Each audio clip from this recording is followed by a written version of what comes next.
The game starts now.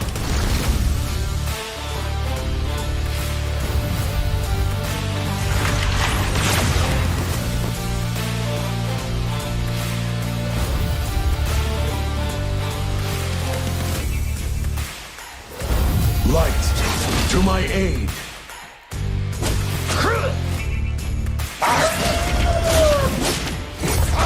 Legendary! Killing spree! You have slain an enemy!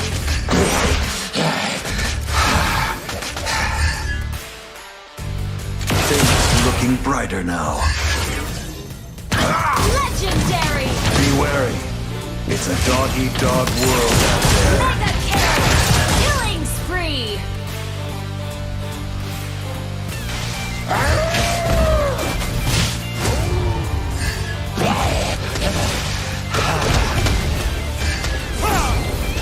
Legendary!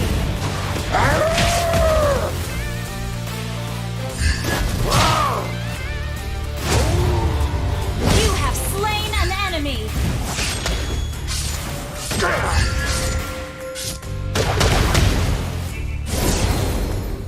Don't mess with An me. ally has been legendary!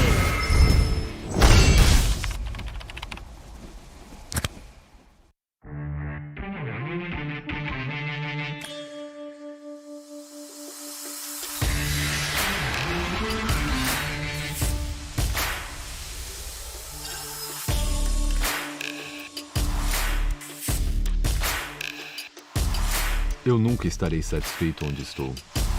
Eu sempre me esforçarei para alcançar novas alturas.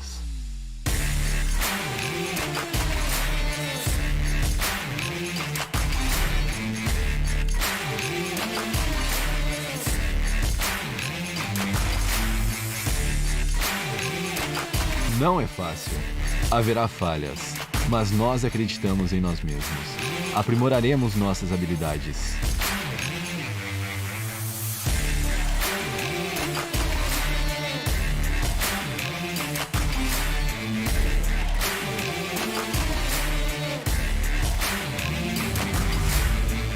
Trilharemos nosso caminho.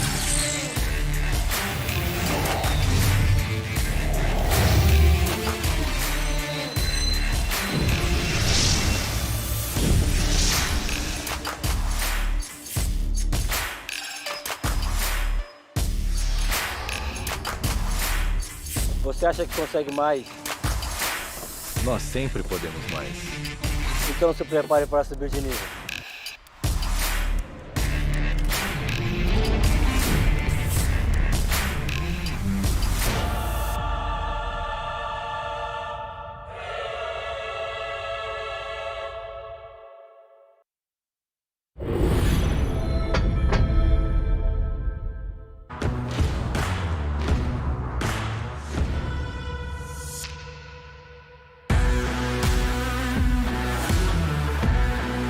Shut down! Ayat, tabukit.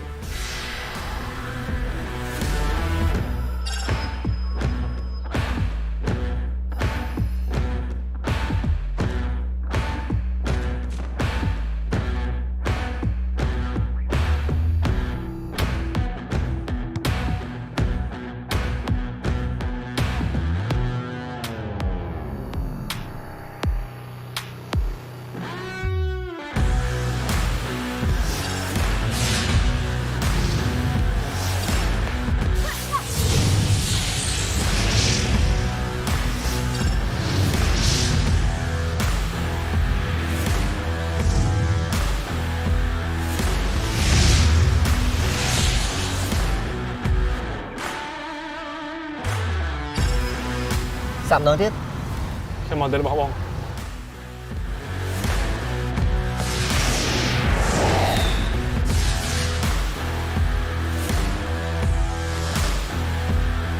Ta, lìa chắc, bát bỏ. Tỏ chưa? Tỏ chưa?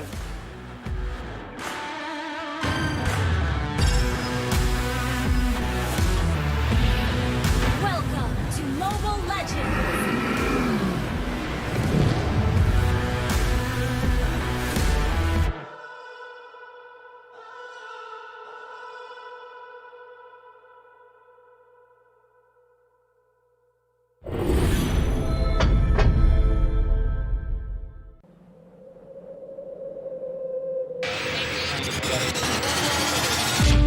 Kita Indonesia sama-sama punya mimpi.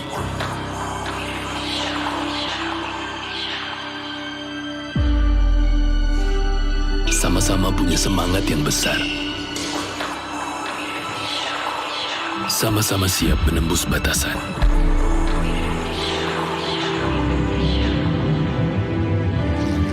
Sama-sama mau patahkan rintangan.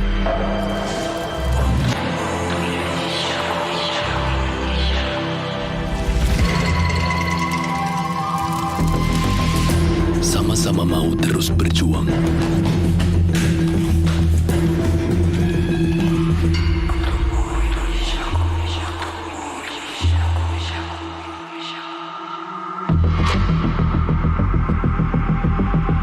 Sama-sama satukan perbedaan.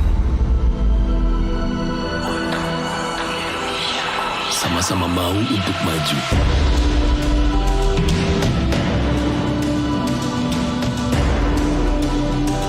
Sama-sama bisa untuk negeri kita. Bersama, berikan vote untuk atlet Esports Mobile Legends Bang Bang Indonesia.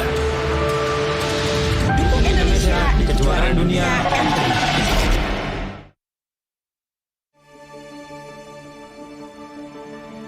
The struggles of these past years have set many of us back on our plans and our progress. For some of us, it will take a lot more to keep us down, to keep us from achieving our goals.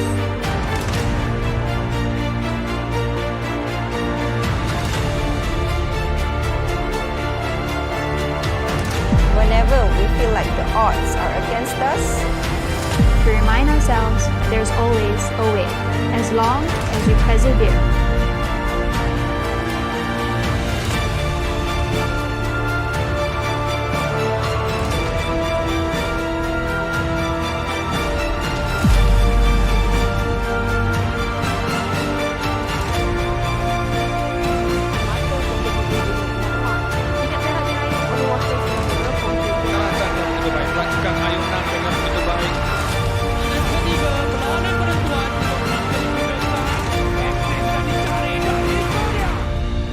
We will never stop.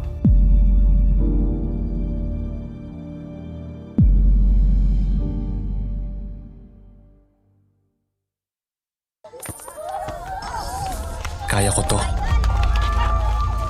Ilang beses mo na sinabi ito sa sarili mo. Bingi sa pagdududa ng marami.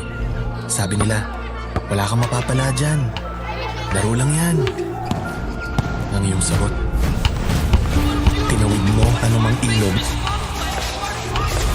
Inakyat mo anumang bundok. Hanggang pati ang langit ay nais mong liparin. Para lamang mapatid at mahulog sa lupa. Sinabi mo pa rin sa sarili mo, kaya ko to. Hanggang kailan? Hanggang kailan ko kayang mag-isa? Hindi kailanman. Dahil ang dalawa ay mas malakas sa isa at ang tatlong lubid ay hindi mapipigtal basta-basta. 4, 5, kaakibat, karamay, kakampi. Walang bigat ang hindi kayang pasanin. Walang balakid ang hindi kayang lampasan. Walang taas ang hindi kayang akyatin. Patungo sa tuktok.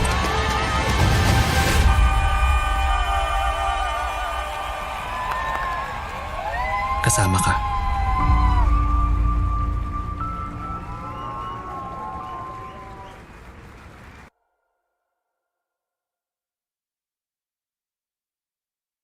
We have always looked up to people who compete and bring our country glory.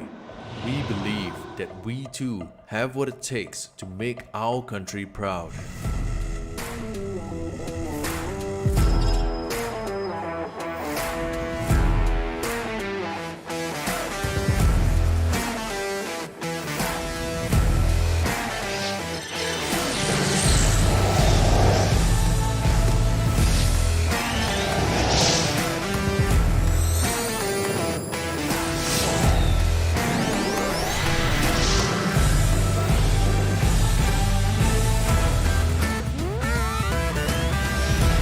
Only through our hard work and dedication can we become Singapore's athletes and honor our nation.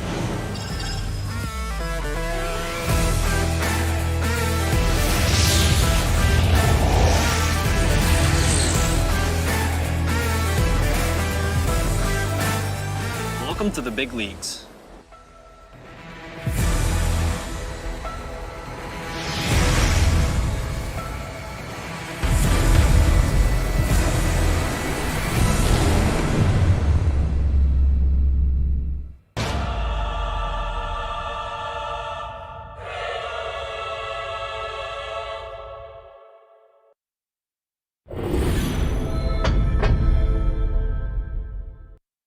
En iyisi olmak için birçok şeyin üstesinden gelmelisin.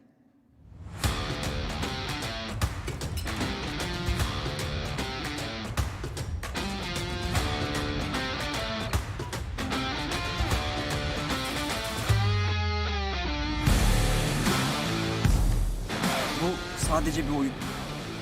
Hayattan istediğin bu mu? Ailene nasıl bakacaksın?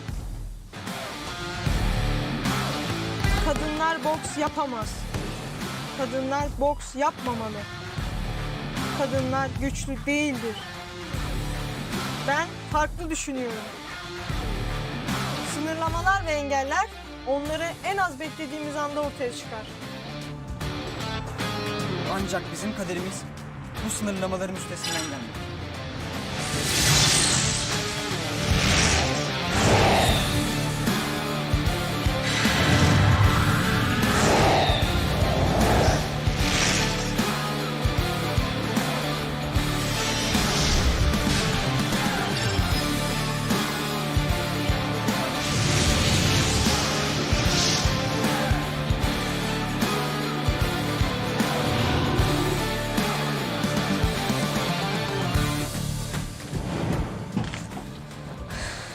Sınırlarının seni zorlamasına izin verme.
Champion, you got me running for the glory. Good, too good to let this go.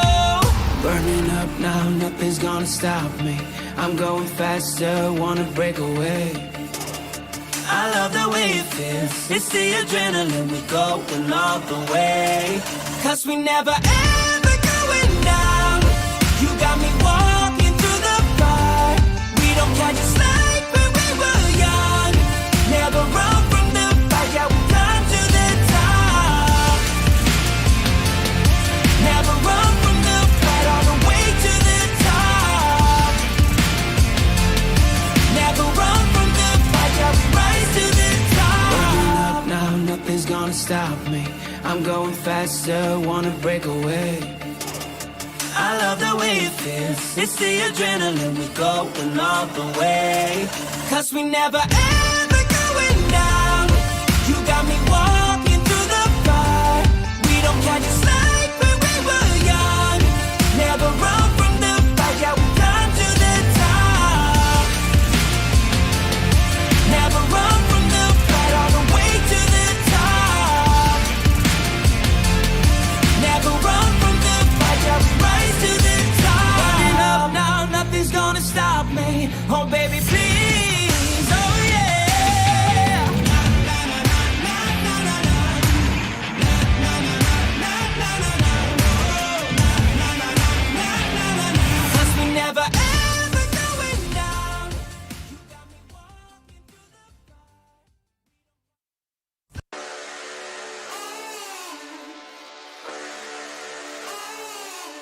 I'm burning up now, taking higher levels. I'm in a bad spot, trouble to my knees. I need a taste, sipping on heaven. You got me waiting, waiting for you. We're chasing trophies, got me ready, don't you worry. I feel the power, I'm the champion. You got me running for the glory. Good to let this go. Burning up now, nothing's gonna stop me. I'm going faster, wanna break away. I love the way it feels. It's the adrenaline, we're going all the way. 'Cause we never ever going down. You got me walking through the fire. We don't catch a slack when we were young. Never run from the fight, yeah, we climb to the top. Never run from the fight, all the way to the top. Never run from the fight, yeah, we rise to the top. I'm on a rush now, winning, that's my focus. I need some ice, you gotta cool me down. I feel my nirvana coming closer. You got me waiting, waiting for you. We're chasing trophies, got me ready, don't you worry. I feel the power, I'm the champion. You got me running for the glory. Good to let this go. Burning up now, nothing's gonna stop me. I'm going faster, wanna break away. I love the way it feels. It's the adrenaline, we're going all the way. 'Cause we never ever going down. You got me walking through the fire. We don't catch a slack when we were young. Never run from the fight, yeah, we climb to the top. Never run from the fight, all the way to the top. Never run from the fight, yeah, we rise to the top. I'm burning up now, nothing's gonna stop me. I'm going faster, tearing down the walls. Burning up now, nothing's gonna stop me. Oh baby, please, oh yeah.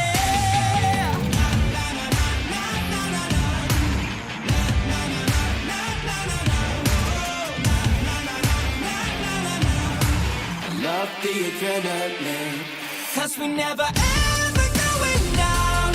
You got me walking through the fire. We don't catch a slack when we were young. Never run from the fight, yeah, we climb to the top. Never run from the fight, all the way to the top.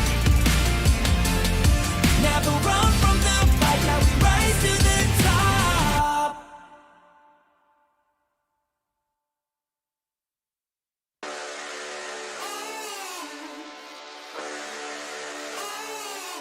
I'm burning up now, taking higher levels. I'm in a bad spot, trouble to my knees. I need a taste, sipping on heaven. You got me waiting, waiting for you. We're chasing trophies, got me ready, don't you worry. I feel the power, I'm the champion. You got me running for the glory. Good to let this go. Burning up now, nothing's gonna stop me. I'm going faster, wanna break away.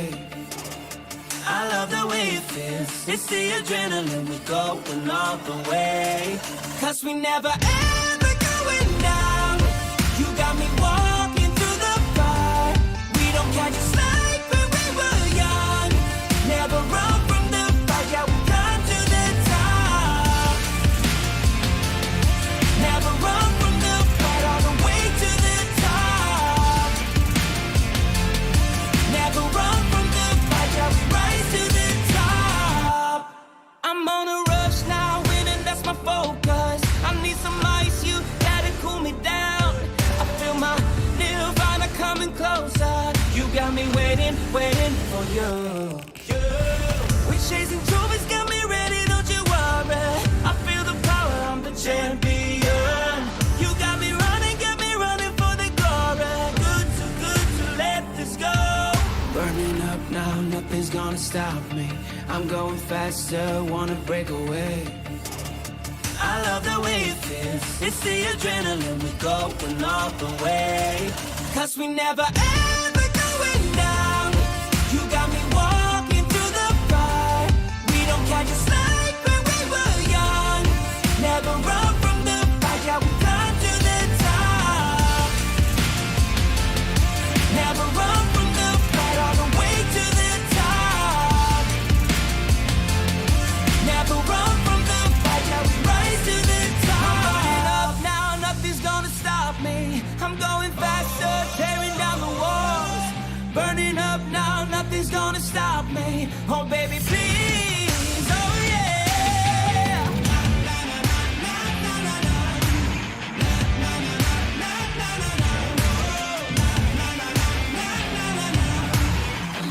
the adrenaline. Cause we never ever going down. You got me walking through the fire. We don't catch a slack when we were young. Never run from the fight, yeah, we climb to the top. Never run from the fight, all the way to the top. Never run from the fight, yeah, we rise to the top.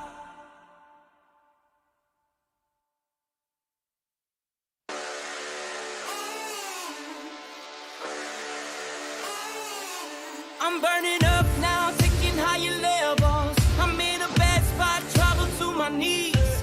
I need a taste, sipping on heaven. You got me waiting, waiting for you. We're chasing trophies, got me ready, don't you worry. I feel the power, I'm the champion. You got me running for the glory. Good to let this go. Burning up now, nothing's gonna stop me. I'm going faster, wanna break away. I love the way it feels. It's the adrenaline, we going all the way. Cause we never ever going down. You got me walking through the fire. We don't catch a slack when we were young. Never run from the fight, yeah, we climb to the top. Never run from the fight, all the way to the top. Never run from the fight, yeah, we rise to the top. I'm on a rush now, winning, that's my focus. I need some ice, you gotta cool me down. I feel my nirvana coming closer. You got me waiting, waiting for you. We're chasing trophies, got me ready, don't you worry. I feel the power, I'm the champion. You got me running for the glory. Good to let this go. Burning up now, nothing's gonna stop me. I'm going faster, wanna break away. I love the way it feels. It's the adrenaline, we're going all the way. Cause we never ever going down. You got me walking through the fire. We don't catch a slack when we were young. Never run from the fight, yeah, we climb to the top. Never run from the fight, all the way to the top. Never run from the fight, yeah, we rise to the top. I'm burning up now, nothing's gonna stop me. I'm going faster, tearing down the walls. Burning up now, nothing's gonna stop me. Oh baby, please, oh yeah.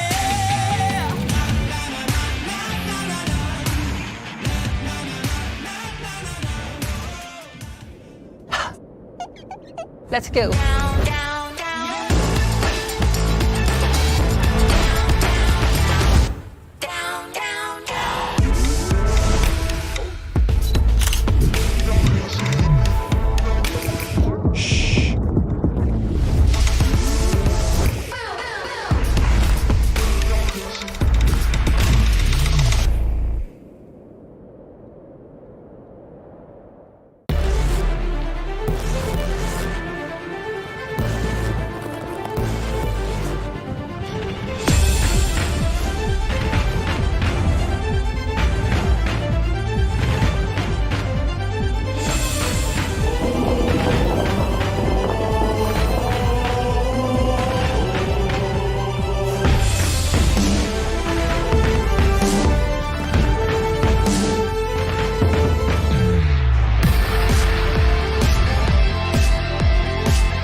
This is where legends are made, and every single victory or defeat will go down and immortalized in Mobile Legends Bang Bang's world. Hello, my name is Joachim Gomez, live from Singapore for the M3 World Championships 2021. Now, it took an entire globe of villages to make this possible. This entire event, powered by our friends over at Moonton, supported by the Singapore Tourism Board, presented to you by our friends over at TikTok Live. And what about all the official gear, official chairs for gaming gear? Our friends at Razer, thank you very much. gaming chair, Secret Lab, travel partner Tumi, and not forgetting our payment partner, Frank by OCBC, network partner Singtel 5G, official social media network partner as well, Facebook Gaming, and our partner in esports, MeWatch. Now, we got a slew of matches coming your way for your first day of playoffs. We're kicking things off with Blacklist International against BTK. Wherever you are, watching us from around the world, we hope you're keeping safe. It is crazy times, but we are very, very happy to be able to give you something exciting, something to get your blood pumping in the form of some Mobile Legends action in your M3 World Championships. Now, I won't be alone hosting you for the entire playoffs and your final day as well. I'll be joined by a very lovely lady. If you're in the Philippines, give it up for your homegirl, Miss Mara Aquino. Thank you, Joakim, and hello to everybody watching online. I'm Mara Aquino, giving you the latest backstage.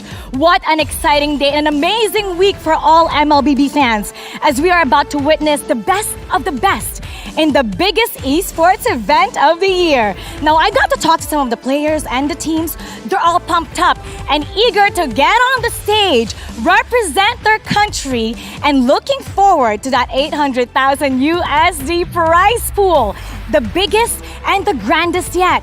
So to everybody watching online, let us know where you're watching from. What city? What country? Which players are you rooting for? And what team is your favorite? Let us know, because millions of people are watching MLBB and we want to know what country has the best MLBB fans. And speaking of the best, we have in here a special guest with us, arguably the best and most loved cosplay player in the world.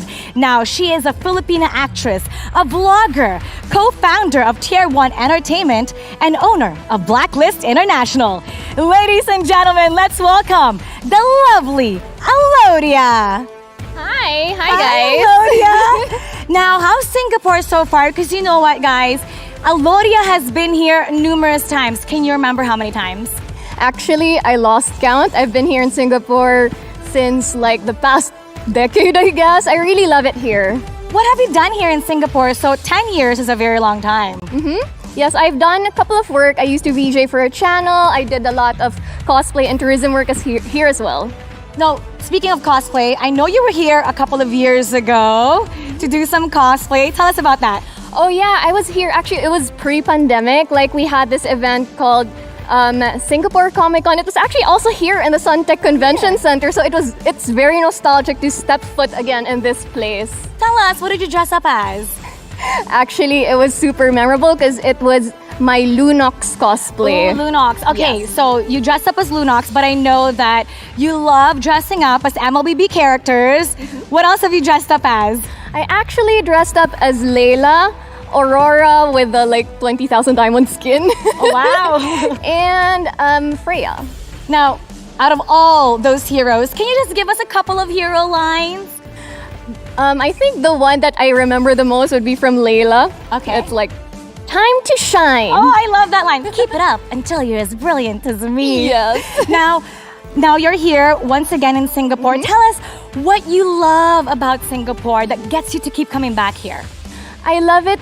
I mean, I consider it as my second home since I'm always here, but I love it because the food is good, the ambiance, it is very relaxing, and I think the people are super nice. I mean, it's just really, it feels safe to be here. Now, you are one of the owners of Blacklist International. What made you think of building a team in MLBB? To be honest, before everything, we actually wanted an esports team, and MLBB was taking the world by storm, so it was just perfect to be able to create a team where we can actually reach a lot of different people from different demographics. Because back in the Philippines, you can see like people playing Mobile Legends in the mall, in school, everywhere. So it's really nice to be able to tap those people. Now, I mentioned Blacklist International. Have you had a chance to talk to them since you got here? Actually, yes, I got the chance to talk to them just before we met, because it's my first day out of quarantine. Oh, wow. And I think they're really focused focused on the game. Now let's take a look. Now we're getting to see there's Edward Weiss. Oh my Venus, there's Haji as well. Uncle Eson, of course, Coach Bon Chan, Dexter. Now when you went inside, tell us how the feel is, the ambience. Are they nervous? Are they excited? What's going on inside? I think they're trying to conserve their energy because today there will be like a best of 5 game. So I think that would take a little more energy than like last time, which is best of 1. So they're really focused. Oh, look at that. Look at Ohab with the heart fingers. Sign, now, were you able to talk to them a little bit in terms of what you want to see for today? For today, I'm expecting like a really good game because what I've heard from the other team is that they're also actually pretty good. And like every match, they become a lot better. So yeah, I'm pretty excited to see the matches today. Now, Blacklist International, Season 7 and Season 8 of MPL Philippines went on for a very long time undefeated. And they were able to prove that here also in the group stage. Being undefeated, does that put a lot of pressure on you and the team? Definitely, yes. I mean, like everyone else, everyone wants to see like a good game, but each move can prove something else. Like one wrong move can cost the game. So there's a lot of pressure in that. Now let's take a look at the other team. Here you go from BTK, North American team, Victor, Oscar, Fried Chicken, Mobazain, and Zia. What do you know about BTK? Oh, I've heard that there's like one Filipino player.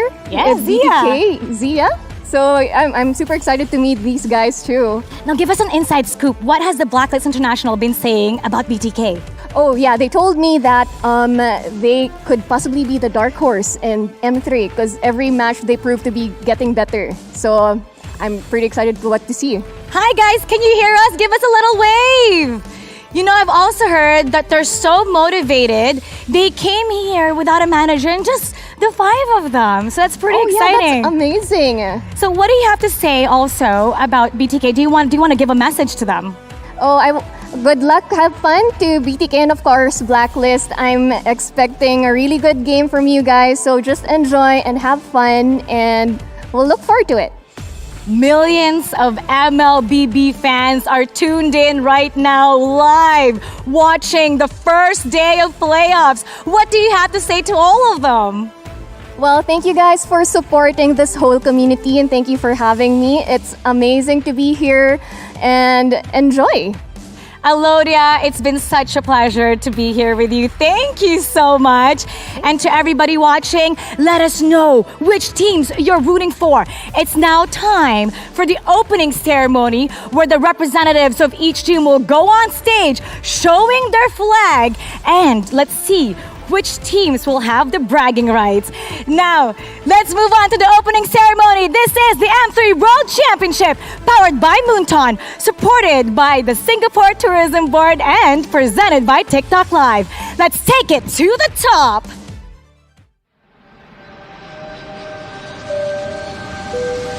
Welcome to Singapore, ladies and gentlemen.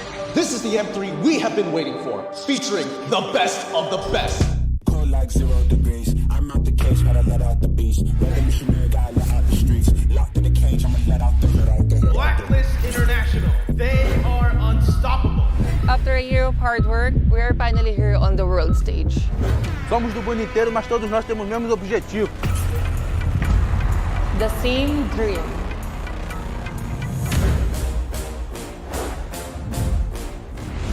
Tidak ada alasan, waktu untuk juara. Jalan kita mungkin sukar, tapi ia adalah cabaran yang harus diatasi. Viva Aratu! Oda Langga!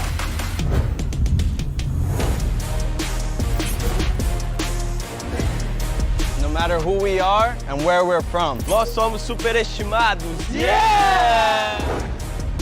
Oh, Anna right there. It's time to meet each other. Vamos dar o nosso melhor. And hopefully, they will see you soon. Bye-bye. Regardless of the country. И команда, которую вы представляете, when we meet at the battlefield, вы не более чем препятствие на нашем пути. Like it or not, we are ready to look up and continue our journey. Of course, everyone wants to win, but the winners can only be one. Do or die, there is no second chances. Teman atau lawan, see you at top. And with that, we are heading to the playoffs.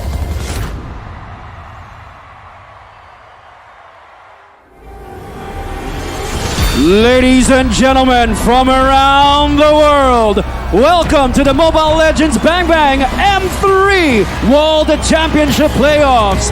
Let us introduce the captains and welcome all the qualified teams.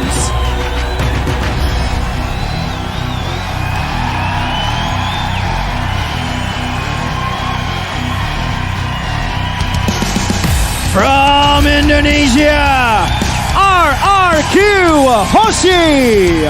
The Sun Raja are the kings of kings. Can they bring home the trophy this time? Representing the Philippines, Blacklist International. Will back-to-back MPL Philippines champions be able to break the M3 code? From Brazil, Red Canids. And here comes the Brazilian champions! From Malaysia, Toda. 3 times M-Series contenders! And right now, for everyone at home, make sure you guys keep cheering for your favorite teams because every single one of these teams needs your support. Here we go, representing Latin America, Malvinus Gaming. And these are our Peruvian warriors. All the way from Turkey, Patel. Looking very strong. This is the dark horse in the making. From Cambodia, see you soon. And the Cambodians rise up in the lower brackets. Representing the Middle East, GX Squad. Right now, these are the most mysterious team in M3. LaFell, quick question for you. Are you ready for the playoffs? I am so excited. I can't wait to see what these teams bring today. We got more teams coming your way. Once again from the Philippines, Onyx PH. What time is it? It's Onyx time! From Malaysia, Team SMG. Coming to the low brackets, they're still moving under gunfire. From Brazil, Keed. These are your Samba boys. They're coming to town in Singapore. Hey, from North America, BTK. And BTK continue to walk the talk. Representing a CIS, Natus Vincere. These are your aggressors coming in from the north. From Indonesia, Onyx Esports. Will they be able to bounce back in style? Wherever you are watching us from, join in the conversation. Use the hashtag to the top. We've met most of the teams. We still got 2 left. Let's give the loudest roar. Here we go. Representing the home and host country, Singapore. RSGSG and EVOS SG. The home teams are starting the playoffs in the upper bracket, but can they keep the MP trophy in Singapore? If you're watching us on TikTok Live, MeWatch, Facebook Gaming, leave a comment right now for your favorite team.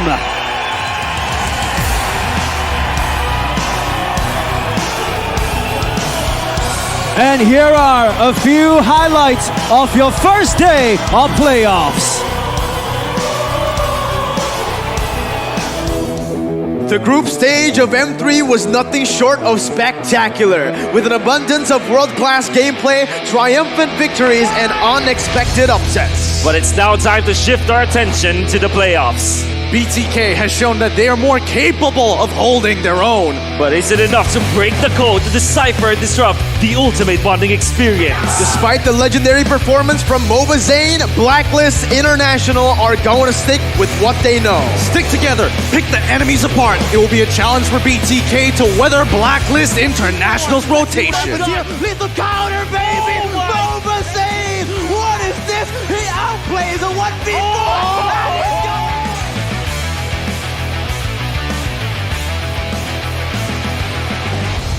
On to match 2 of the day. Badel has been spectacular with gameplay and spicy team compositions. Will we be able to see the return of Fanny? Or maybe something even crazier? We shall see. Definitely reduced, but how about that? Again.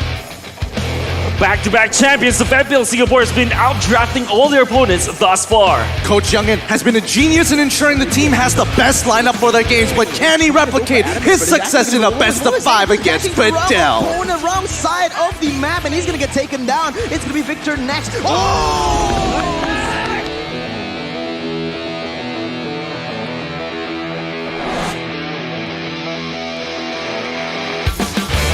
So which team are you going to cheer for today on day 1 of the M3 playoffs? Welcome MLBB fans from all over the world. This is the Mobile Legends Bang Bang M3 World Championship Playoffs, day number 1. Remember, all of this amazing, beautiful tournament is powered by Moonton, presented to you by TikTok Live and supported by the Singaporean Tourism Board. This has been a whole slew of games, and we are so excited here at the Caster's Desk to bring it straight to your doorstep. My name is Gideon Q, and here today with me, it's gonna be Mirko as well as Wolf. How you boys feeling about the first day of playoffs? Man, feeling great as usual, man, but even greater here today of the first day of the playoffs. I can't wait to get to the games, obviously starting with match number 1 with Blacklist taking on BTK. You know, I'm so hyped about the opening, all of the excitement, and of course the fact that we are going to be seeing the best in the world when it comes to Mobile Legends. We're going to be starting with 4 teams today, but all throughout the 9-day stretch, my God, I can't hold it anymore. Me neither. A lot of teams have come from all over the world. It is a little too crazy to think about it because with the help of the SCB, guys, come and follow at @visit_Singapore, and don't forget the hashtag #PassionMadePossible to share what you're looking forward to do in Singapore. But hopefully that might not be the case here, because it's going to be BTK up against Blacklist International in our very first best of 5 to kick things off here at day number 1. Yeah, on that note, man, it's best of 5 here in the first day of the playoffs. It's going to be really interesting to see. But firstly, we're going to take a look at the updated brackets after 4 days of groups. Now we have all of the teams ready for the playoffs. The most interesting factor here is that only 2 MPL champions made it into the upper bracket. Some of them are in the lower bracket. Like even the top 1 of the power rankings on almost any of the media that we see, the Onyx Esports, they're in the lower bracket. This is something that tells us is this is the best in the business, because we cannot expect what can happen, right? Because imagine, the champions, they're in the lower bracket. Some of the teams that we did not even expect to win at all or even place top in their group stages are in the upper bracket. And they will be up against the Titans, against the big bosses. For example, BTK, they're gonna be going up against Blacklist International, and so many teams, so many players, so many viewers even, and even analysts as well. They don't like the odds for BTK up against Blacklist International. You know what? You're absolutely right. The odds are stacked against them, but we only have to thank more sponsors here for making it all, allowing these teams to get to the position that they are in. First and foremost, Razer, the official gaming gear Tumi, the official travel partner, the official gaming chair Secret Lab, not to forget our official payment partner Frank by OCBC, official network partner Singtel 5G, partners in esports, and hello to everybody at MeWatch, not forgetting our global social network partner Facebook Gaming for pulling it all together. This just might be the very first year that the runner-ups have had a much better position. It is crazy, and I'm sweating. I'm nervous here. Absolutely, man. BTK and Blacklist International. On that note, though, Gideon, we're going to see Blacklist International make their way to the stage. Let's call them out. Both teams walking up here, starting things off. It's going to be from the Philippines, Blacklist International as the favorites for this matchup, but their challengers coming in from North America. It is going to be BTK! Oh man, I can't wait for these teams to go at it against each other. You can see from the lineups, they've got their best 5. Well, technically, for BTK, they've got their only 5. We can always talk about MOBA Zane, but this guy leading the front lines, BTK has been behind the confidence of Victor. Even as you talk to this guy, his confidence is off the roofs. I mean, it's fun to talk to him because of that fact. And also the fact that they only met each other in the airport en route to Singapore. That was the first time. Maybe because of the fact that the region hasn't, developed their Mobile Legends scene. But I heard that they've had a lot of views during their NA qualifiers. Everybody almost wants to play Mobile Legends up there.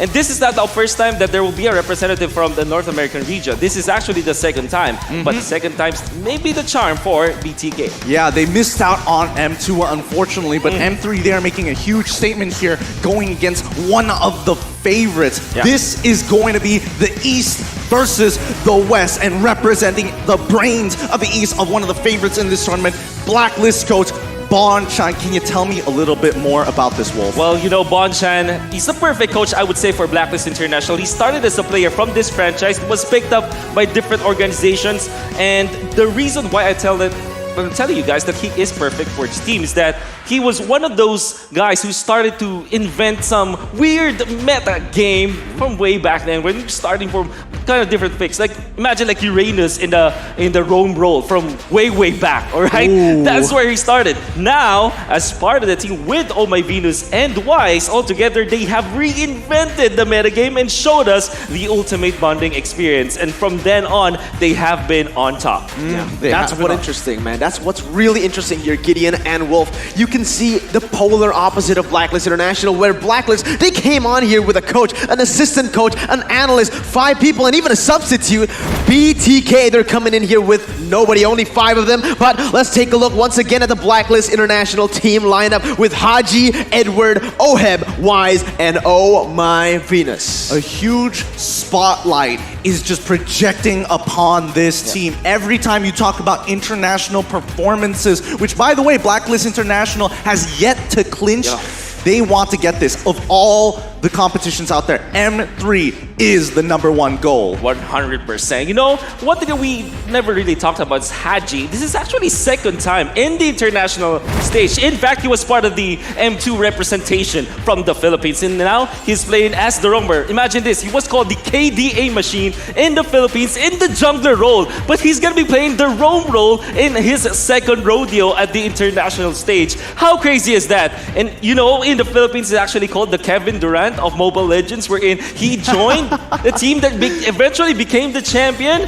My God, the story for this guy. But unlike Kevin Durant, however, nobody is discrediting Haji because he was phenomenal throughout his MPL Season 8 championship run. He fits perfectly into this lineup here. It's just gelving really well. But let's not forget about BTK coming in from North America. Itzia, Fried Chicken, Victor, MOBA Zane, as well as Shark. Dude, this team, all right, we need to put our eyes on this team, all right? Because everyone overlooked them. Not just the viewers, but also some teams. You can see they proved everyone wrong in the group stages, and they want to do it as well here in the playoffs. Obviously, they are against their toughest match, toughest set of, team today. But as you can see from the statistics, we predicted that, sure, this team is good, but they are very one-dimensional. They can only play the marksman. From the statistics and the hero picks, though, we can see that they are not what we once thought they were. Yeah, honestly, I thought that, maybe it's just Mobazane. He doesn't have that pull. I was definitely wrong. They still play through him. However, I want to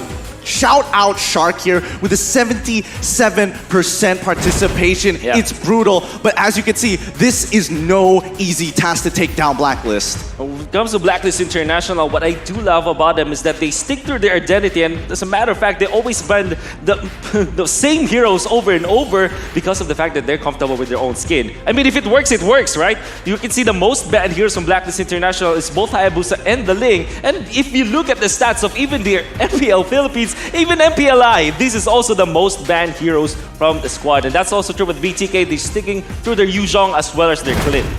Yep, now let's look at some of the keys to victory here. Focus on Mobazane, early gank initiation, secure support early on, and beware of these pocket strats. Things to keep in mind to clinch that victory. Honestly, I need to reiterate, I need to emphasize on the first point. Focus on Mobazane, because so far in this tournament, when BTK does well, they do it through Mobazane. When they lose, they do it because Mobazane falls behind. So this is the key factor, if you know what I'm saying. I get you. I see where you're coming from here, but that's not going to be any easy task here. I mean, BTK, especially with Shark, backing up Mobazane, making sure that he's got the space to do his God's work.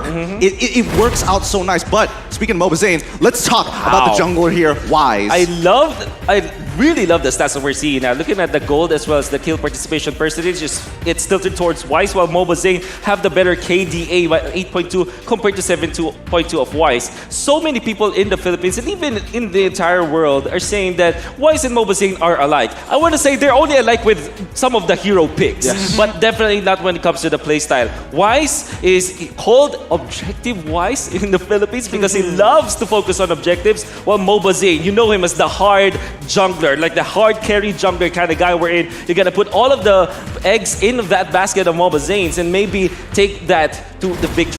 Now, let's check out the audience prediction here from all four of these regions. A vast majority leaning towards Blacklist International. NA fans, they need your support here.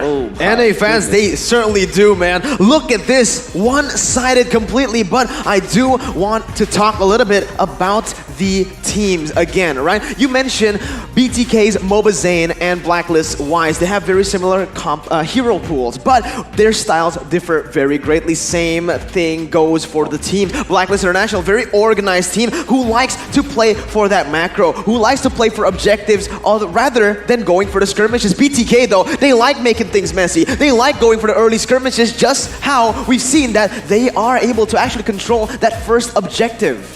I'm really curious to know. We've got 2 minutes on the clock before we start getting into the draft here. We know BTK likes to play around and create that space, and Blacklist International, they want to create space themselves with Oh My Venus being one of their big star players here. But oh my goodness, we're making so many predictions through and through here. Guys, don't forget, before we go any further, would you know that you can actually predict the scores as much as we do here? And you can do exactly that with the M3 guest. So make your predictions today to level up your M3 pass and unlock a whole lot of wonderful goodies, including, especially if you can make it all the way to the end, that Roger statue, still looking mighty fine. I've been doing that every single day of the playoffs. I mean, every single day of the groups, every single day of M3. So far, my predictions aren't looking too good, man. M3 has just been a blast. They've literally flipped the rankings all over. I think it's just the day 2 and day 3 where all of our predictions were smashed, and I love that. I always love when tournaments like go the other way, the opposite way of what you predicted it to be, right? Because that just means that everything is evolving. And I also want to add to the fact that this is off of the preparation of the teams, because we had like a 2-week or maybe a week or more days when it comes to the quarantine. And I heard that they have been screaming a lot. All the teams are screaming a lot. I think that they're only not screaming against the teams that are in the same group. And this is actually a prelude to Blacklist International having the chance to actually scream against BTK. You know, I'm a Filipino, so I've always had a chance to talk to Bon Chan from Blacklist International, and he was always saying that BTK is their prediction when it comes to that bracket, that specific group, because of the fact that BTK is actually strong. So what I am excited about is, can BTK live up to the hype? Look, in the beginning we heard them, can they walk the talk? They've been talking. They are confident, and when they look at Blacklist, they're not looking under or over. They're looking eye to eye. Funny, I spoke to Mobazane the other day, literally. I asked him in the MPL ID live stream, yo, how do you feel going up against Blacklist? Obviously, the toughest test you need to face right now. Mobazane looked at the Blacklist team straight on and answered me, it's a win. I love it! I love it! I love the exuberating confidence coming out of BTK, because that's what we need here. We don't need somebody who gives too much respect. We need somebody who's willing to disrespect, to go above and beyond. Between the members of BTK, there are two leaders, right? There's Mobazane as well as Victor. And Mobazane may be like more the calm guy, more the I think that Victor is more the brains of the organization, at least for this five-man squad. But one thing's for sure, he is maybe the beacon of confidence of this team. And I want to say that is very important for a team. Like in an international tournament, it's the world stage even. You have to look for that anchor that can get your confidence out of. And maybe Zia, Fried Chicken as well as Shark, they kind of get their confidence from that teammate. You know, I totally get you. That morale boost is important, but they also have their absolute analysts, the brains of the team, making sure that they clean up those mistakes. And as you mentioned in those scrims, they get better each and every time. A lot is due to Fried Chicken. That man is very experienced in terms of mobile MOBAs overall, and he is making sure that the team is working at tip-top shape after each and every game. Stepping into this first match, we have got to take a look at the statistics. We've been speaking a lot about BTK's confidence. Sure, you can be confident, but the stats is insane for Blacklist. They haven't dropped a single game, and they have been looking dominant all throughout their games. Whereas BTK, sure, they've won their games, they've gone to the upper brackets, but they've bled to get to this point. We've seen the weaknesses exploited by other teams. One thing that we have to take note about BTK is that we don't have to look at their wins, we have to look on how they were able to win those matches. They had 3 matches. Both of their wins were off of 13 and under. So what I'm trying to say is that they won a snowball. In fact, their win against See You Soon was really just off of the way that they approached their draft. They went in for the Balmond in the jungle and they just destroyed See You Soon by trying to be aggressive almost all the time. Always go for the plays. 12 minutes and 46 seconds. While if you compare that to Blacklist International, they want to keep it a little bit slower. I'm interested to know, because we saw from Mobazane, all of a sudden he whips off the Balmond. Nobody was really expecting that to happen. We thought maybe he's just limited to just marksmen. We saw how EVOS SG just banning out marksman, get rid of all of them, and maybe we have an opportunity here. But that begs the question, do you think we're going to see Florin today coming in from Oh My Venus? I would love to see that. You know, interestingly, Florin is like on top of my tier list. Like SS for me. But teams are like, okay, let's not pick up Florin. So far, the only time it's been picked, it's lost, all right? I want to pick it up, they lost. Exactly. So, again, not just the team power rankings, but also the hero power rankings. It's just been completely shifted by the players here at M3. No, I'm also really curious to know, right? We've been seeing a lot of Enchanter type supports time and time and again. And you know, we know for a fact, Oh My Venus, Enchanter type supports, that's kind of the queen's thing, you know?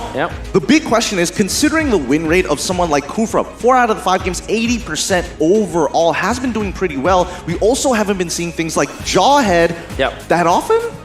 This is actually the strength of why they picked up Haji. Because the thing is, even when we say that Oh My Venus can go for those quote-unquote enchantment and supports, right?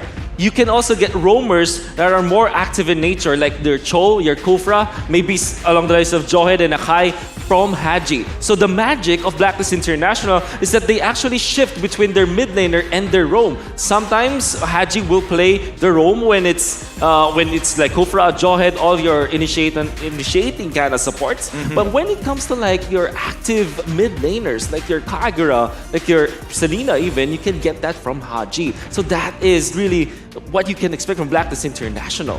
Interesting enough, because this is a lot of engaged heroes. Let's talk a little bit about the counter-engage, something that's been doing relatively well here in the tournament. Yeah, we've seen a lot of these counter-engage compositions coming in and actually winning it through the comeback. We saw it when Onyx ID were able to beat Onyx PH. We saw it when Na'Vi was able to come back against See You Soon. So that is right now. It can't come out again. But look at Blacklist. As we all know, Coach Bonchan, he is a genius, and this is why he knows exactly what Blacklist wants to do. Banning 3 marksmen instantly, with BTK taking away Rafaela, Clint, and Yves. Let's not give BTK the benefit of the doubt here. We saw Mobazane. He went for the Balmon. He has options for sure. I really want to see what his hero pool is going to be looking like. Hopefully we don't get to see that Granger. We get to see something cool. Give us an Aulus.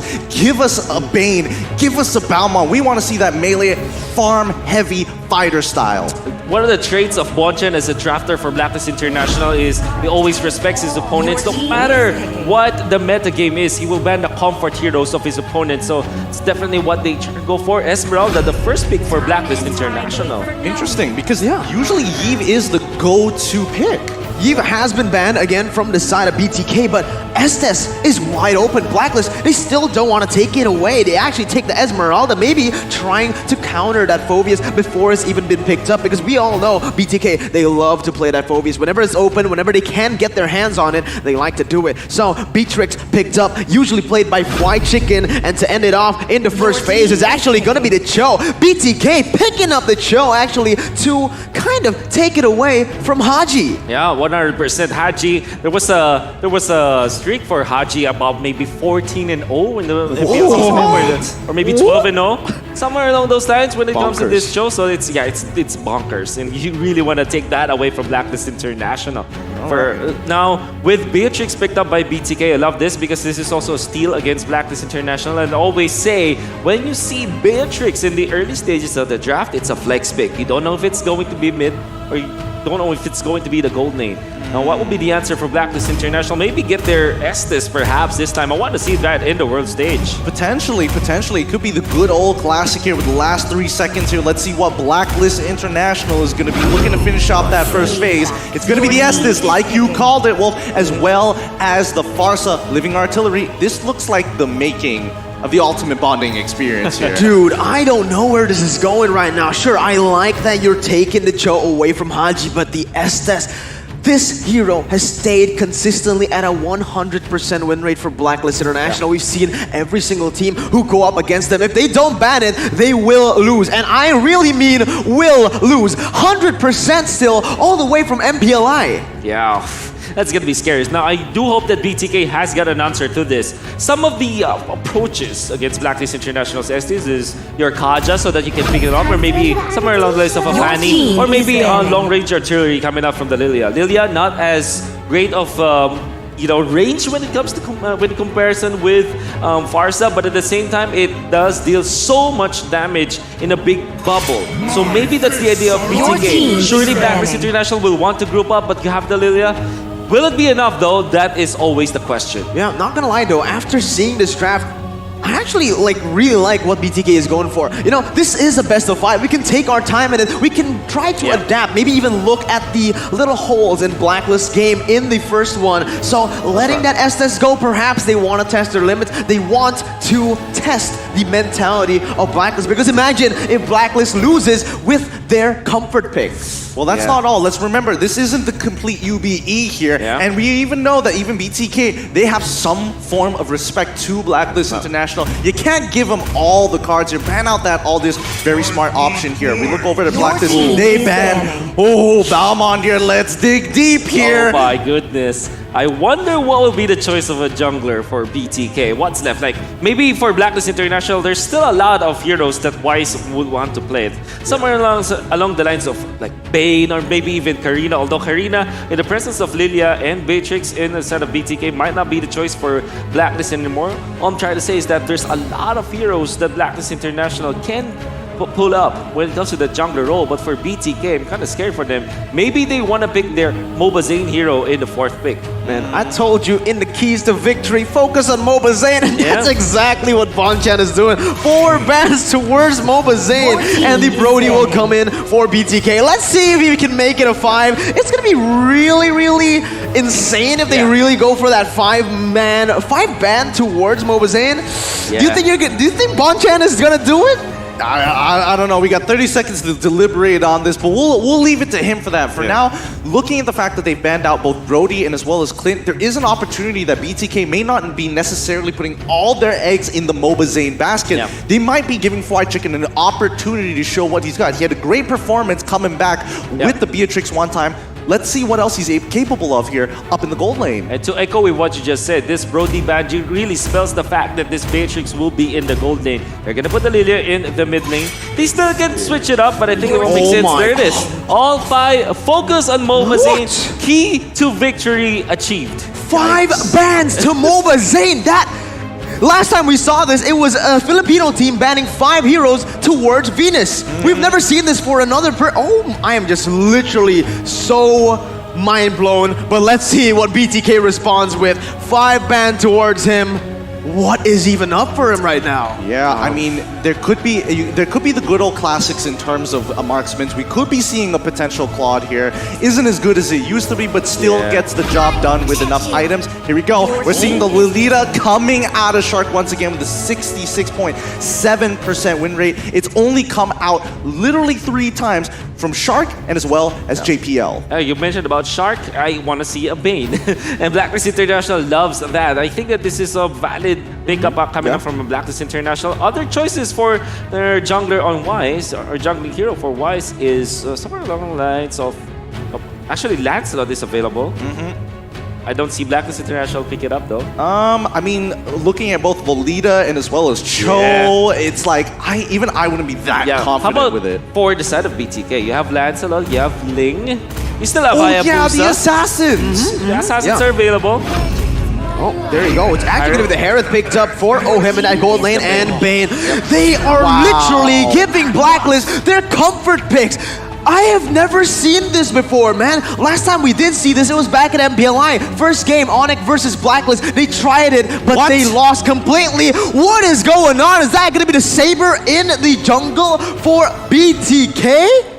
I think it is. Oh my goodness. Okay, wow. You always have to look for isolation when you're going up against Blacklist International because they really want to group up, right? But with all those pick-up heroes, maybe you have something going on. If you combo the Saber with the Lilia, that's so much damage in a small amount of time.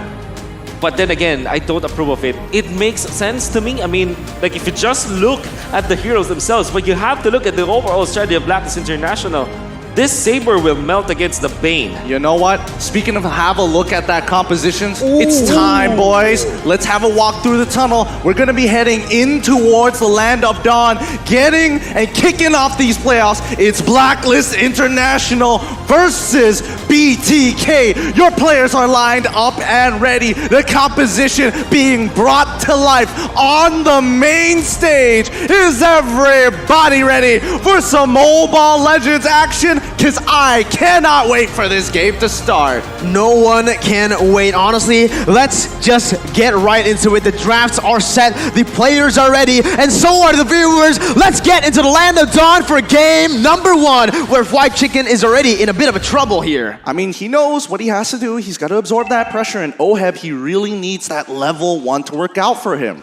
I want to say for Blacklist International, this Estes and Harith combo, this has been so successful. If Estes alone is 100%, win rate, I'm pretty sure that sometimes Blacklist International already lost with the Estes, but Estes plus the Harith, that is such a scary combination. Very, very scary combination. The thing is, for BTK, they want to isolate their targets, but you're going up against Blacklist International. This is a team that knows how to force their game onto you, their style. It's so hard to get out of that Blacklist code, but let's see what happens here. Yep, and already seeing that Mobazane's getting attacked here. Fried Chicken as well as Shark sticking nearby. Good thing that Fried Chicken does have Renner out. He wants that bit of grape. No, he actually does! But Oh My Venus manages to purify it out in time. Shark looking for the kill. He finds it. Oheb wants the punish, but there's only so little that he can do. A great start. A first blood by Razor coming in from BTK. Holy moly, I just mentioned it, man. BTK, they want to isolate their targets, and somehow, some way, they were able to do it. That was insane, Wolf. Yeah, bottom lane, you already see the trade-off from Blacklist International. Surely BTK was able to get a kill up top, but that they spent so much time and so many resources up top. Blacklist International just thought, okay, let's trade bottom lane. So much outer third energy shields gold going in favor of Blacklist International, almost taking it all of it. Almost taking all of it, I mean. Yeah, no, honestly, I really like what BTK is doing here, but so far, let's see how this plays out for this turtle fight. Feathered Airstrike already getting on top of Zia here, forcing the black shoes immediately. We're all saying the triple sweep to take out Oh My Venus as they continue to fight. Double kill coming in from MLBB. Edward will trade for one, but it's a little too late. Fried Chicken is going to stay on top of Shark, doing God's work, locking down the right heroes. Man, oh man, are we seeing magic miracles happen here at the first game? I mentioned it earlier, you're giving away Blacklist International's comfort picks. If you're able to win, that is a huge mental, basically a mental win against this team, man. 100%. I mean, you get, what, 2 kills? And total of 3 for MLBB, 2 kills in that specific dash. On top of the fact that they were able to get a turtle, that's a lot of economic advantage that BTK was able to have. Of course, they were also able to alleviate some of the pressure top lane as Fried Chicken got a little bit of a breather up top. Now he's gonna be meeting the brunt of Blacklist International up top lane again. But oh my Venus, once he gets level 4, now Blacklist International can group up. That ultimate is gonna just amplify the sieging potential of Blacklist International if ever. I mean, sieging potential is looking all good here, but we need to talk about the scaling here because I think Blacklist International has got BTK beat in that department, right? Absolutely, but I want to point out the fact that, look at Victor, he has tank emblem here. It is very, very interesting as BTK, they're already going to go for the dive. Here they go, MLBB already immediately into the back to try and get on top of Haji, who manages to purify out of it in time. The Feather Airstrike is able to push the rest of the team back as Oheb walks forward, already popping the Salmon Force to look to get Zia. It's just a little too late here. Oh My Venus keeps the team healthy and topped off, but Edward now going up against Victor. Victor actually winning out on this trade so far, but Edward, the longer this goes, the better it is for the Esmeralda. One thing you have to take note about Blacklist International, when they play, you always have to look at the minimap. And in fact, Blacklist International quietly was able to get a turret in the bottom lane. Well, this is because of the fact that Victor is a Cho, and Cho is not good at defending as much, specifically because he did have this tank emblem. Just interesting because as an XP laner, maybe that's arguable, but normally when you're a side laning Cho, you want that assassin emblem so that you can move faster around the map. You also deal the damage or a kill threat. Whereas when you only have the tank emblem, you're like more of a team player. Now, coming over to this neutral objective here, Edward is just walking up. There's nothing much he can really do about the situation. Turtle already being slain by the SCB as Zia now getting punished for it. Feathered Airstrike in terms with the help of the Salmon Force. Edward continue to just give vision for the team. Are they not going to punish him? Yes, they do. The Numenon Blast as well as the triple sweep going to be taking him out. Fried Chicken in position for the fight finally, but you can see the respect here for the side of MLBB, for Purifies. It's working out great, but when BTK says all the ultimates on one guy, that's when you see the damage. Honestly, I really like what is going, but look at how another fight breaks out and Oheb gets picked off. But I do want to talk about this, man. BTK, they've been playing extraordinarily well to their strengths, to their winning conditions. They know that in a brawl, a skirmish in the early stages, Blacklist will not be able to fight. Bottom side's already getting dove on towards Edward. They've used double their ultimates, Way of the Dragon as well as the triple sweep. They managed to get the kill, and now they will trade turrets here. Okay, so it's worked out. They finally got the even side on the turrets. Fried Chicken getting tapped by the Feathered Airstrike. Can he get out of this situation as Oh My Venus tops up Haji here? We see Shark moving up. He will be able to defend this. Two things that BTK used. First is the shotgun as well as the initiation coming from Shark up top lane to take out a kill on Oheb. That's amazing. And now BTK also put the pressure onto the bottom lane with the 2-3 total cross-map play. Now the 3-man gang sword in the bottom lane, able to get a kill under the turret against the Esmeralda. That's amazing. And they also took advantage of the turtle buff. One thing that we always not notice when you're going for turtle place, you get that shield allows you to dive. What? We didn't get to see the action. I just saw for a quick second they find it, but hold on, Way of the Dragon into the Numenon Blast onto Edward. It doesn't hit on Edward, but it does get on top of Oh My Venus. It really doesn't matter. Wrong target priority. Triple sweep taking out Oheb straight away. Zio using the black shoes to get out of the situation and now zones out the rest of the team. Yes, this is working out great as BTK playing for other win conditions other than MLBB, who's just snowballing and allowing them to take this turtle Blacklist backs away. This is beautiful beautiful from BTK. They are playing it so well, and this is the thing, right? Usually, we mentioned that Blacklist International, they have a way of just forcing their playstyle onto you. But even then, when Blacklist got the pick, when they're forcing a 5v4, BTK, they play with the vision, they play with the win conditions, and they're gonna go for more. Again, Edward taking so much damage. Numenon Blast is gonna connect. No, just a little short. Mobazane can't go a little bit forward. Victor finds the way in the dragon. He doesn't have enough damage to take out Edward as the Feathered Airstrike is gonna drop his Oheb already with Zaman Force. Going to zone the rest of the team out. Haji losing a majority of his has deadly catch to disengage. They finally take out just Victor. Yeah, Blacklist International, very good pincer maneuver to punish Victor. Then again, you have to say BTK really just bit of more than they could chew, right? Unfortunately for them, however, were able to get a turret up top. So that's at least a trade when it comes to the kills into a turret. BTK, man, they're not even stingy at all about this ultimate for Mobazane. Every time that it is off cooldown, they just straight up use it. And you see them use this kind of tactic with their Balmond in the jungle. Surely it's two totally different heroes, right? Balmond is more of the tank, but they're playing it almost similarly as they want to group up. And so far, they have amassed 1,000 gold lead. Yep, Zia getting picked off here already, but now they're going to initiate on towards Bane. Yes, they find the kill on towards my Godlike coming in. Fried Chicken coming in with Bandit's Rage to zone the rest up, but Oheb wants to turn this so badly. Drops gets taken out immediately. Oh my goodness, the damage from Beatrix. I love how they're playing this. BTK, they know exactly what to do in these fights. They don't win in the initial fight. They need to prolong it. They need to look for these isolate their members even in the team fights, and so far they're just so successful at doing so. And look at it, another pickoff coming in. Yes, the chaos is working out well as Edward using the Falling Star Moon to disengage from that fight. They're trying to defend this orange buff as much as they can as Wise collapses back. Victory here. Maybe they're looking for initiation here, but it's not looking like a very good angle. They back away, but that's what they want. The snowball is working well for BTK. Yeah, now they have 3,000 gold lead, especially that kill onto Wise is just so good, as well as the follow-up, but a kill onto Oheb. Oheb is 1-3-0 now on this Harriet. And Fried Chicken, I mean, how about we call him the American Sniper from now on? Yeah, he's doing an amazing job. I'm not going to lie. I've never seen so much damage come out of Beatrix so quickly as well. Now BTK hovering around the mid lane. Maybe they can push out Blacklist International, split them up like you once said, Mirko? Yeah, absolutely, man. You can see, all right, there was basically everyone said, Mobazane, focus on Mobazane. But right now, you can see Fried Chicken, he's stepping up, man. He's using this Beatrix to a very high level at this point. You can see the positioning for the team as well. Even in these like crazy skirmishes, they are all so well organized. The front line is always at the front. BTK, they know how to do that. And look at that already. It is already a 3,000 gold lead. Look at the cross-map play, actually. Yeah. Bottom side, two of them pushing it out, forcing Edward to actually go and deal with the situation down there. Mid lane's getting shoved out to clear out the way for this Lord, maybe. Yeah, one of you guys have mentioned about the formation, like the overall map positioning for BTK was okay because they were able to out macro Blacklist International for now. Oh, Numenon Blast coming on in, but Shark is going to get hit backwards here. Got his Bulwark to try and protect himself, but his Oheb already dropping the Zaman Force. That's 4 ultimates, 4-2. This is a great position for BTK to take away the Lord. And Blacklist International,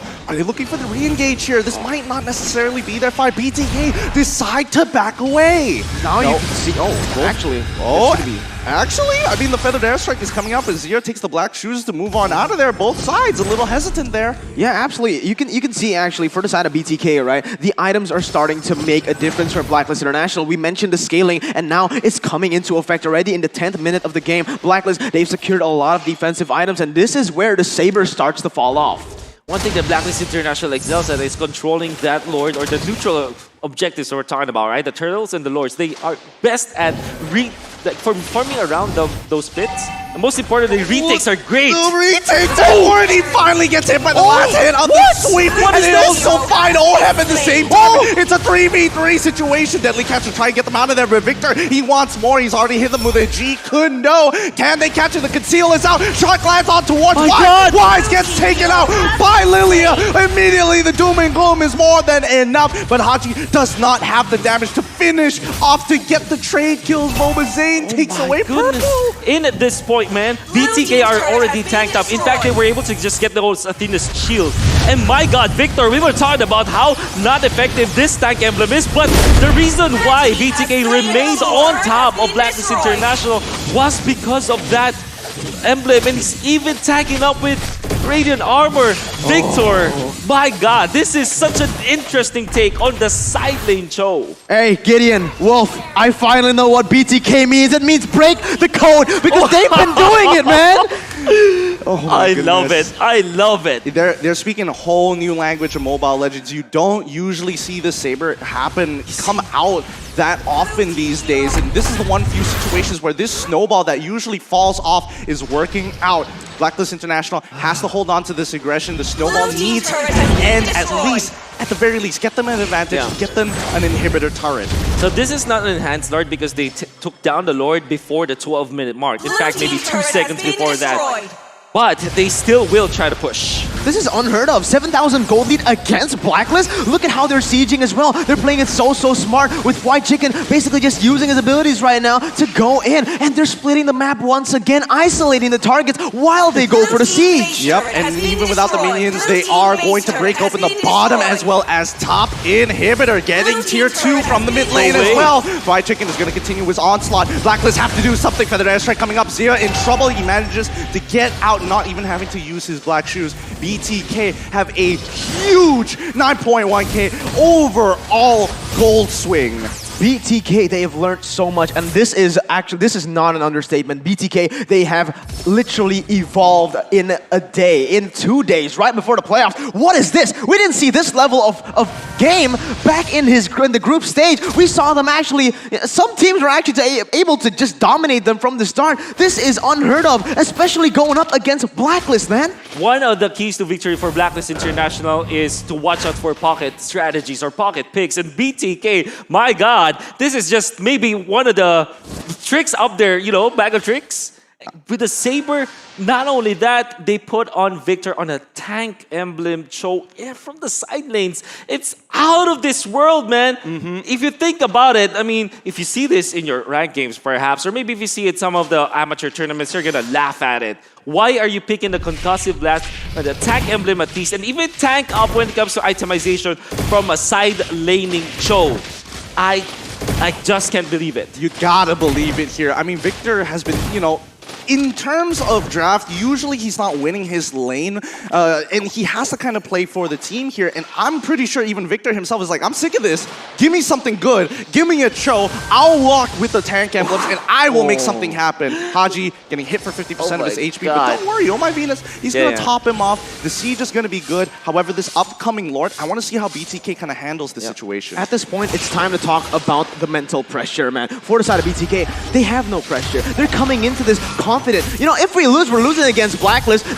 Everyone expects them to win. But if we win, we're going to break the code, and there you go, another end game! Oh, Newman on blast landing, and already, oh my Venus having to purify out of the situation to break open. In some trouble here. Shock looking for an opportunity to get the last hit, but it's not going too well. As the rest of the team now break them open. They are seized. They find it. Zia has done it. They found the darkness, and now can they actually end? No, there isn't any minions just yet, and 27 more seconds until Lord. BTK disrespecting it, knowing that they have an 11k gold lead here. Zia, he still has the black shoes, walks on up, takes it over. Edward doesn't have the items to do anything just yet. They're looking for the end. They already kick on to Haji. They're going to end it on top. BTK have done it. They made their statement. The West has caught up. That's game number 1 going over to BTK. Upsets after upsets after upsets. We thought it was because of the best of 1. They've done it again. Break the code. The code has been broken, at least for one game. Imagine this. Blacklist International get the chance of their Estes plus the Harith combo. That's a very strong combo. And nobody in the Philippines can overcome that. And it took BTK so much aggression and a cheeky little play on this side lane show with the tank emblem. And then, of course, the Lolita. And then the Saber pick. My God, Blacklist International are shocked. Oh, I cannot imagine. This is one of the few games where it actually felt like they kind of lost control. They were holding on for so long. One good play, and BTK suddenly pumped up the pressure, disrespected their space, forcing out the Purifies, and Shark that Numenon Blast My God. really made the difference. It's all about the formation and how they were able to use that Numenon Blast. It's not even just about the stun.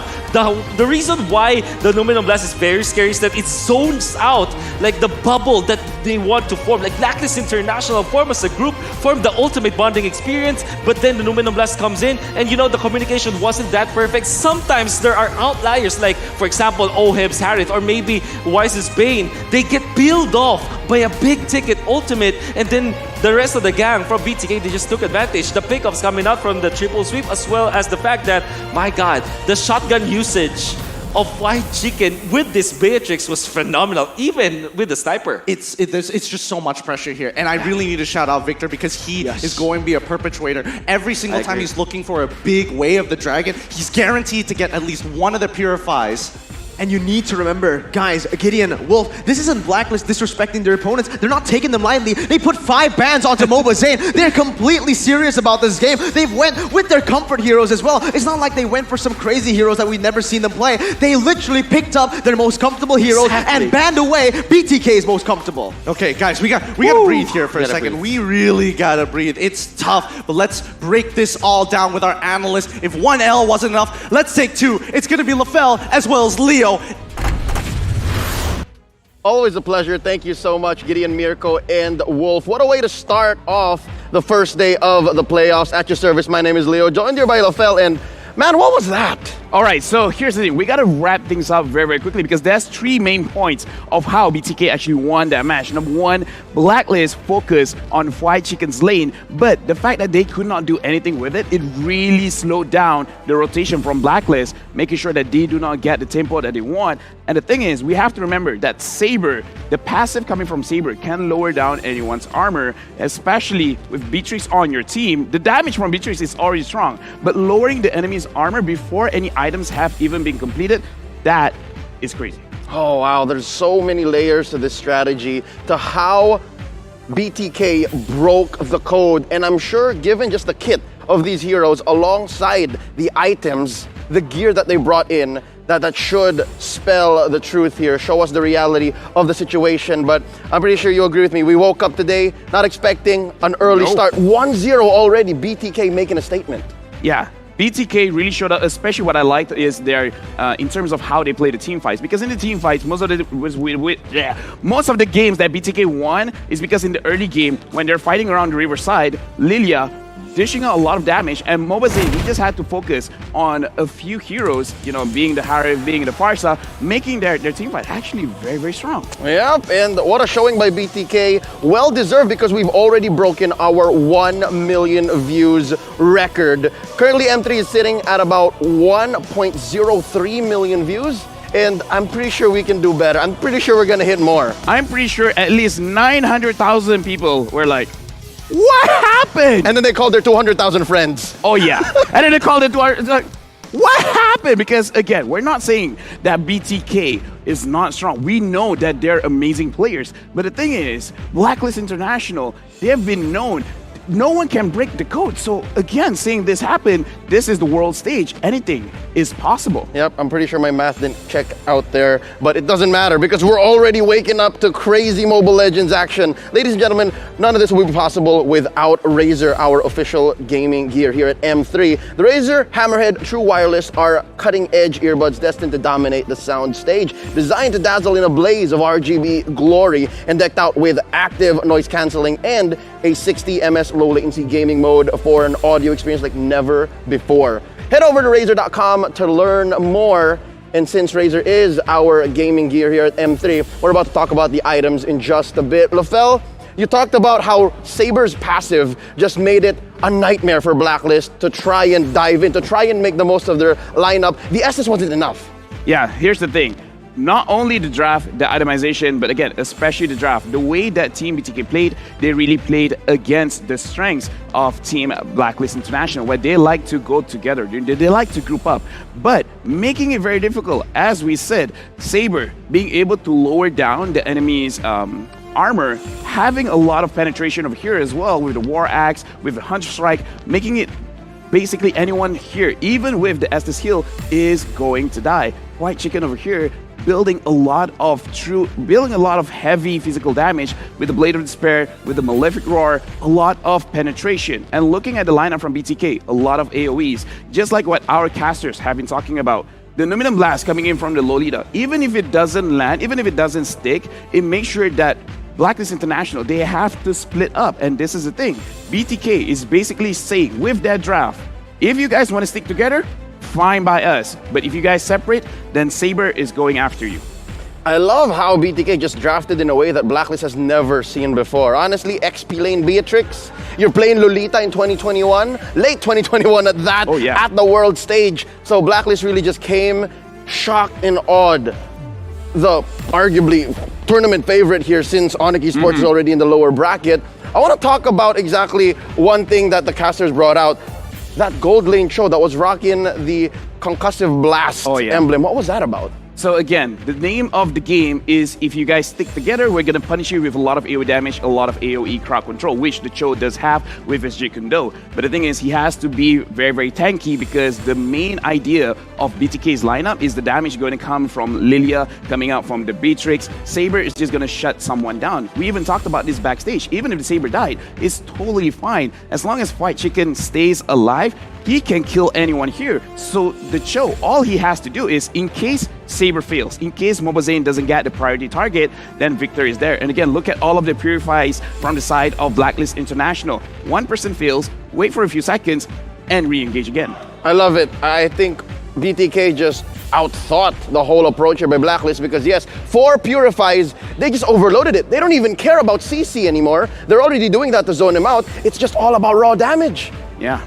And the thing is, from BTK, when we're looking at draft, all right, this might not be all that crazy, but just by having that Saber, lowering the armor, that is amazing. That is why I feel like I was surprised as well from a Saber pick, but after he got that first kill on All My Venus, it makes sense. And we've seen Oheb try to re-engage, but getting one-shotted by the Renner, that just shows how crucial it is to lower down the enemy's armor and then continue with your assault. Yep, that was ridiculous. White Chicken sitting in the bush, almost a point-blank Renner blast to the face of the Harith on Oheb. That must have been traumatic. That must have somewhat shocked the system for Blacklist International, and they're far from home. They dominated MPL Philippines, but here today, in the face of the best of NA, they have gotten their core shaken.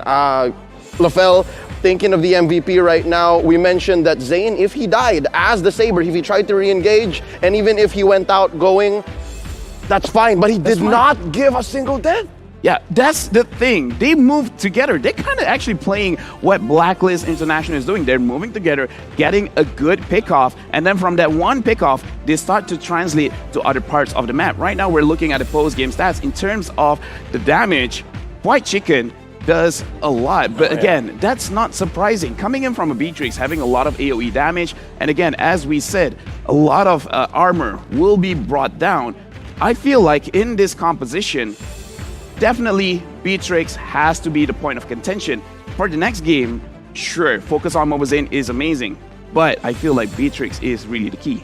Watch out for the Beatrix. Looking at the draft from BTK, they took out very specific choices, Blacklist specific choices. Well, on the other hand, Blacklist just tried to choke out Mobazane. Oh, yeah. Apparently, he always just had that one reverse Uno card, all right? Yeah. In the group stage, it was the Balmond. Now, it's the Saber. And the thing is, I feel like this is the thing that Mobazane kind of likes, I feel, is because like, oh yeah, everyone just focus on me. Even though I'm completely banned out, who's our MVP? Of course, it's Mobazane. 9-0-3, not a single time falling, although in essence, in logic, he should have died like once or twice, at least in the later game when Haji was just blasting him with the feathered airstrike. But no, at 86 kill participation, the man earned the highlight plays. Again, Mobazane have really showed up because like we've all been saying, oh, he can only play the marksman. And then he shook things up with the Balman, and then now with an assassin on the Saber. In terms of how, in my opinion, Blacklist International should look at Team BTK as of now, they have to understand that even the side lanes, they're very, very important because looks like a lot of the players have really stepped up. The Lilia is also being very, very strong. I have no idea what's going to happen in the second game. Well, it looks like we won't have to wait much. We're gonna get answers to that question and a whole lot more when we go back to the caster's desk. Game 2 is just almost about here. It's gonna be BTK versus Blacklist. Again, BTK shocking the system 1-0, but it is a best of 5, so we're going to 3 here. We're about to throw it back to Gideon, Mirko, and Wolf. On behalf of LaFell, my name is Leo. This has been the Analyst Stand. What more might BTK show? We're about to find out. Back to the desk. Thanks, Leo and LaFell. Appreciate the analysis as always. And man, what a shocking turn of events. At least we have a little bit more insight on the situation, because everybody out there is probably screaming, MOBA Zane on that Saber. He played it so well and so hard and broke the code so hard that even the statistics, it was literally just Saber, Saber everywhere you look. There's no escaping him. Honestly, I am just so mind-boggled right now. But remember, it is a best of 5. Sure, they have been able to break the code right now in game number 1. But as we all know, Blacklist, they are a team who actually wants to lose. They want their code to be broken, and they have shown time and time again that they have been able to adapt really, really fast. Now, guys, if you are, taking your time and thinking about in-game rewards, have you ever considered on watching it on MeWatcher? Guys, remember, you can catch the M3 World Championship live on MeWatch from the 6th to the 19th of December and win various in-game rewards while doing that. So, what are you waiting for? Switch on over to MeWatch and join as we go into Game 2 of our first upper bracket matchup, and it does not disappoint. It's not at all. It really is. It's great. It's great. You know, what we saw from BTK is not only with the way that they drafted, like, I think that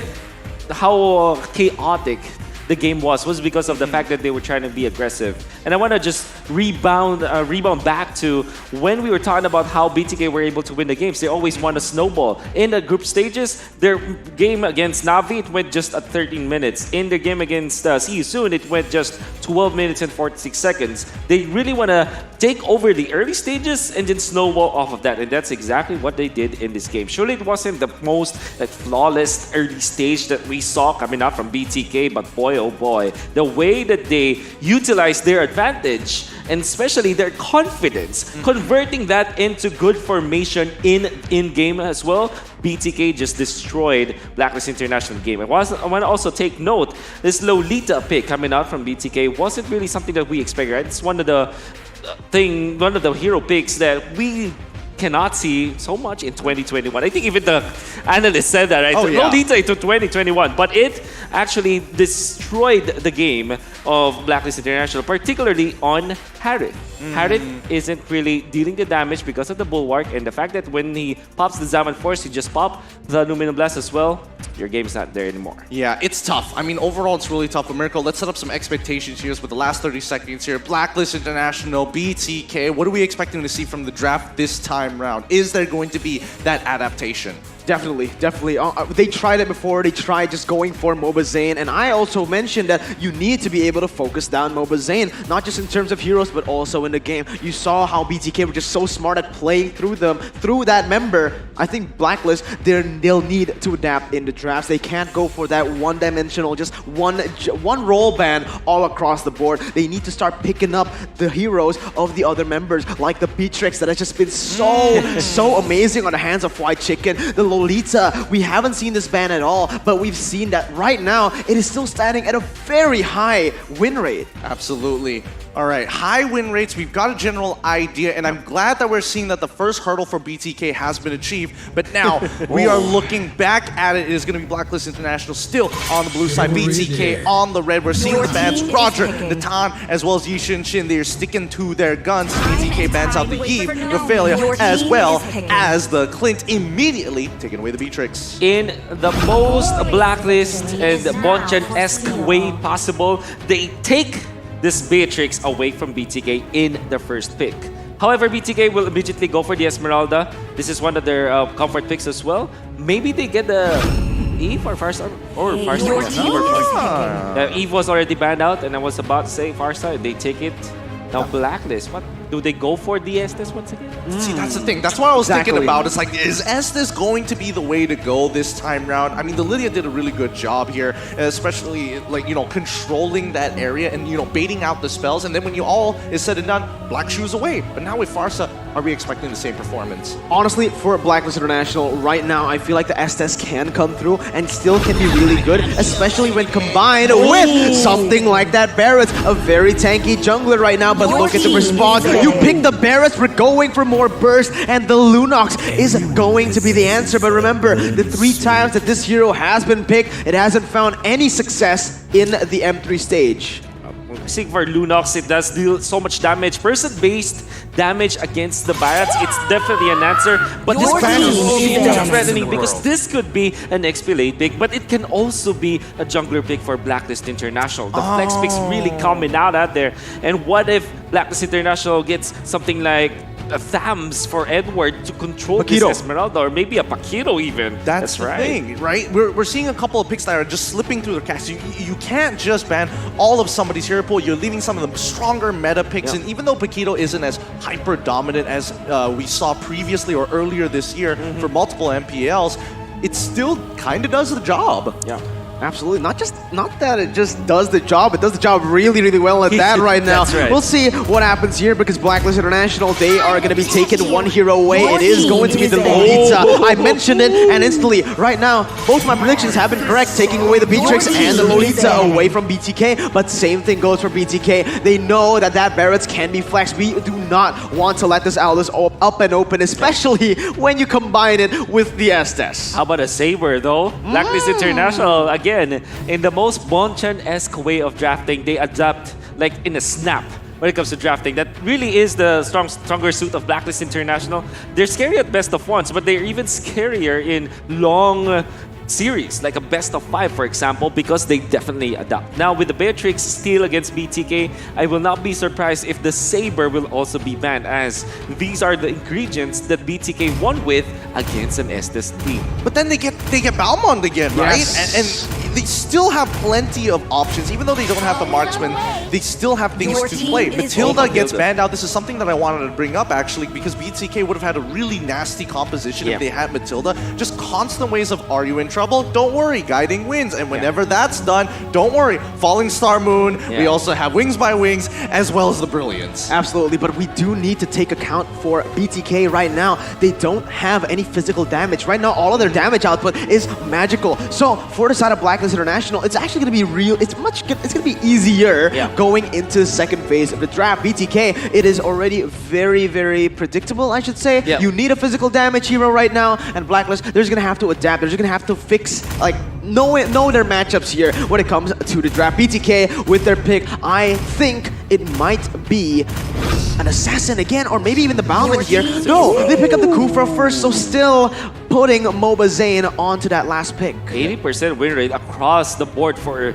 Kufra. That was really, really, really surprising to me. But you have to look for the Kufra in a way that it is always comboed with something like Farsa, for example. That's a scary combo of Blacklist International, Hylas, and Alice. Whoa, we haven't seen Alice in a very long time. It looks like they need some form of scaling and more damage, and Alice, who infinitely scales, it's just, it's going to work out really nicely for Blacklist International, rounding up the composition. They've got the Beatrix for that physical, they've got the Alice for the magical, and we get the Balmond again coming out from BTK side.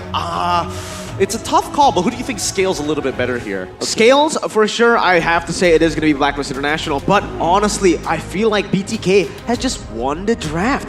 Sure, scaling-wise, it is going to be Blacklist, but matchup-wise, you have that Lunox, you have that Farsa. Sure, they can scale as well, and guess what? They are natural counters to the Barretts, to that, what was the last hero that was picked up? Hylos. To the Hylos as well. Exactly. All these tanky heroes can be completely shredded in that late game, and in the early game, I feel like Blacklist are not going to be able to do as much as they would usually. Well, I mean, that's one story to tell. The only way to decide is by making history here in the Land of Dawn. It's going to be Blacklist versus BTK. Are you ready for it? The lineups are ready. It's time to head into the Land of Dawn. Welcome to game number 2. As much as the Lunox is great versus so many of the heroes of Blacklist International, such as the Barats, Hylos, as well as the Alice, arguably, the problem is there are 3 of them all together in one draft. That's why I feel that maybe this Lunox will have so much a problem. I mean, technically speaking, does have the kit to deal against the tank heroes of Blacklist International, but all of them all together, that's a different question. Now, another question, another puzzle that we need to kind of answer is that what will be the laning, right? I think that this is a Barrett in the jungle. Maybe explain Hylos, Beatrix in the mid lane, Estes in the roam role, and Alice in the gold lane. See, that's who will actually pull up something like that, right? Only Blacklist, I think, will be brave enough to do that. I mean, we got Torak in Malaysia, so that's another one. That's the thing. We all got our own bit of flavors here. Come on, guys. But I overall want to talk a little bit more and kind of delve deeper into these lane matches here, especially when it comes down to the Esmeralda versus Hylos. Like, throwing the EXP like that, is it worth doing? I've seen it a couple of times in the Philippines, but I want to hear from the side of you, Mirko. In MPL Indonesian standards, right? Is this something that's even considered? Hylos in the XP lane? Versus Esmeralda. Yeah, honestly, Hylos is just such a good hero right now. I mean, technically, so far, it is still sitting on a 100% win rate, if I'm not mistaken. It's been picked up one time, and we've actually seen this in Indonesia as well. Boots loves to play this hero. He was the one who started it, I'm pretty sure, right here. And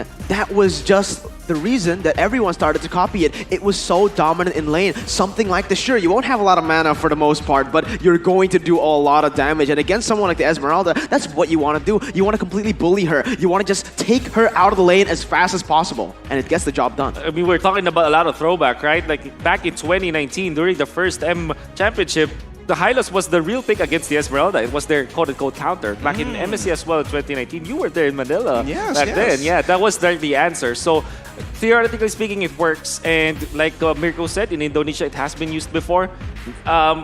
This time against Edward using it, maybe that's the question mark, because I have not seen Edward really use it.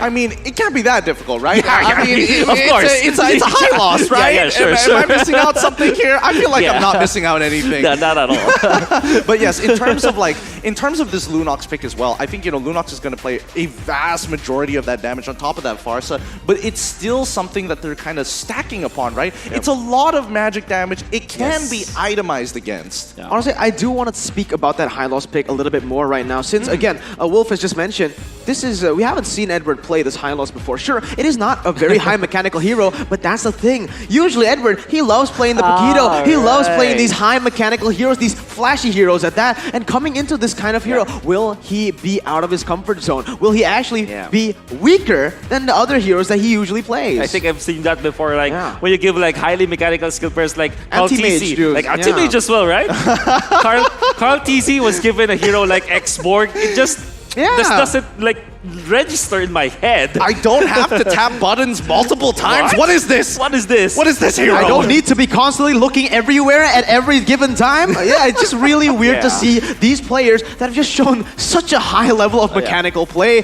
using these kind of heroes. Yeah, losing they call this the joystick hero. The joystick hero. Yeah, the joystick. That's a great way of describing him here. But for all of you watching M3 right now, so far we need to have a quick game remake here. It looks like something has occurred. We want to make sure that competitive integrity is maintained, that these players have everything that they need to play at the highest level. No excuses. This is M3. We ain't going to go, we're just going to deal with it. Not this time. You have to have everything set and proper. Absolutely, but now that we do have the time, I really want to get into the mental state of the players, because as we said, coming into this, there was so much set up for Blacklist. They are the back-to-back champions. They're the runners-up of MSC, MPLI, right? They've been through it all, but they have yet to get that international trophy. And against BTK, a team who's relatively unknown in terms of, the greater scheme of things, right? They don't have their own MPL. It is not a developed region just yet for MLBB, but they're already showing this much confidence. For Blacklist, is it too much pressure for them going up against the literal underdogs here? Honestly, I think that's what makes them so exciting, that just by raw talent and understanding and just brains. No coach. They're no coach as well. They got no coach. It's amazing to see what they're able and capable of. Yeah, and that is really putting a lot of pressure onto Blacklist International. Imagine like carrying the burden of like the Filipino fan base, which by the way really expects a lot from its representatives as a thing, right? Then again, Blacklist International, they have been in this place before. What I really am surprised about is another part of, we're talking about mentalities, right? You breaking the code in the first game. You know what? Many teams have tried this. And I think even Onyx Esports in MPLI also tried this strategy. They lost, all right? So here's the thing. I've talked to a lot of coaches, and they say that it is also rewarding if you beat Blacklist in the first game of a series with their own strategy, right? Because then you get the momentum up. Again, they failed a lot. With Onyx Philippines, Onyx Esports, and many other teams in the Philippines as well, they failed. But guess what? It only takes break the code with K in it to actually take down the Blacklist International squad. I think this is a big morale boost for them. Huge, huge. I mean, even in coding languages, even if it's something not C, it's K, the whole entire program is not going to compile and will fail on the run. So it's something interesting, and I want to see whether BTK is one of those teams where it's like, is the pressure what's keeping them going? What's exactly their motivation here to keep on pushing forward? Honestly, that's the question, right? For BTK, they want their region to be finally known to the world. They want that notoriety. They want that championship title. And now we're going to get straight into the game. Let's see if they can do it, Gideon. Let's see whether or not they can get the recognition that they so highly want here for the North American region as Blacklist International looks to troubleshoot the code here in game number 2. Now, looking at the lane assignment so far, I mean, it's Lunox up against Alice, pretty casual, pretty normal here, but it's going to be Hylos in the jungle. Hylos jungle. All right, so we guess it incorrectly. Pirates is still going to be the matchup against Esmeralda. Still pretty decent. I wonder what this means. Yeah, no, that is surprising, but wait a minute. There's already a fight going on here as Moba Zane gets, zoned away. Yep, they're just making sure that they are escorting Haji around, making sure they can use Wise as just early game tank pressure to do the work. And honestly, I don't want to be that guy, but we've seen Hylos jungle before here at MPL-MY. We're not proud of it sometimes, but this might prove otherwise that this could be an effective strategy as they move in towards the orange side. Moba Zane having to deal with this, realizing this is not exactly the best position as they haven't hit level 4. They get the immediate hit. Shark looking for the engage to solve the rest off. Fly Chicken might be able to get into the back line here. Yes, Wise steals away the orange, but Moba Zane is going to have to run it out. Can they get some form of a kill as Shark is on the run? Victor here to join. Oh My Venus is on the run, and yes, they find the first kill onto the juggler. A second one has been slain. First blood by Razor going over to BTK. Blacklist, you see this, man? They want to group up, but BTK as well. They rotate every single member to that top side. Victor, actually, he left his lane without even clearing the way. He's like, I need to get to my team, and that proved to be great for this team. 9 heroes in the turtle pit around the orange buff as well as the Rock Ursa. That is crazy, and we're going to see the replay there. Definitely, I'm liking the idea of Blacklist International have Wise on the Hylos on top of all of the heroes of the members of BTK. But then again, even if you're a Hylos with the Estes, if there are 5 heroes on top of you, you're going to be taken out. And unfortunately, the strategy coming up from Blacklist International backfired heavily as they have lost so much. Oh, it's another fight already. Glorious Pathway is already down. Zia's the next to fall as they look for Eternal. Moba Zane tries to get out. He needs a kill. No, he doesn't find it here. Shock trying to go for a re-engagement here as we see Edward. Daytona's welcome. Actually might be saving the man, but they secure the kill on towards the north side. Victor can only do so much. Oh, the Frost Moon shield keeps him strong. Oh, I'm not entirely sure how the engagement even started to begin with, but they have to protect this purple here. Wise wants it. Bennett's Rage going to be coming out. They zone away. Moba Zane having to use the lethal counter to secure his own purple. Amazing response by the side of Blacklist International, man. They know BTK. That, again, the reason BTK was able to win that fight just now is because they isolated. You can see BTK, when that orange buff fight happened, they were able to... Did you see the shot selection by them? The Kufra targeted towards the Estes, and everyone else targeted towards Wise. So by that, Wise wouldn't be able to get the resource to get the healing. But look at this. It is already Blacklist, once again, trying to look for the proactive plays in that top side. I like it. I actually kind of like it coming in from Blacklist International. They've completely played it the top side and taken away all the energy shields and maximized on that gold. bold. And one thing that Blacklist International did all throughout this game is to punish BTK from grouping up, because BTK really wanted to group up. And what normally happens is that you leave your lanes. Oh, yo! Turret enemy shields. I'm sweating there. I'm so sorry, Wolf. Ooh, that's some pucker factor right there. You know, the balls on Venus right there to be able to just save his ultimate, man. That was crazy. That was crazy. It's just limit testing. Yeah, one thing for Blacklist International, and most particularly on my Venus, he's got a lot of composure, I guess, the words I'm looking for. He knows when to pop his ultimate or when not to. Yeah, I mean, honestly, Oh My Venus is one of those players who has that veteranship, has been in the leagues, in competitive play for so long. Tempered like steel here. Another game pause is going to be, I'm not entirely sure what the issue is going to be, but we'll fix it in the meantime. We got to trust that the system works. Yeah, you talked about how veterancy can come, or veteranship might come from Oh My Venus. Fun fact, Oh My Venus and Wise, they also represented the Philippines before, back in M1. But they're still part of Onyx Philippines, who also represents the Philippines today. And so this is not the first time. In fact, there are two timers already for the world stage for Blacklist International.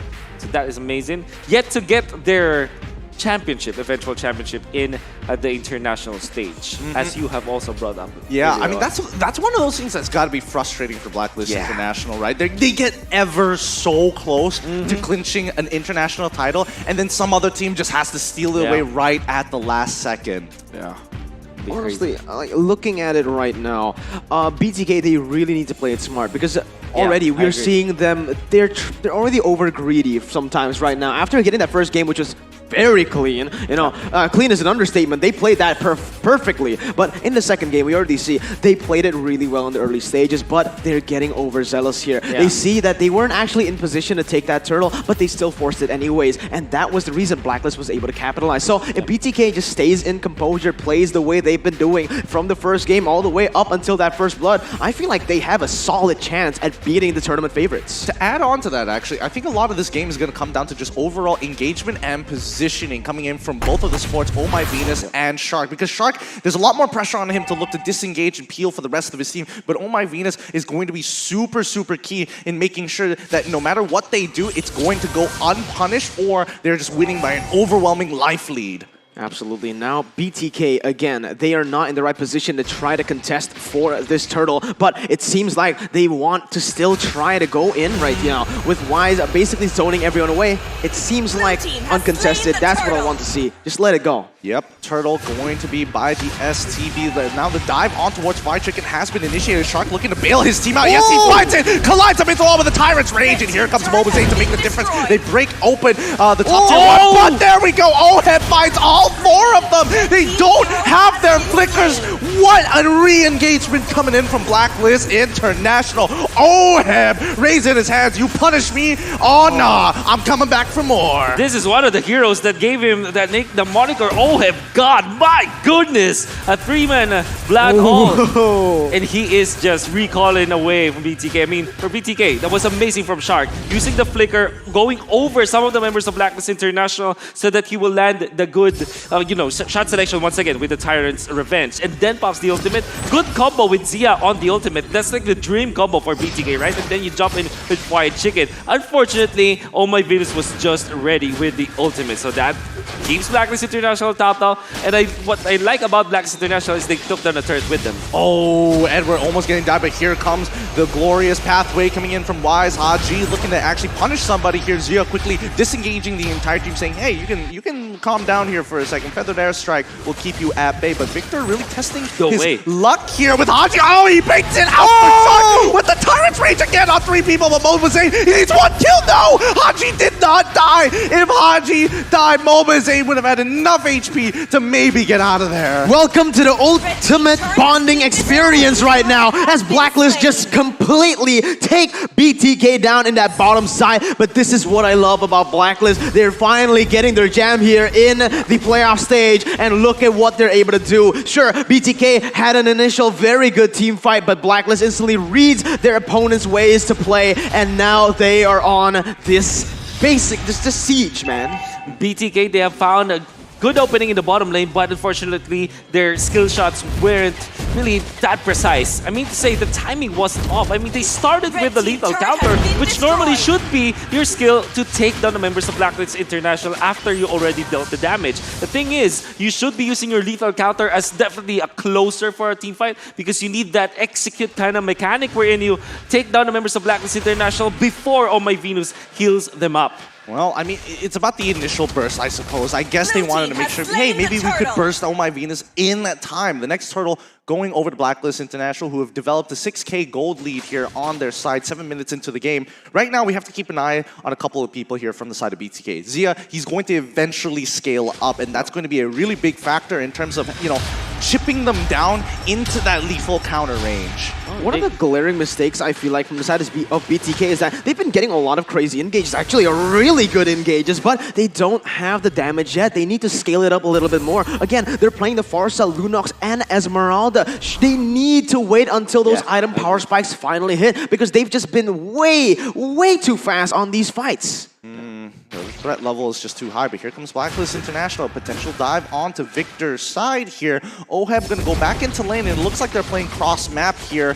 They're going to take the sacrifice tier 2. Victor knows he can't do much about the situation, and same goes for Oheb. They both just have to wait it out. Flowing blood comes through. He's not going to engage this, right? But Inhibitor, are they going to just sacrifice the Inhibitor turret? Bottom tier 1 goes down. Inhibitor turret is still alive here. Fried Chicken going in for the full-on fight against Oheb. The Doctor is just not enough. The wave is too strong. Oheb is able to take on one. Can he get Momoze? He does! He finds it! It's gonna be a 1v2 as Oheb is ready to rumble. Daytona's welcome onto Shark, and it's gonna be an easy triple kill for the man, the myth, the legend, Oheb. You don't cross-map against this guy, man. We all know what Oheb can do. He got the Maniac on Beatrix in the group stage, and he's gonna get that triple kill to basically shut BTK down in the early phase. That was what I always called the awkward Lunox jump with the ultimate from the darkness, right? You always want to hit with your ultimate from darkness and also get another Chaos Bolt up. Turn one, Oheb!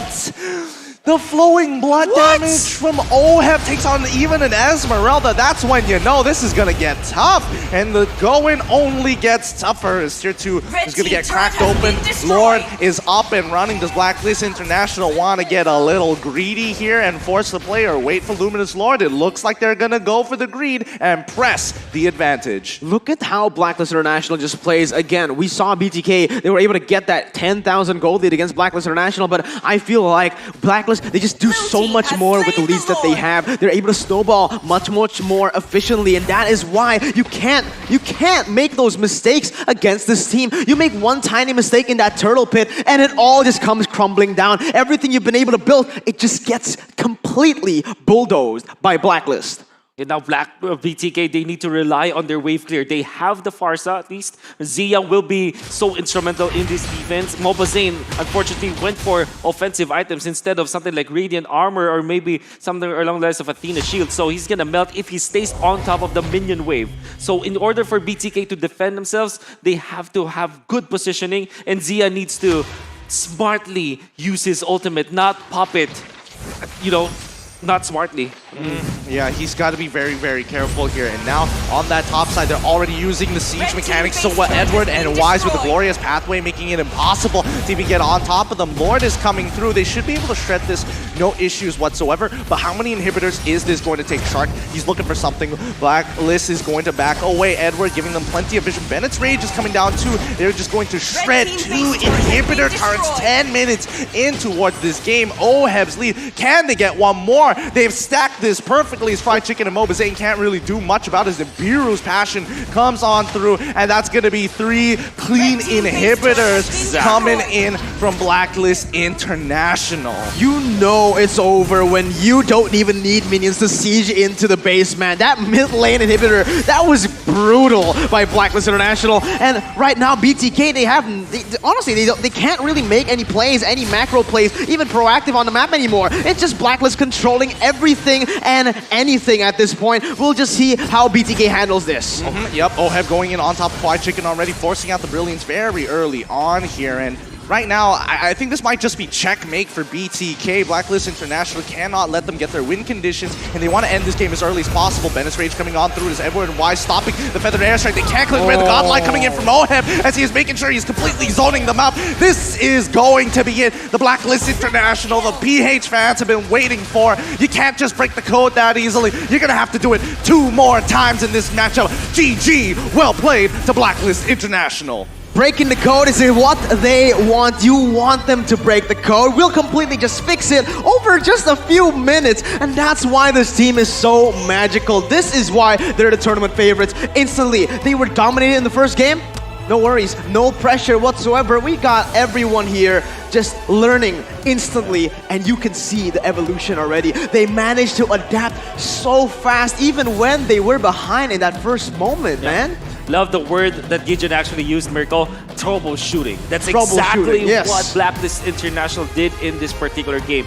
Using the Hylos, not in the XP lane, but in the jungler role, as well as the fact that they utilized Alice. Oh my goodness, Oheb was phenomenal in this particular game. Yeah, I mean, honestly, I gotta give it to BTK. I gotta give them some credit. They had some really smart bait plays. I agree. Very, very smart bait plays to kind of get a very clean engagement coming in from Shark. However, with the sustainability coming in from Alice, I don't think they were ready at how strong Oheb was at that point. And even for me, after the first initial engagement failed, and Oheb finally got that lead, and they tried it one more time with the help of Oh My Venus to completely shut them off, the game just got so rough. Maybe the stark difference between the two teams' playstyle is that Blacklist International, they leave so much room for mistakes, but for BTK, they are so all in. That was true with their group stage matches, that is true with their game 1, and that's also true with their game 2. They have to go all in as soon as possible. Well, that's it gonna be from the casters. Let's throw it over to our 2 Ls here at the analyst sets. Let's throw it over to LaFell as well as Leo. And just like that, Blacklist seems to have woken up and is ready to play in the playoffs. Here at the analyst stand, my name is Leo at your service, joined by LaFell. And my guy, what a game. They had to bring out the secret weapon, but Blacklist evens the score. Hey, you know what? Like you said, they woke up. Whatever coffee they took, it really made them different. Now, the thing is, we have to look at 3 different factors of this game, where inside of Team BTK, they have 3 scaling mages. The other one is that how tanky the Blacklist lineup is. And we got to talk about Oheb. Oh, yeah. Oheb on that Alice. It's a signature pick. And here, he really felt like he was in his element. Yeah, the thing is, in terms of how BTK played, we saw that what Blacklist wanted to do was they wanted to go very aggressive, trying to shut down Mobile in the early stages of the game. Bellman has a lot of damage because, again, the second skill, it will scale up, and they just don't have enough defensive capabilities to fight against the Bellman level 1. Yep, and at that point, basically for Blacklist, it was in the bag. Speaking of bags, we would like to shout out Tumi, the leading international performance luxury brand designed Tumi Esports Pro level bags and accessories for gamers on the go. And in this bag, there will be a lot of bits, gears, items that these teams have brought in, and we'll be checking that in just a bit. You were mentioning that Hylos, the early game pressure. We saw it in the jungle here. I believe for a majority of our audience, it's the first time that they're seeing in pro play a Hylos in the jungle. How did that work out? Okay, so a few of the things that we do have to bring up is that this is the difference between Mobazine and coming in from Wise as the jungler coming in from Blacklist, where Wise is more of a supportive kind of role where he helps out everyone on the team. He can help the engage, he can help the disengage, and such. From the side of Mobazine, he's more carry-oriented. Right now, let's looking at the items, and the items coming in from the Hylos, he's optimizing the build that he has to make sure that he's very, very tanky, as well as he can actually go diving to the backside and destroy anyone. Over here, I'm looking at Zia as well as White Chicken because both of these players have been shut down. And in terms of what Blacklist did, Oheb had a very good time over here, 9-0-2, because if you look at the heroes coming in from BTK, this is the major problem. They have 3 scaling mages where they needed more items to make sure that they deal enough damage, but by the time they have created their items from the side of Blacklist International, they can itemize against it, making it very good. But because OHEB is so far ahead, he doesn't even need a defensive item. You're right, exactly right. In under 12 minutes, OHEB was able to complete his arsenal, a complete slew of magical damage items. And at that point, we were talking about it backstage. When is BTK going to start to build the Athena shield? When are they going to get Radiant armor? And at that point, it might have been too late. Yeah, right now, looking at the damage coming in from both of these teams, it's unsurprising. The damage coming out from OHEB is going to be the highest, 58,000 damage going out from the side of Team BTK. Zia and Fried Chicken, they tried their best. But again, from the side of Blacklist, they're too tanky. And even when they're about to go down, the amount of heals coming in is too big. 190,000 total heals for Team Blacklist International. And that spells a very interesting story here. It weaves an interesting tale because it's deceptively honest, right? You have just two main sources of damage, and then the three others on the side of Blacklist are just there to basically put up a wall. And these two sources of damage, they have great coverage. You have the dive, you have the sustain on OHEB, on the Alice, and then you have the poke, you have the physical from the Beatrix on Haji. And sometimes all you need to do is just be essential. Cover the basis, the fundamentals of your strategy. And BTK, it was just too much for them. I love it. The story of the series so far, Lafel, is both teams playing on their strengths and taking a game each. Yeah, and again, looking at the line over here, in terms of the heroes, for Blacklist International, the reason why they're looking so good is because from the side of BTK, they do not have enough DPS. They do not have the damage per second. But right now, we're looking at the MVP of the game going in to OHEB with that Alice with a crazy 902 score. And you just mentioned the DPS, the damage, the burst to take down this sustain mage that OHEB is just so good at. Any league, any tournament he goes into, he makes a statement with the Alice, which we haven't really seen much in M3. This is the first time. This is the first Alice, and he really showed up. He's like, all right, not a lot of people play Alice. Let me remind you how terrifying it is. In the early stage of the game, sure, wanted to get some stacks, just wanted to scale up, getting your level 4, getting your items. But once he's ready, the thing is, who can actually peel OHEB away from the backline? No one can do anything. They just have to be there, and they just have to take it. Yep, even Kufra, even Shark had such trouble. We're going to see that in the highlights right now. Yeah, right now, looking at the highlights, this is the first game where we can definitely see, in terms of how BTK played, they controlled the tempo very, very well. They took this game on their own hands.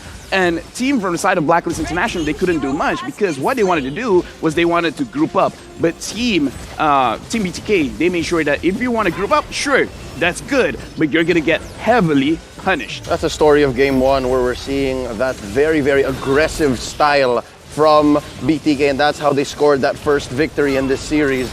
And looking at just how perfect this execution was, it's definitely a North American flavor. And there it is, the face check, ran her to the face again. He had his shield up and he still got popped. That is how damaging it is. And right now, looking at the second game, this is a completely different story, where from the side of Blacklist International, they're too tanky. And look at this, a crazy 4-man engage. That's definitely the highlight of this game. And ever since then, it's all Blacklist. Yep. Oh, here's another one where OHEB, in effect, did a 3v1. Edward to the rescue as well. Shark, again, we talk about Shark. He can only do so much as a Kufra. And now, looking at the lineup of BTK, they were really just walking into Edward's Detna's welcome. He was welcoming them with open arms, and at this point, we can say it was over. Blacklist International felt at home with this lineup, and BTK, now they have to figure out a new solution. Yeah, and looking at all of the highlights, I'm pretty sure a lot of fans as well at home is looking at the Hylos being the jungler. He even used the jungle emblem, which not a lot of people use. However, in this game, it does make sense because Hylos does not have the fastest clear out of every hero in Mobile Legends right now. So having just a little bit more help over there, making sure that he can really control the objectives, which again, he did. He secured basically all the turtles. Yep, and that's essentially what happened here. Will Blacklist field the jungle Hylos once more, or will they try to go a little sneaky and bring out another secret weapon to make the score 2-1, put them at match point? We're about to find out. Currently, we're sitting at evens, 1-1 BTK versus Blacklist. This match is going to be resuming very shortly. On behalf of the casters, Gideon, Mirko, Wolf, It's the analyst stand here with Lafel and Leo. Stay with us. This is M3, presented by TikTok Live, supported by the Singaporean Tourism Board, and powered by Moonton. Don't go anywhere. We'll be right back.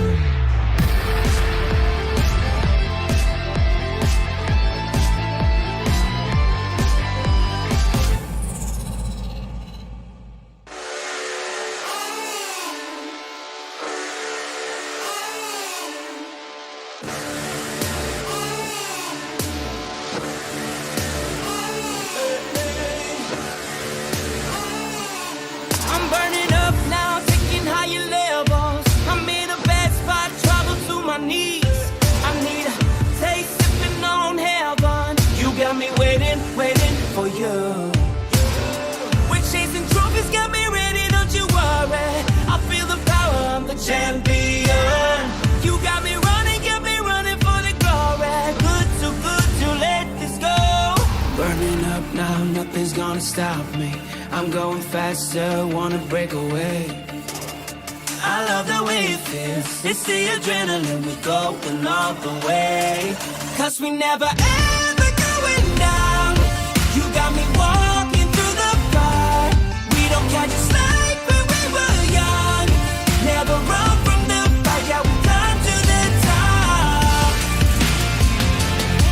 Never run from the fight, all the way to the top. Never run from the fight, yeah, we rise to the top. Burning up now, nothing's gonna stop me. I'm going faster, wanna break away. I love the way it feels. It's the adrenaline, we're going all the way. Cause we never ever going down. You got me walking through the fire. We don't catch a slide when we were young. Never run from the fight, yeah, we climb to the top. Never run from the fight, all the way to the top. Never run from the fight, yeah, we rise to the top. Burning up now, nothing's gonna stop me. Oh baby, please, oh yeah.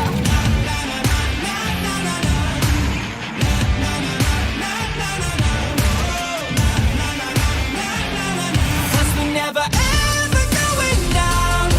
You got me walking through the fire. We don't catch a slide when we were young. Never run from the fight, yeah, we climb to the top. Never run from the fight, all the way to the top. Never run from the fight, yeah, we rise to the top.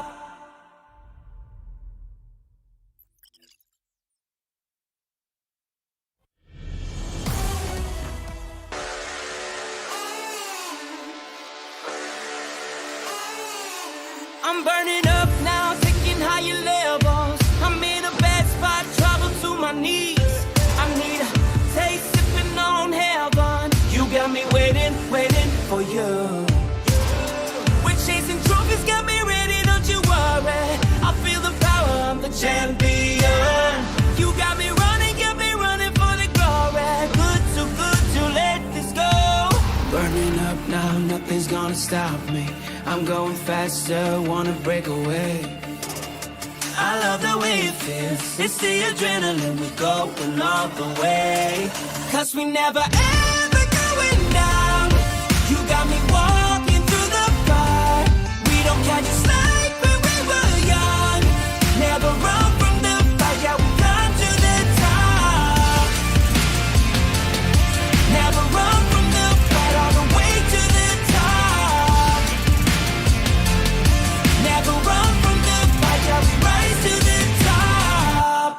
I'm on a rush now, winning, that's my focus. I need some ice, you gotta cool me down. I feel my you. We're chasing trophies, got me ready, don't you worry. I feel the power, I'm the champion. You got me running for the glory. Good to let this go. Let's go.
Welcome back, everybody, to the Mobile Legends Bang Bang M3 World Championships. The score is currently 1-1 between Blacklist International versus the North American counterparts in BTK. Remember that you can be watching this live, and it is presented to you by TikTok Live. Not to mention that all of this is supported by the Singaporean Tourism Board and finally powered by Muntun. We've got a banger of a best-of-5 series so far, and more action awaits us as we move in towards game number 3. My name is Gideon Q here on the desk with Mirko as well as Wolf. So far, thoughts about the games currently standing 1-1? Thoughts right now, I mean, to be honest, I have no thoughts. I feel like both of these teams, they're just really insane, and that's something that no one expected. So I'm just really glad that we are able to witness 1-1 right now. BTK dominated the first game, and Blacklist dominating the second.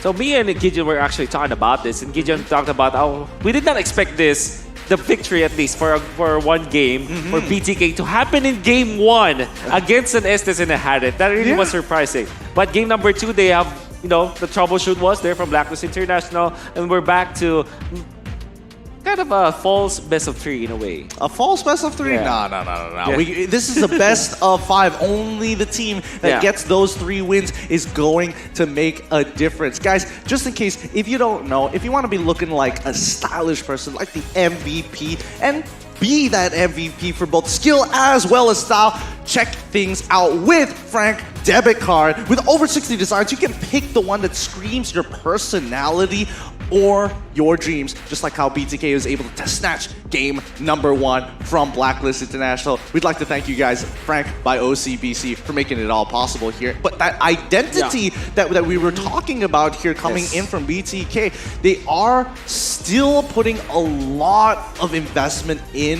MOBA Zane here. And now Fried Chicken, the moment you take away that Beatrix, the question is, will the side laners really come up online, or are they still looking for a potential, hey, can we drag this game out? Exactly. That's one of the things that we can talk about right now, because the thing is, for the side of BTK, what makes that first game really work from them in terms of the draft is that they have multiple winning lanes, not just the mid lane, but also that gold lane. With the Beatrix going up against the Harith, Harith is always going to have a tough time going up against someone like that, you know? And that's the reason they were able to snowball in the early phase. That's the reason they were able to rotate a lot faster without compromising their own lanes. But in the second game, that's exactly what happened. We saw BTK still playing with the same style as game number 1, but they don't have the heroes necessary to make that happen. You can see the Esmeralda went to the top side. They got 2 initial kills, but they're losing so much by doing that. It's actually Oheb picking up a lot of gold from that bottom side turret. There's so many Edward, my bad. Exactly, yeah. So many mistakes that Blacklist International actually punished from BTK. For example, the first group up from BTK was all in good. I mean, they were able to get like 2 kills, whatnot. But then again, they lost on some of the lanes because of that. Outer turret and shields were given to members of Blacklist International, for example, for Edward. And up top lane, when BTK tried to engage against the bubble of Blacklist International, not only did they lose their turret, they also gave free kills to Oheb. And from then on, Oheb was unstoppable. This Alice given so much farm, as well as the fact that he got kills, and then eventually get more kills afterwards, he was, unkillable at a certain point in time. Yeah, absolutely unkillable here. And no matter how much anti-healing you have, in the Dominance Isis as well as the Necklace of Durances, it's just forcing you to put money elsewhere instead of that raw damage. Now, we still have 2 minutes on. We have 2 minutes on the clock here. Let's talk about win conditions here, because even for BTK, I'm not sure whether they're going to change things up. They have been a little bit of a tunnel vision on the bans, as well as just not overall banning Matilda as well as Estes. Victor with lane priority, though, has been working out quite well. Yeah. For me, the win condition for BTK, if they really want to take back the momentum on their side, maybe just get their hands on the Beatrix. Obviously, of course, if their second pick, Blacklist International will take that first. But I think the trade wasn't as optimal as you would expect. They went in for Esmeralda and Farsa. Farsa is good, but Esmeralda, maybe not so good. I feel like the Esmeralda is good, but you need to have a winning lane. If you already picked the Esmeralda in the first phase, you need to pick maybe another laner on the side lanes, whatever you put the Esmeralda in, just the opposite lane, you need to have that winning, right? The thing is, when they first pick Esmeralda, this Esmeralda is going to 100% lose because Blacklist knows that they can counter it. They pick up the Barretts instantly. Even if they pick up any other hero, that, they can just go for a counter, just an early game dominant hero. But the thing is, they picked up a weak side gold laner as well in the Lunox. So both lanes losing, they're going to have to make a lot of compromises to make these plans happen. Yeah, because unlike first game, right, they picked up Beatrix as well as the Cho and Lilia in the first phase. So you still don't know which lanes they will go, right? So it's still very flexible, very adjustable. But when you look at their draft in game number 2, they pick up Esmeralda, Farsa, and Lunox. Surely you know that the Farsa or Lunox will be the gold or the mid laners, right? And of course, Esmeralda will be in that XP lane. So you know now what you are dealing with if you're looking at BTK's draft. So maybe the real win condition in the draft is to be flexible in the first stage. Flexible within the first couple of picks. I think the bigger question is who's going to be on the blue side and who's going to be on the red side. I think that really helps predetermine whether or not you're going to have that sort of priority or not. Arguably, I would like to see whether BTK is going to ever go in towards that blue side, see what their first picks and especially when it comes down to the bans, how are things going to change? Maybe that could get another win, steal them that win, and shake things up against Blacklist International. Absolutely, and one notable thing again from the side of BTK is that they picked up the Balman in the last phase with 4 magic damage heroes. Yeah, that's the thing that makes it so easy to itemize. You can see, Oheb, he was super dominant, yes, because of his mechanical prowess, but also because of the itemization. He didn't really need any physical defense. He went in for full magical defense. As you can see, he was able to sustain everyone's damage one by one. It was a triple kill in the bottom side and a 1v3, and that was all because of the one-dimensional damage source. Damage source from the side of BTK. Well, speaking of which, BTK now on the blue side with Blacklist International on the red side. BTK banning out the Estes, the Rafaela, and also the Clint locking in the Beatrix for themselves, which worked out great in game number 1 as Blacklist International once again focusing down on these marksmen, Roger, Yi Shin, as well as the Natan. So the Eve is open for Blacklist International, and they're glad they picked that up. It has been banned by BTK the past 2 games. Now, interestingly, BTK banned out the Estes. They have respected it. Of course, they won game number 1 against it. Maybe they're saying, okay, we won it once. Let's not push our luck anymore. Let's just straight up ban it out. And now Blacklist International, I would love to see the Eve from their side. Maybe a Cho even as well. Arguably even a Cho. Both of them seemingly pretty good here. And as you mentioned, even Cho instantly, you got it right on the head there, Wolf. Wow, okay. This is so Blacklist. This is so Blacklist. Truly Blacklist indeed. Blacklist. Absolutely, man. This is so Blacklist. Again, it is going to be the Yve and the Cho. 2 signature picks as well coming in from the side of Blacklist, but let's see what they respond with, because the Esmeralda, like we mentioned, sure, in the first game, we didn't really see it counter anyone, but this time around, it is the Yve. So there is a particular reason to why we're seeing the Esmeralda, and that's what I love to see from this BTK squad. But what do they want to take here? Is it too risky, perhaps, to go for a jungle in this phase. Because the thing is, Blacklist, they have targeted 3 jungle bans already, right? Do Blacklist International want to take more? And the question is, BTK, will they want to take it away? Take some heroes first? No.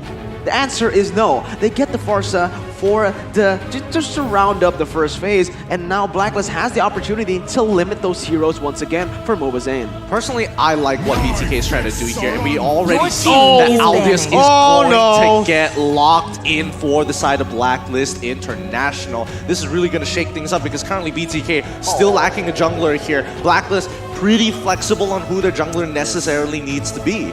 With the reveal on the far side, the Matrix, both very squishy and both very easy to gap close because of the fact that Aldous, I mean, one of the best gap closing kind of skills. It's the ultimate for Chase Fate of this Aldous. It's also one of the favorite heroes for Blacklist International. But this also means that they might have revealed their tri-core or their trio in the mid lane now for Blacklist International, as they normally run Aldous on Wise. And then, of course, the Eve and the Cho, that will be your combo Your team mid lane. is banning. Lolita still banned out by BTK. By Blacklist International, I mean. Yeah, good respect coming out of Blacklist International. I think they know for a fact that, Shark has been doing a really, really good job, and the team plays around that Numinous Blast really well. BTK on the other side, ban out Paquito this time around, understanding that Blacklist International, they have the rather same idea. We're going to have to stop the real world manipulation. We somehow have to stop the feathered airstrike as well. Yeah, you know what's really good with the Aldous? A healing type hero, a utility based hero, and right now we have the Estes and Rafaela ban. One hero that is in the SS tier list of a Wolf. What is it, Wolf? Just mention it right now. It's the Florin. It's up for grabs for the side of Blacklist International, man, and I want to see it. The global healing as well, because this is going to be really good. Coming up against BTK, a team who likes to play the cross map. That global healing, global presence will mean that they will have the Aldous and that Florin ult. And now, final ban. Matilda from Blacklist. The Florin is gonna be really nuts. I mean, we saw it in MPLI, if I'm not mistaken. However, that will mean that the Cho will be given to someone else. Maybe on the gold lane or maybe in the XP lane. I'm thinking that it's most likely going on towards OHEB side. That's the general vibe that I'm getting right now, because their draft is still pretty open up. It really depends on what BTK is going to come up with. If they have some stranger picks, they have some flexibility in that side. But BTK making sure that OHEB is going to get punished here. At least they got rid of something that's really tough in that Alice. It was too much. Dealing with the Alice alone in game number 2 was already nightmarish for BTK. Dealing with both the Aldous and the Alice, that is really difficult. What do you think about that ban, though? Because personally for me, I feel like if you already have this Beatrix, might as well just force the Alice to come out. You're going to bully her anyways, and your team can play for that top side, maybe even snowball from there. And Blacklist International right now, they are going for the full ultimate bonding experience kind of composition. What they need now to round it off is a healing hero. But look at this. They have a very solid front line. They have that backline damage coming in from the Eve, and it is looking super scary for BTK as of right now. I don't know. I feel like Blacklist International is baiting BTK into taking away Florin. I think they all have the same idea. Do we give away Florin over to Blacklist International, or do we take it for ourselves? Both not very good, because if BTK takes it, it kind of compromises their overall team composition. I wonder if BTK is inclined to pick up something like an expert in a jungler role, or maybe in their XP lane, right? Because there's so much beefiness and tankiness in the side of Blacklist International. Instead, they go for the Karina, which is one of the answers to the Aldous. Your team is and then the Grok. All right. Oh, I like that. Okay, so the idea is you push the tempo instead. Don't try to match up against the Aldous in the late game. Just try to be aggressive. Try to invade the jungle of Blacklist International as soon as possible. I love it. I love it. Snowball is the name of the game, and Blacklist International going to be locking in that Lunox. You want to snowball? Don't worry. Once I hit level 4, it's going to be tough to dive this boy. Yeah, not just that. Honestly, from the side of BTK, not only is the Grok really good in the early game, synergizing really well with the Karina as well to get the snowball, but also it's really good to split up the team fight. This is what they want with the single targets of the Karina, of this damage output. They want to target one by one, like game number 1. And so far from the draft, I feel like both teams have a very solid draft. I would personally still prefer Blacklist draft, but it's all going to come down to the execution at this point. I feel like with Blacklist International, there is some form of fail-safe to their composition compared to BTK, which is all about them matching up that tempo, making sure that they do not miss a beat here, Wolf. Yeah, definitely. Because of the fact that they have this late game scaling, and they also have wave clear. In fact, and they also have frontliners. So it's almost spelling you like scaling for Blacklist International. That's all they want. Ooh. I love it. I love it. It's time for game number 3 here at the M3 World Championships. It's going to be BTK up against Blacklist International. Let's jump right into the games. Okay, now we need to talk a little bit more from the drafts in the early phase. Like we mentioned, BTK, they need to get this snowball going, man. They have the winning lane at the bottom side. All of the things we mentioned for this BTK team to be able to maximize their playstyle, they have it right now. A winning lane, winning mid lane, and that early aggression from the jungle. So let's see what they can do with this. Yep, I'm very curious to see how they're going to play this Little Wanderer side, as Karina did start on the purple buff, and immediately Wise is able to get priority over it because he was closest to it. So those precious few seconds, missed opportunity, but that's generally fine as BTK. They want to take it slow for now. Level 4 is going to be when things are going to happen. BTK straight up, they want a snowball. For the side of Blacklist International, they can't really drag this game so as far as they wanted to. Because if you're looking at BTK, they drafted a lineup that will not be, like on a strategical standpoint, will not be good against Blacklist International. This is besides the point of the fact that they're not that scaling. There we go. That's that Fried Chicken domination here, using the early levels as much as they can as Mobazane and Shark, making sure that he is going to have a good laning phase. And I think that's relatively important, as Oh My Venus now going to get pushed back in as they get control over the mid lane at the same time.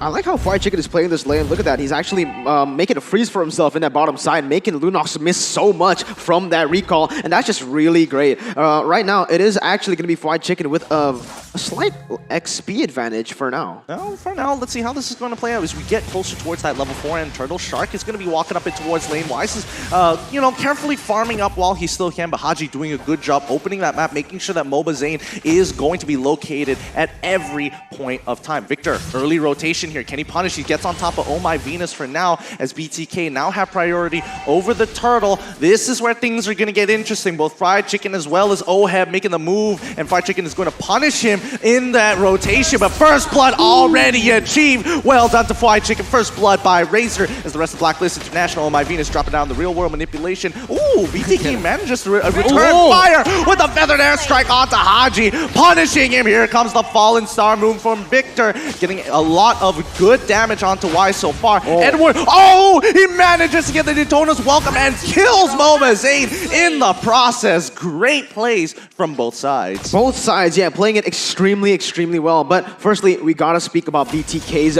rotations there. That was beautiful. Beatrix, again, knowing that his team was in the top side, knowing that Oheb wants to join this team, he waited in the bush. He practically just caught him in the rotation, but on the other side in the 4v4, BTK played that really well, baiting the real mobilization. But wait a minute, there's something going on! What? He pulled it up! He managed! Oh my goodness, the Turtle being slain this time. But what a play coming in from Fried Chicken here. Yeah. That was, he managed to switch over to shotgun and get his ult off just in time. You know the damage output of the shotgun, right? He saw that. He melts Oheb. Still, Oheb gets the experience advantage, at least because he was able to just get the first kill. But then again, my God, Fried Chicken is 2-1-0 while Oheb is 1-2-0. This 1v1 in the bottom lane. Oh my. It's a show. Bad. It really is a show. And look at that. Fried Chicken's pressure. He gets the first turret as well, going over the side of BTK. You love to see it so far. And I think BTK is just unlocking a secondary win condition for their team, as Karina just needs to control that tempo. Excuse me, my bad. Can we talk about that more? What? Half HP, my dude? Exactly. That's not... I'm speechless right now. How did that happen? But all right, let's move on right now. 60 seconds for the Turtle. BTK, they managed to get that 900 gold lead here in the early phase. But wait a minute, it's going to be Haji trying to open up the map. But yes, he's going to get zoned away. So far, BTK doing okay, but they need more than 700 gold with this composition. Yeah, I think so far it's just dependent on Fried Chicken to start pushing his advantage advantages. Now on towards that top side as well to get even more gold. The macro coming out from BTK is really, really good. Here comes Bennett's Rage on top of Edward. He is just stuck in this situation. An insta-burst coming out from MOBA Zane's side. Blacklist International looking to play for later into the game. Fried Chicken already has got the Blade of Despair. It's actually 1,000 gold ahead of Oheb. That is more than impressive. Now, he did it in the first game. He went for like the Renner as well as the Wesker, the Biru as well. Sometimes he goes for the shotgun and the rocket launcher altogether for more burst damage. And this is also, I would say Fried Chicken is more comfortable in this Beatrix more than anyone else, because the way I see some teams pull up the Beatrix, they only focus on maybe 2 weapons, but Fried Chicken takes advantage of 2. Look at how aggressive he is. Whoa! I mean, I'm with you on that, Miracle. The disrespect, don't just tactically roll into that one. Like, Haji could have looked to punish that potentially. But all right. It looks like they are just conditioning Blacklist International. BTK now wanting to break open this top tier 1 here. Edward and Haji just giving a lot of respect. That's the thing, right? We haven't seen a lot of teams, a lot of players utilize that shotgun. They usually use it for the turrets, right? It's really good at sieging, but they kind of underestimate how good it is in the brawls, in the duels here, especially when you're going against someone with not that crazy range, like the Lunox, like this Cho and the Barrett. You literally do so much damage, maybe even take a chunk of their HP with one shot. But look at this, Gideon. Oh, here comes the way of the dragon is Haji. He's not going to take the second part of the Falling Star move, forcing him to flicker. But look at that top side. Barat still getting shot down here by Bolcher. Oh, great wall coming in from Shark. Fried Chicken going to get a plenty of damage. Daytona's welcome does not connect. Haji looking for opportunities. Oh my Venus disengages the team. Fried Chicken does it again. Gets the 1-for-1 trade, but Wise, he's finally online here. He's got plenty of damage, and he's going to try and secure this kill on towards Shark's side, but Victor is able to help him out. But you can see the damage coming in from Wise. He's farmed nice and healthy. Farm bill is over, and Wise is here to stay. That's the thing. That's why I mentioned BTK. They need way more than this 1,000 gold because they're going against a scaling composition that Aldous hasn't been in any fights. Sure, he was in the initial turtle fight, but since then, he's been relatively quiet on the map. And why? Because he's been farming. You can see the damage already racking up with the stacks that he has. He also has a 1-level lead over MOBA Zane. So this is where Blacklist likes to play, when Wise gets that power spike on the Aldous. Haji has got the Radiant Armor, so they are going to be tanking up. Previously, the BTK lineup, they are flourishing when there are squishy targets of Blacklist International, like pickups on Oh My Venus, Haji as well as Oheb. But now that they are going to be activating both Haji, Edward, and Wise, those are tanky heroes that the Beatrix might not be able to touch. But if they do layer together, it's going to be great. However, Demon Hunter Sword, okay, that spells doom. I mean, that's not just it, because they sacrificed a lot of pressure on that top side, and they sacrificed top tier 1 off of a first macro mistake we are seeing coming in from BTK's side. Blacklist International have come up online. They're like, yes, take the turtle. We don't mind you doing this play, because with Fate Chains they can come in. They come in at pretty much any time, and we're expecting Blacklist International to do exactly that right here. Edward as well as Victor just going head to head. Daytona's welcome starting to come out, and we already see Karina secures the turtle here so far. Fried Chicken gets the kill on towards Barat's side, but Wise going to be running down Fried Chicken all the way into the back line. They can't seem to do anything much about the situation here, as Oh My Venus has already used the real world manipulation, and there we go, 2-for-1 trade in favor of BTK. That actually did not go in favor of Blacklist International. I love that. You know why that happened? Gideon Wolf, BTK, they're playing it very smartly. They know Blacklist International, they want to get that AoE. They want to group up, and look at that, Victor already jumping in, and that might be the fight. Oh, here we go. Shark gets hit by the weight of the dragon. He flickers on forward here, but he's going to die as Oheb gets the darkening. He's going to get some good damage onto Victor. Here comes the Feather Airstrike to disrupt from Haji. Does he find it? No, he does not. Doesn't get the third hit of G Kundo as MOBA Zane manages to walk away from the situation. Absolutely. As I was saying, again, for the side of Blacklist International, their composition really relies on them grouping up as 5 and looking for that area of effect damage, maybe even getting the stun off to multiple members from the Barretts. But, you know, that's the point of Blacklist International's composition, whereas BTK, they want to isolate, they want to use the damage, maximum damage from every single member, and there you have it from that team. That fight was completely split forward.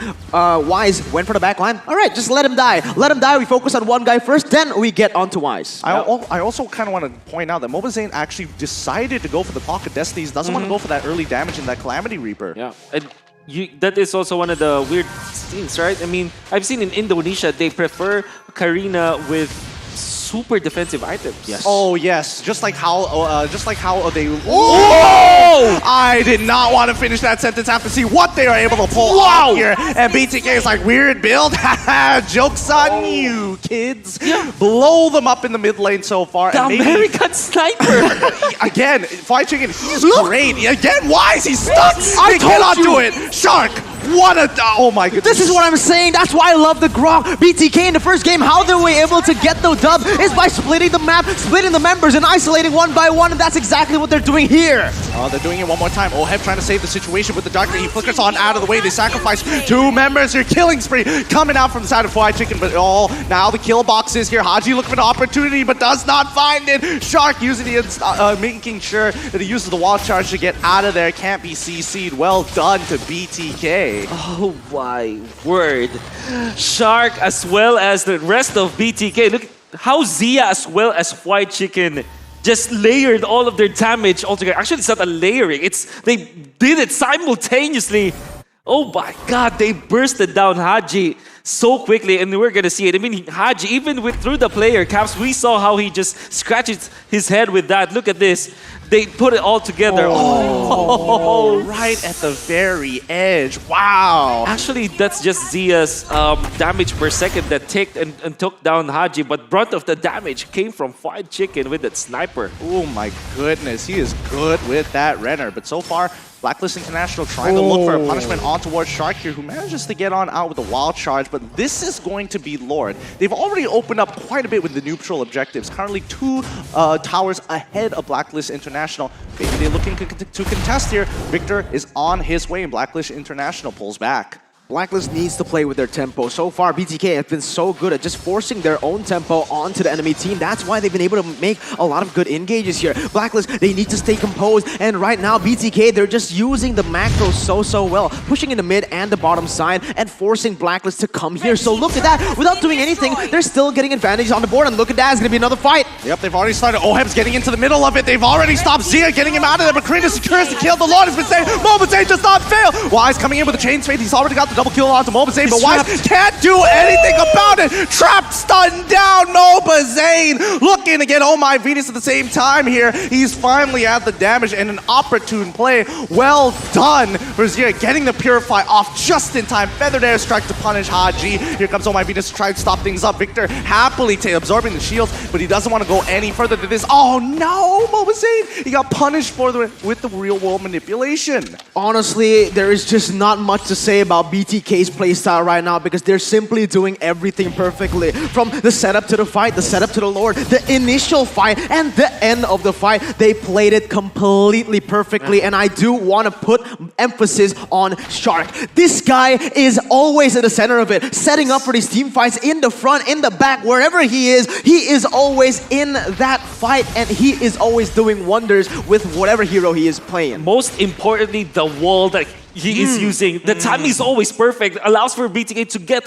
more kills after, getting enough kills in the start of the clash. All right, speaking of clash here, Wise getting hit by the Feather Airstrike with the initial stun coming out of Zia, but that's not what they want. They want to catch off Blacklist International in an awkward position. Their Lord is already gone, but they never broke open an inhibitor, which is, testament to Blacklist International. They've got their priorities straight. Yeah, and speaking of priorities, BTK, Fried Chicken already has got the win in nature, which was a problem for Blacklist International because for the longest time, Wise was able to run down Fried Chicken. The moment he got that win of nature, the turnaround is just so easy for Fried Chicken because all he needs to do is just to make some distance away from Wise's initiation and then deal the damage afterwards. And so far, this guy on the Beatrix, the American sniper. So good. So good, yeah. But let's talk about Mobazane's build real quick. Calamity Reaper, Thunderbelt in the same build already? Oh, I would say he is not playing that tank Karina that we've seen from Indonesia as well as from the Philippines. Want to bring the damage onto Blacklist International. So a bit of a hybrid. Just like, yes, I've got the stats with the HP, but I got plenty of damage at the same time. Okay, pretty interesting. The thing is, from the last few patches, we've actually seen that, the game has just been focused on taking this Karina tank out of the meta. And so far, with this hybrid, semi-tank kind of build, it's been working really well. You have that base damage, you also have the additional additional damage from the Oheb. Cloth of Destiny, making you able to scale a little bit more. But look at that! Oh no! It's over. They knew they had him caught in, and now Shark will have to pay the price, unfortunately. He gets hit by the Daytonas. Welcome here, Oheb. Shark? It's shot down, 50% HP. Shark's holding strong. Can he make it out? Nope. Haji going to have to use the Way of the Dragon to secure that kill, but here comes, you know it. It's Cade, Fate, Wise, looking for the one-shot onto Zia here. The Victor tries his best with the falling star movement. He gets knocked out of the way. Edward making sure he's taking the brunt of that damage. Wise has done his duty. So this is the problem for BTK. Maybe because of the fact that they are inexperienced compared to Blacklist International, right? On a relative level. Blacklist International, when they see an opening, they just continue through it. And BTK, they try to salvage one of their members, and that's usually the pitfalls of teams that are inexperienced, right? When they try to save their teammates when put in a bad spot, sometimes they get one after the other be picked up by the opponents. Oh, good Purify coming in from Victor here, stopping the Daytona's welcome. He gets kicked on backwards as he tries to engage. Oh my Venus now dropping on full ultimate. Oh, the wild charge knocks him out of position. But now Victor, he dies straight away to Oheb, who is fully scaled up in towards this game. Magic penetration more than enough to get through the Frostmoon shield. I completely agree with you, Wolf, right here. For the side of Blacklist International, this is why I say you can never ride them out. This is the reason I actually preferred their draft in that drafting phase. It's because they have that reliability to the late game. They can play to the late game, and they're actually stronger in that late game with all the heroes that they picked up. So all they need to do is weather out the storm, play it safely, and now with their item power spikes, with Oheb hitting it, with Wise just stacking all across the board again, it is going to be really hard for BTK to come back from this. Haji, look at him! Yep, he finds the Way of the Dragon on towards Mobazane, who instantly gets popped here as Oheb is going to sit by Oh My Venus, just zoning the rest of them. Blacklist International guaranteed they get the Lord. Mobazane in the little bit of frustration here. Somebody needs to open up the map for him a little bit more because Haji has set his sights on him. Let's talk about forced errors. Blacklist International with a veteran power move against BTK. So they forced out BTK out of their own base, tried to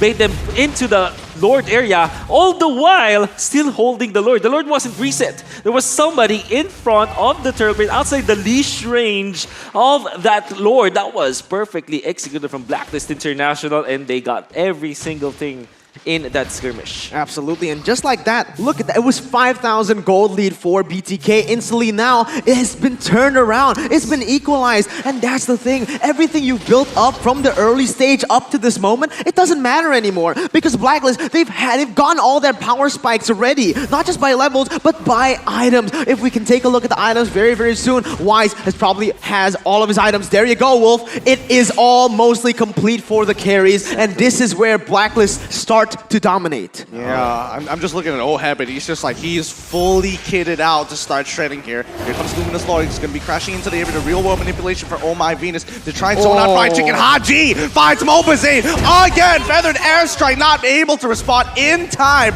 as they need to get rid of this Luminous Lord. Tier 2 on bottom side is safe. However, mid is in some trouble here. Can they clear out the minions in time to protect their inhibitor? No, they cannot. Edward does get the initial Daytona's welcome, flickers over the wall to secure this kill on towards Victor. That's going to be 2-4-0. 2 inhibitors as well, and Wise to put the killing blow into Zia. Ooh, Witcher trying to protect himself, but Haji is going to help secure that kill. Shark can't do anything as we see. Fried Chicken can only do so much. GG, well played to Blacklist International. That's the thing right now with the composition of Blacklist International. They're multi-dimensional, like we mentioned, right? They can play to the late game. They can play with defense. They can play it aggressively as well if they get the snowball initially. But that is why I really like their draft. In every circumstance, in every position, they can still stay in the game. Whereas for the side of BTK, when they get the early game, yes, they can win, but they need to finish it up as fast as possible. If not, this is what happens. Yep. To add to what we were talking about the draft, when it comes to this kind of playstyle where they want to go and for the Aldous, they always have two of the important components. One is a long-range artillery mage, which is the Eve, as well as one tanky hero in the front lines, and that's going to be the Barats. So Barats is your dampener in the early stages. Once you get those items up, you will be able to tank up and just be a nuisance to your opponents. And of course, Eve for the wave clear as well as an engage potential. Because you see BTK, they scramble every time Oh My Venus pops that ultimate, and you'll understand why. Unfortunately for BTK, their usage of the Purify wasn't as crisp in the previous game, and in the last few clashes, Victor didn't have the purifying when he needed to. That's fair. Well done to Blacklist International. But what could a BTK done better here? Let's look in towards the analyst section with LaFell as well as Leo. Please take it away. And away we go back here at the analyst stand. At your service, my name is Leo, joined here by LaFell. And boy, was that a roller coaster. Oh, that was totally a roller coaster. BTK, they won the laning phase, and in a sense, they won the mid game. However, Oheb, he was really instrumental to actually getting back that comeback. A lot of mistakes from both of those teams, but overall, an amazing game.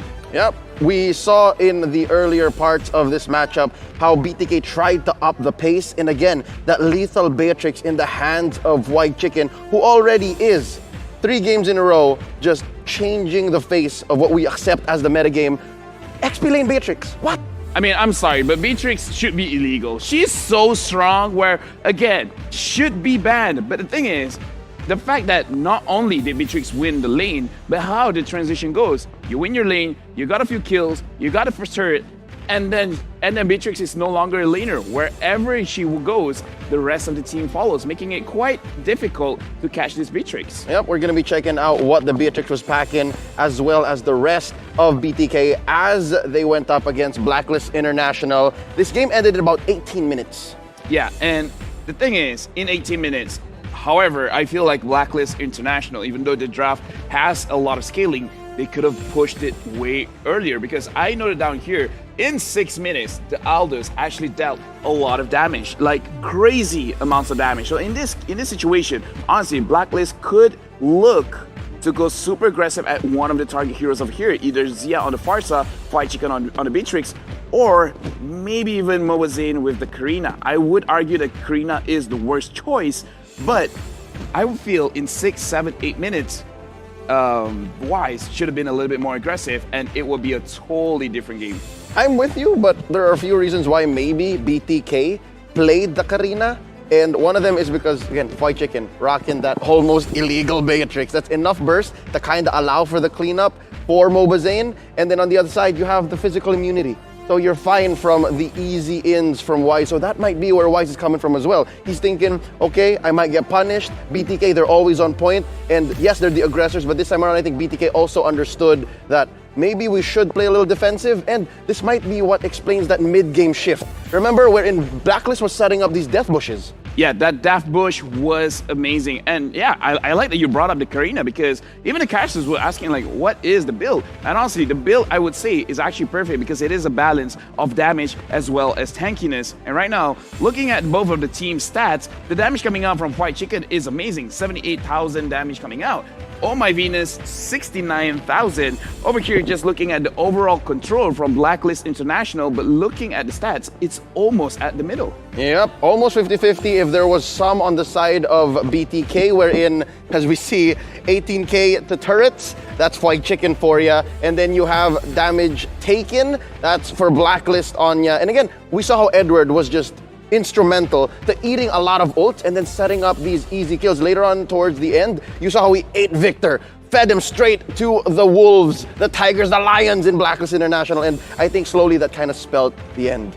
Yeah, again, like you said, I think overall, in terms of how this game played, the biggest difference is the death bush, because Oheb, the moment he managed to catch White Chicken, killing him off, all of a sudden, this is a weird shift, but BTK almost looked like they panicked, where they started losing lane pressure. They started to go out one by one, getting caught out one by one. The Lord retake was very, very unclean. It looked like once White Chicken died to the death bush, it looked like Team BTK. They're not too sure on what's the next step. That is a clear-cut difference in their play style. Every time it was BTK making Blacklist sweat, they were in control. But suddenly, in the face of Oheb's Lunox, 8-3-3, twice in a row now the MVP, he seems to be just the right amount of aggressive that kind of makes the aggressors in BTK go like, maybe not. Yeah, this is the true meaning of an MVP, the most valuable player. No matter how bad it seems, you can always trust that one person to bring it back. And overall, he really deserves it. In the game, he was using the Alice. It was very dominating. In this game, I would say it's more of the strategy. He understands what he has to do, be patient, and actually use the chaotic assault to win a lot of team fights. Yep, those 3 deaths we see here on his KDA scoreline, they were very significant. They were times where Oheb was like, I'm trying, guys, I'm trying. I know you need to scale, but it's just not there yet. If you'll remember the trade down bottom. Yeah, the trade on the bottom, a lot of trades going on in the game, but we do have to look at what's going to happen next in terms of their pick and bans, in terms of the drops. As of right now, BTK has really shown a lot of flexibility. Mobazin has been changing the hero every so often. So now I feel like they really should look to the side lanes because Oheb has been crazy. White Chicken has been crazy in all of the series. Yep, and if we're talking about the side lanes, you have BTK, Victor and White Chicken, Blacklist, Edward, and Oheb. Both of these players, these 2 pairs of side laners, have just mechanics unlike any other, but maybe the difference is going to come down to hero pool. Yeah, hero pool is going to be crazy. I feel like in that kind of sense, should be Blacklist having the clear-cut advantage. But as we've seen today, maybe from the side of BTK, they will surprise us by picking out picks that even we are not too sure was so good. We never thought that Lolita was instrumental to the defeat of Blacklist. Maybe they have something else. Maybe, just saying, somehow they bring out a crazy hero like Masha. Oh, okay. So the coin has dropped. Masha might be a call here, and I agree. Masha is so fast, it fits the BTK mantra of just going just in your face. I'll take this if you don't, and maybe might come from Victor, might come from White Chicken. It's just a matter of time because game number 4 is almost upon us. And with that, it's Blacklist at match point. What might be going through the minds of one of our tournament favorites here now that they're here, just ready to about drop BTK into the lower bracket? Now, here's the thing. We just heard them roar. We just heard their cheer. I feel like they're ready to give their best because they're like, you know what? This is enough. We're just going to take a 3-1 right now. Oh, well, we'll see if it is indeed going to be a 3-1. BTK, ball's in your court, and we're about to throw it over this time around to our casters. On behalf of LaFell, my name is Leo, at your service. Let's go over to Gideon, Wolf, and Mirko.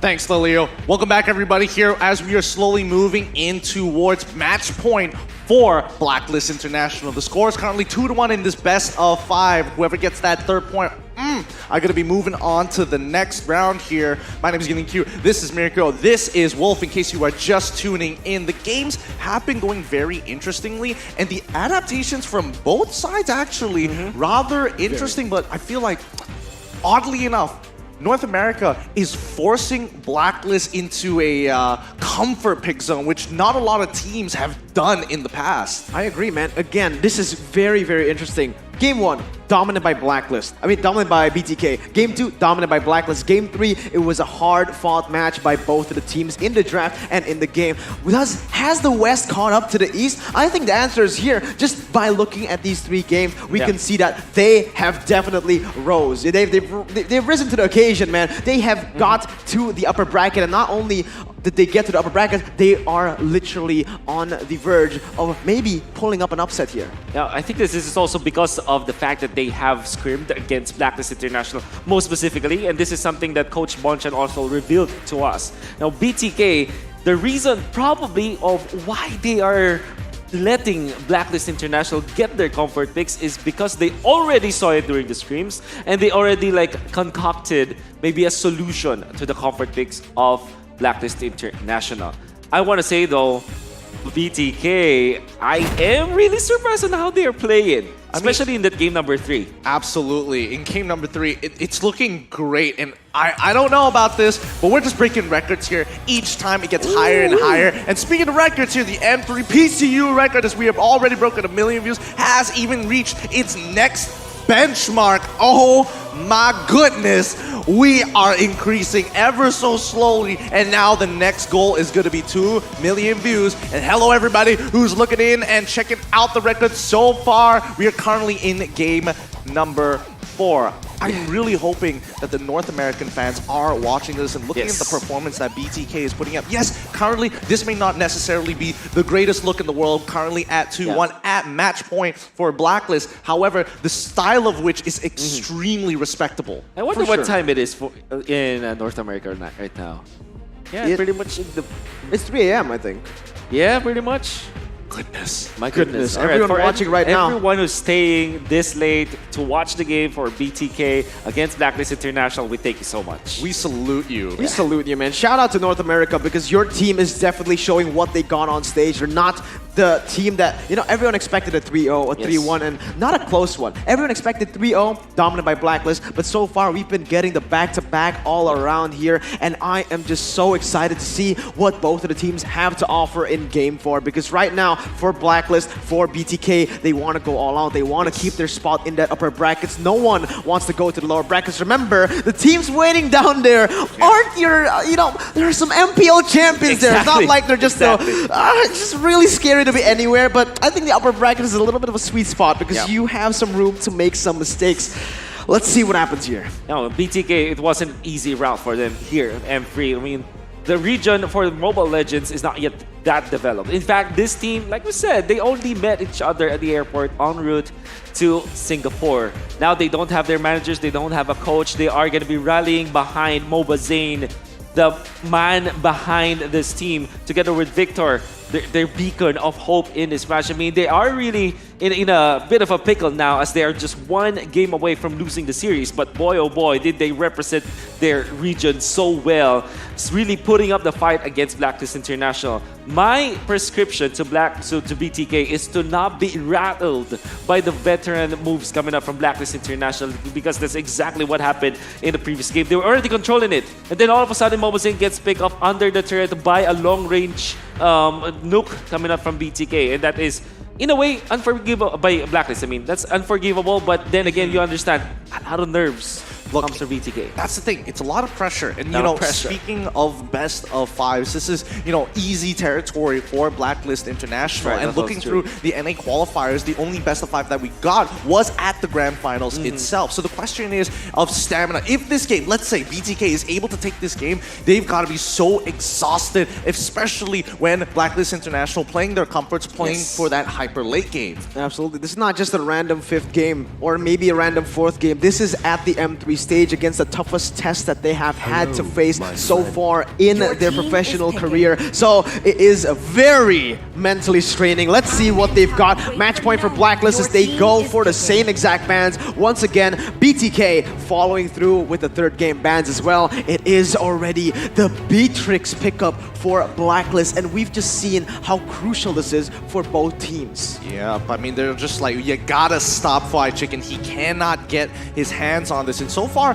bans have just remained the same, and especially for the first phase, let's see if they're going to change up in the second. Now, BTK, again, comfort pick in this Esmeralda. Instantly the lock of Yves coming in from Zia. Yep. So the Cho is still available, but I doubt that Blacklist International would actually pick that up. I'm more inclined to go for the Farsa, but knowing Blacklist International, they're not gonna do that. If you get the Beatrix and the Farsa the first phase, you cannot reveal some of the ingredients in your draft already. So Barrett's obviously it's a hero. And then Matilda Airlines incoming now for side of Blacklist International.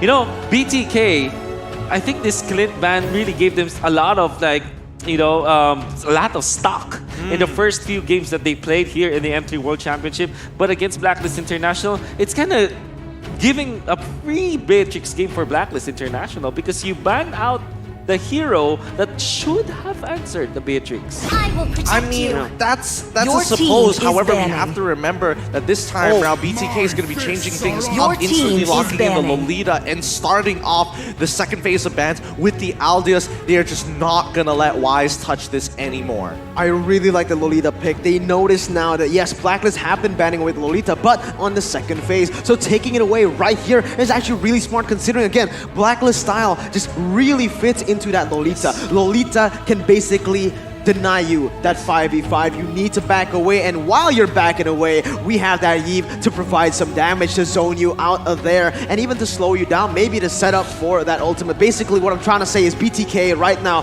composition, very, very good synergy. looking at, of course, the Lolita pick with in combination with the Eve, it can be Your team answered by is Blacklist banning. International. Wow, Phobius ban. But yeah, the answer to this Lolita as well as this Eve is just to go to the backlines. Like, try to peel BTK. And fortunately for Blacklist International, they have just the hero for that. This Matilda is a good enabler for Blacklist International because imagine if this Barats will be brought by with the guiding wind from the Matilda, it's going to be scary. And Blacklist International, they're not shy when doing that. Sometimes even, they put these Barats in the jungle role with Wise together with Oh My Venus, and they just make so many plays around the map. Yeah, I'm currently looking at the current bans here from Blacklist International. Phobius as well as the Ruby. Is there a possibility Wanwan's going to be shown up here? Just an odd thought, maybe even Benedetta potentially, something that requires a dash, because Phobius seems like a bit odd considering what we've been seeing in the previous bans, right? I think they might just go for a Harith pickup here. Yes. Harith is up for grabs as well, but it's going to be the Granger pickup for BTK. We've seen this before. It has not been able to get a good impact for BTK just yet, but maybe now with the compositions lining up with the Lolita as well, they might be able to get some more potential with this pick. But Blacklist International, like you said, Wanwan's still up for grabs. Harith as well. I think the Harith might come through. I think it's a better pick overall for the side of Blacklist because they already have 2 physical damage dealers. They need another one who does magic, and with the Phobius ban, it basically just set up for it. How about Farsa for Blacklist International? If you still pick up the Hylos, there's the Alice. Blacklist International came out to play. They want to finish this now in Game 4. They do. They really do. What a tanky lineup here. And BTK going to be locking in the Lunox, knowing that if somebody gets stunned up, at the very least, they can get out of the situation with the brilliance. BTK, so far, what I see is a wombo combo composition. Slap those alt 1 on top of each other, and you've got the perfect setup. But if we're looking over to Blacklist International, they have a lot of disengage and re-engage potential. It's about timing. It's about precision. See, for BTK, it's going to be really tricky because if they lose the early game once again, just like in the previous Hylos Alice game that Blacklist International pointed out, it's going to be very difficult to recover. You will not have the farming speed the farming space for Lunox, and the Granger will definitely be paling in comparison to the cores or the damage dealers that you can see from Blacklist International. So early game is so important for BTK. It is. It's who can control the tempo, who will take this game away. Is it going to be Blacklist International moving on to the next round, or will BTK show them up and bring it to a Game 5? Let's jump in towards the land of Dawn here at M3 World Championship. Let's get it right here with the compositions already set forth. It is going to be very interesting to see, right? Because Granger, this is one problem with Granger. You are going to get invaded. This is what Blacklist wants to do as well. They want to just pressure Granger again and again. That's what happened when BTK faced off against Evo Singapore. But with the Lolita, they can actually buy a little bit more time and actually just get this Granger to safety. But that will mean that Blacklist International will be able to pick up the first Little Wanderer and maybe possibly snowball first in the game. Well, I mean, that's the general idea. Mobazane getting interrupted a little bit here by Oh My Venus, and at the very least, as Haji is shoving out that lane, it's a little frustrating to deal with, but Shark can only do so much. We're only expecting to see BTK really getting ahead of themselves at level 4. Mobazane going to be taking with the orange buff here. Oh My Venus continuing to be an absolute nuisance to try and threaten his position and even stealing the Bugbear at the same time. Oh My Venus might be in some trouble. Flickers on out of the situation. Guardian's Bulwark comes out from the side of Shark here. The rest of the team has to pull away. They keep interrupting Mobazane. Can he get his Beetle? Of course, he will not, with the help of Edward and Wise saving that retribution to steal as many camps as possible. See how focused Blacklist International is. They even not get the orange buff for Wise just to mess up with the farming of Mobazane, and this worked in game number 2. So I don't doubt Blacklist International will keep on doing this again. Absolutely, and that's why I think Blacklist International just know how to do this again, right? Yeah. The thing is, this is not a hero that they are not familiar with. Granger is one of the picks for Wise. He loves this pick back in the Philippines, and they know exactly how to counter it. Right now, with the pressure that they have, they're just using it to just secure this early game objectives, and BTK, they have no answer, but perhaps, oh my god, wait a minute. Okay. Where's the stun? Where's the stun coming in from Shark? There we go! Shark wanted to make sure he guarantees the kill. Mobazane's going to get locked down by the Daytona's welcome. Xia going to be dropping down the box. Haji manages to get that kill though with Nibiru's passion just in time as Wise cancels out the real wall manipulation onto Zia's side. Fried Chicken out of position, gets punished. What an outplay coming in for Blacklist International. Initially very good for BTK, but again, they're just gonna keep on going in. Blacklist don't want to stop, man. What is this? Taking away that purple buff from BTK, and the Granger is already one level below of the Hylos. I mean, that's the idea. It's about win conditions, Yes, right? definitely about win conditions. That's really what Wise is all about. Imagine this. They're already making it difficult for BTK to get their own jungle. But if you're looking at Blacklist International, their side of the jungle isn't even touched. You see, the focus of Blacklist International is to not let Mobazane farm. And that's almost as equal as to like building up the lead, right? Because the real way for you to build up your lead over your opponents is to actually increase the deficit. Not necessarily just increase your stock, but decrease the stock of your opponents. Strong stonks coming all across the board, but let's not forget that the main damage dealers from the side of Blacklist International is coming in the form of Haji as well as Oheb. So the more time they have, and the fact is that Haji has a stronger early game, Oheb is having a fun time down on bot side. Yeah, but right now, I mean, BTK, they're trying to make the proactive movements, but certainly they just can't, honestly, at this point, right? They're way too behind to look for this. What Blacklist needs to do is just keep on following them. You go bottom side, I'll go bottom side. I don't even need to trade right now. You try to make a play out of desperation, we'll be right there, and we are going to win that because of our lead right now. Look at that. Man, look at Wise. He is 2 levels ahead of Mobazane. He really can't do anything right now, and that's why I didn't like the Granger pickup from BTK. This is comfort for Mobazane, but here we go. This is the interaction that we're waiting for. They're going to contest for the purple buff. Zia's dropping down. The real war manipulation to try to take it away. Oh, a little sad there. Mobazane did not get his purple buff again, but here comes Edward trying to punish. Daytona's welcome right at the edge. Finds it, but where's the rest of his team? There we go. Haji managed to get Nibiru's passion just in time, and Oh My Venus trying to pull him out of this awkward situation here. It's going to be a 1-for-0 trade in favor of Blacklist International. Like we said again and again, this is going to constantly be happening. Blacklist International, they are going to invade. What BTK needs to do is completely just... If Blacklist wants to come to the purple side, we go to the orange side, we go to the enemy side. We cannot contest 5v5, 4v5, even a 3v5 at this point. Look at them, they're so much ahead, not just in terms of gold, but more so in terms of XP. Now, Wise picking up the turtle once again. He is so basically almost unkillable at this point. Yeah, back-to-back punishes coming out from Edward. First, it happened in the mid lane where BTK really wanted to go for the kill into Haji, and then Edward, knowing that Mobazane already dashed in, he just went in for the Daytona's welcome, and that also happened in the previous catch. Instead, this time, he used the flicker forward and then pops the ultimate. He knows that for a time, Haji will be there to pop the Nibiru's passion, and it will be enough for the damage output against Mobazane, who didn't have the Rondo anymore.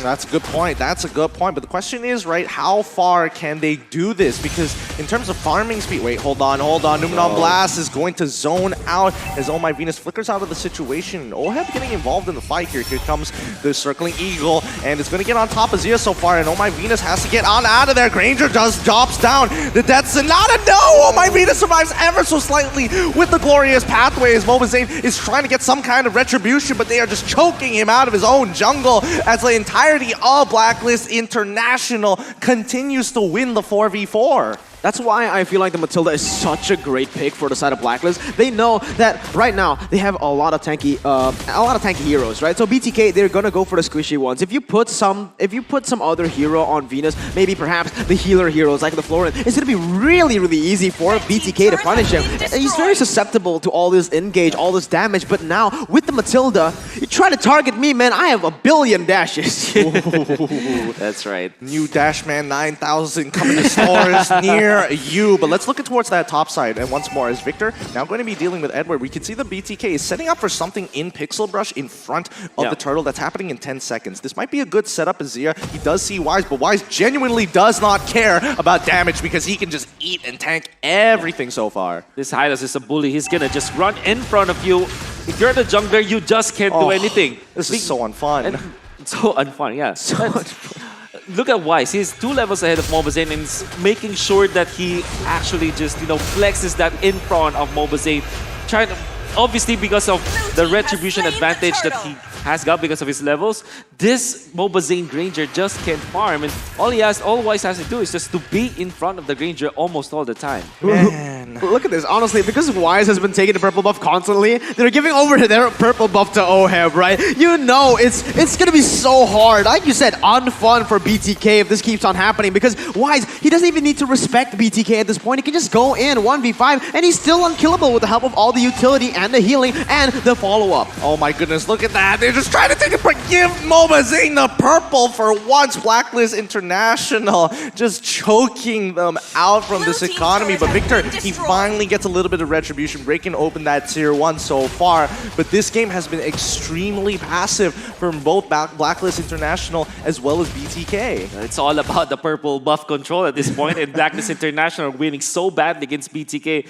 And this is off of just the fact that Hydas is very strong, as well as the level advantage is there. Yeah, and they're going to continue to press the advantage here on tier 2 going in for Blacklist International. It looks like they are pumping up the gas here, knowing that Oheb is in a very comfortable position in his farm, and the same goes for Haji. The thing is, they're actually chaining this really, really well. They get the purple buff, rotate to the bottom side. I like that BTK aren't forcing anymore. But now, look at this. You use everything, it doesn't matter. Oh, yeah, Fried Chicken is getting chunked out quite a bit. And Blacklist International is like real world manipulation, more like I don't really care. But Edward might be punished here. Oh, he flickers out of the way. And when they get so close, oh, does he take it? Oh, he doesn't want to take it just yet. Again, continuing to play really, really passive, but despite being passive, they're still winning the game. 4 kills in total in 8 minutes, but you can see the 3,000 gold lead already built up for Blacklist. This is their way of playing the game. Not only do they suffocate their opponents, they literally choke them down and beat them to death. And to add to that, Blacklist International is known as a team that is okay to slow down. They don't really put their win condition on being aggressive against their opponents. It's just really the Blacklist International code. They always make sure that they have multiple win conditions against their opponents, and none of that is being super duper aggressive against opponents. While BTK, that's exactly what they needed to do. Unfortunately, time is ticking. At 9 minutes and 29 seconds, they only have 1 kill. And that is definitely way out of their win condition. I mean, they are getting choked out by EXP, but let's see how they're going to walk up to this Lord. This is such an awkward situation. They're going to drop down the Glorious Pathway early on. Edward's just going to walk right in front. Flowing Blood as Oheb does find an initial pick on towards Shark, but it is Shark. Oh, wait, oh my Venus bringing Wise right on top of MOBA Zane. He's trying to get on there. Numenal has to disengage. It works out as it does land on top of Wise. Finally, they find the Death Sonata, and now the counter engagement. Oh my Venus is bringing both back. Haji, who tries to blow them up with Nibiru's passion. They trade 1 for 1, 4 for 1. It's looking great. BTK finally open up this game. Passiveness will not stop our aggression. North America, are you watching? Your team is coming back against Blacklist. Pika, I hope you're watching here, because my goodness, the 3,000 gold lead has just been shaken out and turned around. Finally. I can't believe it. The aggressiveness of Blacklist International. We just talked about how Blacklist International should not be aggressive, and it's not an aggressive team. Oh my Venus pops the ultimate on top of this MOBA Zane Granger with the Hylos. I mean, that's very scary, right?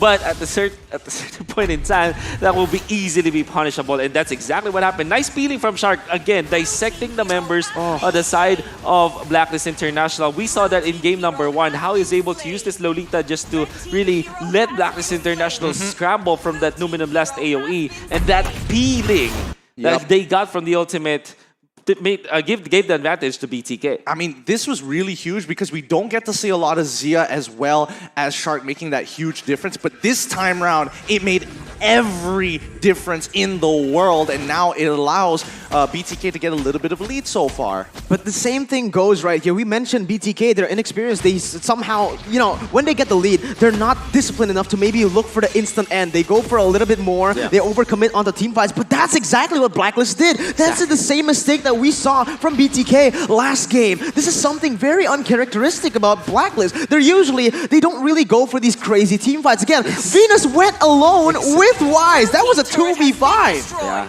And then we're too deep. I think that they're really feeling the lead that they have, especially after just getting the Lord. They want to get a pick off, and that's really a great idea.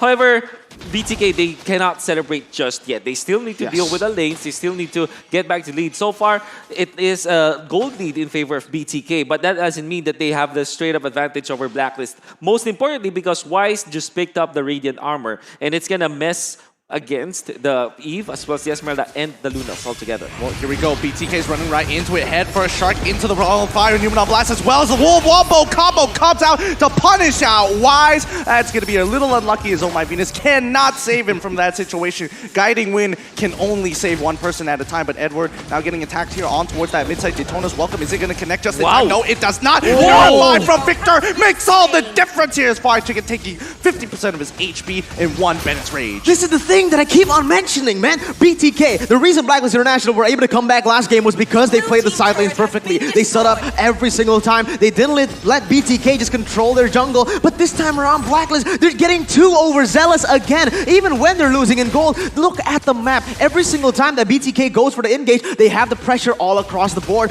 With that, they're able to build up such a good team fight with the positioning of every single member, and Blacklist, they're always caught off guard. They're starting to get dirty with it, and Blacklist, they need to stay in composure because right now it is definitely not looking good. In the Philippines, we call this the Squid Game tactic, where you use the Eve in combination with like an Farsa AoE or maybe a Thorn Rose that's a triangle, so you form a circle, a square, and that's BTK kind of doing that. And the Numenor Blast covers for it as well as the other floor skills from BTK, including the ultimate coming out from the real world manipulation. And really what they control there is not really the heroes, but more of the area.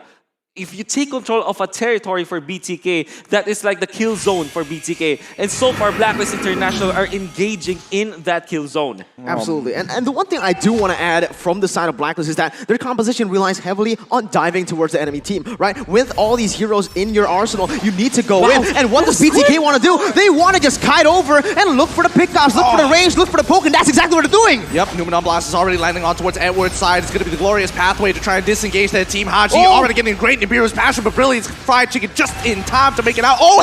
Flickers forward, he wants to kill the carries. It's his time. Winter trying to bail him out. Zia in trouble as the Flowing Blood is going to be taken. No, it's going to be Aji who takes him out with Nibiru, and they walk on forward. Shark can only do so much. Protect their backline as much as they can. The 2-for-0 trade, but Victor, he's looking for some kind of retribution on his side. He is gigantic as Edward cannot deal with the amount of damage as Victor is scaled very, very well. Blast, mega kill coming out from Mobazane with the Death Sonata. They've got Lord on their side, and now they're pushing to take it all. Risk it for the biscuit. Falling Star Moon coming in for Victor as they break open the inhibitor. This is their moment. They could maybe steal a game, but BTK disciplined as ever. Aggression has its limits. They finally disengage and look for bottom inhibitor. It happens again, Wolf, and again. Look at this. Gideon, what's happening? They're pulling them in. Oheb is trying to get them over with the flowing butt, but no, my Venus goes down. Haji next to fall. Oheb needs to survive as BTK are looking to hold him out. Oheb is doing his best, but Fried Chicken takes him out in one fell swoop. Is there a wave? Looking around the map, mid lane is going to get opened wide here as the inhibitor goes down. Every inhibitor is gone. BTK's patience is working out. Sierra needs to get stunned up, but Edward, he finds the target with a Daytona's welcome. It's not going to be a BTK. They have done it. North America take another game off of the Filipino champions. GG, well played. No time to sleep, man. It's 3 a.m., 4 a.m. We're going to keep on going. North America, you better stay awake because BTK are trying to break the code. Beautiful. They came out to play. My goodness. Everything was stacked against them. But that Lord fight that started with the over-aggression of Blacklist International. I mean, Gideon is clapping. I'm going to clap with him. My God. Okay, so it's all about just the target selection coming out from BTK, and that's also their bread and butter in game number 1, where they were able to win against Blacklist International. And that all happened in, I would say they didn't layer their ultimates or their skills. They put it all together at the same time. No, the coordination is amazing. I agree. You know, the coordination, sure. Blacklist did make a lot of mistakes, but BTK was always there to capitalize on that fact. And one of the major mistakes is they keep on going for prolonged fights. Their heroes don't work that way. They're one and done. They go in initial fight, all the burst used up, all the ability used up, cooldown, cooldown, and cooldown. But for BTK with Victor on the Esmeralda, the Lunox coming in and constantly doing damage, damage. They kept on going for these prolonged fights, and I don't understand why. It is very uncharacteristic of them. Yep, honestly, this is huge for every one of the members from BTK's side. Aside from their carries, Fly Chicken, as well as Moba Zane, you gotta give it to the rest of them. Victor Cole just coaxing them into the pressure. Shark managing to peel them off, and Zia stepping up huge, making sure that when the time is right, it is going to be set in blood. You can see the smiles from Moba Zane, from all the players. What's up, guys? Welcome to Game 5. No one expected you to be here, but here you are. Let's get it. I'm lost for words, man. And well, here we are, Leo. Suddenly, into the analyst stand we go. At your service, my name is Leo. Joined here by LaFell, and just as we were surprised, everyone watching as well. Did you think that we would see a Game 5 despite Blacklist International getting their comfort picks, unlocking the secret weapon one more time, cornering Zane into the Granger, we would see a Game 5? This is officially already favorite world championship, because every single thing you thought would not happen does happen. In this game, Granger, even Mirko said, oh, it's not a good pick, and even I would agree, but they made it work. I especially love the combo from the Lolita, Numdum Blast, Real World Manipulation, Falling Star Moon. It's just a lot of ground control, and then something comes from the air, and then you're just done. They have a whole lot of planetary theme going on with BTK. Yep, a lot of area control. They're able to say which parts of the map they're able to fight in. And yeah, the strengths that we presented for Blacklist International, it's not paying dividends. It's not making it easy for them to come back around in this 15-minute match. I can't believe it was just 15 minutes. Honestly, it felt way longer because a lot of plays did happen. And right now, looking at the itemization between both of the teams, in terms of items, is actually very, very normal. You know, no one is building anything super crazy, but it's the heroes themselves where, from the side of BTK, they're actually unleashing a lot of new tactics that even we haven't really seen for a long time. Oh yeah. Before this, people like all of the AoE crowd control team fight kind of situation, and BTK, they brought it back in this team fights. There's a lot of control, a lot of slow coming in from the Nominum Blast, a lot of slow coming in from the Real World Manipulation, and then the damage coming in from Fried Chicken. The moment he has his when he has his Lightning Transient as well as his Divine Glaive, it's already over for the side of Team Blacklist International, because even Edward as the Barats can't really tank that much damage coming in from BTK. Yep, again, I keep mentioning all throughout this series, Blacklist International, their strategies are so honest. And now in the face of BTK's Squid Game, as Wolf put it, there is a square in the Real World Manipulation, there's a circle in the Brilliance, and there's a triangle in the Numenon Blast. You cross it out. It just so happens that everywhere Blacklist wants to fight, BTK is an answer. And the thing that I love the most, right now we're looking at the numbers from both of the teams, looking at damage to the towers. Team BTK, they won one fight.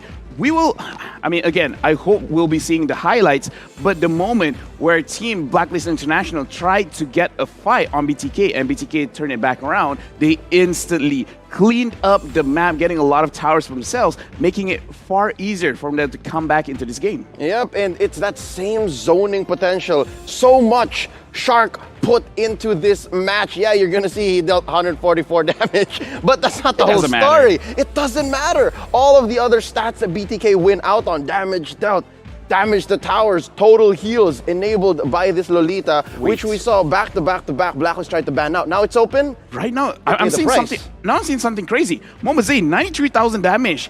And from the side of Haji, only 31,000. That's a big damage gap here. And I'm guessing it's because of the zoning potential. As a Granger, you're so much more open. And this is who was doing it all. This is who set up Moba Zane for success. It's your boy Shark, 100% kill participation, only falling once. Everyone watching, this is the M3 meta. How long has it been since we've seen a Lolita? Not only seen, but managing to get the MVP. But yes, we were looking at the damage, and one of the reasons why, from the side of Blacklist, they couldn't deal a lot of damage is because of this Lolita pick. Because yeah, you're a Matrix, your damage is amazing, but it means nothing to my shield. Yep, Rampage or Passion all you want, the shields and the Numenon Blast will find you eventually, and that's why Shark got this well-deserved MVP. If Beatrix is the menace of M3, this is the answer. Right now it's crazy, Leo. We were all talking about, oh, we finished the best of one. Now we're playing the best of 5. Now it's basically just back to a best of 1. Whoever wins this stays in the upper bracket, and whoever loses is going to the lower bracket. And by this point, it is a coin flip. It is realistically enough, BTK could beat out Blacklist International, and that would be an upset. This is going to ruin everyone's guess coins, everyone's predictions, all the content You made have to brought it up. for M3. I'm sorry. I'm hurting as well, brother. You know this. I'm hurting as well. But that's just the beauty of M3. That's just the beauty of bringing in these developing regions and these super talented players that, mind you, are independent. They are playing without a coach or an analyst. They have come up with these strategies themselves. This is so crazy. This is the raw talent coming out from them right now. Let's look at the highlights back in the third game, where over here, we can definitely see, in terms of how Blacklist played, they played it very, very cleanly.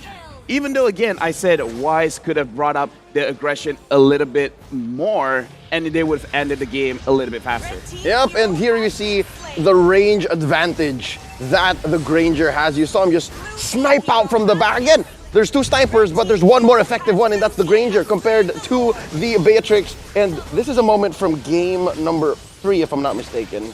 Yep, this is from game number 3. And again, this game won because of OHEB setting up that deadly bush, managing to get a kill onto Fried Chicken on the Beatrix. And then after that, they just clean house. This is a situation where BTK, they are not sure what to do. But that's not the same thing that happened on game number 4, where Blacklist, they actually control most of the parts of the game. Yep, except for when this happens. 10 minutes in, we already see that BTK is dictating the pace. They're saying where we can fight, how we can fight, which resulted into the 4-for-1. Yeah, and after that, again, they controlled every single thing. And this is what I like to see, is that, yeah, the Granger, I was thinking that maybe could not deal a lot of damage, but when you're able to protect him, when there's a lot of slows coming in, a lot of peel, it makes it very, very difficult, even for a top-tier team like Blacklist International, to penetrate the defenses of the side of BTK and go to the backline. We have to be honest that on the side of BTK, they really rely on their damage dealers. But as of right now, I would honestly make the counter argument that the front lines are the true stars of the team. Yep, the front lines here, we just named our MVP. It was Oscar. It was Shark, that is. Fans of NA, I love how our casters put it, just stay awake because there's one more game in this best of 5. Now that we're back to a best of 1, I'd say just all cards on the table, possibilities are endless, anything can happen. Ladies and gentlemen, stay with us because there's one more match to conclude this best of 5. Who's gonna stay in the upper bracket? Who knows? Honestly, I'm not even going to be surprised if somehow a Lolita is going to be in the first part of the band, because it's a best of 1 basically right now. I mean, I don't know. Take it out. Take out the Lolita, take out the Beatrix. We're going to go into a quick break. Don't go anywhere. M3 is presented by TikTok Live, supported by the Singaporean Tourism Board, and powered by Moonton. On behalf of our casters here at the analyst stand, this is Lofel. I'm Leo. We'll be right back.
Nothing's gonna stop me.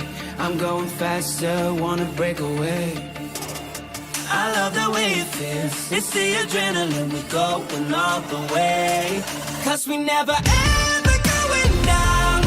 You got me walking through the fire. We don't catch a slide when we were young. Never run from the fight, yeah, we come to the top.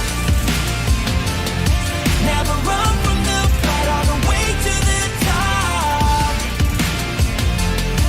Never run from the fight, yeah, we rise to the top. Burning up now, nothing's gonna stop me. I'm going faster, wanna break away. I love the way it feels. It's the adrenaline, we're going all the way. Cause we never ever going down. You got me walking through the fire. We don't catch a slide when we were young. Never run from the fight, yeah, we come to the top. Never run from the fight, all the way to the top. Never run from the fight, yeah, we rise to the top. Burning up now, nothing's gonna stop me. Oh baby, please, oh yeah.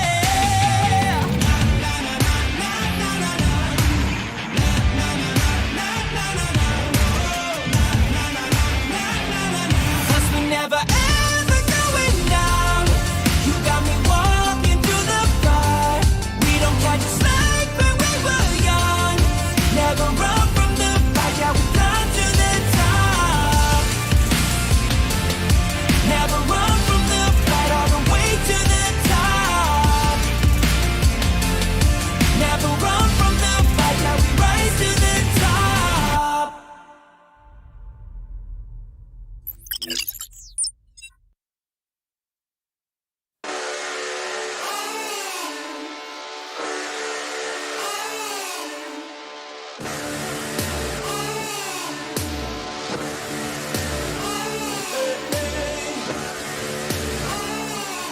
I'm burning up now, taking higher levels. I'm in a bad spot, trouble to my knees.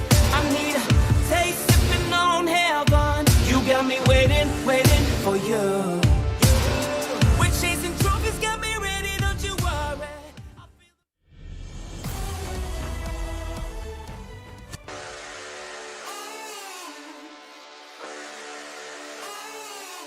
I'm burning up now, taking higher levels. I'm in a bad spot, trouble to my knees. I need a taste, sipping on heaven. You got me waiting, waiting for you. We're chasing trophies, got me ready, don't you worry. I feel the power, I'm the champion. You got me running for the glory. Good to let this go. Burning up now, nothing's gonna stop me. I'm going faster, wanna break away. I love the way it feels. It's the adrenaline, we're going all the way. Cause we never ever going down. You got me walking through the fire. We don't catch a slide when we were young. Never run from the fight, yeah, we come to the top. Never run from the fight, all the way to the top. Never run from the fight, yeah, we rise to the top. I'm on a rush now, winning, that's my focus. I need some ice, you gotta cool me down. I feel my nirvana coming closer. You got me waiting, waiting for you. We're chasing trophies, got me ready, don't you worry. I feel the power, I'm the champion. You got me running for the glory. Good to let this go. Burning up now, nothing's gonna stop me. Let's go.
And we're already back here at the Mobile Legends M3 World Championship, presented to you by TikTok Live, supported by the Singapore Tourism Board, and powered by Munton. The score is 2-2. Blacklist versus BTK, the Philippines versus North America. And currently, North America is putting a huge argument why they needed MPL right here, right now. Welcome back, everybody. My name is Gideon Q, and with me at the desk, you know who it is. It's gonna be Miracle. It's gonna be Wolf here at the desk. Talk me through it so far.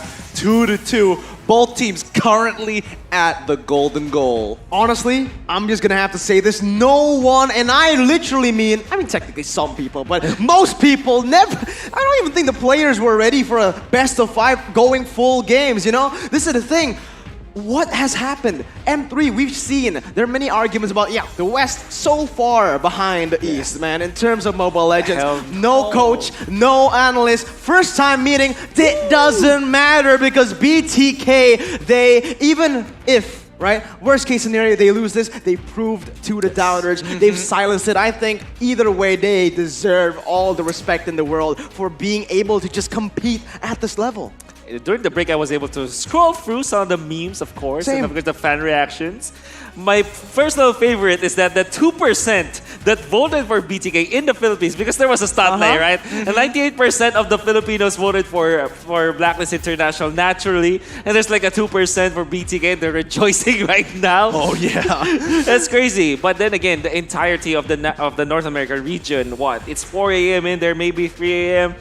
They have to rejoice because BTK came out to play. Are you all ready to pull an all-nighter, man? Because this is, I think the last game will be the longest one. Honestly, I think it will too. Both sides are going to be leaning towards their comfort picks, and I cannot wait to see how this is going to span out. For the 2% here who voted for BTK, who also did the guest coins, congrats to you, because this is going to be the biggest cash out of EXP for the M3 Battle Pass I have ever seen. I don't even care about my own predictions at this point. I just want to see who is going to top. I have no words, honestly. At this point right now, I'm just so speechless. I think I can speak for everyone. Everyone's just speechless right now. What do you even have to say? That comeback was beautiful. The analysts, the paper, the sheets, the statistics all say that Granger's not a good hero right now. But Mobazane, he doesn't care about your statistics, man. And to do it against Blacklist International, that is going to be a big boost in their morale, which kind of makes me think that maybe BTK has a better mood coming into game number 5, right? Imagine this. Blacklist International, you're already winning game number 4. You head into game number 5 after losing from your mistakes. The morale is very low, I would say. But it's going to be up to their leaders. This guy, Oh My Venus, the leader of the squad, of course, with Bonchan, they have to rally their troops once again, maybe reset their mood and the way that they are approaching this game number 5. All right, speaking of game number 5. Look at that. Oh my god. Look at that. It's time. Blacklist International on the blue side with BTK from North America here on the red side. Lolita immediate, man. The respect for the MVP of game number 4. Shark and BTK respond quickly with an immediate Estus ban. Now, you know, the thing is, Lolita is still standing at a 100% win rate. So honestly, it makes sense. You know, it's not just respect, of course, but also this hero has just been really dominant at the M3 World Championships. Like I say it over and over again, this is so Blacklist International. Bonchan really loves to just ban out all the heroes that are effective in the previous game. I mean, specifically if they lose, right? This is just how they do with it. And even then, they also ban out the Matrix. It makes sense, you know, things are just adding up here. Even BTK, they're just sticking to their guns. They haven't really adapted too much with their bans overall. Estes, Rafaela getting banned out consistently each and every time. Other than the first few games, the only adaptation was made during Game 3 and Game 4. Honestly, again, this is going to be so hard for both of the teams to draft because, again, we saw it. Blacklist International, they went for the 5 jungle bans in the first game, losing out to that now, changing it up already with just 3 jungle bans recently. But now, look, it's starting to open up. Mobazane, his Roger, Easton, Shin, and Nathan, it's all up for grabs. Oh, boy. Oh, boy. I've been, you know... On Twitter, people have been kind of talking about maybe whether or not Mobazane can actually get his Roger this time around. this just might be the game. Natan being the next ban for Blacklist International here. BTK coming in. Is it going to be the Aldius? No, it's going to be the Clint, as they have been sticking to their guns here. Blacklist with first pick. Yeah, BTK, it's all about good housekeeping from them. They ban out the Clint time and time again. I mean, Blacklist International, any other team, in fact, would love to get their hands on that Clint. Very strong in the gold lane. And with the absence of the Beatrix, there's really no matchup to kind of trade off with that Clint, so they've still banned it all out. And again, good housekeeping from BTK with the Estes as well as the Rafaela ban. You don't want to give that to Blacklist International at all. Hey, everyone in chat, they're spamming Yisun Shin, but the Yi will be picked up for Blacklist, and now this is the chance you want to go for the Raw. It's the Yisun Shin instantly from the side of BTK. All your chat, all the people predicting in the chat right now, your wish has been granted. Yisun Shin for MOBA Zane. All right, this might be the most standard draft we may see coming in from BTK when it comes down to the regular meta that we know here in Southeast Asia. And so far, the Esmeralda has been a consistent comfort pick for BTK's side. Victor, he's looking better and better each time he hits the Land of Dawn with it. Oh.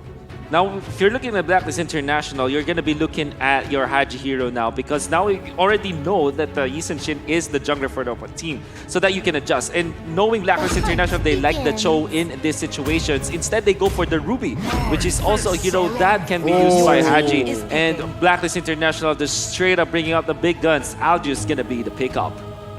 Okay, does mean that it's going to be an early Winds of Nature here coming in for MOBA Zane. What are you looking at here, Mirko? You know what I like right now? You have that Yiv, you have that Aldous. You know what is going to be really good right now? Give me the Yuzong with the Petrify as well. Able to use that Petrify not just to go in for the engages, but also you can go and peel for your carry with the Petrify, but it is going to be the Lunox first. Get that damage potential out of the way. Right now with the Lunox, Aldous will not be as tanky, will not be as unkillable as usual. Because the normal approach to Algius is to like tank up, right? So that at least they will survive that initiation coming out from the Algius. But the real answer to the Algius is get some killers against it. So Lunox and Esmeralda, both of them having good stock against this Algius. Yup, and as we move on towards the second ban phase here, we're seeing the Lilia as well as the Paquito being banned out so very quickly here. This is kind of interesting because the question is, I don't think BTK is looking for any real answer to actually, you know, knock Eve out of the picture. They're just depending on Victor so far. I could be wrong about this. We might be able to see another Grok coming out of Shark this time round. But let's see, Blacklist International, are they going to ban it out? No, it's going to be the Selena, Lilia, Barat, as well as Paquito for the second ban phase. Let's see what gets picked up. It is going to be the Farsa, so adding on to the front-to-back composition that they want to play. This is very similar to Game 4 just now. They want to play kiting back because, as you can see from Blacklist, they're really good at diving, right? They don't really want to go for the multi-dimensional composition to dive and to back away. They'd rather just focus on one thing right now, and that is really good, honestly, against the Blacklist composition. Yeah, for Blacklist International, they can opt to go for something along the lines of a Lapu-Lapu or a Yuzhong, as the squishy backliners from BTK can suffer from that kind of initiation. Maybe the bigger problem is this Esmeralda. Now it kind of makes total sense why BTK wanted to go for the first pick Esmeralda, or at least in this case, second pick Esmeralda. It's because of the fact that the deterrent factors for both the other heroes for the BTK lineup can be stopped by the Esmeralda. Well, speaking of which, comfort picks coming out on the side of Blacklist International. We see the Thamus. We also see the classic Oheb Alice here. Let's see what BTK's overall response is going to be. I think you go Grok this time. Going out for BTK, that's your comfort pick. You know, I have a very, very weird pick in my head. Atlas. Ooh, Atlas? Is it going to be worth it this time around? I'm not 100% sure, but here we go. It's going to be Matilda instead. That has been left wide open since the beginning of time. At the very least, now they have guaranteed ways to at least knock Oh My Venus out of the real world manipulation. Oh my god, the draft has been set by both of the teams right now. Give us your predictions, man. Let us know in the chat right now. Is it going to be Blacklist International or BTK? Gonna be a normal draft for game number 5, and I love it. They're gonna be sticking to what works. The classic Algius Alice coming up from Blacklist International, greedy, but still very strong. Oh, this is This is it. This is for all marbles here. Is North America going to make the biggest statement here at N3 by knocking Blacklist down to the lower bracket? Or is it going to be Blacklist taking this game? Only one may survive. Blacklist on the blue side, BTK on the red. Let's hop into the land of dawn. There's only one phrase to sum it all up. Boom, bang, bada bing. Are y'all ready for Game 5? I'm so ready for Game 5 here, and immediately we have to identify how these lanes are going to go. Thamus is going to get punished here on that top side by Shark instantaneously as Matilda controlling that river pressure. I want to say the Thams is more inclined to win against the Esmeralda in a 1v1 setup. That's why BTK put Shark in there just to poke out this Esmeralda, this Thams for a little bit.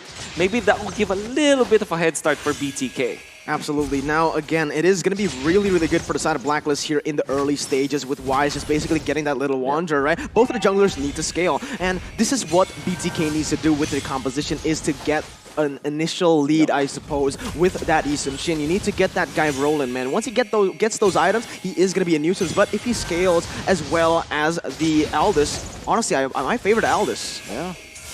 And one thing I do like about Blacklist International, this Ruby Eve combination. I love this because you always set up for the real world manipulation. And as a position 5 Ruby, you're just required to just dish out the crowd control and not much about the damage and have the damage department be covered by the Eve. So it makes total sense to me, especially because what Blacklist International wants to do is just to drag out the game long enough for both the stacking or infinitely scaling heroes like the Aldous and the Alice will be strong in the late game. Yeah, I mean, this is the most standard meta game we've seen from either one of these sides. Very familiar, especially to the MPL regions, who overall generally hover around a lot of these heroes here. Now, BTK immediately moving in towards that top side jungle. So far, the level 4s are getting hit by both junglers at this point of time. Turtle's coming up in about 5 seconds or so. Now, rather slow, but oh my Venus now getting punished here. Moba Zane getting very close to getting some good damage and maybe even first blood. Honestly, that was really good setup for the side of BTK. They go in for the trade. You can see actually that was really well coordinated. Yep. They were going for the camp in that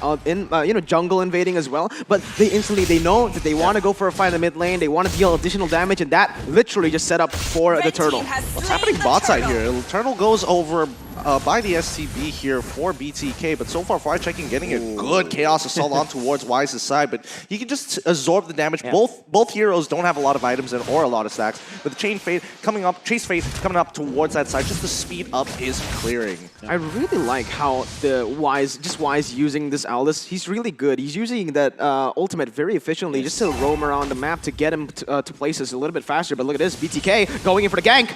It's not going to be good just yet. Oh, they forced out the flicker coming in from Oheb. This could be a potential punish later on in towards that game. He's got to wait 120 seconds before he gets that back, but let's double check on the items so far. Yeah, for BTK, they're going to be amassing a lot of items, which is good because, you know, at least this time they're evening up when it comes to trades. Yep, Zia's going to lose 50% of his HP for and now. Nothing much is being achieved here for either side. It's a dead even game thus far. That really is surprising because we know that in the first 4 games of the match, they just run into each other like so often. But this time, it's game number 5. Everything is literally on the line. The winner will advance to the upper bracket, and the loser will be put in that lower bracket where there's so many strong teams that can eliminate you. So everything hangs in the balance in this last game. Honestly, this is the calm before the storm, right? You know something's bound to happen, and that is going to be most probably the second turtle of the game, you know? Most of the time here, after the first turtle, none of the teams want to go for any crazy engages, but wait a minute, I might just made a mistake, Venus! He's on some trouble here. He's taking way too much damage here, and Shark immediately able to punish first blood by Razor going over to BTK. Really nicely done. That was beautiful again. Beautiful. And then Zia even held on to the real world manipulation. Oh, sorry, in the meta, there's like, because he knows that they want to control this turtle area after the fight. So BTK really managing their resources well. Look, BTK, they're looking so warmed up right now. They're working like a well-oiled machine. You can definitely see that they're, you know, stuttering here and there during the earlier stages of the game against Blacklist International, but I feel like they've really found their own momentum and really oiled up the gears. Absolutely, man. The thing is, for the side of BTK, they're just really good at these prolonged fights, and that's exactly what they want to keep on doing. Just look for these crazy skirmishes on all across the board, and this is most probably what they're baiting in to do right here. Yep, Wise, he's going to have to get on out of there. I don't think he has enough sex with the real world manipulation. Oh. Yes, there they have it. Fried Chicken finds it again. Solo killing Oheb, and now the bottom side is getting initially pushed down as BTK wants to press the advantage here. Nicely done by Fried Chicken. Like I said, it's all a setup for a fight. They only started the turtle to look for a fight, and Blacklist International, they went a little bit too greedy. They didn't have a good position there. They didn't even know whether the bottom side was winning, was pushing, and they still forced it away. These are mistakes that are uncanny. Very uncanny. I mean, Oheb, he has played this matchup way many times before in many other players and matchups in the Philippines, but for some reason, Fried Chicken finds the opening kill against Oheb. That's a solo kill, in fact.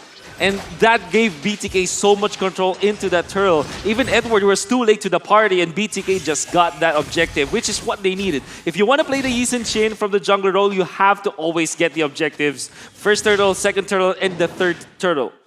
Here comes BTK as they rotate from the top side down towards Oheb, and they know for a fact that turret is so low. And there we go. MLBB just going to tank a couple of shots just to break down the turret here on bottom side and open the map up a little bit more. That's the play you do when you have the turtle buff. Take advantage of that shield. That shield cools down, okay? So you have to make the most of it. And he did exactly that. Very smart, very intelligent plays here coming in from the side of BTK, not only getting the turret in the bottom side, but also rotating their members to that top side to just protect the turret. So not only, again, are they looking for the proactive movements on the map to get objectives, but they're also defending their objectives really, really well. Yep, I think the game's only really going to start taking place once mid opens up, but we'll see how this is going to play as BTK now starting to press their advantages here. A very slight advantage, 2.2k so far in towards Blacklist's jungle.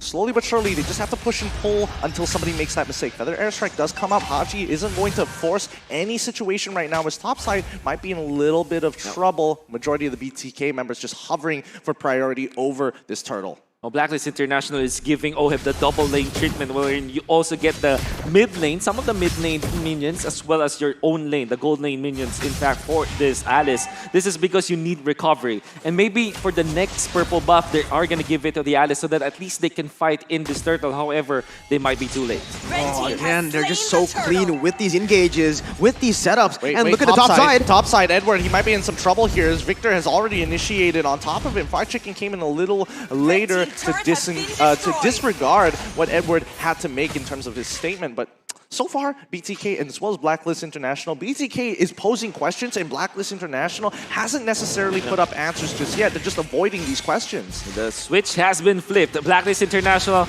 identifying that BTK have already gotten a good early game. They will now split the map. It's macro play from now on. You're going to see Wise just going into some parts of the lane and maybe clear that one out. Edward in a static lane, all the while Oheb just controlling all of the mid lane as well as maybe some other lane.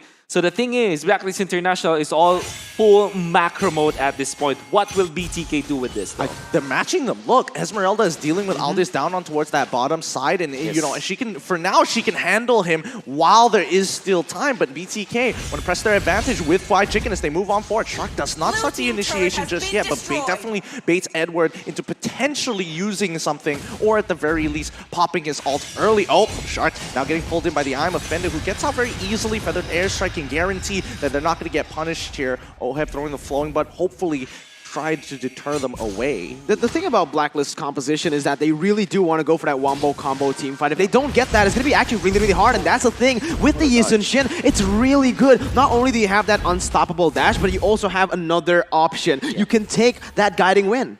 Yeah, the thing with Blacklist International is they went for the Aldous and the Alice, and this is as greedy as it sounds, right? Everybody needs those stacks. So in both Oheb as well as Wise, they have that passive component wherein they need time, they need gold and XP.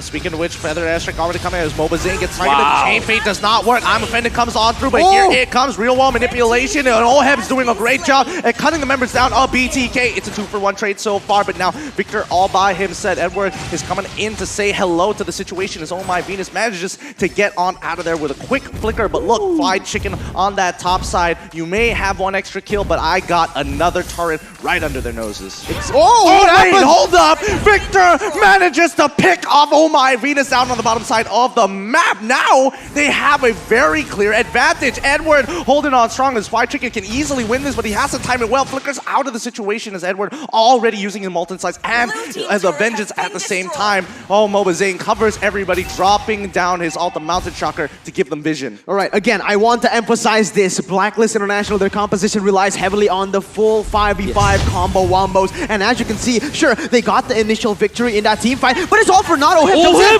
Oheb, he's dead. What? He's dead. He went right into the chopping block, and BTK happily dropped the guillotine. Oh my god. Very, very unlikely jump coming out from Oheb. What was he hoping to achieve there? I mean, doesn't have the best way to steal the Lord. And in fact, the Lord just, the announcer just announced that the Lord has been taken. And maybe we get to see that in the replay. All due fairness, Blacklist International, they're really off of what Miracle was trying to say, the wombo combos. You can see Haji, the Kevin Durant, the KDA machine setting up for display with the Ruby as well as the Eve combo that we have always been talking about. But off-cam kills is what we saw. I mean, what we didn't see. I mean, the kill onto the Eve. But let's see this momentum here coming out for BTK. You can see they're getting hungrier. They're getting thirstier. You know what they want. The Lord has already been achieved. And here comes the falling Star Moon on towards Y's side. They've taken all the tier 2 turrets. And with the next wave, mid-tier 2 shall fall. And Blacklist International forced back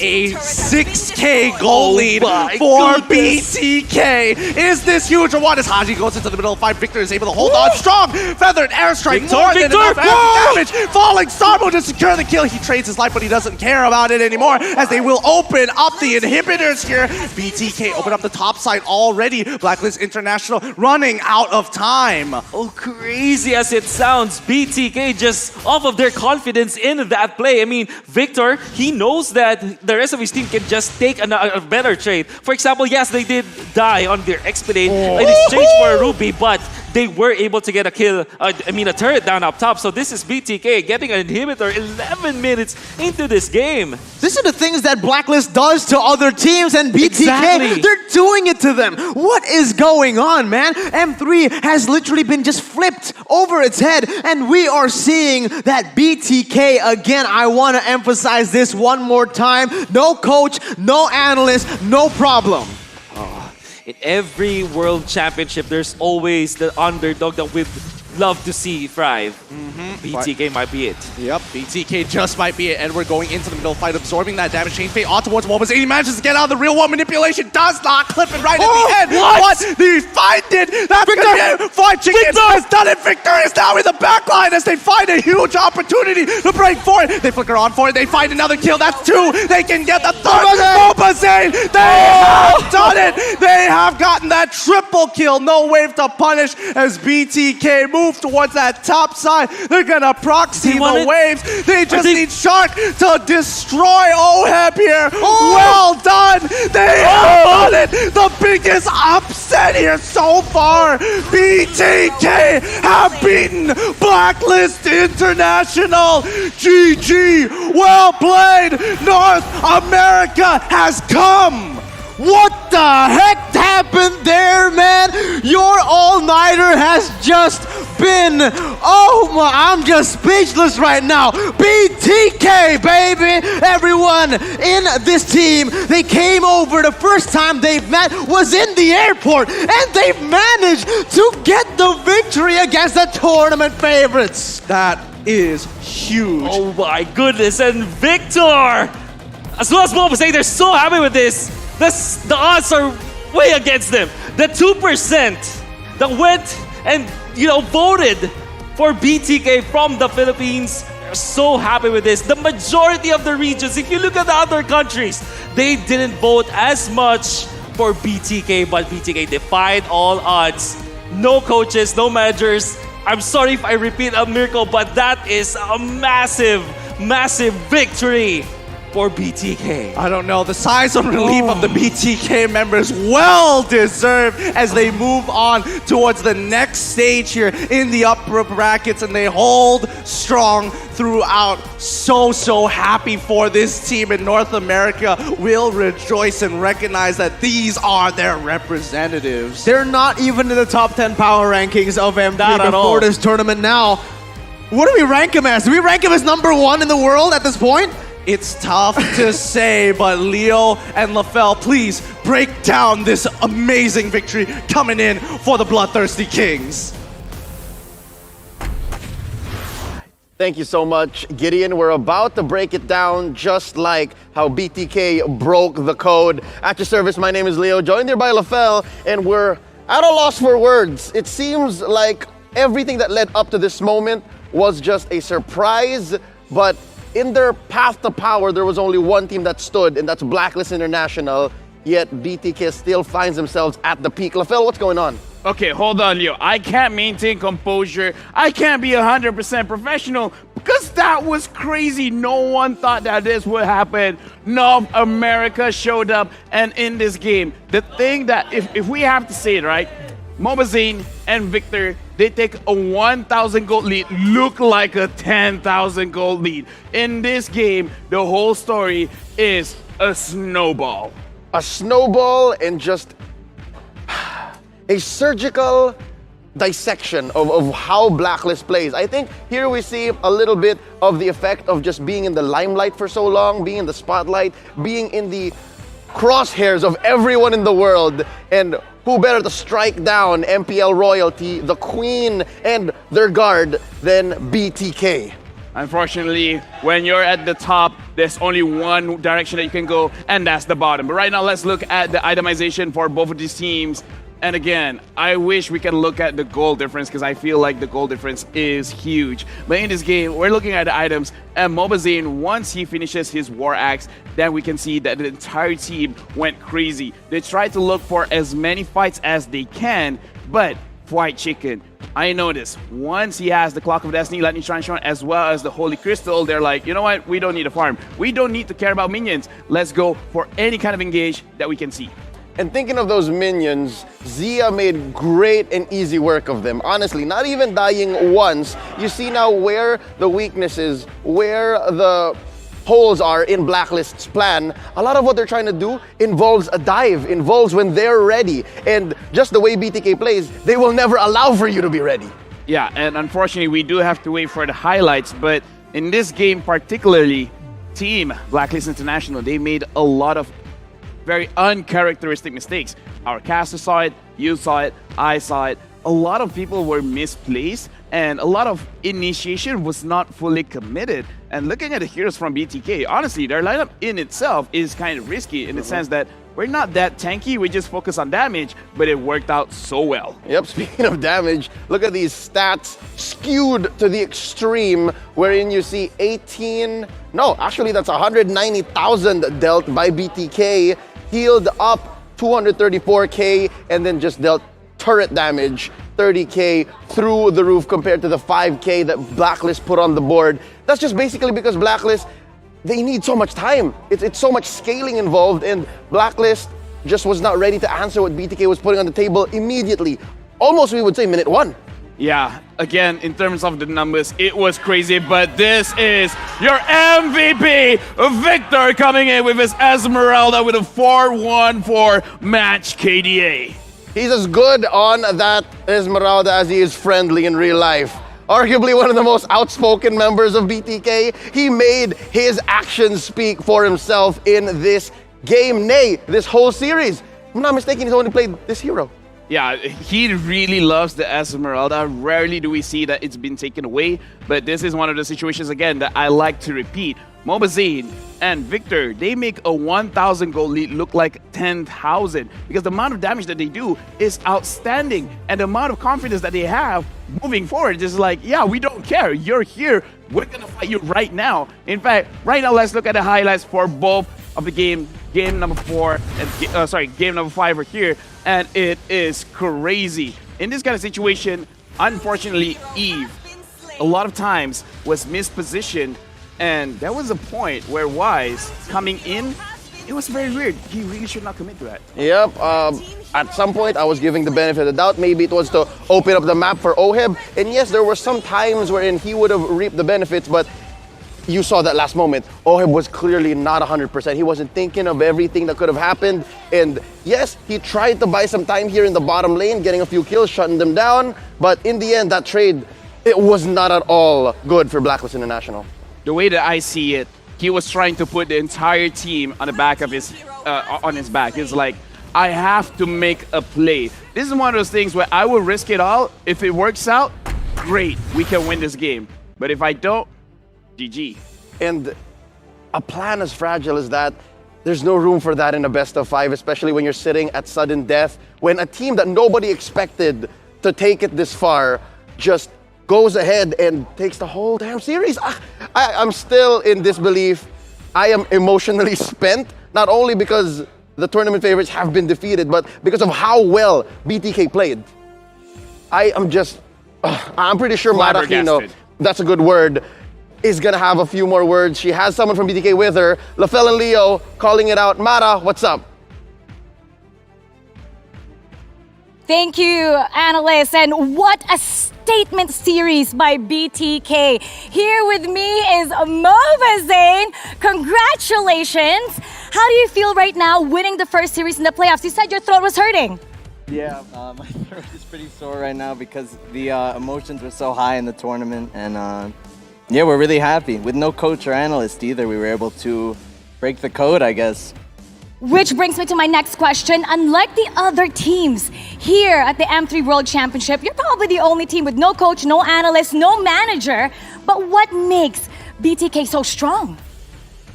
Just the teamwork and synergy. Even though we've had pretty much this main roster, we've been playing together for 2 years now, and the main roster has really never changed. So it's just a synergy that none of these other teams can really match here, in my opinion. And who's the strategist? If you were to pick one player that's the brain behind all the success, who would that be? Probably me. Oh, and what makes you such a great leader?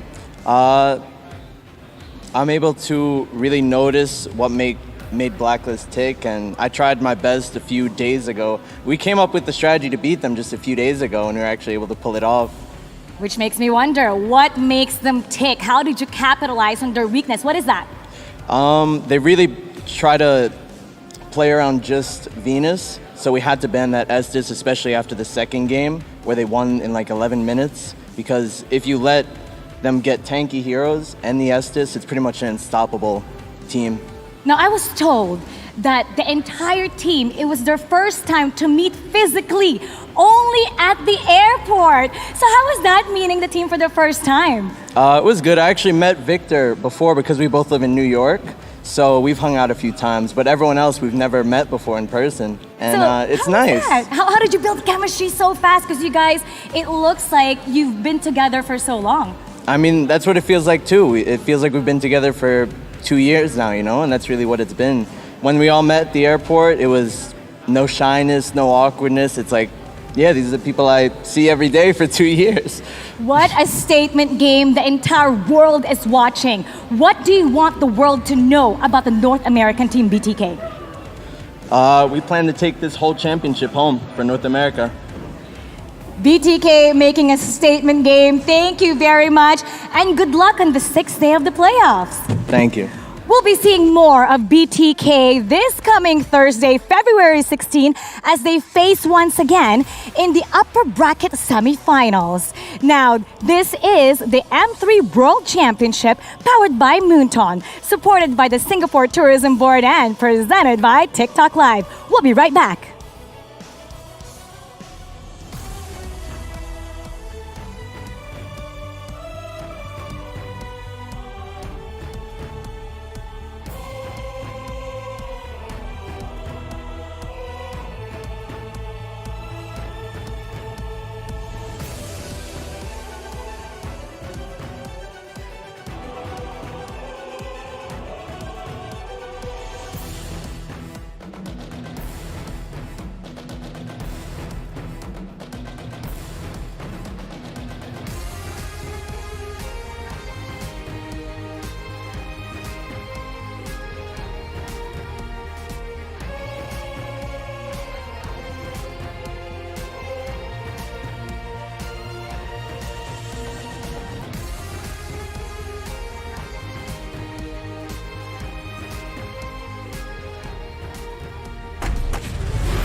stop me.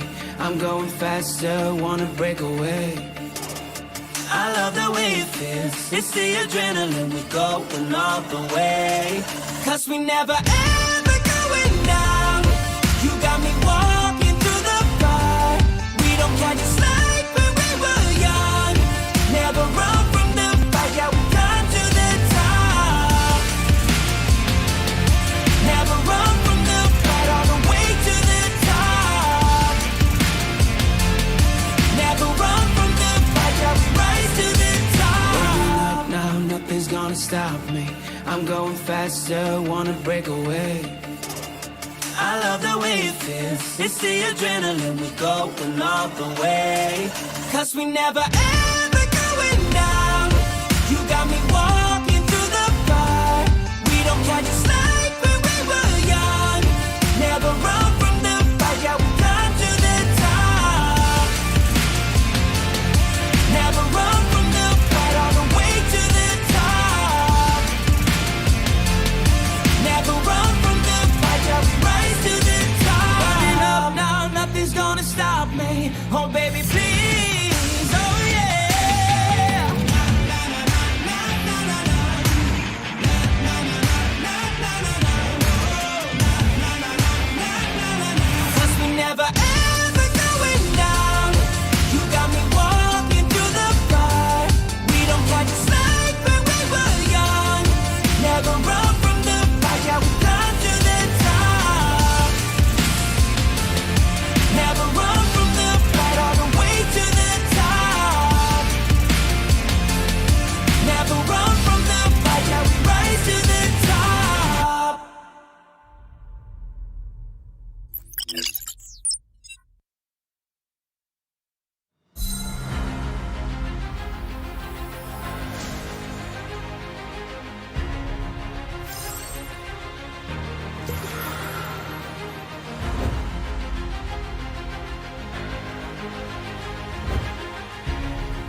I'm going faster, wanna break away.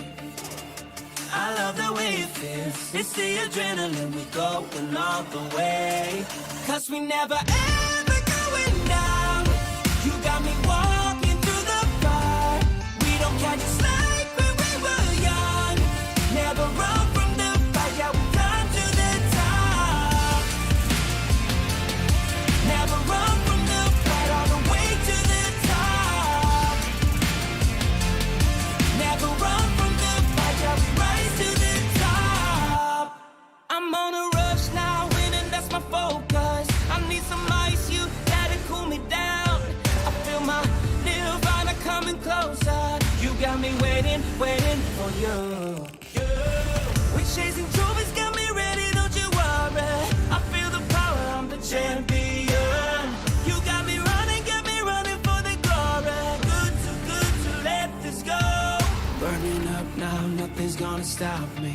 I'm going faster, wanna break away. I love the way it feels. It's the adrenaline, we're going all the way. Cause we never ever going down. You got me walking through the fire. We don't catch a slack when we were young. Never run from the fight, yeah, we climb to the top. Never run from the fight, all the way to the top. Never run from the fight, yeah, we rise to the top. I'm burning up now, nothing's gonna stop me. I'm going faster, tearing down the walls.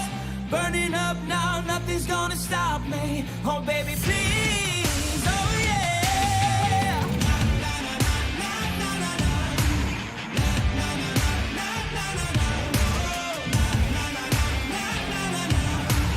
Love the adrenaline. Cause we never ever going down. You got me walking through the fire. We don't catch a slack when we were young. Never run from the fight, yeah, we climb to the... Let's go.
Welcome back to the M3 World Championship, partnered by Moonton, powered by Moonton, and supported by the Singapore Tourism Board, and presented by TikTok Live. I'm Mara Aquino, your host for today, and I have to say, what a day it has been so far. The first 4 hours has been so intense, with the teams proving that it can be anybody's ball game. Now, up next is EVOS SG versus Medallion. Here with me is a very special guest from EVOS SG, their team manager, Sol. Hi. Hi, Mara. How's it going today? Feeling good. Yeah, just getting ready for the game. Now, you are one of the most reliable players for EVOS SG, and now you're the team manager. What's the difference have you found so far in terms of the change in roles? I think as a player, I've always been focusing on the game itself. But now as a manager, I need to focus on the schedule and a lot of administrative stuff. Yeah, and I think that really makes a difference in the team's performance. Would you say that after now you're the team manager, would you go back to being a player again? Yeah, actually I made up my mind to retire as a player, so I will never go back. Although I do feel the tinge of playing again when when I see M3, it's such a big event. Right? Now, being a player, you know how they feel. You know what goes on behind their mind. How is that such an edge for you becoming a manager? Yeah, I think because I have over 3 years of competitive experience, I've been really helpful in guiding our newer players, mentally, physically, how to think before and even in the game itself. Yeah, so I think that's a really big edge for our team. How has the team changed since you were a player? I've always been a solid player for our team, and yeah, I'm just glad that my successor, Gear, on our lane, he's really good mechanically, and yeah, we just need that kind of fresh blood that's really good at mechanics, and then I'm always trying to impart all my knowledge I have to him, and hope he carries that with him. You brought in a new coach now, Young In. How has he made an impact for EVOS SG? Yeah, from season 2 onwards, we brought in Young In. It's perfect actually because my expertise is actually in game itself, rotations, micro, macro, and he's just really good in the draft, next level thinking. Whereas if I was the one drafting, I only see like surface level stuff. So it's been a perfect addition. Now walk me through, because we're gonna be showing EVOS SG, they have a room cam. We'll be showing each and every single player. Talk us through what you see with their expression. Are they nervous? What are they feeling right now? We have the room cam? Is the room cam on now? Oh, not yet, but if you can give us an inside scoop in terms of what the team is feeling. What did they say to you and what have you noticed? I think Gia is really nervous. He being 16-year-old only. Oh wow! Just finished his big national exams, and then he's here playing on a super huge stage. So yeah, I'm just trying to calm him down as much as possible so that he can perform as he did in group stages. Yeah. I mean, Potato has been the big brother, the captain of the team, and yeah, it's really nice to see him just. Just leading the team be it in-game or outside of game. Now, we're in the playoffs, but you got to see your team performing the group stage. What can you say about the performance? Are you satisfied? Yeah, I mean, we had 3 clean games against really strong teams from all around the world. Definitely satisfied, and we need to push for more because we know that the other MPL region teams are always deemed as stronger as the Singapore region, so we want to bridge that gap, and yeah, we want to get there. So although we are satisfied, we are definitely pushing more.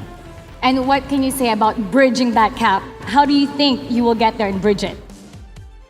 I think I've been always studying the better players, be it as a team or individually, like Onyx, PH, Onyx, Indu, even Blacklist. And then I'm trying to get them to play as well as them, and then from there we can move on to be even better. Now take us through what's happening inside the EVOS SG. Just Potato, JPL, Adamir, Gear, Sayla, and Smokey. Who would you say is the most confident out of all of them? I feel like Youngin, our coach, is really confident. Definitely Adamir and Sayla, of course. Sayla just doesn't have a temper at all. Yeah, Gear's pretty nervous sitting in the front. I'm just worried. JPL, you can say sometimes he's emotionless, and that emotionless. Yeah. Oh wow. Yeah, even before and after the game, if you notice his player cam is normally quite very cool, calm and collected. So that definitely is an edge when it comes to this big an event. Now here you go, we're seeing Team Bedell, Faraway, Alien, Asmo, Yunshi, and Paranoid. What can you say about the addition, the last minute switch with their player Paranoid? No, I think we saw Paranoid play in group stages, and I think yeah, the team is very special. They do switch up roles at when they need to, and yeah, he's the main mage player, but I believe he played Fanny in one of the games against Blacklist. So I think it's really a wild card, and yeah, very very good on the mechanics of Fanny. You got to observe their play style, their strategy, and how they play. What do you think the edge of Vidal is? Yeah, to be honest, I'm actually very surprised that given that they do not have an MPL over there, they have been playing at a level that's really high and definitely deserving of the upper bracket. The edge would definitely be the versatility between Paranoid and I believe Huawei, because they can change up roles when they need to fill in certain heroes. Do you foresee any problems that Bedell would give EVOS SG? Yeah, I think their assassin pool is definitely something we need to consider, and it might bring some problems to our team. But yeah, we just need to bring our A game, and we'll see which team, the better team, will win it. Now, any predictions about what's going to happen today? I'll be honest, I think it would be a 3-1 in our favor. Yeah, that's just my honest opinions, but yeah, may the better team wins. Now, this is your home country. What is your message to all of the Singaporeans watching?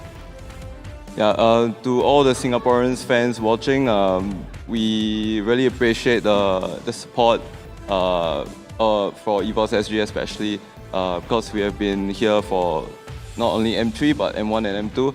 And back then we didn't do well, but we are hoping to do a lot better here this time around. Thank you so much, Sol, and good luck. Thank you, Mara. EVOS SG and Bedell fighting to move on to the next stage. Which one of them will win? Let's head on over to the caster's desk.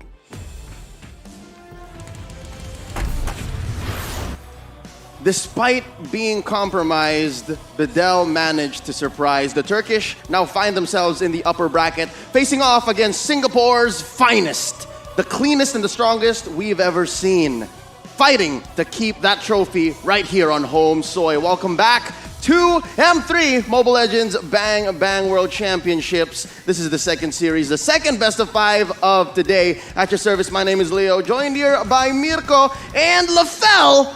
We're bringing you this upper bracket bout. And again, if we started with BTK and Blacklist, we know that anything and everything is possible. Absolutely, man. That's exactly why I am not going to give you guys my predictions for this match. I don't think we need to give any more predictions because it's all been wrong. Yeah, I feel like predictions is so overrated because this M3 World Championship, I love it because everything is possible, especially when we're talking about Bedell. Like, we are talking about how the Singaporean teams, EVOS, they're able to really dissect any kind of teams, no matter who they're facing. But Bedell is special. They can change up the roles, and in terms of the heroes, they even brought out Fanny. So this is one of those situations, any hero is definitely possible. So how do you even predict the unpredictable? That's one way of putting it, but you know who's making all of this possible? M3 would not be here without our beloved sponsors. M3 is powered by Moonton, presented to you guys by TikTok Live, and supported by the Singaporean Tourism Board.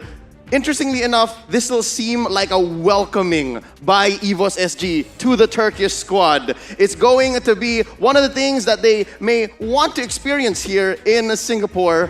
Maybe getting a win off the champion, maybe not. But the next time you #visit Singapore, how would you want your experiences to look like? What are you looking forward to? Follow at @visit_Singapore, and don't forget to #PassionMadePossible to share what you're looking forward to doing in Singapore. And this might just be me wishful thinking. Singaporeans, please don't hate me. But what if the Turkish are riding off of the strength of the North Americans and saying, if they can do it, we can do it too? The thing is, M3 hasn't been really good or nice to the MPL champions. Now, only one more MPL champion in that upper bracket, EVOS Singapore. On that note, let's just take a look at it. All the MPL champions, except for EVOS, have been knocked down to the lower brackets. If that doesn't show how competitive this World Championship is, I don't know what is. Yeah, I'm gonna take this one because I know the pain suffering from Leo is very hard right now. But yeah, BTK pushing Blacklist all the way through 5 games and winning it all. Right now, Bedell and EVOS, just like what Mirko said, it's kind of uncanny, but all of the champions, it's good and bad. Good, you're very strong. You win your own MPL, but there's so much data on you. that everything is exploitable. Like we even heard how during the interview where Mobile Legends said, all right, they keep playing around Venus, so if we can stop that, then the game is basically ours. And as they shown, the game is basically theirs. So right now, EVOS, when they win, again, they have dissected what the enemy wanted to do. But what does Bedell want to do? Yep. The thing about Bedell is they're so unpredictable. Already Seoul, he acknowledged that, and it's really going to be up to the home team to figure it out. The ball is in their court. But for now, we would like to thank, of course, our sponsors, our official gaming gear, Razer, our official travel partner, Tumi, our official gaming share, Secret Lab, the official payment partner, Frank by OCBC, our official network partner, Singtel 5G, our partner Esports, MeWatch, and our global social network partner, Facebook Gaming. So we talked about how Bedell is unpredictable. Yep. The anarchy and the chaos and the madness that the upper bracket has so far spelt for us is beneficial to them. What's going on in EVO's mind? That's the thing about the MPL champions, right? EVO Singapore, Blacklist International, all these champions from their respective regions, they have so much pressure on them because they're gonna have to be performing on the world stage, representing their countries as #1. Everyone's looking at them, and it's so hard to stay at the top for this long. Will EVO Singapore crumble to the pressure? It is time to look at it right here. Leo, Lafel, are you ready for them to walk in the stage? Singapore, put your hands together and welcome to the stage the competitors for this matchup, representing Turkey. They've flown halfway through the world, coming over to this grand stage to show us their brand of MLBB. This is Bedell. Oh man, this is a very, very chaotic, unpredictable lineup. And there you have it, the hometown boys. It is EVO Singapore making their way downtown, and boom bang, bada bing. Yeah, right now, both of the teams look very confident. But I would have to say, especially EVO Singapore.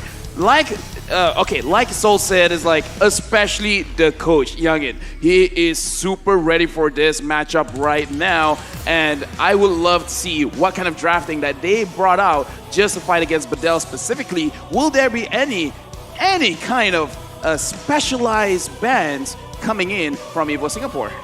I'm not sure if EVO Singapore should prioritize the Fanny as much. We know that that's a Paranoid Probably special. not. We've seen that they're up to snuff when it comes to the breadth of marksmen and roamers that are in the game right now. We're talking about the Popoling Koopas, we're talking about the Beatrixes. So yeah, it's gonna come down to the brains and the genius of one coach Youngin. Mirko, do you think we're gonna have the same situation? A team that has a coach and all the supporting, all the backing, face off and sweat against a team that literally just is a group of friends. Again, that is going to be the question here, all right? Because EVO Singapore, with their game so far, they have looked unstoppable. So has Blacklist, though. And we know how that played out just now. But Dell, this is literally the same story all over again. We'll see if the ending follows with that first match. But yes, it is very interesting here, Leo, all right? We'll have to see, because Bedell, fun fact, they were the ones to actually have the best game so far against Blacklist until BTK took them down just now.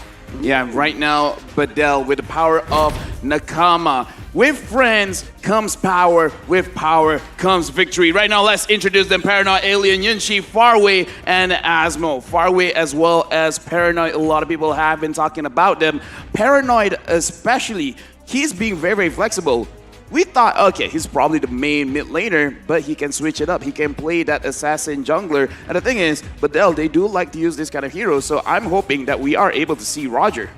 Oh. Yeah, absolutely, man. This is the thing for Faraway, right? We see a lot of these crazy picks, even the Roger coming in for the side of Faraway. And the thing is, they've been able to utilize it. But this is one of the teams that actually, we've seen them get the jitters at the high stage, right? In the M3 World Championship stage, we saw them multiple times hesitating, miscommunicating. Will they have fixed that too, just like BTK did for the first match? This is the statistics right now for Bedell. Yep, their picks will not spell the whole story, nor will their scores, because again, Paranoid and Faraway, they often switch up. We saw them play a lot of games in the group stage, more than your average team, because of that double tiebreaker that they had to go through that scored them this placement. They had to upset the Brazilian champions in Red Canids to get here, and they're gonna have to pull off more than just that. There has to be more than just that chance, that bit of luck that maybe we can take him to the edge, maybe we can force him to make mistakes, but that's not gonna be so likely in the face of EVOS SG. They're the cleanest we've ever seen them.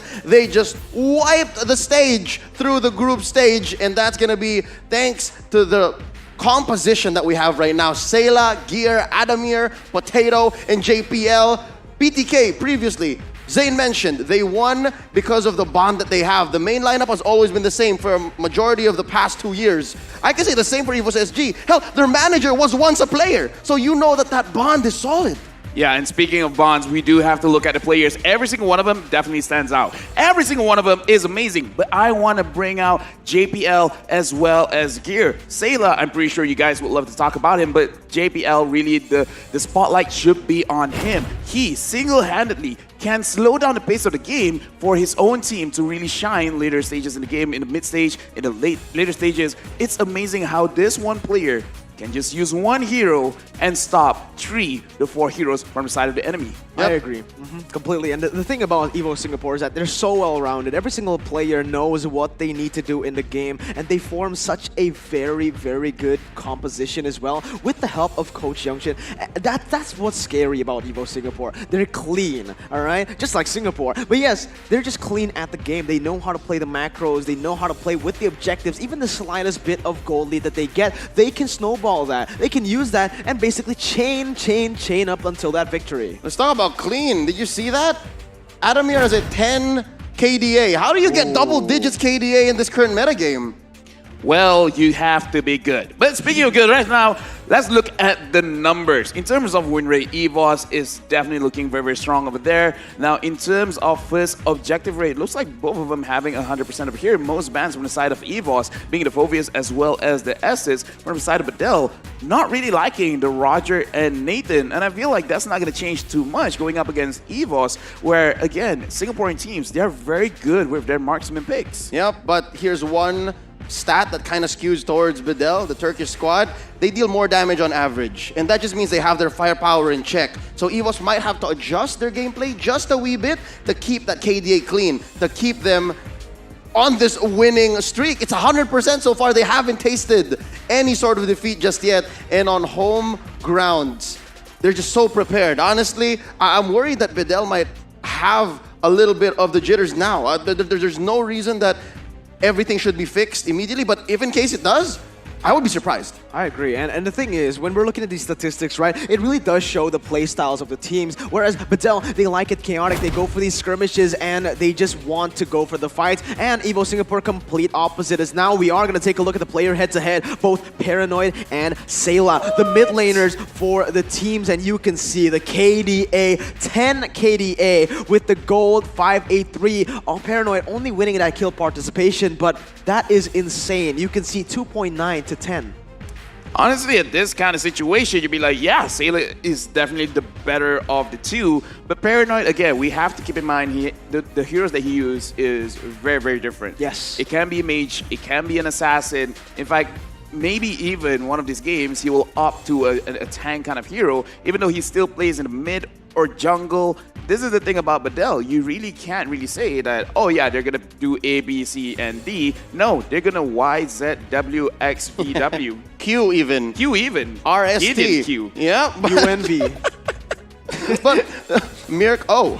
Mirk O. Yeah, oh right? my god, nice one. But there is something that we can say about Bedell. Regardless of what strategy and lineup they bring in to any game in this best of 5, we can say for sure that their style is very point and click. They have to get kills to convert them into objectives as compared to EVOS SG, which is again one of the ways we can say they're so clean. We saw Sayla, he had 50%. Sayla had 50% kill participation despite having double digits KDA. So that means they can find conversions even without Sayla being part of the fight. So we'll see how EVOS SG plays around that, how they skirt the aggression from Bedell.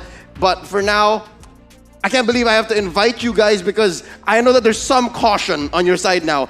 We want you guys to join in and guess who's gonna win these matches because our coins are out. Maybe you can get some on our behalf. We're hoping that you guys can do the same, all right? Take a look at the schedule, figure out who's gonna score and who's gonna win, and do exactly that with the M3 guess. Make your predictions today to level up your M3 pass and unlock a whole lot of wonderful goodies. I'm sitting at about level 20, 21, playing a few games here and there. Far from the skin though, far from the figurine. Absolutely, and the thing is, every time you guess, Mirko, I'm just saying, I already lost 150 guess coins.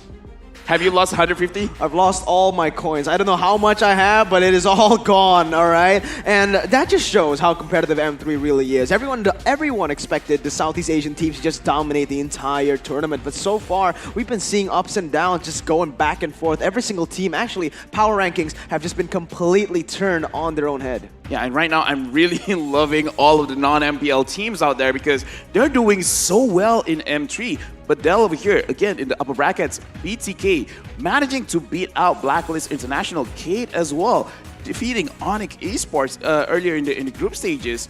So right now, it really does becoming a situation where Moonton is having less and less reason not to have MPLs all over the world. Yeah. I agree completely. That's good news, though. That is good news. That's good news. Our beloved game is growing, and just as fast as that's happening, we're gonna go into the draft. Game number 1, almost upon us, 1 minute and 20 seconds. A few questions just hovering above my head. Are we gonna see Estes here, given how questionable now the hero is in the current metagame? Are we gonna see Lolita? Are we gonna see Beatrix? Will those come through? I feel like again, Beatrix is gonna be a very prio hero. Same goes for Estes, but I think we've seen Lolita as well in the hands of JPL. So yeah, all three heroes here in the M3 meta, it's been really, really good. All of it still sitting at a very high win percentage, but I do feel like that Beatrix is gonna be number 1. We've seen it used everywhere, and obviously Evo Singapore, they were able to get the win as well with both Lolita and the Beatrix. So in the end, I think there's so many heroes here to ban. Yeah, right now looking at the audience predictions. Ooh. It's going a lot of everywhere, and I'm not even gonna look at it just because I don't know how to feel about predictions anymore. But Mirko, we were talking about hero picks and stuff. I really feel like one of the heroes that is gonna be prioritized between both the teams is Clint, because both of the gold leaders, they do like their Clint. When me and Leo, we even talked backstage during the game just now, there were a few drafts that would be good when you have the Yuzong. So in this particular game, since both teams like to play at least one really heavy scaling gold laner, I want to see at least one EXP laner that loves to dive to the backline. You're right. The way that at least the first best of 5 went, there were just clear answers, ways to get into the backline, and most of the time it was in the form of a Yuzhong. He got snubbed all 5 games. Yeah, he did. He completely did. But let's see what happens here, because we have seen Evo Singapore use that to a very great effect in the group stages. Now Bedell with the first ban coming in with the Matilda, and instantly the Yuzong ban coming in from Evo Singapore, actually. Does that not telegraph the fact that Evos might be just up to shenanigans? We just want to play artillery. We just want to play from the back line. Please don't even try. Yeah, the scary thing is there's a lot of artillery hero. We talk about Beatrix. We talk about Nathan, Eve, Farsa. There is a lot there, and as we were talking just now, I wanted to see the Yuzong, but it looks like both of these teams, they really understand. They want to play at least one person that can skill very heavily, that does not like to be touched. So let's deal all of the heroes that can actually dive. Yeah, let's not deal with that right now. Yep, another good question would be if Amon is going to come up. Amon is a contested hero in the group stage. If teams respected the Amon and put a spotlight on him, you would know. But in the past, best of 5, neither. Again, maybe it might just be the essence and the element that Zane and Wise were going for. Same question now goes up. Potato and Paranoid or Faraway? Faraway, I know, is more of a marksman or a hybrid type of jungler, but Paranoid, though, Paranoid might actually pick up the Amon. That's opened here for him. And the thing is, for the Amon, right, it's really good for the side of Evo Singapore because they can flex it. Yes, you can play into the jungle, but we've actually seen Adamir play that Amon many times. Actually, no, one time. And they were able to get a very good, very clean victory on that hero, getting a lot of pressure, snowballing from the get-go with that one kill that they were able to get in the early stages. So what that does say about Amon is that it's kind of a gamble hero. You do well in the early stages, you are guaranteed a good game, but if you fall behind, not too sure about that. Right now, looking at the drafts, I can kind of see what EVOS is trying to do, even though they've only banned out 2 heroes. But this does seem like they're going to play a zone-oriented kind of team fight, almost like what BTK did with the Lolita, the Eve as well. So right now, EVOS, they're betting out the Yuzong. And then the fact that they banned out the Farsa, I feel like they're really trying to make the hero pool in terms of the artillery heroes really, really small. Make sure that they have the priority pick. And if they, okay, Eve has been banned. I would say if EVOS doesn't ban the Eve, then I'm really curious to know what kind of other hero that they want that can really control the big part of the map. I'm looking like EVOS wants to fight a lot in the Riverside. Absolutely, they do want to look for these skirmishes. I do. The thing is, with the Yuzong ban, I would think that they are going to go for that Farsa, for that Yve. Now that both of those have been taken away, it is going to be very, very interesting to see what they do go for. Because it is, if they don't ban the Beatrix here, I'm thinking Nathan. Oh, you're right. Nathan. Nathan is still up for grabs here for both Badel and EVOS, but I feel like, again, Beatrix, such a huge nuisance to everyone. And I think Badel, they're going to pick it up for themselves. It's a really good pick. Yeah, I was going to say Lilia has to have been a factor here because in the absence of Eve and Farsa, that's one of your few remaining bits of burst, ways to control team fights from early, mid to late, some level of scaling. But now, hands on the driving wheel, we have here Badel. They have so many choices. Yeah, right now I'm looking at Badel since they do like the Assassins. Hayabusa is up, Ling is up. So maybe this is one of the things that EVOS is thinking about. Maybe they want the Nathan, but they have to let go some priority picks, and then they just have to eventually try to fight against it. So Badel, do they really want that, or do they want to save and take a Beatrix? Not exactly the safest, but I would say based on M3, Beatrix has been so good, better to just pick her up early. Yeah, huge. The impact she does have in the game is insane, right? Anywhere you put her in, it's going to be a bully lane for sure. He's definitely going to win that lane. You put this Beatrix in the mid lane, she dominates, she gets the pressure, and she out-trades her opponent. Same goes for every single lane you put her in, and now we'll have to see what Evo Singapore responds with. Because usually when we do see this Beatrix, you want to go for better wave clear or more kill pressure. Selena has been an answer to that Beatrix. Maybe even the Kagura, the outs cleared. Basically go for the better clear. Yeah, right now seeing Beatrix, I am looking forward to see a Lolita pick. Maybe not now, maybe in the 3rd phase. But in this kind of situation, I do want to see either the Nathan or one of the Assassin picks, the Ling or the Hayabusa. But it looks like they're doing both of them not. Okay, to be fair, I talked about Klin way earlier. Yep. It seems that they want to go toe-to-toe. They want to at least have the same threat. So instead of answering you directly, EVOS SG says, okay, make my day. Looks like when you have to duel, it's going to have to be at high noon. Oh, I like that. I see what you did there. Very nice. What you did there. Very Yeah, clever. but yeah, honestly, I really like the Clint pick coming in from this side of Evo Singapore's because basically with this Clint pick, it's saying you want to go to the gold lane, I'm right here. If you want to go to the mid lane, it's going to be a little bit tougher because we will have a few more counters to pick here, especially with that hard engage. If they do go for the Lolita, Beatrix is actually going to have quite a bit of a trouble hitting that back line. Now looking at Badel, maybe they're not so shy to pick up the Lolita. I'm pretty sure Asmo has it somewhere in his arsenal. Oh yeah, and right now we're looking at Hylos. Hylos is definitely a good pick, and Hayabusa, as we say earlier, just take the Assassin, get someone to clean up the backline. Like the true ninja, the way of the shinobi, Hayabusa just goes unnoticed. I can't believe it had to go until pick 2, phase 1, to see the Hayabusa, and now he's out. I've forgotten what team fights look like with Hayabusa in them. Yeah, it's been very interesting actually because back in the group stages, we've seen that this hero has been the most banned out hero. This was the pick to go for, but now it's a complete opposite. It's the complete opposite here, all right? In the full best-of-5 series in the first match, we didn't see it come up at all, but it is going to be the Karina in the jungle, picked up for Potato. Again, one of his comfort picks, his most picked hero here at the M3 World Championships.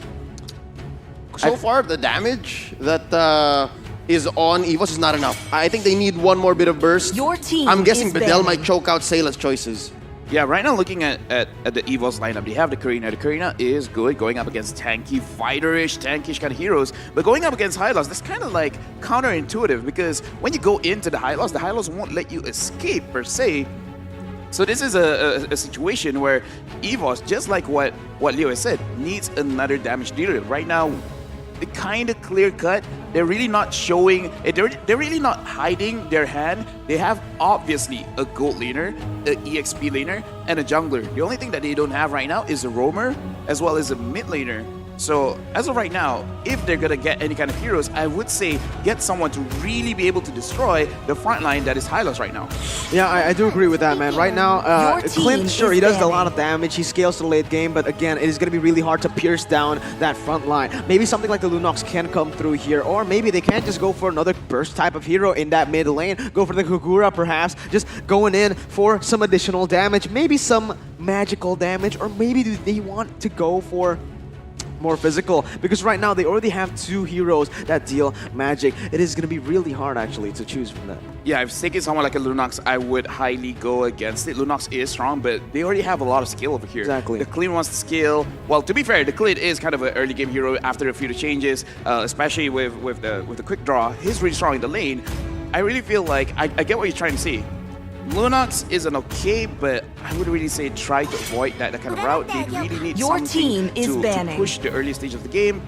And they have to need some kind of crowd control, because if they have absolutely no crowd control, well then Hayabusa is going to have a field day going up against this Clint. Yeah, and I guess that's what they're leaving to JPL and Sayla's hands. Two of their playmakers, their anchors in mid. EVOS SG has a lot of trust in these players, and that's why they left them to the second phase. And that's usually not how it works. Usually you want to not reveal and be so clear about your intentions. In the face of Bedell, who can still kind of switch it up. You can still send that Beatrix in gold. You can still send that Hylos into the XP lane. We've seen that a lot. It's a great foil to the Esmeralda. You just win most of your team fights, and when it becomes 5v5s, you control so much of the tempo. So now, Bedell, they read into it. Oh, Sayla, no aim on for you. Absolutely. The thing is for Bedell is their flexibility, but it's actually going to be the Lolita. Like we mentioned, JPL has just been stellar on this pick. Now, look at that, 80% win rate after 5 times of it being picked up.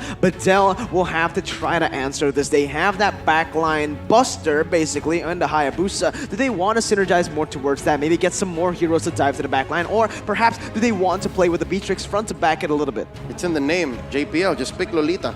Oh, just pick, yeah. Just pick Lolita. Just pick Lolita. Again, you kind of see that Bedell wants to zone out with the Glorious Pathway, but JPL answers back and saying, nope, if you want to do that, you and like 2 other dudes are going to get stunned. Yeah, for the side of Bedell right now, looking back, they don't have a lot of crowd control, but I feel like that's not that big of an issue right now. They don't have a lot to catch, and the Kufra is actually a pretty good pick right now, because once the Karina goes in, it's going to be difficult to go out, and there we go. A Veil has been picked up once, has not won, but in terms of the team fight, this hero is scary. Yeah, I like this, honestly. From the side of EVOS, they want to go for these team fights, and Bedell, like I mentioned, do they want to just go hard dive in, or do they want to front to back? From the looks of it right now, with the Beatrix and this Veil, it is going to be really good for them to go for those front to backs. Yep, best case scenario, Bedell just puts up a wall in the Kufra and the Hylos, and EVOS is just not going to have a good day. The Veil itself is such a clear tell and answers the Karina, ruins Potato's day, but they close up strong with the Lo Yi. Yeah, I love the Louis pick. Both of the teams is screaming team fight.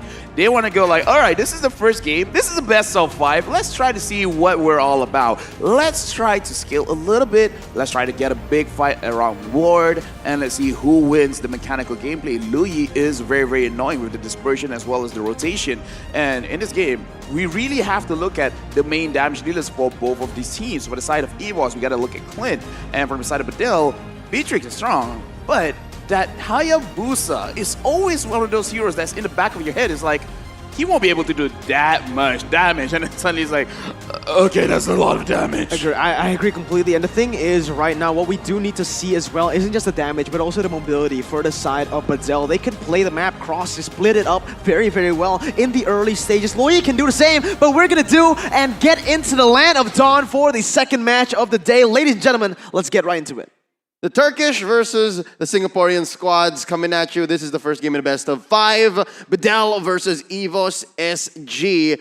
It's Yunshi in the gold lane facing off against Adamir. It's a marksman matchup. Again, we've seen a lot of Beatrix in mid, but now it's exactly where it should be. It's just a marksman duel up top. And early on, JPL already starting up. Faraway gonna jump in. Shadows use 3-man rotation here. The Little Wanderer still standing. Bouncing ball keeping JPL in check. Putting up that blade, keeping them in line. Little Wanderer goes straight to Badel. Really, really intelligent plays coming in from Badel, even though they know that, you know, in the early stages, Sayla and this and JPL will be able to get a lot of pressure done. They know that they have the Hayabusa, they have the Beatrix, able to clear the waves much faster. So instantly, we just collapse on them. Yeah, right now the way that EVOS SG is playing, it looks like they're really trying to outfarm whatever Badel is trying to do, where in the mid, just by 2 people, JPL as well as Sayla over here, just like, okay, we're going to control you, guys going to stay mid, you guys aren't going through your own jungle, and Potato is going to try to go in to Badel's jungle and try to get a lot of camps as much as he can. However, the good thing about Badel, both of the side laners are awake. They're like, yeah, we see what you're trying to do, and we're not going to let you do it. And that's what's so cool about Badel here. Even in their draft, they showed a very layered approach, but right now, this is as clean as you want to get. Faraway picks off the fight in mid, Shadows on out. He's going to be just in time for this first turtle, recalling already. He knows that EVOS SG is still rotating amongst their jungle. That's why I also kind of like EVO Singapore's draft, right? Is because with the Hayabusa, you have a lot of creativity in the way you engage fights, but with this composition, you go in for one mistake, instant. It's a point and tap stun, right? You go for that instant engage, and look at this. Yep, Alien drops the glorious pathway. He's baiting them out. A jump in by Asmo, keeping him in place. Gear gets hit with a bouncing ball. Potato just crashes on through, and Alien might be the first casualty. Gear draws first blood, and there's another wind blade. First blood brought to you by Razor. It's sharp. EVOS SG is clean. They are doing exactly what they did in the group stage, baiting out, playing around the turtle, and yeah, look, they're just serving up straight to Potato. And I love this guy. Gear, he really plays.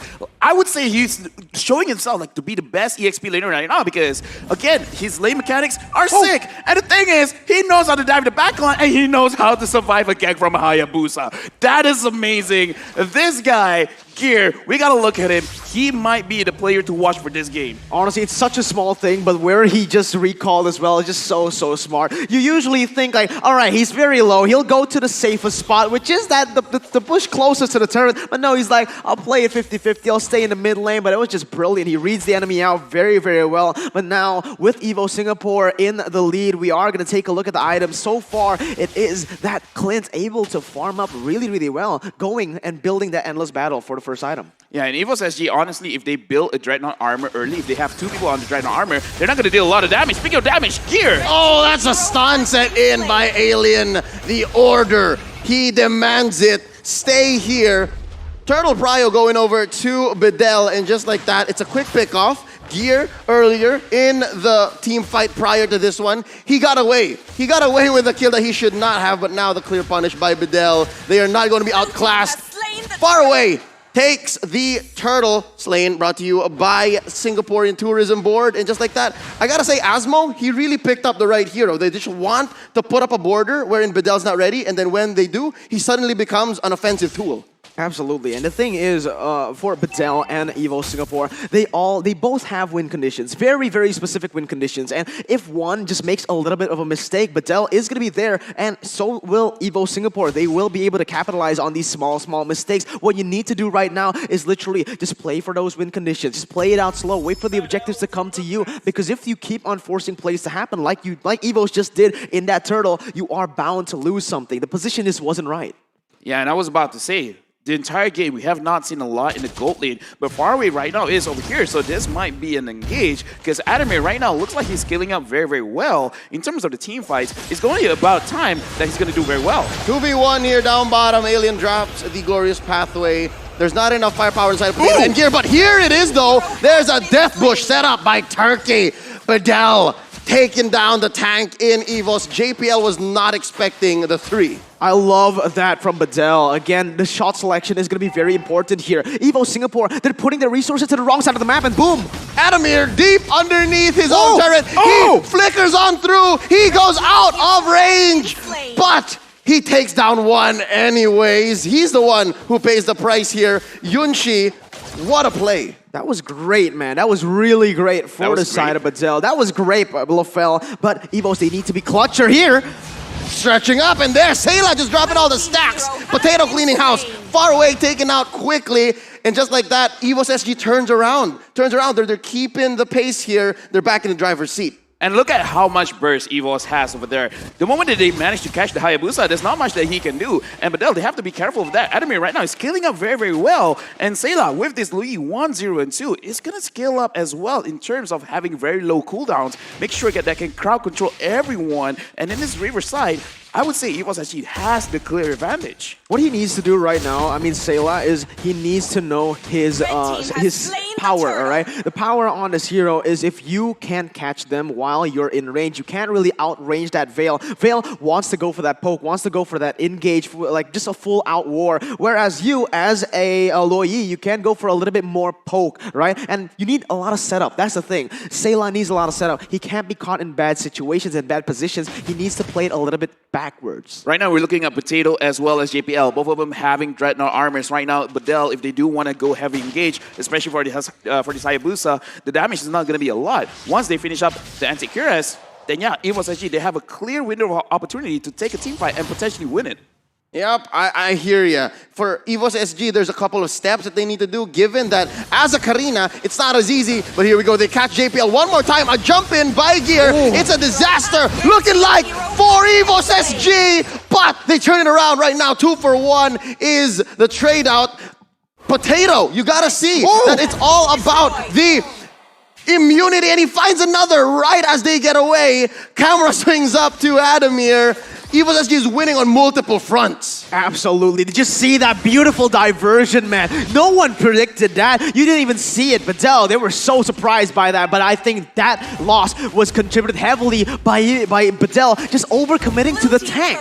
I would say Potato did not show up that much during group stages, but this one is like, yeah, no. I'm going to be the carry. I'm the one going to go in front. I'm going to get the kills. 4-0-1 right now. Very good score. Asmo catching quite a bit of firepower from Adamir. If anything, this time around, look at that. We were asking for Sayla to lay down the damage, and here he's showing it up. I was about to say, Adamir is not even online yet. They switched him up. They put him in mid because Yunshi was too much pressure, and now Adamir has built up his confidence again. It's cracked already. Bedell's formation, Bedell's power spike has been cracked already. EVO Singapore now with the lead, pushing in every single turret with that mid and top side taken. This is great setup for that turtle.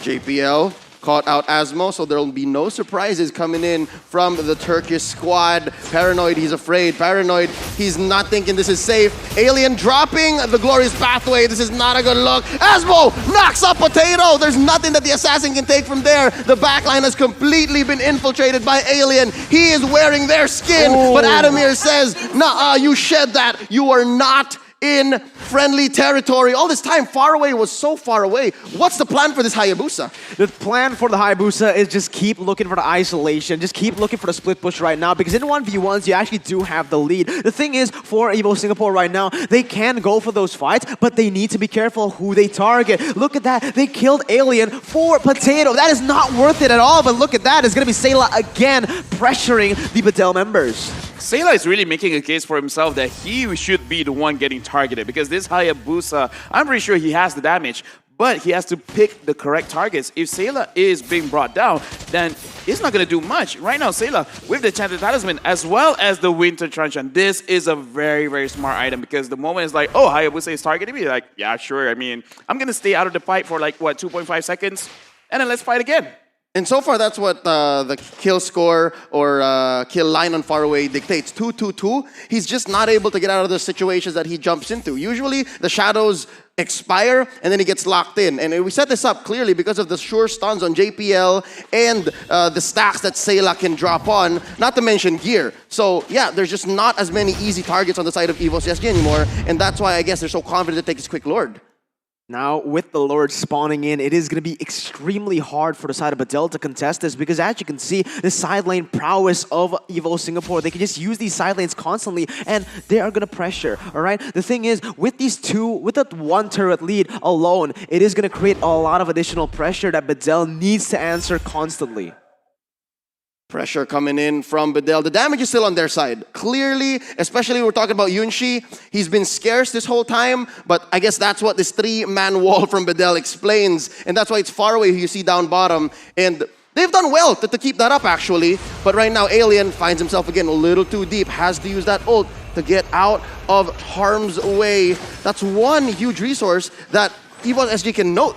There's no ult on the Hylos. That's a huge resource actually burned away right before the Lord. And now you can see instantly, Evo Singapore, they want to abuse that. They want to punish Badel for doing that, but they need to be careful because if they do use too many resources of their own. Wait a minute, the flank's coming in, Leo. There's a diversion, and Gear starts it up. They take down far away first. Adamir blasts him straight in the face. Point blank, the Clint gets 2. Asmo follows on. Alien stuns one underneath. Potato bites the dust, and right now Alien, he's catching a lot of sacks from Sayla, and Yunshi's pushing back. He has no peel. Paranoid gets caught by a falling star moon. He gets taken down by Adamir. 3 for 1 so far. Evo's SG gonna prompt up, take the Lord. Do they have time? No, they lost Potato. They have no retribution. But Luoyi 101 there, Lafell. You can see it now. We are going to take a look at the replay. What happened? Yeah, this is the cleanest I've seen engaged by any kind of Luoyi. And the thing is, what's so crazy was that the Hayabusa got deleted instantly. Like, usually we say 100 to 0. I didn't even see 100. Yeah. It was just 0. It just completely disappeared out of the map, man. That was a Houdini move by Evo Singapore. Now you see him, now you don't in both stages. And JPL, he is hungry for more right now. A massive read. I must say, whoever shot called that, whoever said they're in this bush, just blast them as you see them. That's some genius play. 12 minutes in, this is a Luminous Lord set up by Evo's SG. We have the offlaners just catching up right through the river. They're gonna position in, Lord at half health. We see Faraway already expended quite a bit of his shadows. So, wow. Because of that, conceal play. Can they find one? JPL looking for a stun. It's Asmo up top, and they let go. But look at that, honestly, it's a lot of resources spent for nothing. So Badel, actually, they have a little bit of a lead here in the team fight if they do try to go for punish. Oh, is this a counter go? Are they going to initiate on this? They know that there was a lot lost on Evo's SG, but shadow kill already between 2. They're juggling. Faraway about to get blasted. Adamir, forward flicker on, just not enough range. Dude, this is just sad to see. Badel, they're going to Gear! He's not done! He said, Miracle, hold your thought. He's not done. He still finds one, so that's a huge one. Few stacks, bit of damage put on the 3 members, and just like that, they can just poise for this Lord finally 13 minutes in. There's too much hesitation for the side of Badel. They know that at Evo Singapore, they've wasted their resources for nothing. They should have just pulled the trigger, but they were so hesitant. They didn't know where to go, and there was miscommunications everywhere. You can see Faraway, he went to the top side, the others went to the bottom side, and you just know at that point, they needed to recall, they needed to back away, but they also, in the position where they needed to back away, they still hesitated. They didn't know what to do. Should we help Faraway? Should we just back away? Should we just let him die? All right, come on, Neo Merkel, we gotta chill, okay? Relax for a bit because Badel, they still have comeback opportunities. Mobile Legends Bang Bang is designed that you can come back from any kind of situation. Right now, I'm looking at Paranoid, already level 12, so his ult is gonna hurt. Now, it's just a matter of position, and right now being flanked. That's 2 members that they catch, falling Star Moon onto Asmo. They'll just go ahead and use that positioning advantage to steal the Lord. Lafell, you were saying. Oh, the purple, you were saying. No, okay, so for this situation, if Badel has a good positioning where Evo's SG, they just hard dive, and then Paranoid managing to catch them in his Windstorm, then there's a potential win in terms of the team fight. But EVOS, the way that they're playing right now, flanking here and right, like, it's not going to happen. Yep, the same shenanigans are still on. Falling Star Moon charged up by Gear, and there you go. They're going to buy the dust. Asmo and Alien taken out just like that. Lord going to swing onto this inhibitor. A lot of damage being rained down. Adamir gets punished by Paranoid. We talked about the Veil. We talked about how he's already level 12, how much damage he has on board, but it's going to be enough to penetrate top lane. Interestingly enough, I love that Bedell still saw that they can still protect that mid inhibitor. So they're not out of this just yet. They're not out of it for sure, man. Bedell, again, like LaFell said, I agree 100% with what you said, man. They need to play for Paranoid. If Paranoid gets these cheeky tornadoes in, gets the Windstorm going, and actually is able to burst the tank, just the prio members from the side of EVO Singapore, it is going to be really, really hard for EVO Singapore to crack that base open, especially considering, did you see how Sayla, even in that purple fight, he was just taken to a quarter of HP with one ability. So you see the damage already shaping up, even though he's 2 and 3. With the shutdown that he was able to get on to Adamir, that's a little bit more item power spike for him to get. Lightning Truncheon already built with the Holy Crystal as well. Oh, nice jump in by Asmo, and they lay down the combo. JPL bites it, far away gets the kill. And this is the road to recovery for Bedell. We were just talking about how Paranoid is still a threat. Paranoid is the one to play for Bedell right now, and they found it. Oh, but wait, conceal play. Sayla's far. All right, Sayla just knew something was up. Yeah, because right now, looking at Bedell, Yinshi hasn't died as well, 1-0-4. And the thing is, they have a lot of wave clear. So in terms of pushing, EVOS SG, they're going to have a pretty hard time unless they catch Bedell sleeping and win a team fight and then just push off there. Yep, here we go, far away with the shadow kill. He has a shadow from the quad left there. Not much, but look! Oh, Paranoid got that 2-skill combo. Enough to blow up Adamir. The soft Clint, nowhere to go. Bedell gets one free kill, and just like that, I think we're back to equilibrium. Yeah, Paranoid, once again, this man is what you need to look at, who you need to look at in this match. He is the win condition, and they're going to go in again, Leo. Asmo jumps in, Numinum Blast being set up by JPL. Ooh. They catch a few with the Bennett's Rage, and right now, Arunchi goes down. Sayla is laying down the damage. Alien getting to back off, far away, gets one. Potato, he's going to bite it as well. Asmo and Alien, the only ones left. Ladies and gentlemen, it's a wipeout. Alien, where is he? Can JPL catch him? This is tank-on-tank violence. There's the stun. Can he get away? The answer is yes, but at this point, boys, I think it's over. I think it is, man. Again, EVO Singapore, they noticed that little mistake and they instantly go and punish him for it. It's going to be EVO Singapore looking for the end right here, Leo. And they have done it. 1-0 to the hometown boys. All right, right now, the last team fight, that was absolutely amazing. The thing is, Sayla, definitely, in my opinion, definite MVP over there. He was engaged on, and then that clutch Winter Truncheon canceled out all of the other engages, and then JPL just follow up, hey, you're all stacked, let's put out the Numinum Blast, you're not gonna go away, you're gonna get stunned, and then the rest of my team is gonna follow up. That was an amazing show of communication, of teamwork, of excellence. That is the Singaporean champions. Could have sworn the past two team fights were in Paranoid just demanded respect. Could have sworn that this was going to be the turnaround, but EVOS SG, they found the window. They found the way back to their clean ways, and just like that, in a single turnaround, ended immediately. The thing that literally made that happen was because they didn't fight with Paranoid. Literally, we just mentioned, we need to play for Paranoid. We need to play for Paranoid, but they didn't. They went a little bit too aggressive there. Paranoid was recalling. They went 3v3. And the thing is, sure, the others can do damage, but not as much as Paranoid. This man is the core of your team. And here we were wondering what Sayla gonna do. They relegated the mid laners plus the roam into the last phase, and they still did this. They still did this. So now we're gonna have to call on our analysts, Wolf and Gideon Q, to break it down. Boys, break it down. Thanks so much, Leo, as well as LaFell, as well as Miracle, for doing it all. So far, it's looking kind of crazy here because, you know, EVOS SG, based on what we've seen so far in the group stages, and even now, that slow roll of a game until they get that big fight to end it all. Exactly.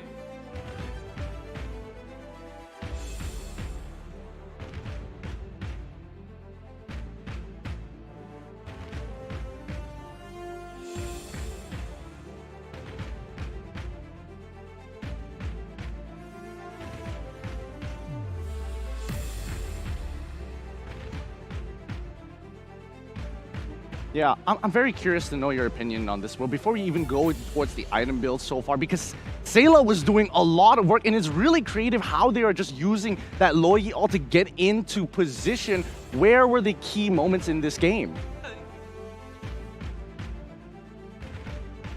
Mm-hmm.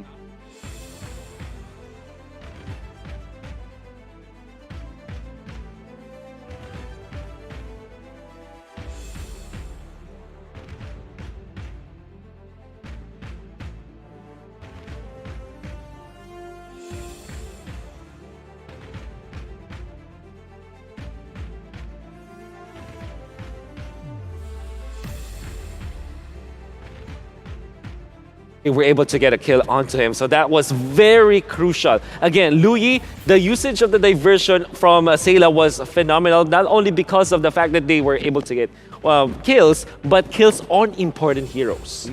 Beautiful, beautiful indeed from EVOS SG. Let's quickly look in towards the item list in a little bit here, because I'm curious to see how exactly they wanted to pull this off. A lot of the heroes, which we were looking from the side of EVOS SG's side, takes a couple to get things rolling. Yeah, and I think that this is also because of the fact that the itemization coming out from Bedell weren't really on point. Here's the thing, the entirety of the early stages and the mid stages of the game, you cannot see the damage output from Bedell. You feel it. There's really not much damage from Bedell unless they go all into EVOS' lineup. But this is because of the combination of their draft and their item choices. For example, their XP lane Hylos went in for Dominance Ice first, which to me is okay, it's understandable. There's a lot of sustain inside of EVOS, but imagine if he went for the damage build-up on the Hylos. For example, get the Clock of Destiny first, then eventually go for your defensive items. Now, if you see the other members of Bedell, the timing of their item pickups, for example, both the Beatrix as well as the Veil, it didn't coincide perfectly. That's why the damage department of Bedell was really trailing behind EVOS. You know, we saw this in game, but I kind of want to talk about Potato here. More importantly, his overall build, starting off with that Clock of Destinies and then moving on to what we're used to. Full tank, slap on a Thunderbell, and he still is able to pump out that damage. And this is off of the fact that they're just moving together as a unit. I love the way that they were utilizing this Luyi. You don't want to go for your solo plays on the Luyi. Sometimes it's good, right? You go for the diversion solo play. Sometimes it's good. But if you combine it together with the Karina in the back lines, you just teleport the Karina to the squishy targets of Bedell. That makes total sense. And it also kind of paves the way for Adamir to freely hit from the back lines, right? Because you have your Lolita repealing for Adamir and protecting that marksman and then eventually getting the kill for a team. All right, looking at the overall post-game stats here, of course, I mean, look at that. Sayla, real nice there with the damage that he's able to pump out. However, this new addition that Soul has been talking about and has really been saying, hey, he's taking my legacy, he's going even further. Gear, he's even looking really good. Good thing that you pointed out, Gear, because I don't know how much damage he tanked me. It's not being projected here, but I wonder what that is because you are already countered, right? There's Hylos. No. The damage is just too high. We don't talk about that. He's taken way too much than you can imagine. Exactly, and he was able to position himself well, and his discipline is there. I think he probably knows a lot about this Esmeralda, bringing it in the world stage and knowing his limits. Of course, he will die a few times in this particular game, but overall, he was a nuisance against Bedell. I mean, overall, I think Bedell, one of the hardest points is that even though Paranoid did get this initial play, and he's doing good damage, really, really good damage, he can't seem to get into the backline, and a lot of it is just adjusted for JPL. But let's look at the MVP. It's going over to the man himself, Sayla, just the day in a life of the mage player from EVOS SG. 3, 1, and 10 with 76% kill participation. That is amazing. And another amazing stat line here, 510? From gold per minute on a mid laner. I think that is massive. This is the last picked Luyi, by the way, which is interesting because most of the mage heroes were banned. I mean, we were talking about this backstage and you were like, I wonder how the Luyi was picked up, right? Because it was, there are so many other good choices, but I think 6 or 7 out of the 10 bans are directed towards mages, and the last remaining hero that was, really gave dividends to the side of EVOS was this Luyi. Look, I'm really happy that Sayla was able to get the MVP this time because literally in my notes, all I have is just Sayla, yeah, I can see that too. Sayla. It's just listed down constantly, and so far it's been really good. but what does Bedell need to really bounce back for this upcoming game too? With all due fairness, I think their draft is good, so I think they've done a great job at that. It's just that maybe the itemization is something that they can improve on, as well as the fact that they need to protect their jungler, unlike in the game number 1. Well, that's only game number 1 here. We're going to be throwing it back to the casters as they're going to take you through the action for game number 2. Take it away, boys. As you throw it, we will catch it. Thank you so much, Gideon and Wolf, our analysts. Back to the desk, at your service. My name is Leo, joined here by Mirko and Lafel. They talked about how they could fix the draft. They talked about how the jungler on the side of Bedell just wasn't as taken care of as he should have. Now, let's bring it back to the boys from back home. What does EVOS SG have to do to continue this streak? What do they need to do to continue the streak is stay consistent, stay with what they're doing right now, man, because they are doing great. Again, number one thing that makes them such a strong team is communication. Their communication has just been so solid. You know that they're all on the same page at every given moment. Every single crazy diversion was perfect. Yep, and all of you folks watching at home via MeWatch saw all of those crazy Sayla plays. You can catch the M3 World Championship live via MeWatch from the 6th of December up until the 19th after we crown a new champion. You can win various in-game rewards as well while doing just that. So, what are you waiting for? Switch on over to MeWatch and join us as we go into game 2 of our second upper bracket matchup. Lafel, they mentioned how Luo Yi was last picked, and I believe that that's the best kind of Luo Yi. Last pick Luo Yi is the most lethal. Yeah, this is one of those situations where in the draft you really want to see what is the other team going to do, because you want to leave one counter pick just so that you could ruin the day of the enemy's team. And okay, so here's the thing. The Luo Yi pick, lovely. Love it. It's amazing. However, I want to talk about Bedell in the sense that they were not exactly the most proactive, in a sense that earlier we could see there were some rotations going towards that gold lane trying to kill off the Clint, but they never really committed to it. In fact, even, okay, so Beatrix had a pretty good KDA, did not die. I kind of feel like it could have been done more, and that's what I felt like when I watched the Bedell game. I feel like they could have done more, where they could really like focus on one thing and try to execute on it. Instead, they're like, let's go, maybe? Yeah, I'm with you, and I guess that's what opened up the diversions for Sayla, because they knew that there was some hesitation on Bedell's side. And to ride on that, I think a majority of Adamir's few deaths were only because he was the one who was pushing. He did a few forward flickers, a few forward dashes. You think this is enough time for Bedell to fix that problem, Mirko? Honestly, it's going to be really tough to fix that kind of problem instantly, right? Again, it's miscommunications. This is something that you need time to fix. We'll see if they are able to maybe just, stitch up something for the next match, because it is definitely going to be a hard time. What they need to focus on right now is sticking to the same page. Maybe picking one person where we need to listen. Whoever it is, they need to just listen to this one voice, because that's the thing that makes up all the mistakes. That's the thing that was the main reason for them losing. They were able to come back, but Paranoid wasn't in the final fight. Yeah, and we're talking about communication. At EVOS SG, their communication is so good. Again, we talked about again and again how Sayla just like, all right, I'm going to ult here, everyone come to me, and then we're going to target Hayabusa. And they did exactly that. They look so clean to the point where it's almost like they're playing with telepathy. It's like, I'm not going to say it, you're just going to understand. And then they're like, yes, we understand. I believe the call was okay. Yeah, okay. That's the thing you need in a team.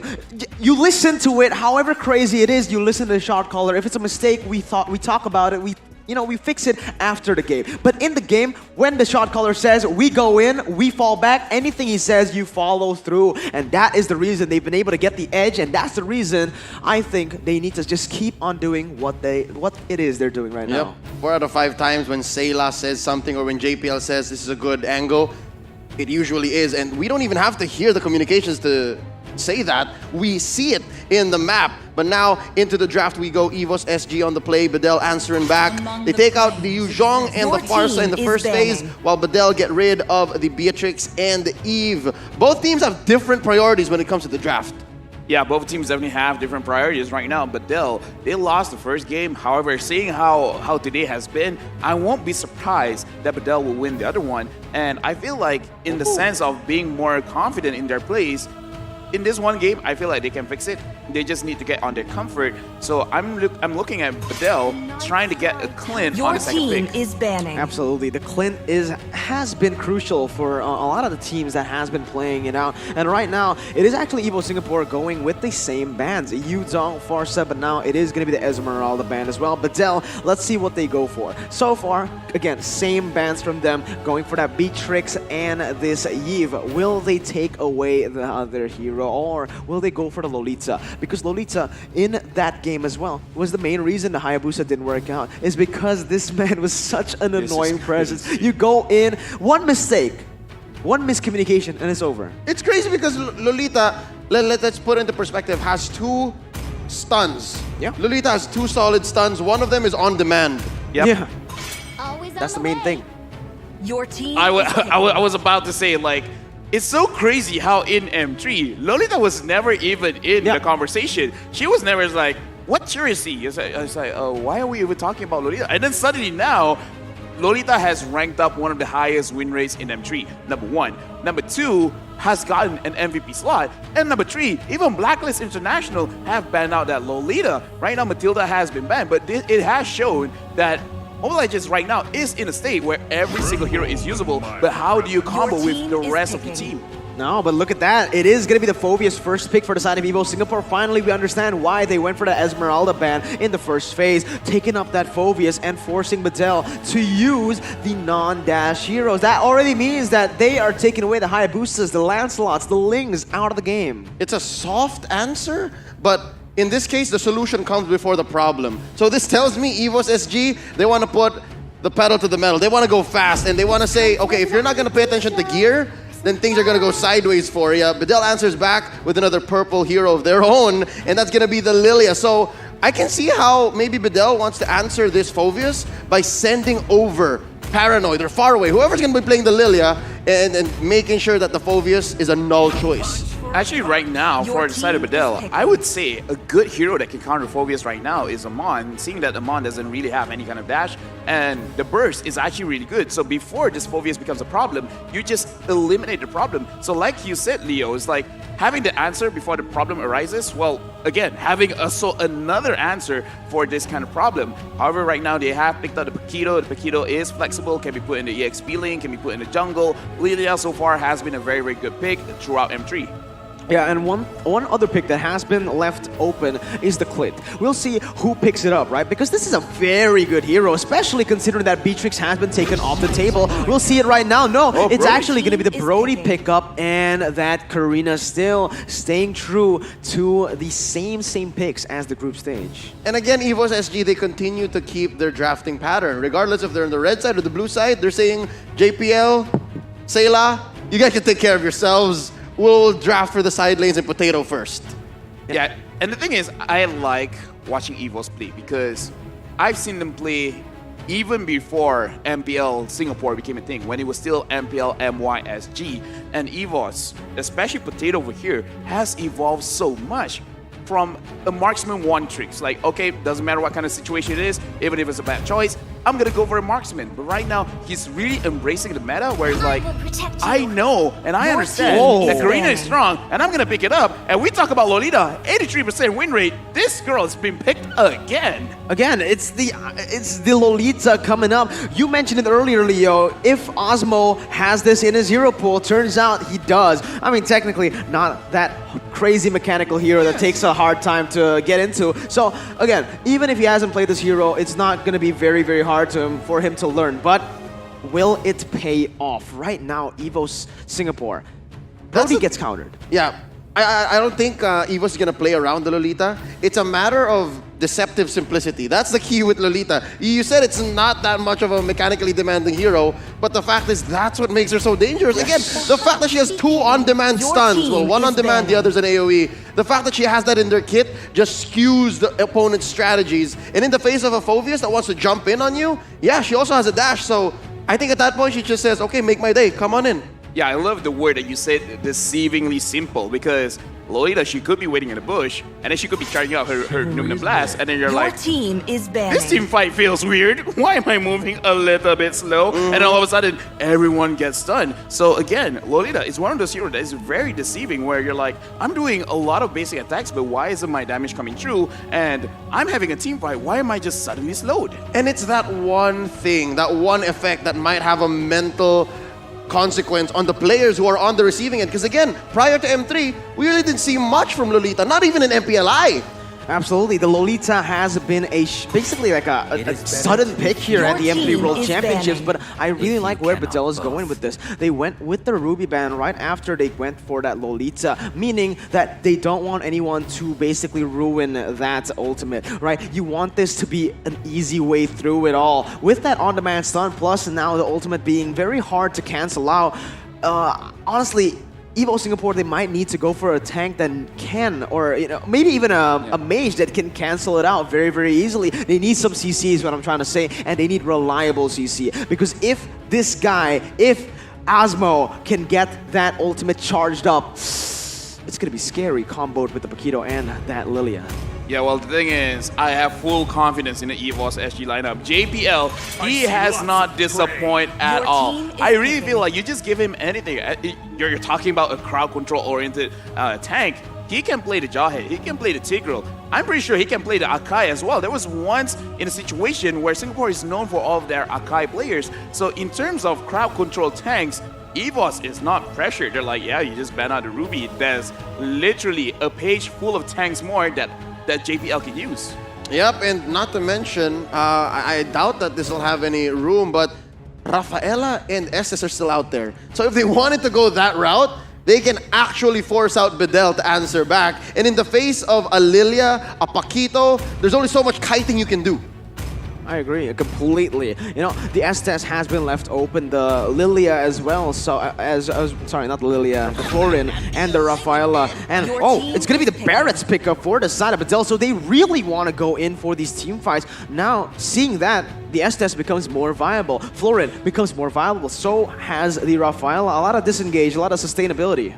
The only worry is because they already have a Lolita, so they already have someone fitting in the roam position. As of right now, either one of them, Barats or even a Paquito, can go to the EXP lane, to the EXP or the jungler lane. And right now, they're looking very, very tanky. It's just that they don't have a lot of DPS as of right now. But for the side of EVOS, they're also looking at this like, okay, it's pretty tanky lineup, right?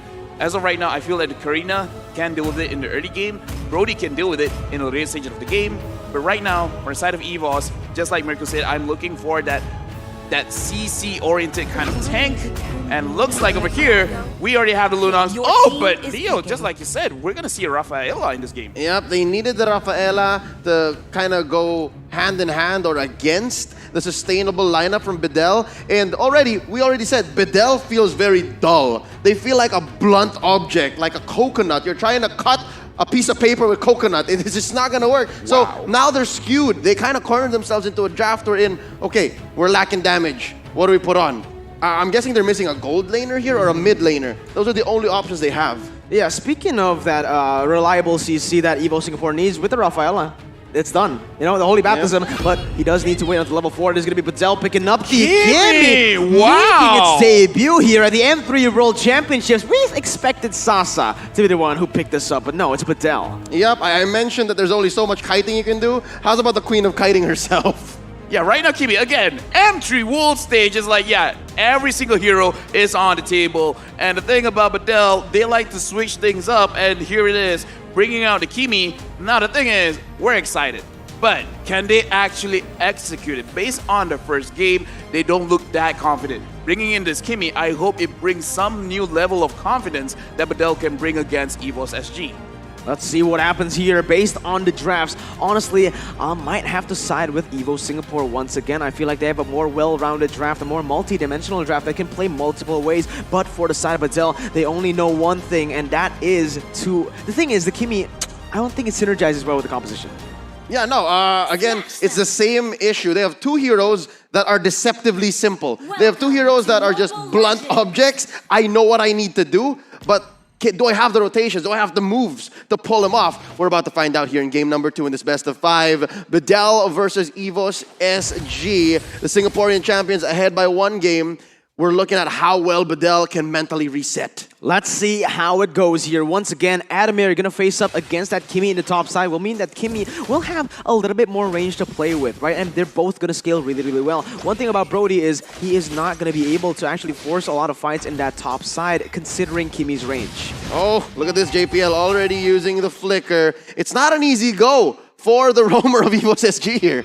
Yeah, right now it's a total switch-up where in the first game, Evos SG, they really win the mid lane, and because of that, the rotation coming up from Bedell has been significantly slowed. Right now, it's a complete opposite where Bedell is really controlling the mid, and right now we can see that they're starting their rotation going up against the gold lane, and I hope that they really heavily commit to this and they manage to get something out of this rotation. Now that I'm looking at it, honestly, I take back what I said about Bedell's composition being, not synergizing properly. I feel like now looking at it, it's a very good composition if the Kimmy gets ahead. If not, I mean, if the Kimmy scales, all right? He doesn't need to get ahead. As long as he gets the gold from the gold lane, as long as she doesn't get bullied, this is a really good front-to-back composition. And when we're talking about Kimmy, Kimmy is a unique hero where she can go the physical build as well as the magic build.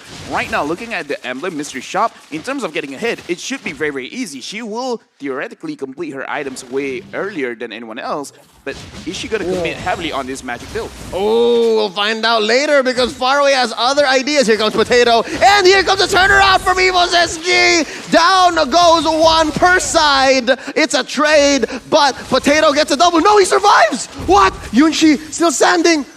Oh, that's what you get when you have the Rafaela. JPL keeps him alive. Could have been a trade, but no, this early on, it's those little margins that makes a difference. Super fast rotations from the side of Bedell and from the side of Evo Singapore. You can see Bedell, they try to make a proactive movement to the top side, but they overcommitted a little bit too much there. Evo Singapore with the instant response, knowing that Bedell, they've wasted a little bit too much time, a little bit too many resources on to that top side. Instantly, we just go in and head on to them. Yeah, and this is what I'm talking about. Bedell, they need to be a little bit more confident in the moves that they're making. They were at the top lane first. They were at the gold lane first, but they fail to initiate any kind of engagements. And it was SG. They're like, oh, you're up there? We're going to come too. Yep, already Paranoid used his black shoes and the engage from gear. Demonic Force already pulled in. There's a Holy Baptism set in by JPL, but the firepower from Evos SG is nowhere to be found. Real quick, I want to note, before this fight breaks out, Lafel, did you see that? Evos SG, they switched it up. Gear went into the mid, and then they sent JPL down to the bottom to get some EXP to get level 4, and because of that, they're able to contest. Oh, I actually didn't notice that, but this is one of those things that we have seen before in M3 where they only switch it up for like the first 3 waves and then just switch it up again, and it's like, okay, now we're just back to normal. We just wanted that EXP minion going to someone else. Yeah, but the thing is, for the side of Bedell, actually, they're going to have a lot of this lead in the early game because, oh, wait a minute. That's going to be JPL caught out. A little too soft for his own taste. Alien, Daytona's welcome on the gear. It's 2 for none so far, but they're able to trade. Make that 1 more. Gear jumps on to Asmo. Gear gets traded out by Faraway, and just like that, Bedell is still on the table. Nothing comes for free. 2 for 1 for the side of Evo Singapore. Even though Bedell was able to get that turtle buff, that's the thing about this composition, right? Bedell, they need to be the ones getting the early game lead. With their composition, the Lilia, that Paquito, and as well as that Barrett, you would expect them to be able to secure these objectives in the early stages, but with Evo Singapore taking it already, honestly, the mid game isn't going to be too nice for them. Yeah, right now we're gonna look at the replay, even though it looks like a fight, a little skirmish going up top. Now, when we look at this fight, Asmo managing to get that catch, but this is also a situation where Bedell, I'm looking at it, and they really need to be a little bit more focused on the targets that they're putting at. Right now, they're focusing on 1 by 1, and that's great. I want them to keep this up because, again, their execution needs to be a little bit more cleaner in order for them to really have a bigger lead going up against Evos SG. Actually, Evo Singapore starting to show cracks here in their game, rotating maybe a little bit too soon before getting Prio in that mid lane, and Bedell is actually able to chunk that turret gold a lot in the mid lane. Yep, and this is where Evos SG is clearly just letting through because they have different priorities, and it's on this plane, it's on this level that Bedell might have to find their outs. Yunshi spots out that Adamir's all alone. Here comes JPL from the bottom. Paranoid, able to cut through. So even if EVOS SG won a majority of the team fights in this 5-minute bout, Bedell are still proactive. I think they're picking up on what they should have fixed in game 1. Yeah, right now I'm lucky. I'm really loving it. Now, what I want to see is Asmo and Farway move together because just like you said, the Asmo with the Lolita, he has an on-demand stun. It looks like an attack on Yunchi. Oh, lacking one more stack, lacking one more hit on the torn apart memory. And wait.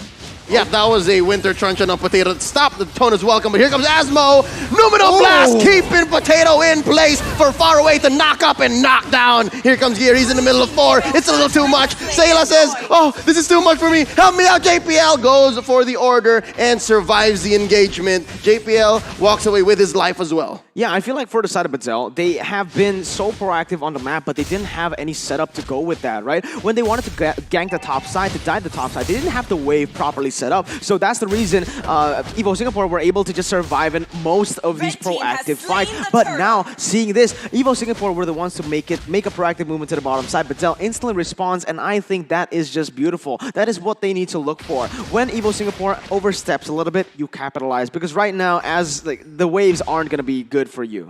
Yeah, right now for what Bedell has to be doing, I'm curious to see what items have they built up, because if the Kimi is looking very good right now, they really should move as 3 or as 4 and try to push some of these objectives, because yeah, kills are great, kills are nice, but you need to start holding the map, you need to start getting turrets, and when you get turrets, you need to start controlling the jungle from the side of EVOS SG. Yep, and that's what you want to do as a Kimi. You want to go fast, and now JPL, Holy Baptism onto 1. There's a lot of burst and a lot of DPS coming from the Bedell 3-man squad down bottom. They catch 1. Stunning from Potato. The turnaround from Asmo with the Numenon Blast. Instead, it's Paranoid version in the back line by Sayla. And just like in game 1, it seems like the mid laner from EVOS SG means business. The goal just keeps shifting back and forth. You see Bedell getting a good fight, getting a good trade. Then EVOS gets it. Then Bedell gets it one more time in that top side, able to get the turret and switch over the gold lead once again to their side. But this is the thing for the side of EVO Singapore. They have such a good dive composition. Will Bedell have the, will they be as organized to actually pull off the front to back properly? It seems like both teams are playing on different wavelengths. They both want to do different things, and that's where they meet right in the middle, and then whoever gets on top is going to eventually get that small lead and then back again. Yeah, right now Yunshin, looking at his items, he already has the Genius 1 as well as the Ice Queen 1. So in terms of damage, he has it. In terms of utility, he has it. Far away engaging on JPL. Right now, Bedell, I would say this is their prime time. This is the moment where they're like, we want to actually go for side lane team fights. Not the river, not the mid, not the jungle, side lane team fights. Yep, basically serve him up to Yunshi. And now, that's what they're doing, but they just can't find the timing. They can't find the tempo because they're always afraid of JPL. That's how threatening this Rafaela is. It seems to have been the right choice, at least mentally speaking, for EVOS SG to not give Bedell free reign. Let's see what happens here, because again, the Kimi is in that bottom side. Bedell are going to look for the 4v4 skirmish in that top side for the Turtle. As of right now, looking at both of these 4 people in that top side, who do you actually favor it for? It should be Bedell with the mid game, but look at that, they're already looking for something here. Yeah, right now, Bedell, they are controlling the Turtle over here, and Kimi is rotating. Brody is going to be there first. I feel like in this team fight, Bedell might actually have a hard time because I don't think that they are setting this up very, very properly. Yep, they go for the soft reset. Faraway and Paranoid need to wail away at the Turtle. Still, they get it eventually. Turtle Slaying brought to you by the Singaporean Tourism Board. And just like that, I think EVOS SG decided, okay, the contest is too much. Why don't we pressure down bottom? They're yet to get a turret there.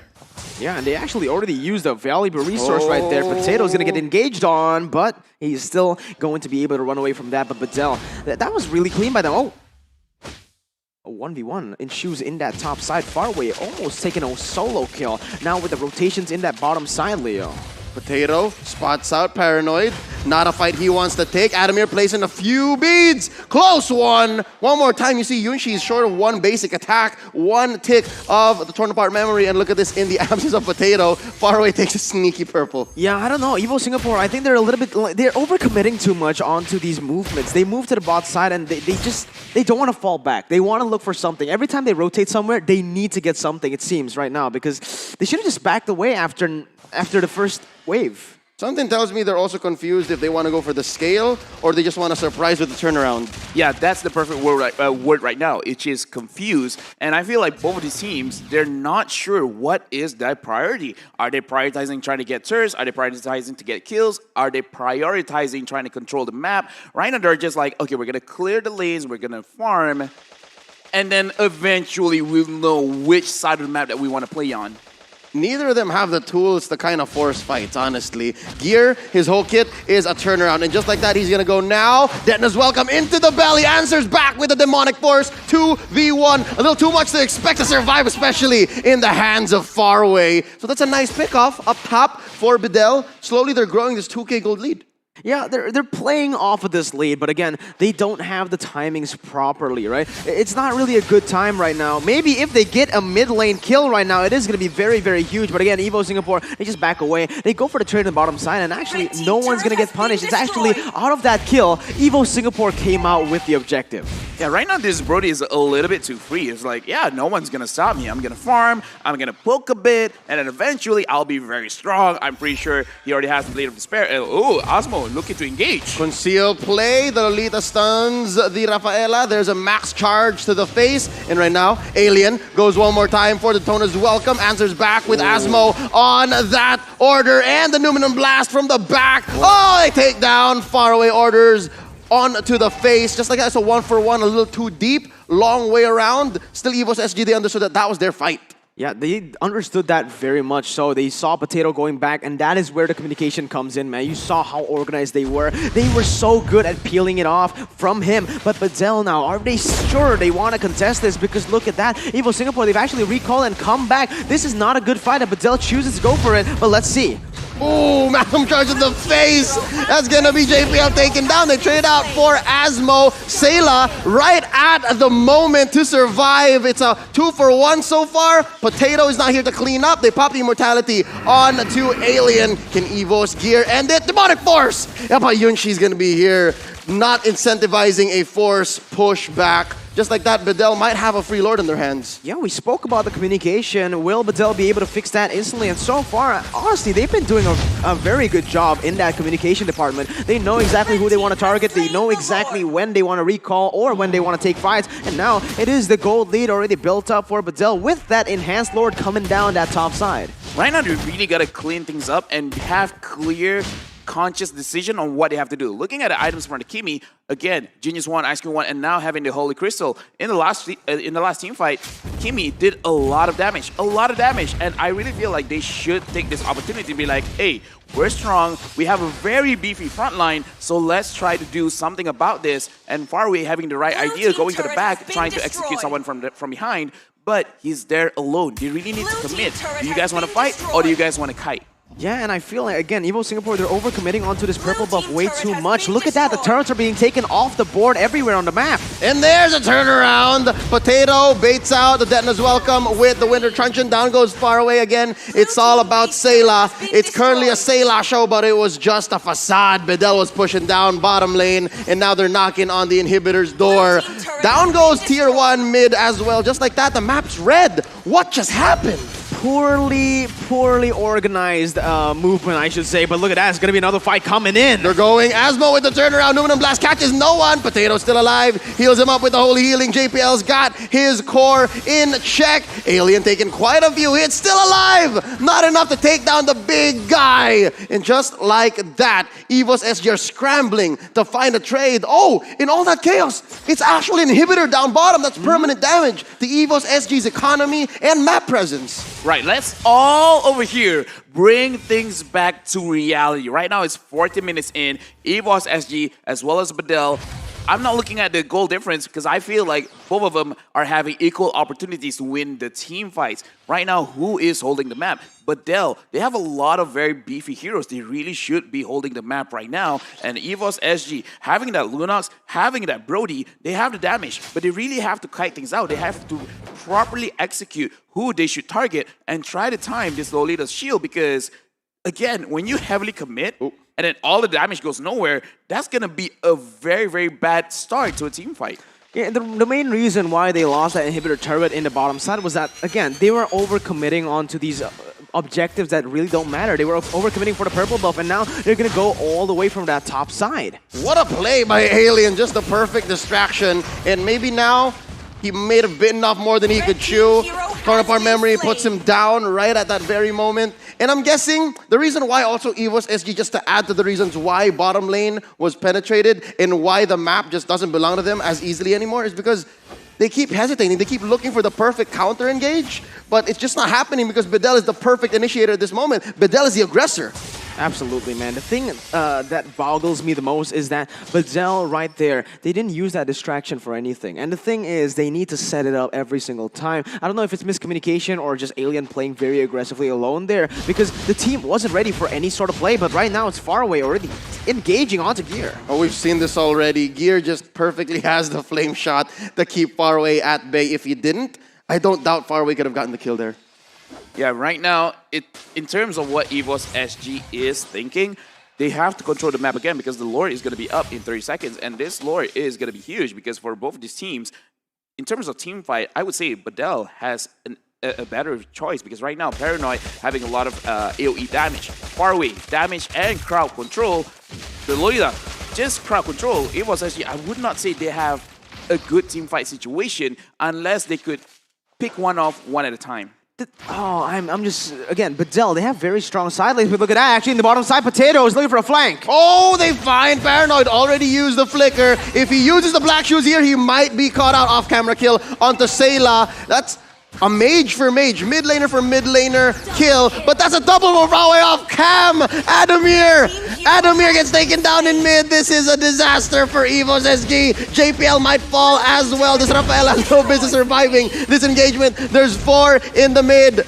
And this turret is not going to stand for way much longer. Gear and Potato, I don't think they have it in them to defend. There's not enough clear between these two. Yeah, absolutely, man. Again, Far Away just keeps on going in. Bedell has the pressure. They're gonna go for the sun here, Leo. And Gear has nowhere to go. That's a desperation demonic force if I've ever seen one. Potato surviving. This is the tank. Karina pops the winner truncheon. And there you go. Sayla still survives the double kill, though. But they still come back. It's a defense. A successful defense. Is it? Sayla gets taken down. Here comes Adamir. It's one at a time.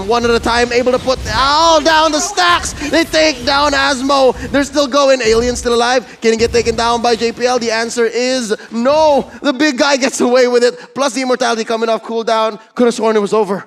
Man, overcommitments all across the board, beside from EVOS Singapore and Bedell. EVOS, they wanted more than they could chew, right? They wanted to win that mid lane fight and also get a pick off onto Paranoid. That was so greedy by them, and it costed them their second inhibitor turret. You can see. Now we are going to take a look at the replay. What happened in that team fight? Yeah, right now, looking back at the replay, the thing is, I understand that Bedell, they really want to end this game as quickly as possible because, again, you do not want to give a champion the opportunity to get a comeback.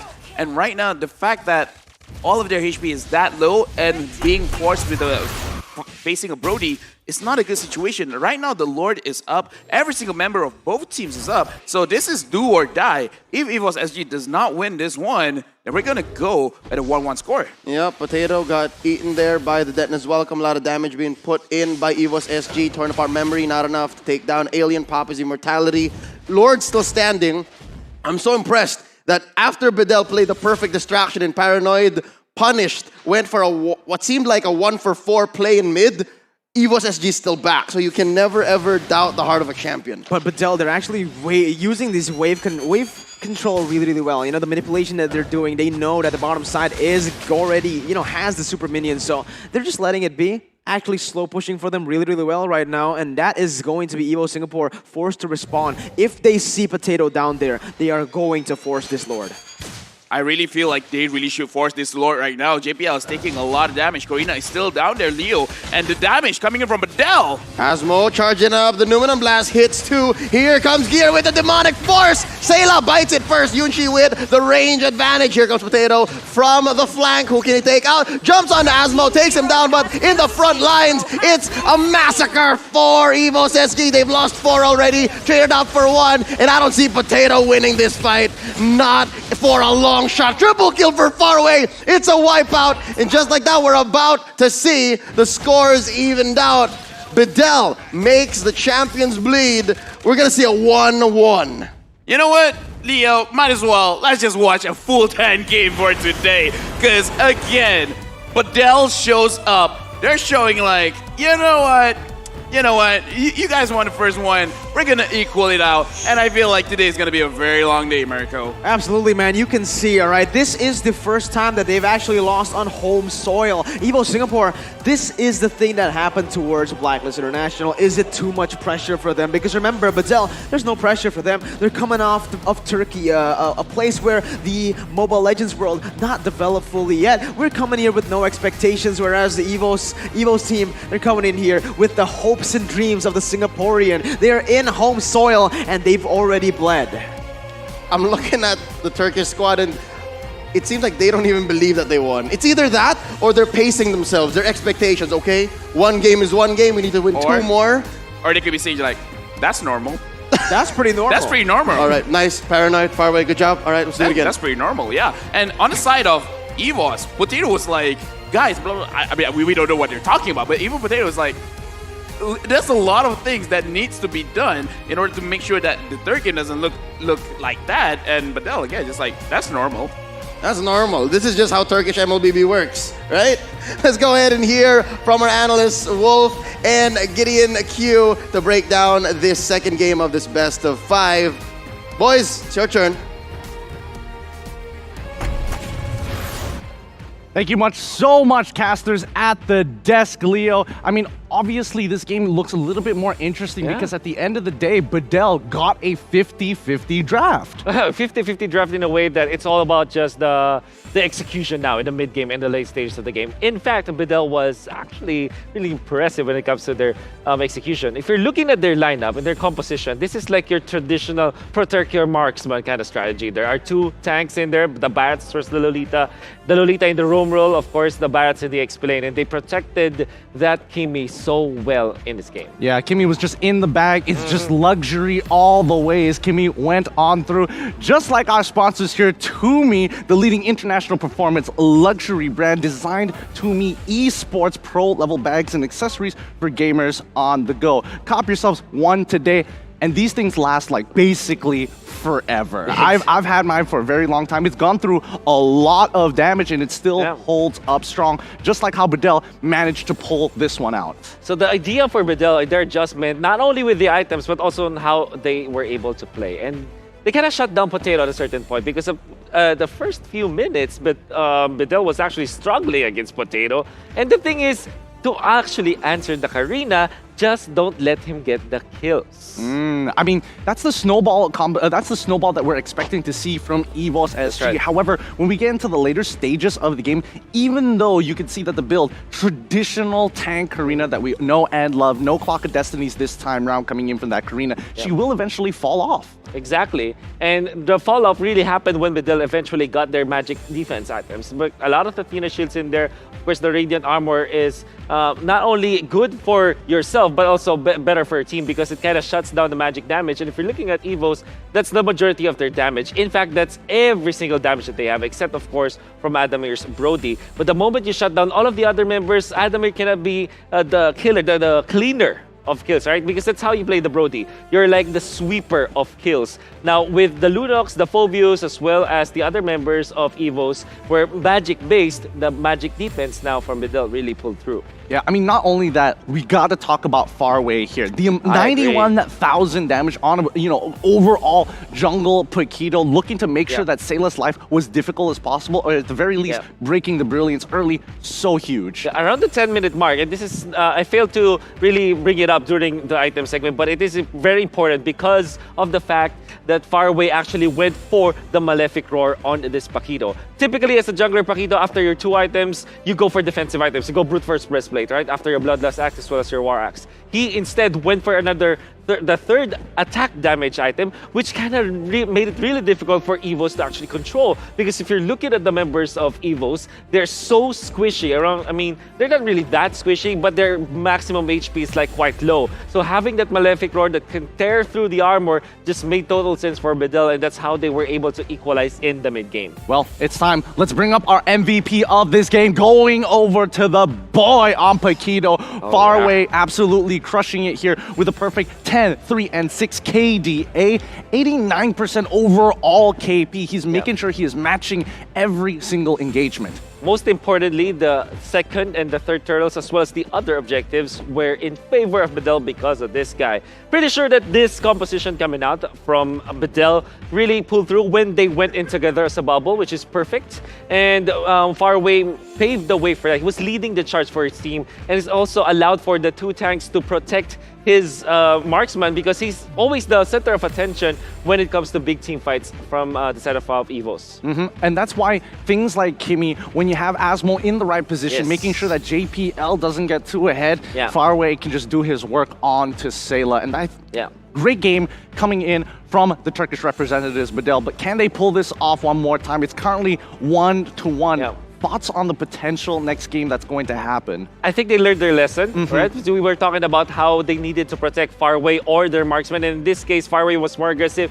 This time they protected their Goldaner, which is going to be evident in all of the highlights that we're going to see. I mean, Far Away was really, in a way, it kind of shut down in the early stages, but when he got the turtle buff, that is when he went aggressive. Look at his positioning, going for the backlines. This was the first game where Louis was phenomenal from the side of EVOS. Yeah, I mean, Sayla did a good job, but I want to keep in mind Asmo's positioning overall. He's just trying to get and match JPL wherever he can, give that important information. And we're also going to see it as we move on towards game 2 side. That's where you see the adaptations start to come on in. Sayla is doing a lot of work. Bedell's like, okay, we got to shut this guy down. Somehow, he always gets these high-scaling, high-damage mages that just do way too much in the later stages of the game. And the slow roll idea coming out from the side of EVOS backfired heavily in this second game, wherein the Far Away Paquito was already online. They used their bubble. Once again, they group up together as a 5 and they try to overwhelm EVOS, and that's really generally what you want to do. You don't want to have this Karina snowball by getting so many kills. The way that you prevent kills from happening, as Bedell really gave you the advantage, the jungler advantage, because now the Karina cannot dish out the skills, while Paquito doesn't even need the elimination kills, right? All he needs to do was to facilitate for kills and be the center of attention of EVOS. I mean, even better yet, let's take a look at Paranoid here on this Leah. Yeah, that's very underrated. The fact that he's able to kind of zone out a large majority of the members coming in from EVOS SG, it's really, really rough here. That is very true. Good thing that you pointed it out, because apart from the fact that they needed long-range damage, they also needed damage that cannot be blocked, because sometimes there could be frontliners like Phobius that can kind of shut down the Kimi. But with the presence of the Lilia, the backlines, and even the tanks from EVOS weren't as comfortable. Yep, I mean, it's been so rough so far, but this is going to be an upcoming battle here between EVOS SG as well as Bedell coming in from Turkey. Can they take this next game away? Can they show that they deserve to be here up in the upper brackets? I am excited to see how this is going to play out. We're going to go on a short break, and when we're going to come back, it's going to be more MLBB action.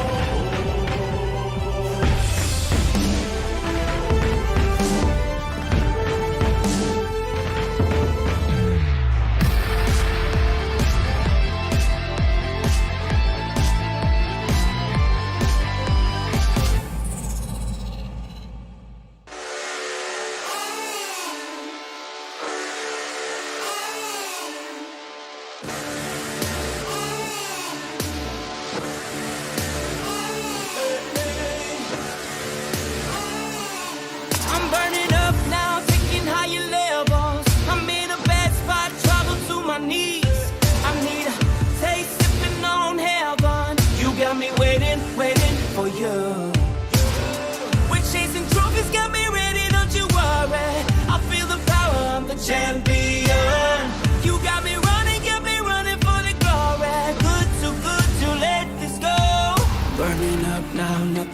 stop me.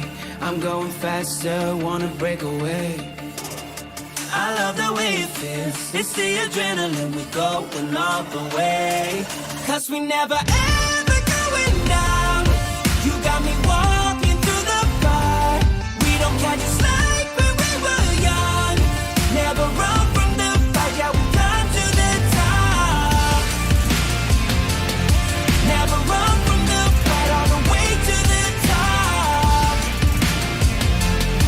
Never run from the fight, yeah, we rise to the top. Burning up now, nothing's gonna stop me. I'm going faster, wanna break away. I love the way it feels. It's the adrenaline, we're going all the way. Cause we never ever going down. You got me walking through the fire. We don't catch a slide when we were young. Never run from the fight, yeah, we climb to the top. Never run from the fight, all the way to the top. Never run from the fight, yeah, we rise to the top. Burning up now, nothing's gonna stop me. Oh baby, please, oh yeah.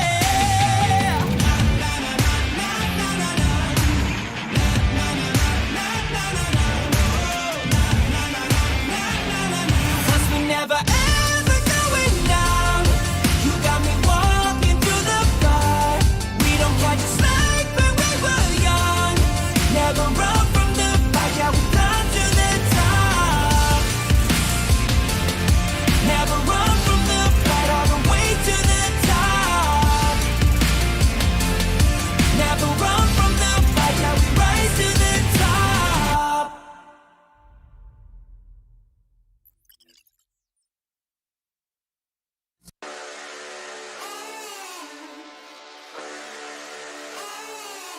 I'm burning up now, taking higher levels. I'm in a bad spot, trouble to my knees.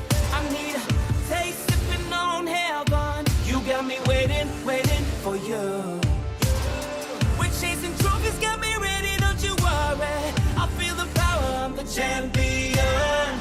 You got me running for the glory. Good to let this go. Burning up now, nothing's gonna stop me. I'm going faster, wanna break away. I love the way it feels. It's the adrenaline, we're going all the way. Cause we never ever going down. You got me walking through the fire. We don't catch a slide when we were young. Never run from the fight, yeah, we climb to the top. Never run from the fight, all the way to the top. Never run from the fight, yeah, we rise to the top. I'm on a rush now, winning, that's my focus. I need some ice, you gotta cool me down. I feel my nirvana coming closer. You got me waiting, waiting for you. We're chasing trophies, got me ready, don't you worry. I feel the power, I'm the champion. You got me running for the glory. Good to let this go. Burning up now, nothing's gonna stop me. I'm going faster, wanna break away. I love the way it feels. It's the adrenaline, we're going all the way. Cause we never ever going down. You got me walking through the fire. We don't catch a slide when we were young. Never run from the fight, yeah, we climb to the top. Never run from the fight, all the way to the top. Never run from the fight, yeah, we rise to the top. Let's go.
For reals this time, welcome back to M3, the Mobile Legends Bang Bang World Championships, coming at you live from the Suntec Convention Center in Singapore. At your service, my name is Leo, joined here by Mirko and Lafel.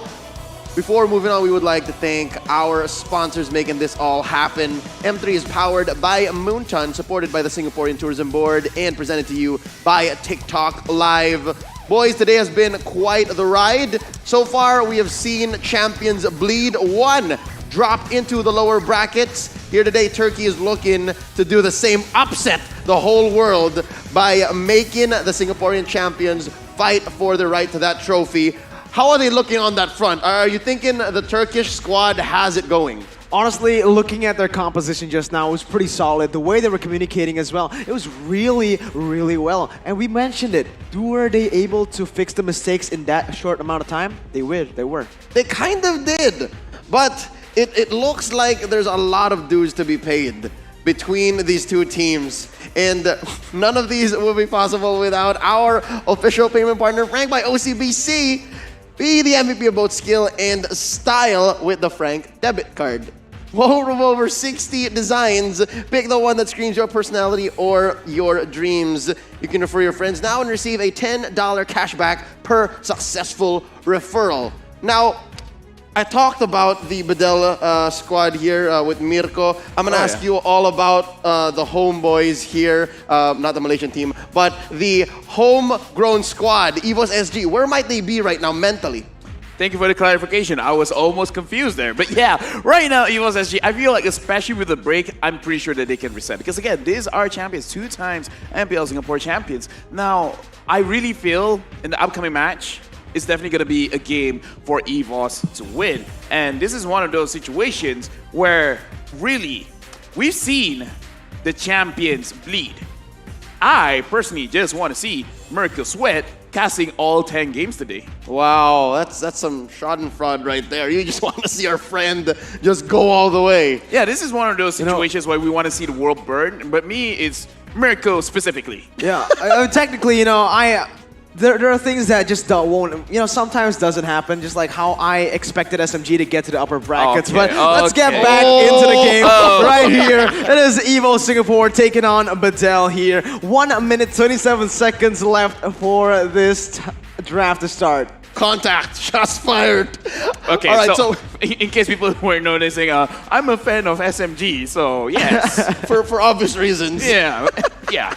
All right, so a minute before we go ahead and officially start game number 3, on screen earlier, we saw Coach Youngin, the brains behind the operation, in charge of taking care of Potato and the rest of EVOS SG. What must have been going through his head earlier when he saw the Lolita get picked up and like, oh, here we go again.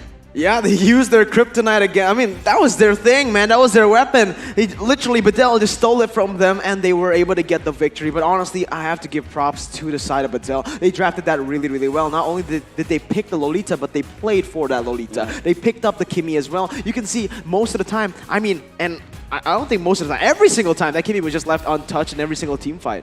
Yeah, Shield Gold 72 is looking very, very strong. It's almost like an M3 exclusive kind of thing, but let's be real, all right?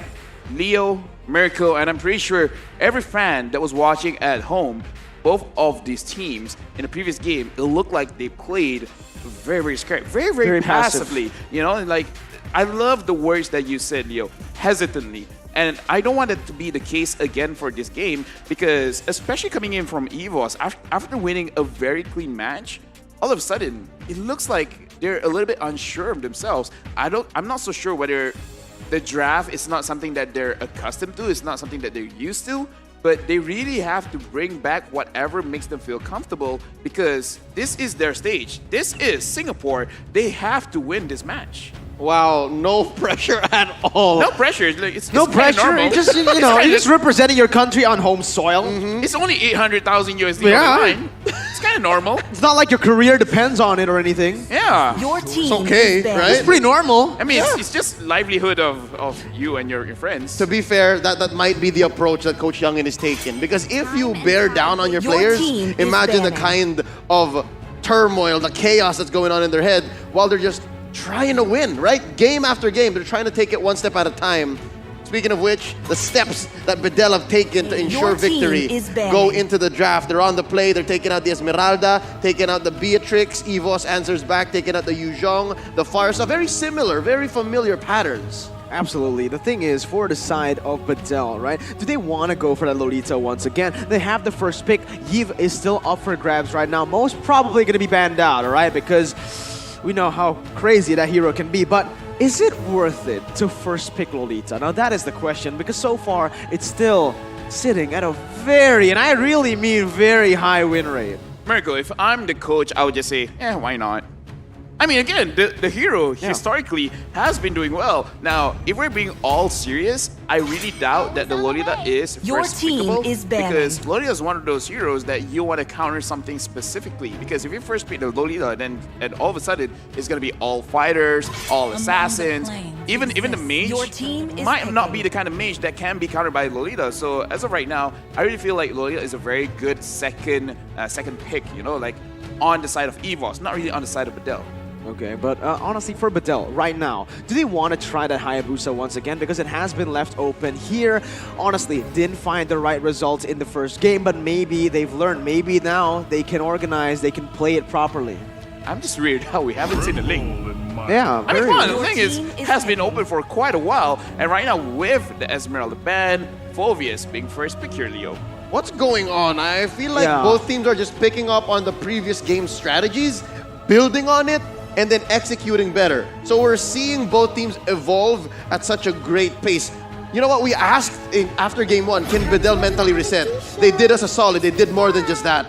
They reset, and then they picked up the strategies that they saw EVOS put in and then just played in. And just like that, EVOS is ready to tango. They're just saying, okay, if that's the case, then we'll do the same thing again. They're literally going for the same draft again. But honestly, you mentioned it a little bit for Lolita, right? Lolita, you need to pick her up if you see the right heroes you're going against. I feel like that goes the same way for Phoveus. Do you really want to first pick it again? If you see the Landslide, if you see the Hayabusa, if you see the Ling, yes, you want to pick it up. EVO Singapore, so far, they haven't really played those style of assassins. Usually when they go for the assassins, they go for the Karina, not those high dash heroes. This would make sense if they pick up a Ruby. My family. Okay, they picked up the Lolita. But anyways, it would make much more sense for them to pick up the Ruby, because just like you said, there's not many dash heroes, but if you have Ruby, you can kind of force the dash to come out. Yes, but just the same, I understand why Bedell picked up the Lolita so soon, because it could go on the side of EVOS. Can you imagine being hit by a demonic force and then you just stun the Phoveus, like nothing happened? And now we see EVOS changing it up. Usually we would see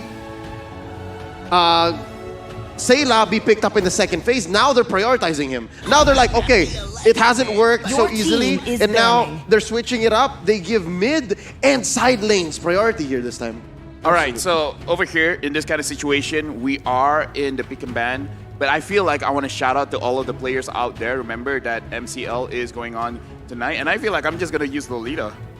I mean, if it's looking good, then why not, right? If it's looking good on the pro stage, how could it not in our games? In before Lolita first phase. Like, as soon as she gets through, Lolita first pick. Doesn't matter. That's crazy. Yeah, casters can play as well as pro players, just saying. As some pro players. Yeah? Let's move on to the pick and bans. And as of right now, EVOS, they're going up for the next ban over here. They banned out the Kagura. EVOS, I would guess that the Barats may be going to the EXP lane. Yeah.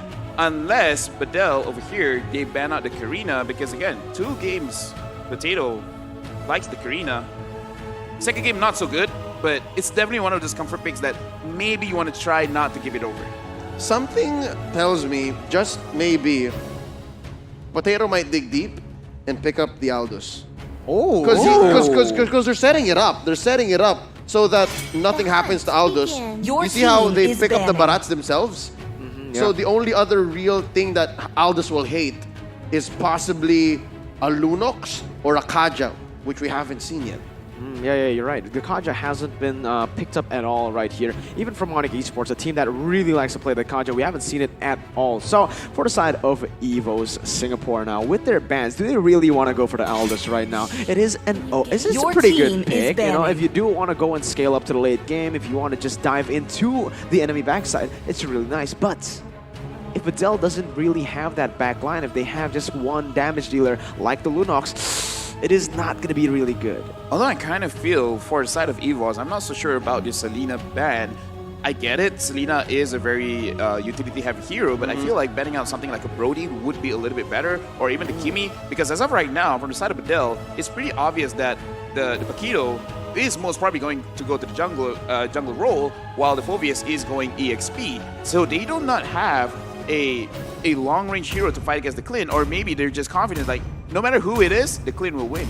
Yeah, no, it's also just they invested already in the Lolita, so they kind of want to make that Lolita work for herself and get max value. Pick the Brody. We don't care. We have the shield. We have the counter engage for it. I don't know. That's just what I'm thinking of on behalf of EVOS. Honestly, like right now, if I'm looking at it, I feel like Badel, they're looking for an assassin pick. Picking up the Phobius, getting the Lolita, and banning away Ruby and Kufra. These are all the counters towards a very heavy dash hero, right? So either they're going for a... Oh my god! Finally, we see the Jawhead again. We saw it from RRQ the other day, but finally the Jawhead makes its way, you know, her way here. The girl with the long neck. Their way. There. It's two heroes The technically. girl with the long neck. It's Ailey Henry and it's Jawhead.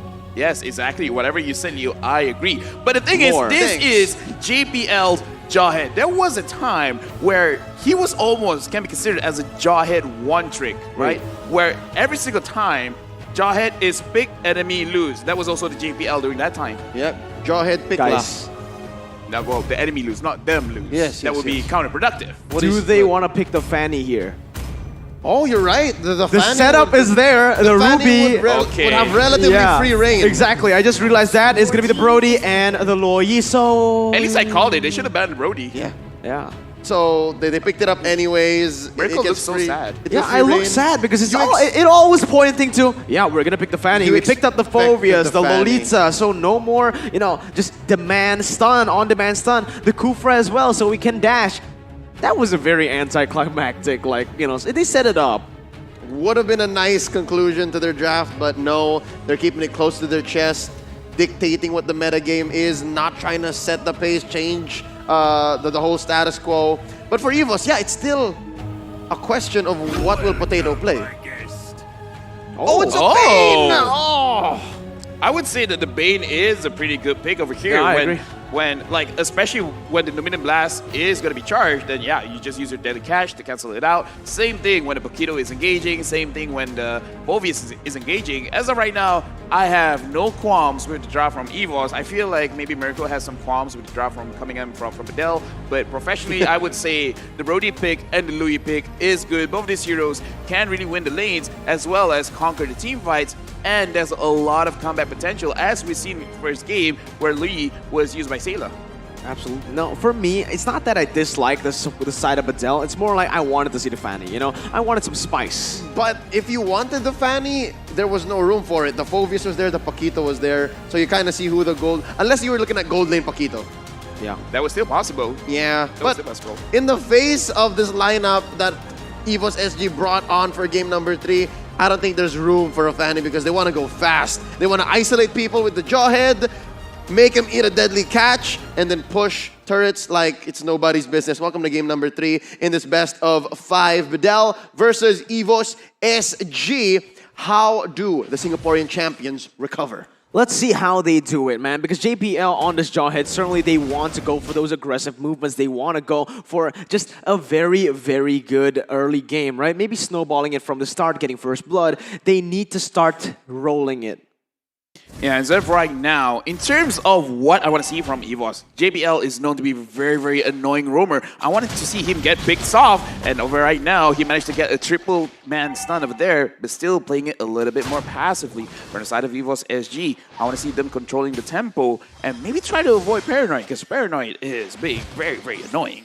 Absolutely. And the thing is, again, for the side of Evo Singapore, they really do need to look for this early game with the Jawhead, right? They need to get something going, because if not, Bedell, with the Lolita and the Loi, like you mentioned, very good at rotating and getting the map pressure.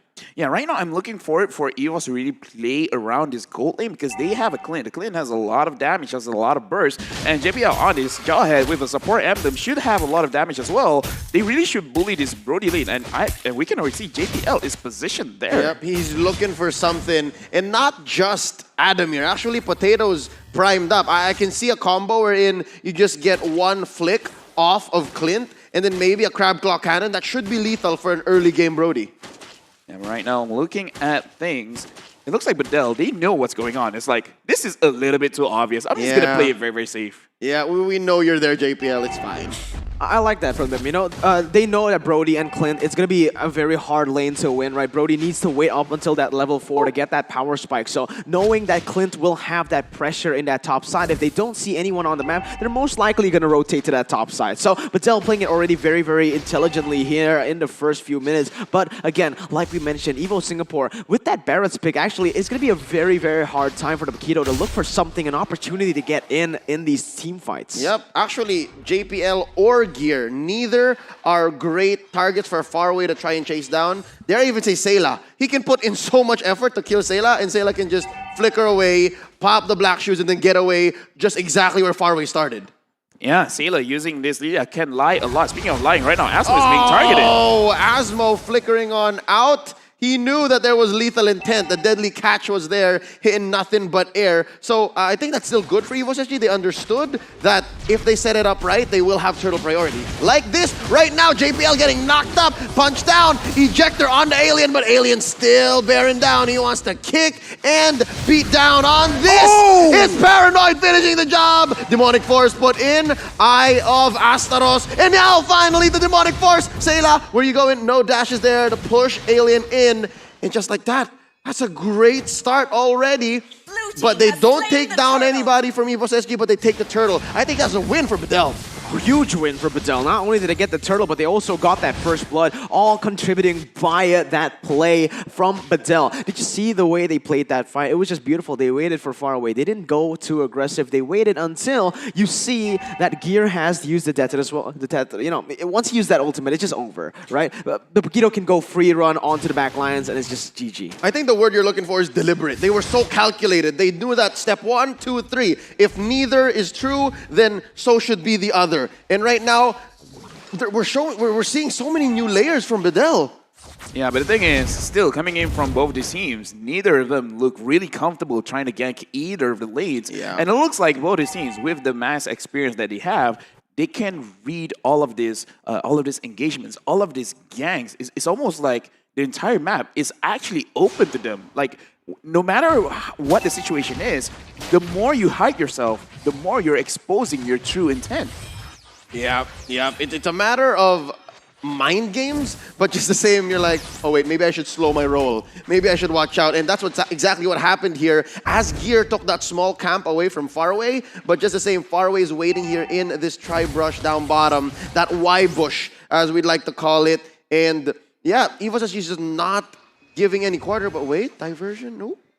Pulse engage. Oh. There you go. There you have it, man. It's going to be Bedell, again, just controlling the map with the objective that they just got. They already have a 400 gold lead, so they don't really need to force anything to happen right now. They're just going to wait until the neutral objective comes up. But look at that. It's going to be Potato caught off. Numenon Blast, keeping him in place. Paranoid finishes the job. Faraway sets it up for his allies to knock him down. It's such a clean start so far for Bedell. 2-0. EVOS SG, it's start and stop for them here. Okay, so here's the thing. We're going to talk about power spike, all right? For JPL, once he has his conceal, that's a power spike, all right? Rarely we talk about roam items, but really, in this kind of situation, JPL needs to start engaging, and Faraway has been caught, but no problem for him. Yep, and here we see Paranoid setting up a false retreat. Maybe they can bait out EVOS SG. And you can see blatantly in their opponent's face, Bedell's playing mind games. I don't know what EVOS Singapore are like doing right now as of this moment, right? Because usually when you are in the gold deficit, sure, you don't want to go for the contest, but they're not they're not trading as well. They're just looking at the Bedell taking the turtle. They're just watching them from a very far distance. Right now, it just seems like they're both playing farming games. In fact, if we look at the itemization as of right now, Potato already has the War Axe. So in terms of item, in terms of damage as well as the penetration, it should be good. It should be very, very nice. Gear as well. I really feel like they could play around Gear. And right now, speaking of that, Gear is hitting someone. Detna's welcome into another Bedell member. Alien getting blasted here by Sayla. Potato with the ale. Gear running away. And this is that kind of team fight that just benefits Bedell even more because they're able to push up slowly. They know that Potato is hesitating. Oh, look at that rotation! Taking down the Bane. Gear follows through. Paranoid gets a double. Faraway gonna survive. What juggle! But in this whole effort for EvoSG to play safe, they actually open it up for Adamir off camera, pushing a tier 1 up top. Yeah, again, the same thing happens here. Bedell, they get the fight, they get the kills, but they don't get the objectives. Actually, Evo Singapore still having that turret lead here in that top side, and because of that, there's going to be a lot of pressure for the side of Evo Singapore to make plays in for that next turtle. Yeah, and as of right now, in terms of EVOS SG, Faraway is getting very, very aggressive, same as Asmo, that they're really trying to catch anyone that they can. And here's the thing, EVOS SG has always been caught around the riverside, so you really have to be careful of these bushes. Yep, and the whole threat of activation from JPL, the ejector, they're not really afraid. Look at this, Unstoppable Force starting it up. Ejector on the Asmo, eats a face full of deadly catch, could not get the end of that Numenon Blast. JPL taken down here by Faraway. Alien trying to push back the rest of EVOS SG. Oh, there's a Demonic Force. Can he take one down? Jumping onto Adamir. He's not done just yet. Detna's welcomed by Gear, throwing him right into this wall, and Adamir has his way free hits. Here comes Faraway. Oh, too far away, the 3 targets. He wants to take down a little too deep. These members of Bedell want to go. They open up the turtle. They have priority still. The Bedell squad are just really good at these long, very prolonged fights. You know, Evo Singapore, they really need to start being careful here because if not, it's just going to keep on going this way. JPL just has no way to engage. Yep, and already the aforementioned Conceal that LaFell mentioned, they're going to blast JPL. Numenon Blast in the face. They try to stop him, but the Numenon Blast was just too much. Far away.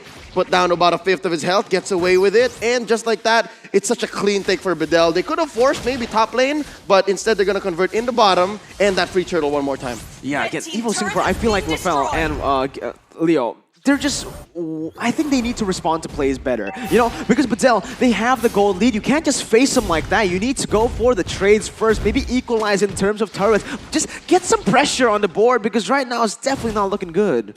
Let's look at this game a little bit slowly. Let's look at the draft, right? For the side of EVOS SG, I feel like they almost have to eliminate their earlier intent in terms of engagement. Because right now, the draft is kind of okay with counter engages. So maybe that's what they have to do. They just have to be ready whenever any kind of engagement is coming in from Dell and then counter engage it because you have some pretty beefy frontliners. And as long as you protect the Clint is going to do well. He already has the Atlas Battle as well as the Malefic Roar. So any tanky heroes, he can deal. He just needs to make sure he stays alive.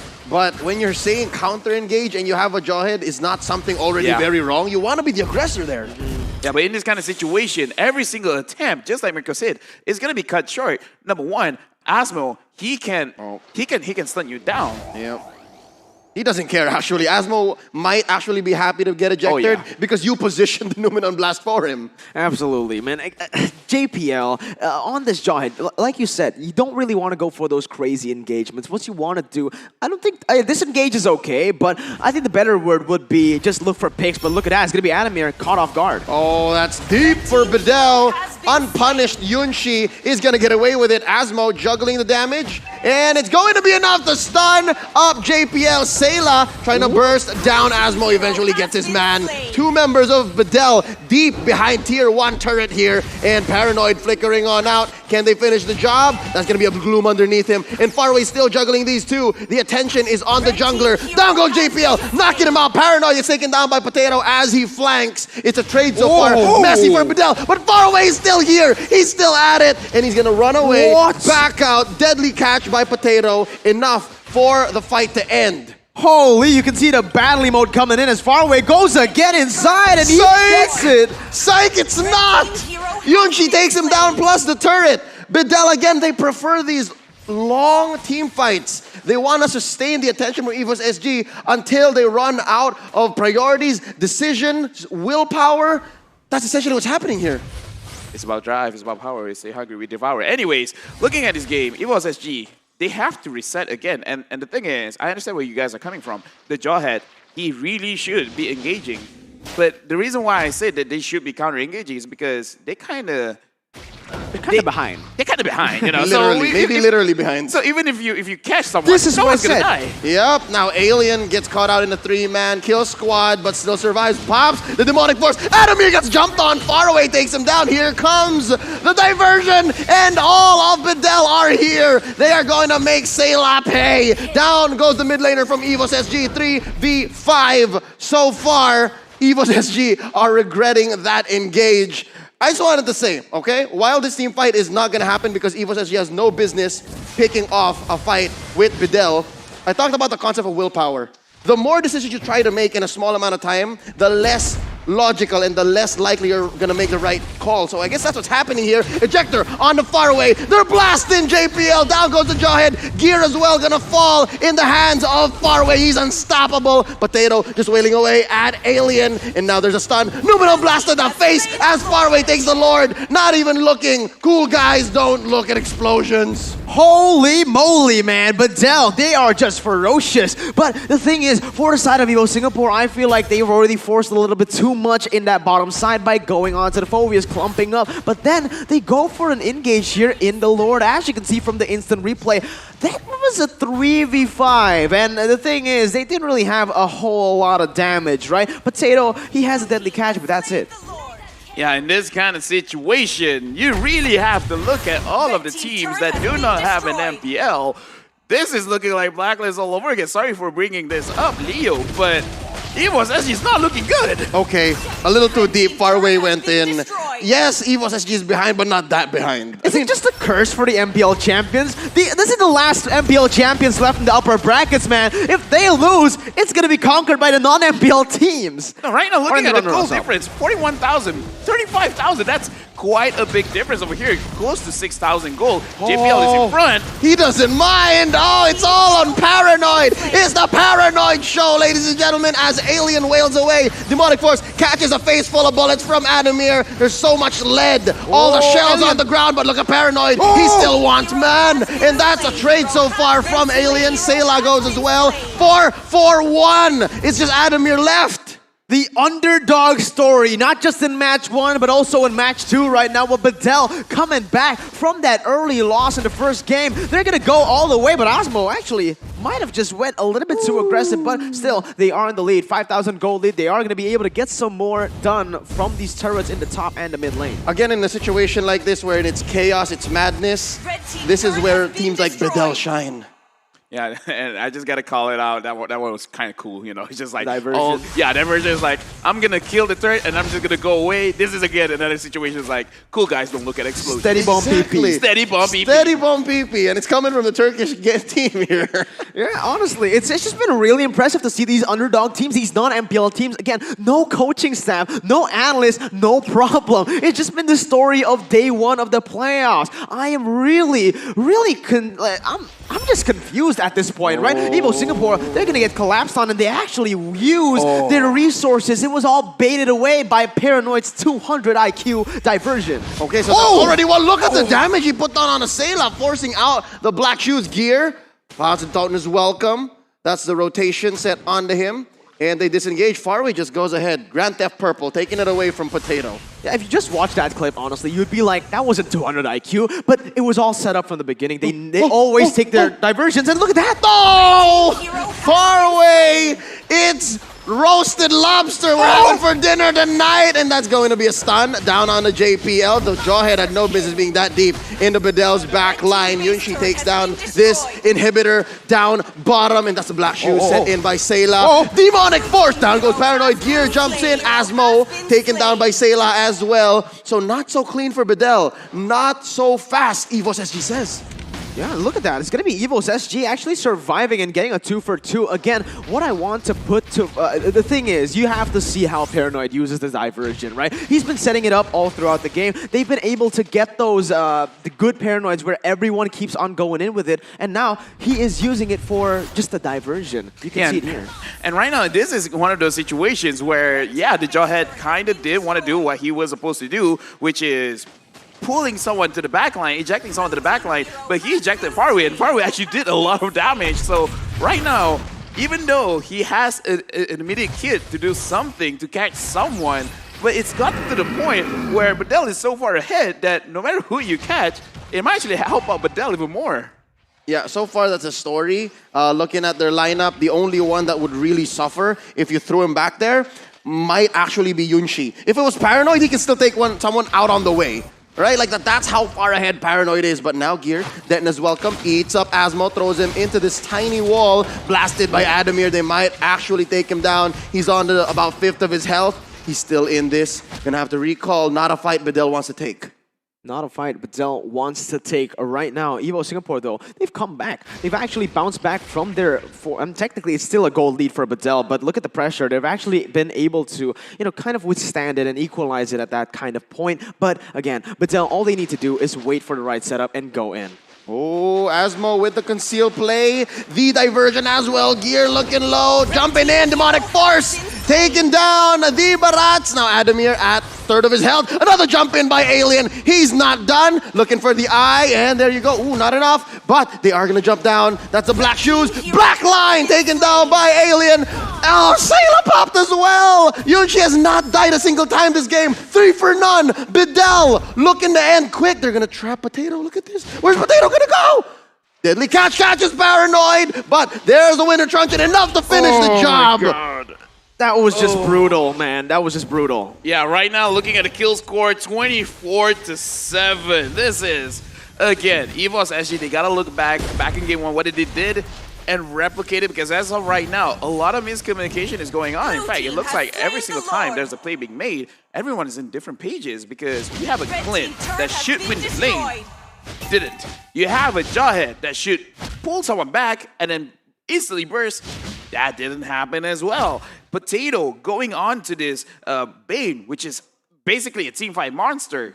They're not taking any teamfights, and they really should not be taking any teamfights as of right now. And so far, if you're not winning teamfights as the Bane, maybe try to prioritize turrets, objectives. Yeah, push, yeah. Not happening either.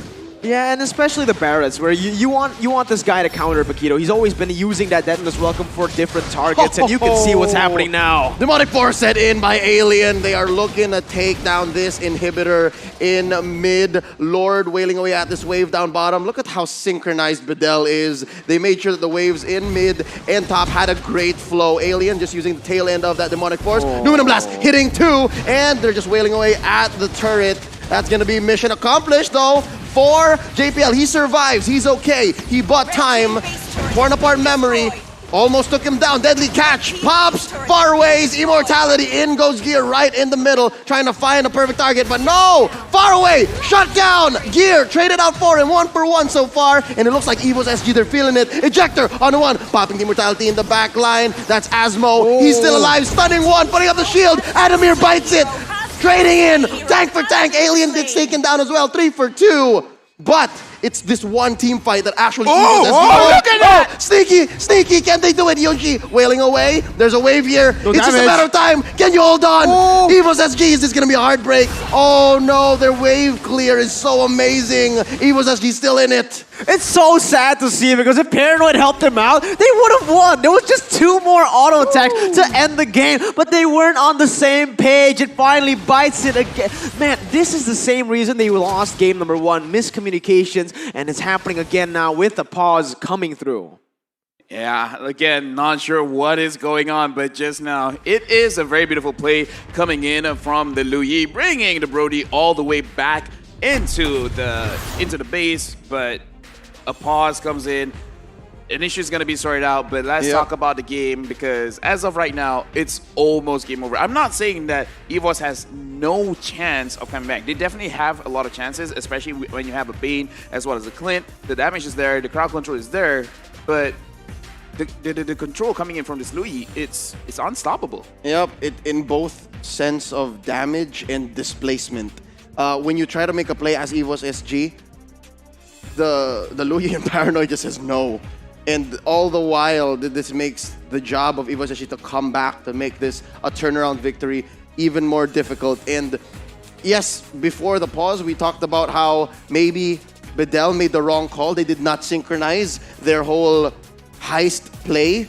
And then Uno reverse. Yeah, the Uno reverse. I think now, maybe, this might be the signs of Bedell suffering from the same strategy, a taste of their own medicine. They're running out of willpower. They're running out of the right energy to make the calls anymore. Because, yeah, imagine if Paranoid basic attacked the base, would have been over. Yeah, one thing that we do need to note for the side of Bedell is that, again, they're not coming from an MPL region, right? They don't have a lot of these best of fives, best of threes. Usually they're maximum is best of three, I'm pretty sure, right? Finals, they usually get best of fives, but it's not something that they are used to, especially here at the M3 stage. It's not just any stage, it is the World Championship stage. There has to be a lot of mental pressure onto these players, and I feel like that has affected them here in terms of communication, in terms of that killer instinct that we didn't see from Paranoid. That's what makes this all the more questionable, because for EVOS SG, this is not... This is normal. Exactly. It's normal. It's pretty normal. We're in their home country. We're literally in some of these players' backyards. Just a quick stroll away from where they live. And it's them who seem to be suffering the mental strain.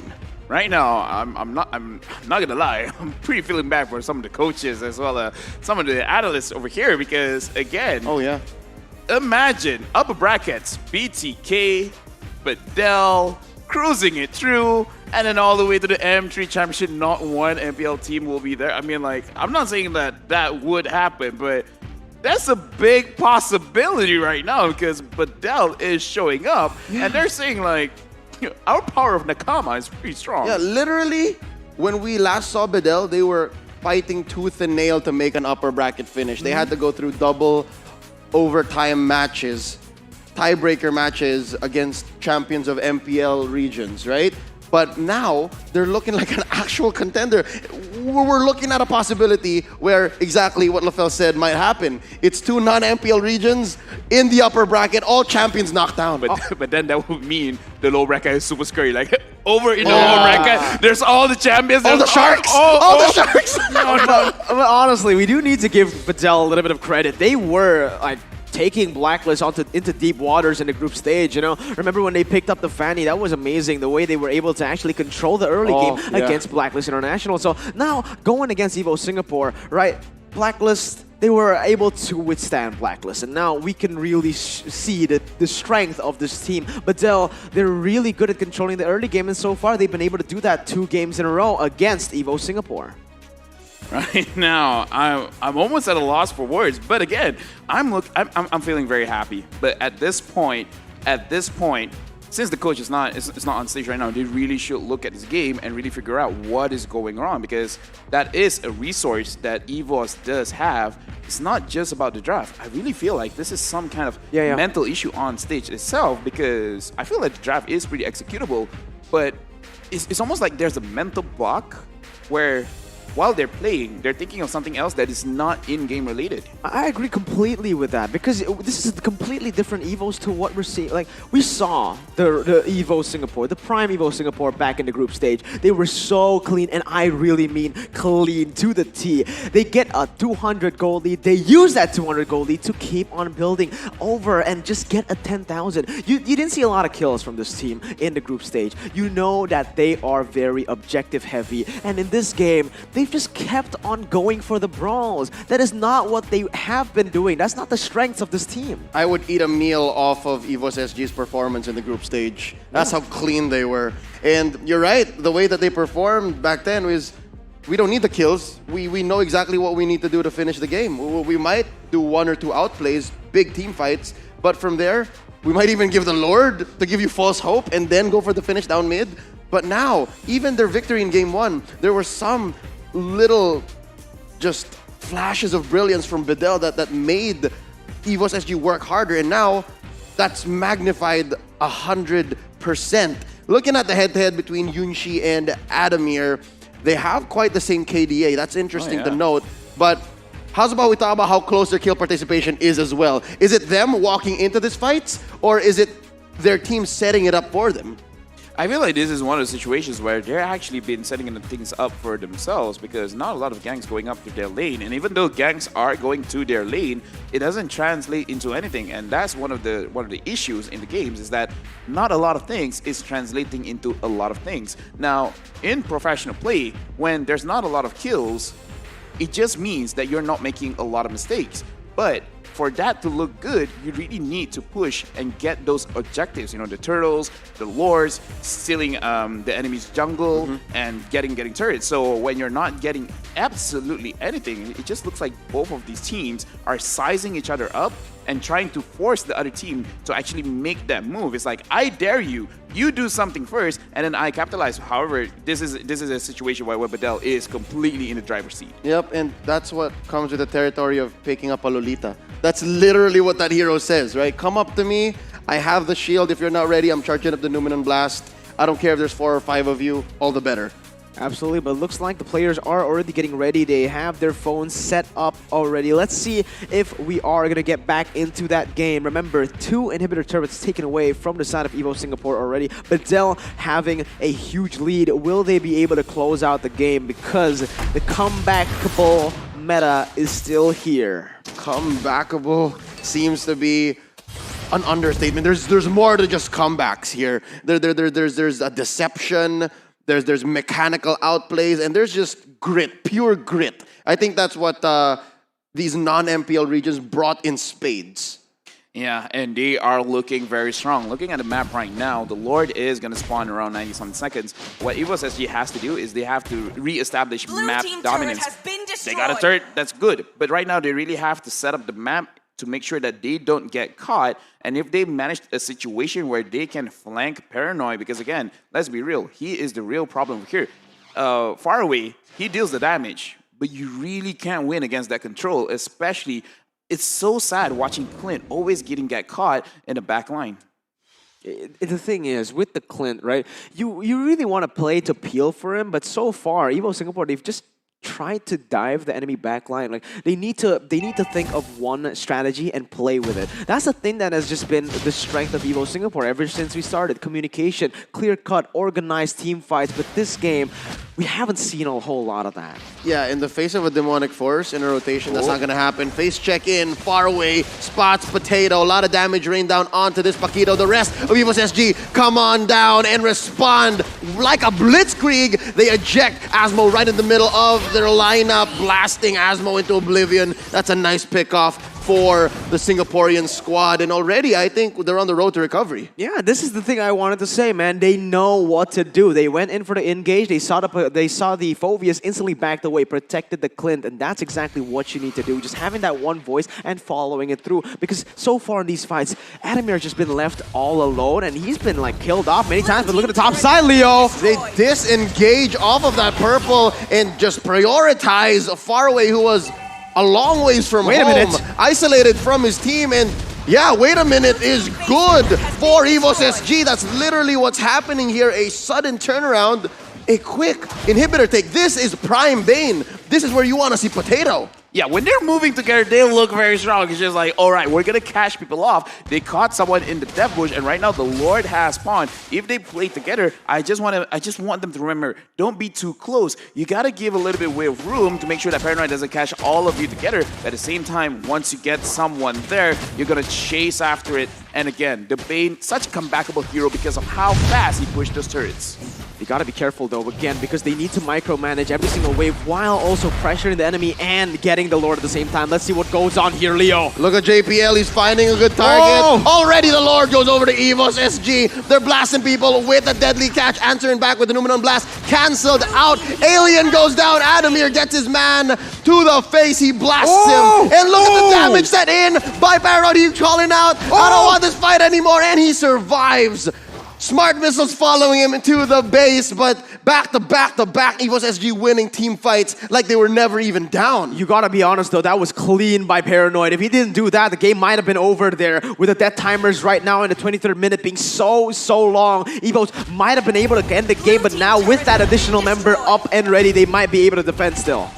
You're talking about Lord, and he's marching down the top lane. All ults are online, save for maybe Gear's flicker, but that's not gonna matter. He's here to peel now. He's here to make sure that Potato can do his job because Alien is not here. Look at this. That's going to be far away to the back lines. Paranoid taken down. Gear is doing his job. Asmo gets caught in the deadly catch. Hits that inhibitor in mid. Carway taken down. Wait a minute. And just like that, it's a turnaround. EVOS SG finish in such quick fashion. You can hear the screams, the yells of the players, the hype coming in. What just happened? It just seemed like we resumed and EVOS, they just won. Come on, Mirko. That's normal. That's pretty normal. This is the champions. It's a whole, it seemed like a whole nother team that was playing for a majority of 20 minutes. Yeah, again, their draft was very comebackable, right? You have to claim the damage. We have the bait, a lot of AoE damage, crowd control, but more importantly, the push. But even though they won, I'm pretty sure they're like, yo, we can't let this happen again. Again, like I mentioned, man, the mental toll on the players. Look at the faces. They are tilted, man. You can see that was such a winnable game for them. They had 3 inhibitors taken down. For the sake of Bedell, I hope they're not tilted. I hope the term is more exhausted. Because you can kind of find a second win, but when you're tilted, dude, even till today, esports scientists are still figuring out what the actual answer is. How do I not be salty? How do I defeat the tilt?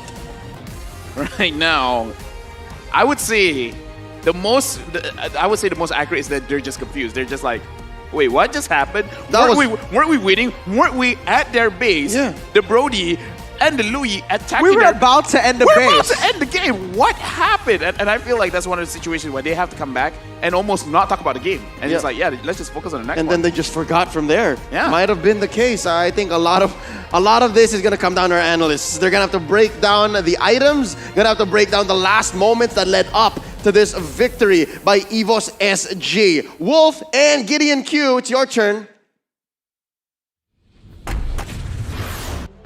Thanks, boys. Really appreciate it at the caster's desk here with me, Gideon Q, as well as Wolf. We got to break this one down because this was a back and forth between both of these teams. It started strong for EVOS, definitely, but you see the recovery coming out from Bedell. It was really impressive. Definitely seeing a lot of flashes from Albert's Paquito with this faraway, and as well as the fact that they are anchoring their confidence from this guy, from the way he plays. But most importantly, Paranoid was phenomenal this game.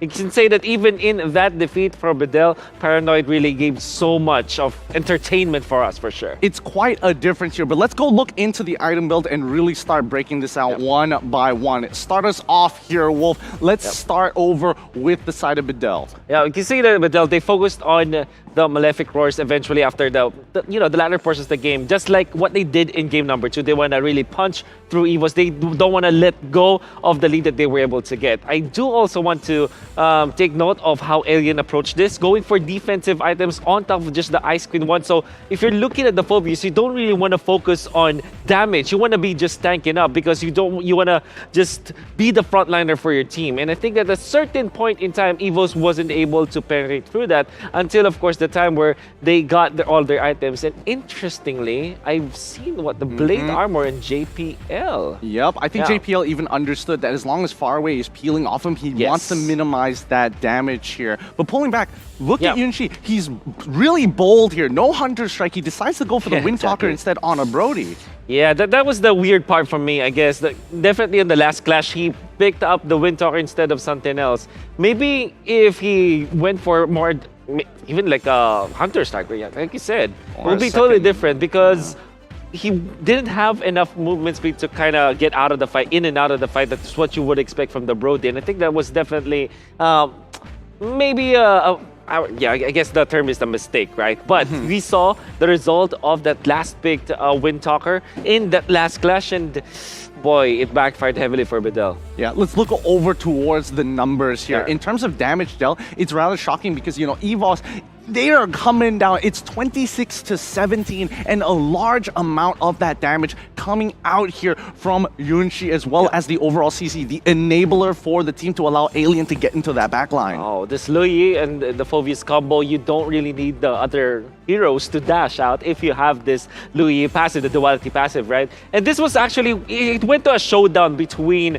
Sayla as well as Paranoid, which I love. Like, imagine the two of them just trying to outplay and outplay each other.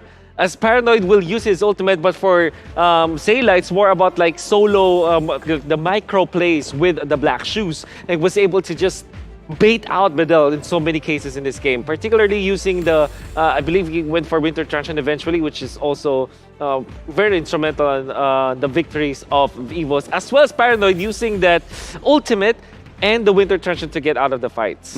I think in this particular situation, it really came down to the Sports Asmo and JPL. Both of them hard engagers for the team. Paranoid, as long as they have that secondary, it's really, really good. But our MVP of this game going over to Gear. 53% match KP. Actually, the stats aren't that impressive, but I think that he got the MVP now because of that last clash. For the longest time, I'm seeing like the positioning coming out from Gear wasn't that good as compared to what Alien was able to do with the Phoveus, right? But in the last clashes, was able to spill through and be that tanky hero for the team and get the correct targets. The moment they got Paranoid as well as the Paquito, so it all started with the Paquito pickoff, and then eventually they were able to get onto the Lui, and those are the two most important heroes to go onto if you are EVOS. That's probably why Gear was considered as the MVP, although I would also like to commend Adamir in his late game crucial positioning, as well as the fact that he was able to defend for his team and also dish out the damage as the Clint in the late game. Yeah, considering how this late game went, especially when it got into that ultra late game stage, that technical pause, even though yes, it was very real, there were technical issues, I think it was a good mental reset overall for EVOS SG. They kind of sat down, and when they came back into the game, they were very sharp on what they needed to do. There were also some mistakes, I would say. For example, when Bedell tried to go for that base push, wherein you know for sure that they will not be able to make it, but they still tried.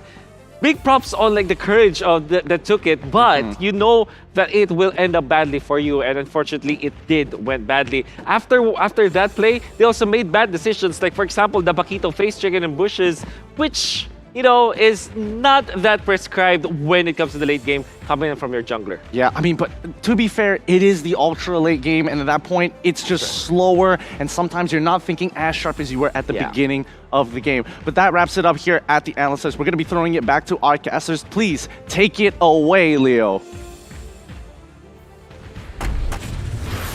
And away we shall go back here at the desk. Leo here at your service, joined by Mirko and Lafel. They mentioned the cojones, the marbles on the Bedell squad, trying to go for that finish earlier on, and then suddenly the pause, the mental reset for EVOS SG. And we can't help but keep talking about it here at the desk, even as the analysts went on, how that was suddenly just so sudden, how it turned out to be a different team after the pause, and then it's like even Bedell changed. Yeah, the thing is, we were talking about the cojones coming in from Bedell, but again, the reset, the Hakuna Matata coming in from EVOS SG. Exactly that. You know, it's like, it's all about family, it's all about teamwork, just move together and then you'll win. Hakuna Matata, it means no worries for the rest of your days, but yeah, honestly, all right, no problem. But yeah, like you said, it was a completely different team. They came in with a huge mental reset. We mentioned earlier, Evo Singapore, they weren't themselves. They were playing really differently to what they showed in the group stage, but after that pause, they recuperate, they got back, and they were able to play the way they wanted to. But on the other side, complete opposite. Bedell, they were playing like EVOS SG, and after the pause, after the game resumed, they were a completely different team. Yeah, it's a Hakuna no Matata. I'm so sorry, I have no idea what those two mean, so yeah, I'm sorry. Yeah, no. I think after that game, we were left as confused as Bedell, because again, it was just stolen from right underneath them. That was their game. They were literally one or two basic attacks away from the base. And as those words leave my mouth, I'm wondering, and I can only imagine how much more painful it is for them. It is. It's very painful, especially for Bedell, especially for, why especially for Bedell is because they don't have, they usually it's so hard to, in a moment where you're almost taken down, getting match point against an MPL champion and then getting, the thing is, the comeback wasn't, it was a stomp. The game was a stomp. You gotta agree. 3 inhibitor turrets to 2 turrets for Evo Singapore. You can see the level that they were playing. It was so high. They were basically outclassing Evo Singapore. And to suddenly lose all that, everything they built up, it is heartbreaking. Way to go put it into perspective. Before the pause, EVOS barely pushed the outers. Exactly. And then suddenly right after, they made a beeline, face checked for Faraway, took down 2 as they pushed in, got a quick Lord, and you could have held your breath, honestly. They believed they could fly. And EVOS SG won, almost literally. Yeah, I feel like it was a situation where they felt like they were moral. Like, they really should understand that they did it or not. Now, again, losing in that kind of fashion, again, not gonna lie, it's very tilting. It's in the top 3. The top 1 is actually getting backdoored by Minion. That is the absolute worst. Absolute worst. But this is top 3, right? This is top 3. And this is coming into a situation. Can they reset? Because a lot of people just say like, oh, you lost a game, just reset. It's not as easy as that. It's not one of those situations like, hey, why don't you just reset? Oh my God, why didn't I think of that? Oh, now I reset it. Now I'm good. Now I feel great. Shout out to mental health. I can even say the same for EVOS SG because I'm sure they themselves are also just elated, euphoric, and they're suddenly like, oh, I can't believe we won that. How do you come back down? How do you come back down from that state and revert into one more game?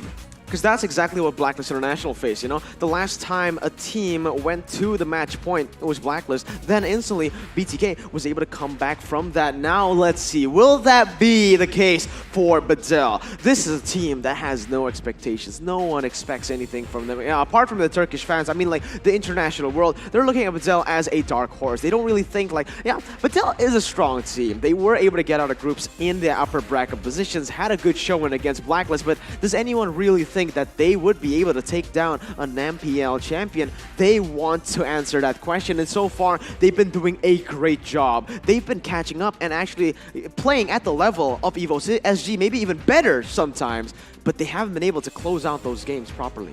For all the viewers at home, make sure you guys keep sharing the live streams because again, everything can happen in M3. Because I'm pretty sure whenever the group stages was drawn, people are like, all right, we can call it out. And then people were wrong. And then playoffs happen. It's like, okay, we've seen the teams play. Maybe we can call it out. No, you're still wrong. Wrong. So this is one of the situations where the willpower coming in from all of these teams are unspeakable because you really can't put it into a quantitative factor because it's like, oh yeah, Bedell, they flew from a very long way. They're not here to play around. They really want to win. And then you're like, okay, sure. But now seeing it on stage is like, it's unbelievable. The power level is over 9,000. The thing is, for Bedell, they came here with so many issues. That's the thing that makes it even more surprising. Their main mid laner, Kazoo, they couldn't even come here. It was Paranoid stepping in, and they had to swap their entire roster. The mid lane went to the jungle. Paranoid came in as the mid laner. They had to swap a little bit more. They had to basically do all that they did in Turkey again here in Singapore. That is insane. And the fact that they were almost able to take down EVOS SG with that level of play, impressive. Just for those who are not aware, Kazue is their original jungler, and Faraway was meant to play in mid. Now, given certain complications in their travel arrangements and just the processing and health and security from Turkey to Singapore, it just did not pull through. It's Faraway now taking the jungle and then Paranoid in mid. Team is banning. That's already quite the hurdle that they had to go through, and now they're making EVOS SG sweat. Where is the narrative sense there? How do you jump from A to B like that? It's ridiculous, honestly. But one thing I can say for sure is I'm so glad, I'm so relieved that there's going to be another match here. One more, possibly for EVOS, maybe 2 more, possibly for Bedell. They're on the play, banning out the Esmeralda, the Beatrix, as EVOS SG answers back with the Farsa ban. I wouldn't be surprised if it was the Yu Zhong. Yeah, same Again. Same no here. surprise, But honestly, I do want to talk about that Phoveus. Do you really think it's a first pick? But like, do you really think the Phoveus should be first pick? Because they've been setting it up many times. The Esmeralda bans has usually just been for the Phoveus, and that's exactly what they're doing here. Do they want to get the Phoveus? Because honestly, I feel like in that game, the Phoveus shouldn't be a factor, right? He should have been bullied all the way from the start. The reason that he was able to snowball was because Evos let him snowball. There were so many moments where they made mistakes that contributed into that Phoveus snowballing in the game. I feel like this is one of those deterrents. You know, like we're gonna take a hero that will eliminate all the dashes, and if you do pick those heroes, then we're gonna counter it. I feel like it's just one of the situations where they just want a first pick that cannot realistically be countered and can counter a lot of things that EVOS might bring up. Or this is also a different angle. Maybe in scrims, just for some weird reason, EVOS, whenever they see a Phoveus, they just shut down mentally. I mean, like, again, maybe like an MSMG with Paquito. Could be a mental effect because again, it's so counterintuitive to say I'm gonna dash. Oh, there's a dude on me. It's so it's so different. And already, speaking of different, these teams have changed their drafting patterns. Finally. Instead of the Yuzhong, they take out the Eve, while still Videl. possible. It's still possible, yes, but something tells me they might pick it up because after this Lolita ban, who's to stop the Yuzhong? They might go ahead and say, make our day, pick up the Paquito, pick up the Matilda, and then Evos goes X Yuzhong. Because they've had it. They Paranoid has given them quite the headache. We want to dive that mid lane. I honestly don't know where they're going to go with this right now, right? Technically, if we look at the drafts, it is, again, that's why I really wanted the Fanny to come in last game. I feel like they could have snowballed much better, but look at that. The Phoveus band coming in for the side of Evo Singapore, taking it away. LaFell! There's a reason. Yeah, it's literal. That might be it. Right? Like, come on. Like, Phoveus might be one of those things that when they see, they just get tilted. Maybe they don't like the color. We hate it. He's purple, he jumps on us, he has a shield, we hate it. We hate it, but it's going to be the Matilda picked up for Badel as a first pick, a very good first pick as of that. Because, sure, in the M3 meta, we haven't seen this first pick a lot, but it still is a really solid hero, has a lot of clear, a lot of damage, a lot of like engage and disengage potential. So useful, even in lineups that don't have peel, she's just the right amount of offensive and mobile to get those answers. And now Gear is looking, he's thinking about it. Yuzhong, should I? X Yuzhong? His face is just like, it's like someone just said something. It's like, are you sure? Yeah. I mean, like, you want me to take it now? Bro! No way! Bro! No way, you! No way! Exactly! I knew it! In the face of just madness and anarchy, the simplest answer just shows up. So it's X Yuzhong, it's Lilia Yuzhong. I like it, safe. I like how we all just got hyped for that. Someone in chat, please record it, because come on, that has to be a meme. That has to be a meme. That's a meme for sure, man. I'm looking at the chat right now. Especially with the face, it was like, should I? You want me to do it? And with the caster, caster hype basically for the pick, that was, we all yelled at the same time. I'm pretty sure that was kind of, you know, I'm sorry for the ears of the people back at home. In this current metagame of M3, so many new things have come up, but some things never change. And even in the face of that Matilda, I think the Yuzhong has a great go. Your team is picking. I agree with that, man. Again, let's see what this Yuzhong can do in the game, but it's going to be the Yi Sun-shin and the Kagura pickup for BDL. Even in the face of a Yi Sun-shin and a Kagura, the Yuzhong is going to have a great time. Oh yeah, the Yuzhong is going to have a great time. I don't doubt that, Leo. I just feel like in this draft, between BDL and EVOS, we still already won. I feel like we've earned a victory for ourselves by the Yuzhong pick. But anyways, right now, the Yuzhong is there. Like you said, it's still good going up against those backline heroes. But right now, Potato, does he want the Karina? Your and they're taking in the Ruby. So if they want to dive to the back, it's not going to be a good idea. Oh, I like that Ruby pick very much so. You know, getting the Yuzhong and setting it up, synergizing it with the Ruby to follow it up. It's going to be amazing, and it's going to be really hard to get out of that. Mirko, I'm just asking you, you have to calm down for all of the Singaporean fans because we should not like the draft too much, all right? Hear me out. We have the Caster's Curse. Oh. If we really like the draft, they might lose. I dislike both of the drafts equally. Exactly. Disliking both the drafts. That's absolutely perfect, right? So right now, let's keep the unbiasedness. The Paquito has been banned out. And right now, from the side of Badel, they still have not seen any kind of junglers or possibly even a gold laner. The Ruby is probably going into the roam position. JPL, yeah. Yeah, so I feel like for now, maybe focusing on maybe a Clint, a Brody would benefit them. Thinking about what Evos might play, even a Brody is solid, and yeah, we read into that. Pick it up or it'll get banned. Badel respects Evos that way. Badel plays to the metagame that way. And again, that's what happens when you have an MPL. People study you, people understand your patterns, and that might be the reason why Evos is sweating it here. They just did not have enough to go off of. And you're sighing at this. You have a reaction to the Barats. No, it's just that I was thinking of the Barats, but I didn't say it. Oh, okay. It would be cool if I said it and it happened. Right. For here, for the side of BDL, again, Brody has been banned, so it has to be either Clint, or if they want to ban out the Karina, I feel like both of those bans is very good for this situation. Interesting. Karina or Clint? I don't know how the Karina fits into Evos lineup, but could be good. I mean, they have the burst in Lilia. That's just the only thing I'm looking for. When you play a Lilia, when you play a Karina, you have to have some level of burst. No, this is the thing. The Karina could just go on the Yi Sin-Shin, and what can he do? He can go to the Kagura, and what can she do? And the thing is, Potato loves the Karina. He loves the Karina. There you go. It just keeps on coming at you, doesn't it? So the Clint is open.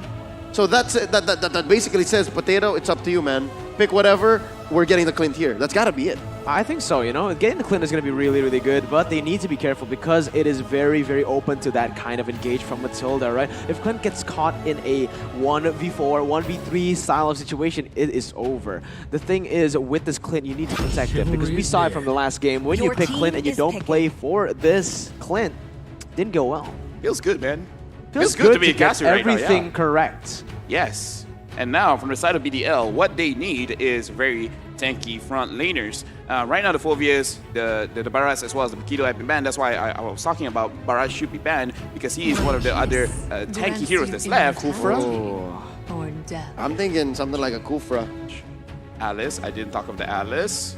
So you have a gold laner. Wait, there is no XP laner. Might be an XP lane Alice here. It might be. We've seen some players. Could be gold lane Alice. Yeah, you already have your roamer. You already have your roamer in the Matilda. And then show XP. There you go. This makes sense. The thing is, do you really want to play the Alice against the Clint in the gold lane? Alice against the Clint. I feel like it is a fair matchup. As long as the Clint can avoid all of the first kill, it should be okay. If anything, I think I favor the Clint. Yeah, I favor the Clint. But I think the Clint is going to completely just bully this Alice. If the Alice goes to the gold lane, I feel like the thing is he has to be playing very, very passive. The first ability will be used mostly just to get away. Maybe he just have the cojones, Maybe. Just go all in and force him out. Again, make your opponent feel uncomfortable. Like, why is he so aggressive? He should be losing this matchup. Now, one more question stands in our way before the game begins. Who's JPL picking? Who is the roamer on the side? Oh, no, actually, we're looking for one more. It's the jungler. We forgot. It's such a long draft. And that's Potato picking up the Balmond. Is there enough burst on the side of Evo Sashi to make the most of the lethal counter? I think so. Yeah, they have the Clint, they have the Lilia, the Lilia, and also the Yuzong True. coming in, right, with the CC. Especially with, I really like the draft coming from Evo Singapore, honestly. I like both drafts equally. No, I dislike both drafts equally. I dislike both drafts equally. Let's see what happens. Let's not curse anything right here. Let's make it fair. Let's make it fair. Because before this, I want to say it. The moment I said a good thing about Gear, he died. The moment I said a good thing about Badel, they lost. Exactly. You're right. Okay. Let's not be nice to any of the players. Let's not be nice to any of the players. Let's see what they do here in the game, because I dislike both of the drafts equally. But still, you took pictures with Zayn and they won today. True! Let's go into the land of Dawn, ladies and gentlemen. Possibly the last one in this best of 5. Evos SG sitting at match point. Can the Turkish squad hold out and force us to go the distance? Looking at the map, it looks like they have lethal intent. Look at how Alien is positioning. Yeah, absolutely, man. Alien wants to go for the... look at that. Exactly what I said. It's going to be Adamir just bullying him for the first few levels, right? When Yunshi gets that level 4, the ultimate, maybe even some item power spikes, it is actually going to be very hard for the Clint to get away from him, especially for the long fight. But look at this. Evos are going to go in. Far away blasted down. First blood. no one to help him because, again, it seemed like Asmo had other ideas on the other side of the map. That is a really weird way to start off the game. You know, Yisun Shin overcommitting to the purple? Or a really smart way coming in from EVOS SG because, again, Badel, they just lost a very unlosable match. So they're probably not exactly at 100% at the early stages of the game. And then EVOS SG, they just exploit that. And again, look at this. The Yisun Shin is still committing. And JPL is just being annoying. This is the JPL I want to see. I want a 1v5 JPL. Oh, he might want to go for this, Leo. Oh. Close. Nope, not gonna happen. So at least Bedell, you see signs of them just keeping themselves in check. Could have been lethal if they forced that. If again, Faraway falls, it's not a good look. Now Potato looking low. JPL answering back. Asmo blasts him with those blooms and now, oh! Okay, both teams are just staying on the edge here. They're Both just teams being so annoying to each other, Yeah. man. They're just like poking each other. Hey, what are you doing in your own jungle, man? And the other guy, stop it, dude. Stop it. I'm trying to take my orange buff, man. Get him, get him. Looks like they both dislike each other equally. Yes. Absolutely, that's the case right now. But the turtle will spawn and land at dawn. Presented to you by TikTok Live. Faraway has, hasn't had the smoothest of jungle paths right now. It's actually been quite significant. They've already gotten a 1,000 gold lead with just 1 kill. That's how bad it is for Faraway right now. Yeah, especially when you look at how EVOS is really controlling the jungle because like we discussed, it's not enough for us to win, but we want you to lose.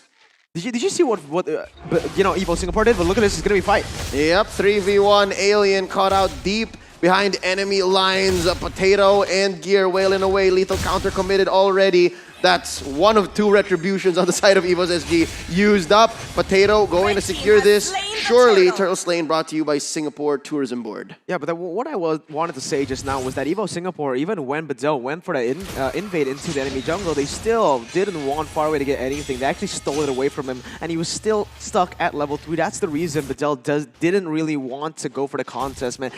1 level ahead, Potato now 2 levels ahead. Yeah, right now let's look at the items and let's look at the heroes. This is one of the things that Badel, this might be counterintuitive, which is they have a lot of scaling heroes. They have the Kogura, they have the Alice, they have the Yisun Shin. So right now, EVOS SG, they're actually playing a perfect game in terms of what they should really do, and they should really engage in a lot of fights. Yep, force out this 2k gold lead, show him where the damage is early on. Lethal counter used up, but still it goes over to Faraway, and that's what's leading to this disaster on the side of EVOS SG. Bedell gets 2 kills out on the way. Gear wailing away. Can he survive this? Using that passive. Oh, he jumps right onto the Yisun Shin. Gear is unstoppable. Someone take him down, and that's gonna be Paranoid. We're sitting at 3-2 in under 4 minutes. Man, Badel actually, they came out on top in that skirmish. Did you see Potato? He whiffed his lethal counter. He didn't get that retribution perfectly, and it was actually Faraway taking it away. Just because of that, they were able to actually get the dub in that fight. You saw that EVO Singapore, they used all of their resources, and I really mean all of their resources on that orange buff. Yeah, what are the chances? We talked about how they should initiate a team fight, and they did, and they immediately lost that team fight. But right now,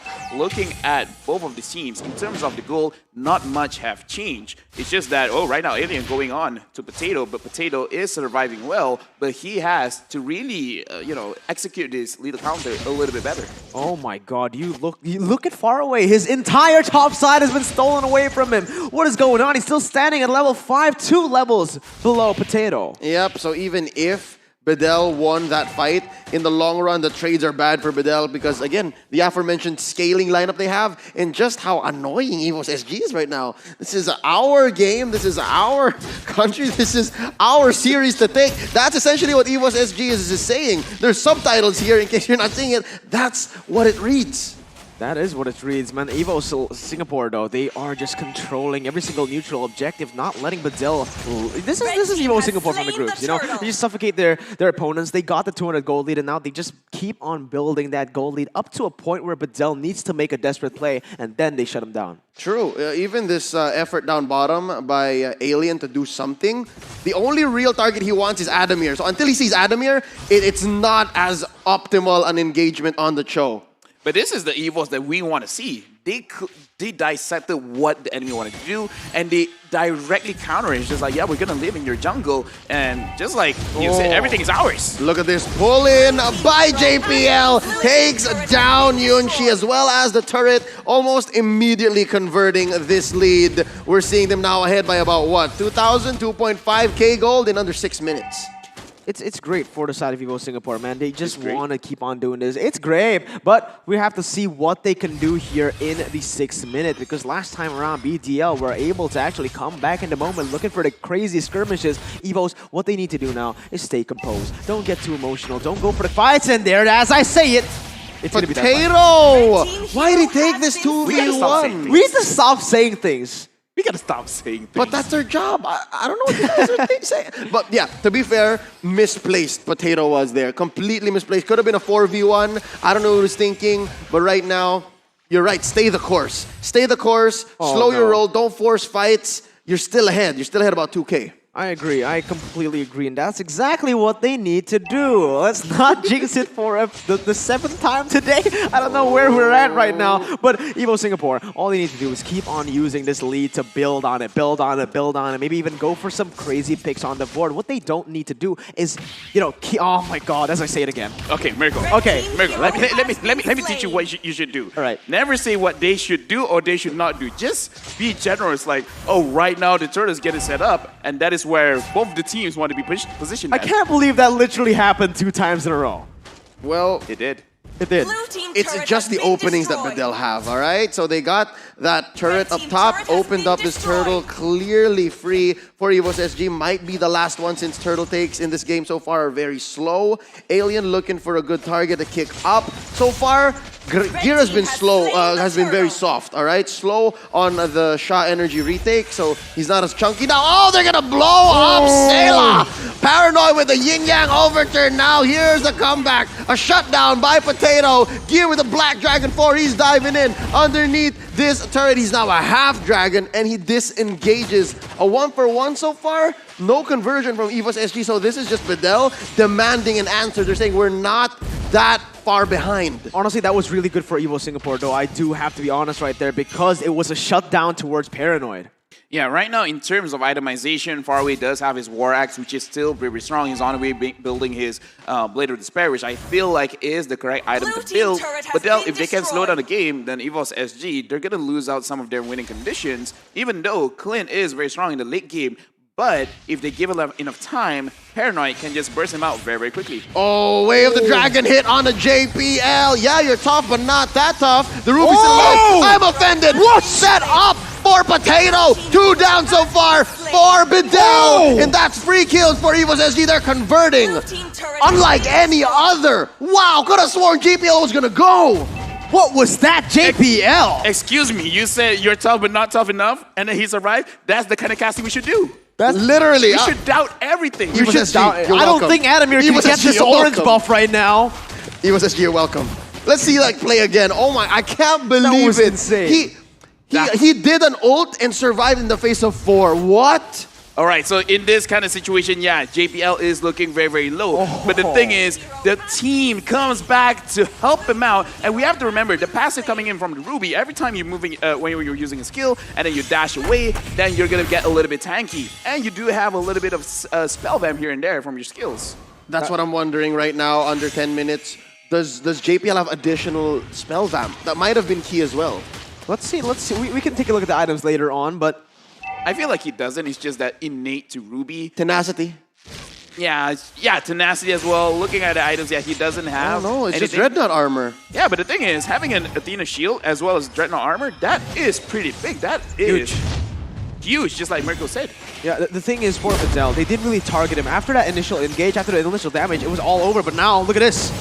Lord take. Oh, that's going to be, again, the 2 Retribution lead, using that lethal counter as a way to secure objectives. And there's a pull-in by JPL. He gets a perfect target, beating up Adamir. His food far away, sitting at 1, 3, and 2, knocking up Alien into the backline of this top lane. Team fight. Paranoid goes 2 for none so far. Lord marching down.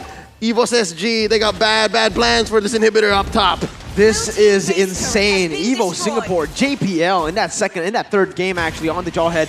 There's a lot of doubts onto his play, man. But this time around, he's definitely come to play. Potato in a 1v3, doesn't even care. You can see the members, they just want to go for a fight. What? A flicker committed by Alien just to be on the receiving end of Adamir's bullets. Lethal counter was so close from hitting. But again, this is what Evo Singapore likes to do when they do have the lead. It's great to finally see them, playing. I'm doubting myself now saying that because there's another fight. Oh, they're still going. Gear with the Black Dragon form. Potato caught out in the back lines. He's here inside their base. But lethal counter just enough to push back Asmo. Alien, they need to heal up. That's going to be a push down bottom and still, EVO's SG, they're relentless.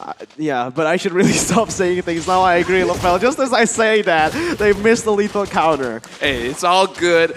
Both of the teams are professional, and as of right now, Adamir is looking very, very strong. So I get what Cho was trying to do, trying to bait him out, trying to push him back into the team. But it is very, very difficult going up against a Clint, especially when you time your second skill very well. You can immobilize the Cho, and right now, Alien, if he does manage to get on anyone, he has to make sure that it is going in the right direction. For the side of Badel, they can scale up very well. They still have this Alice, they still have this Kagura. It's just that how can they slow down the game? How can they survive the damage coming in from this Clint?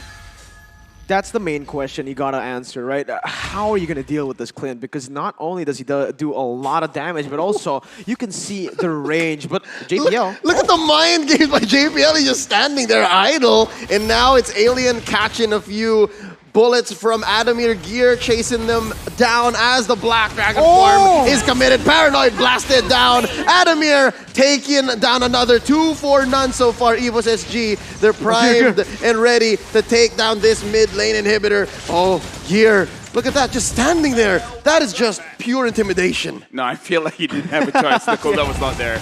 But still, like, he just chose to not even move, just Yeah, I agree with that, but look at that. It's going to be a lot of that. Oh, Osmo. Very good guiding win. They get him out of that situation, but what do you think about this? Far away. He's so far away from being comfortable. Close. Dash right through. Traceless. Away from the lethal counter, but they're all falling like bricks. Bodies hitting the floor. This base is going to be their grave as Alien pushes back Adamir, denying the final push. No way. But there's just too much happening. Sayla, there's not enough minion waves. Or is there? Could this be it? EVO's SG could not finish.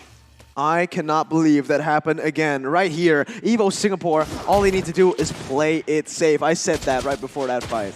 Every single game is comebackable. And in this kind of situation, Badel, they have good scaling. And if EVOS keeps trying and trying and trying, and it doesn't work out well, then it's not going to look good on their own side. Right now, let's look back at the replay. And we talked about how Adamir is really the one that you have to focus on. And the Cho, coming in from Alien, knows that exact fact. If he could have kicked him inside the base, it would have been a little bit better. No, actually, I'm sorry to cut you off, but I actually disagree with that. I feel like that was a great play by Alien, just knocking him away from the base, because if he did knock Adamir to the base, he would have just had one hit and it was over. That is true. Now that you said it, I agree. Yeah, would have procced the Endless Battle, would have procced his I take back what I said. Yeah. Rico, keep talking. Here we go. Potato caught out in the middle of 3, and he's spinning. There's not enough damage to force out the lethal counter. Now this is all 5 members of Badel. They're about to collapse, and it's Alien caught out between 3. Mount Shocker, where's everyone? Look at Gear coming in from the west. Potato taken down by Faraway, using the passives so perfectly. They're pushing Paranoid in. There's a knockup. There's a takedown. Gear gets a kill. 1 for 2 so far. Those are the numbers. Those are the trades. And there's a pull-in. JPL, he's offended, taking down Asmo. Gear traded out by Yunshi. It's a very messy fight.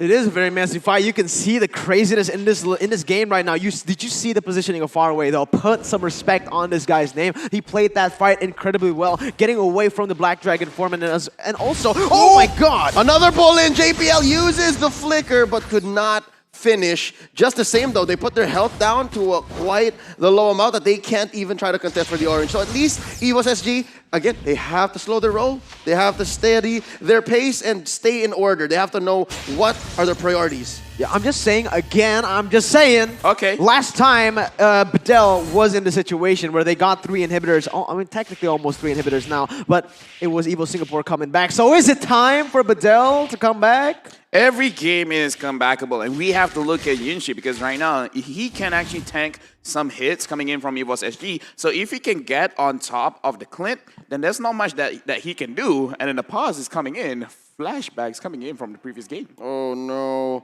There is one bit of truth that we can follow here, gentlemen. And might I say, the amount of scaling that we noted on the side of Bedell, that might be their key, right? Because as soon as you mentioned, Yunshi is now able to sustain maybe a 1v3, 1v4. You're also looking at the Cho on Alien. Actually, I think he can actually mimic now what he did underneath his own base, even in the face of 3 other members. Like, that's what that concussive blast Cho is all about. Yeah, right now, on the side of Bedell, they have a lot going for them. This is one of the situations, even when you're losing, you're not really losing. You just have to wait for the right time. And Evo's SG has shown some situations where they might overcommit. And I don't know why Mirko is smirking right now, but hey, you got something to say, buddy? How crazy would it be if the pause comes in and Bedell just comes back? Come on. How crazy would that be? I mean, what are the chances of that happening? Thank you Leo. for saying that. I would rather not, because between the 3 of us, I'm the one who just calls it down the middle and things happen. Okay, let's see right now, all right? No comment, no comment. What's the worst that could happen? Oh, God. No comment. No comment. This match already feels very long, honestly, because of the back and forths. Honestly, it feels like Evo's SG should have been ahead by miles. But actually, it's just by 2k gold and like 5 kills. Sure, the map speaks for itself, but yeah, again, Bedell is building up. No, this is actually scary because Evos, they have 8 turrets and Bedell only has 2, but the goal difference is just this much. Exactly. There's a lot of goal standing for the side of Bedell. They can really come back in this game. Right, Mirko? Absolutely, they can right now, and it looks like Bedell wants to go for something already. They have already micromanaged those side lanes, and that's exactly what Evos did last game. So let's see what happens here, Leo. The fight is about to break out for the Lord. They already have pressure. Neither team wants to get disengaged. It's not clean for either of them. 1, Bedell's not ready, not 100%. 2, Evo's SG, they're afraid of the Mountain Shocker because there's no surprises anymore. And I think that's what's creating this new engagement, this new tactic from Evo's SG. They're very minimalistic. You see how some teams kind of like rotate a lot? Evo's SG, they're just happy to have a bush. No, right now, honestly, Gear, he could just split push right now because, again, the base is kind of open. So, wait, what is this? Alien gets caught out, collapsed upon by 4, Potato gets him. That's as free a kill as it gets. That is a free kill right there. I don't know. That was a little bit... You know, he walked overextended for sure. Yeah, he didn't have any vision. This is a Cho. No flicker, no Shunpo, nothing. And this is a free Lord. Asmo coming in. Who's gonna take this? The Lord's still standing. Gear already uses the Black Dragon form. Lethal counter helps. Commit, and that's gonna be Adamir taking down Paranoid. 3 down on the side of Bedell as Evo's SG continues the assault. There's a wave crashing in. Faraway stunned, stopped in his place, taken down by Sayla. Asmo, the only one left, ladies and gentlemen. Bedell is gonna have to concede this game and this series. Evo's SG wins 3-1. yeah, but the Singaporeans, the home ground favorites, they still stand strong as the only MPL champions in the upper brackets. Beautiful display of just micro and macro for the side of Evo Singapore, especially in that final game. You saw it yourself.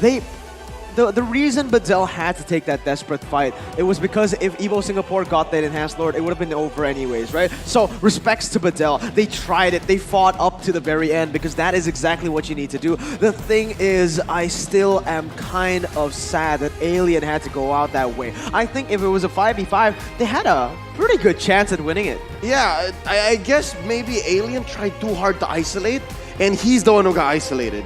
Yeah, it's just one of those situations where they're like, what kind of decision making that we want to do here? And, you know, at the end of the day, they have lost. They're going to the lower brackets. But is it bad for them or the team that's going to face against them? Because they look pretty strong in this game. They did. They made Evo's SG work for this victory. They were sweating. And even in this game alone, there were times where you could have sworn Bedell was going to take it. The longer it went, actually, the longer it went, the more it favored Bedell, right? So, ladies and gentlemen, congratulations one more time. Let's throw some love over to EVOS SG Bedell. We'll see more of them in the lower bracket, but for now, let's break down this game and this series to throw it over to Wolf and Gideon Q. Thank you so much, casters here. Well, you guys might be thinking that, yes, Bedell was able to hold on for a very long time, but a lot of that work has to go to a top-tier player, mid laner, Mage Paragon. He was huge in that game. Yeah, we were really surprised on how he was able to perform. And I think that we also heard the story that Paragon was actually not originally part of the main 5, was here as a substitute, a content creator that turned into a top-tier mid lane in the world stage. Insane. What a story that he's going to be bringing back here. But they still have the lower brackets to run through. But let's talk a little bit more about this game, correct? All right. So far, the way that we've seen it, we mentioned this before, we were talking about it, draft issue. Yeah, I think this was the draft, mainly not because of mistakes in the draft of Bedell, but more on the good picks that we saw coming out from EVOS. And they were very confident as well as comfortable with their draft. So these are signature heroes. Like you get a gear with this Yuzhong picked up second phase. And then you also have the Balmond last pick and the Clint all together. So maybe the only mistake that Bedell kind of did in this draft is that they gave out too much of comfort picks for EVOS. I do love the last pick Balmond because there's really no way for Bedell to kind of deal with the Balmond in the latter portions of the game. Well, in the early stages as well. So we saw that in the first few minutes, that Potato was able to just invade through the jungle of the Eastern Shin, which is far away. And it wasn't really just Potato. I think that Ruby from JPL and as well as Sayla's Lilia made it really difficult for Bedell to secure their first set of rotations in the jungle. Absolutely. I mean, Sayla was already trading at level 1, knowing that the invade was going to happen. They start bringing in JPL into the mix, already on top of Faraway, and it was just a tough game from there on out. However, I will say that despite the early game, BDL did a pretty good job kind of holding out and, you know, the usual, as EVOS SG likes to slow roll things, they took advantage of that. I think it's because of the fact that they're finding openings. What I like about Bedell in that game is even when they're trailing, they're still trying to find all this good plays. And this is already started by this guy, Paranoid, from the mid lane. I mean, Alien, unfortunately, wasn't really that on point compared to what Gear was able to do. Here's the thing, though. Both of them have been dueling, at least, when it comes to like, okay, I'm gonna make a good play, you try to match it. So they're kind of, you know, it's like a dance-off between these two. Absolutely. I mean, the dance-off is really, really tough to see, especially since EVOS was taking full control when it comes to damage and towers, which you can see by the stats itself, overwhelming. However, if we start looking at the damage taken as well as the damage dealt, a lot closer than you would have believed, despite an 11 and 20 score. Yeah, this is because of the fact that Bedell really wants to go for damage kind of, you know, plays. Most importantly, for example, for Faraway, you just pop the ultimate, you get more damage. But then again, that's not really just the case. They layer it together, like Paranoid as well as Asmo, they go in together, hand in hand to deal the damage. One thing that I'm really impressed with is Adamir. I think that this is a statement game for Adamir, closing out the series against Bedell with wonderful positioning as well as estimation of how much he can dish when it comes to damage output and how much he can take as the Clint. Remember, Clint is a very squishy hero, but if you know how to handle your dash as well as your positioning, you're going to be dealing so much damage in clashes. That's why he went, what, 92k if I'm saying correctly? Absolutely, 92k. That's big damage. And also, our MVP of this game with the 7-0 and 7 match KDA. This man really knows how to push his limits as the marksman player. And more importantly, denying Yunshi that cash out in terms of damage, even though he has a scaling Alice. Yeah, that is very true. And I think we always have to start with the laning stage on judging how Adamir performed in this game. It made it so difficult for the Alice to actually stay and get the items up. Because here's the thing,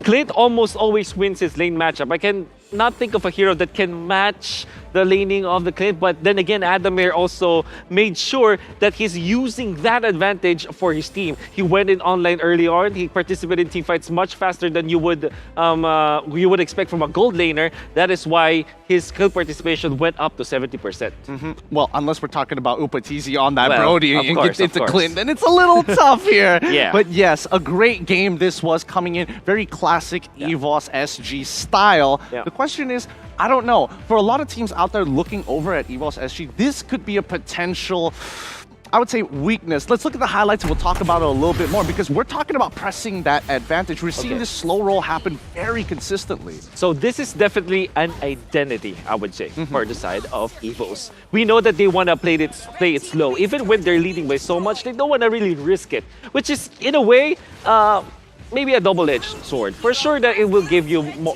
I think it's more inclined on the wins rather than the losses, because you rarely make mistakes. But the moment when you make mistake, of course, the enemy can catch up. That's just the thing that I can notice from EVOS is that they will always go for the safest play possible before trying to go for a delicate play, right? And this is also very evident in this game that they won after losing so much of the map. Yeah, and I would have to say that BDO, one of the biggest mistakes in these upcoming games, especially in Game 2, is the adaptability, as some may call it, in the matches, because you can see a lot of reoccurring macro plays being made, and it's an overall pattern when it comes down to EVOS SG. They do it time and time again, especially the way that they play around Lord using gear as their main pincer tool. The main advantage of winning this upper bracket match is that they will wait for maybe 4 or 5 more days, so there's a lot of preparation into it. Now BTK, if they're now going to be looking at EVOS SG, you always have to consider that slow roll that EVOS SG is always doing. And like I said, it's the identity. It could be good, it could be bad, but it's going to be, a lot of days to prepare for it anyway. So I'm excited about that. That's the real advantage of winning in the upper bracket. I mean, as you mentioned before, it's that double-edged sword. Being in the upper bracket does give you a second life, but you play more games, which means more information for teams to actually take advantage of, which makes me a little nervous here. But that's going to be it here at the analyst stand. We're going to be throwing over with the interview. Mara, please take it away. Thank you, Gideon and Wolf. EVOS SG making the Singaporeans proud, defeating their opponent 3-1. And here with me is the youngest member of EVOS SG, Gear. Congratulations. Thank you. We're gonna go back to game 3 because that's the game that the team struggled the most. We noticed that your inhibitor turret was already under attack, but still, you managed to turn it around. How were you able to do that? Well, when we were losing, our team morale was actually dropped down. We lost hope of the game, but then we composed ourselves, decided to remember that there is never a game that we can't win. Oh, that's so nice. I like how you twist it around to use it as motivation. Now, if you guys haven't known, Gear, 16 years old, just recently finished his exam. Now, you were studying for your exam while preparing for the World Championship. How did you manage your time? Well, it was not easy, but with the help of my manager, he helped me manage the scrims to my schedule so that I could both study and train for the M3 World Championships. That's so admirable. You're so hardworking. So, how many hours of sleep were you getting every day? 6, 7. Oh, that's still a lot. Yep.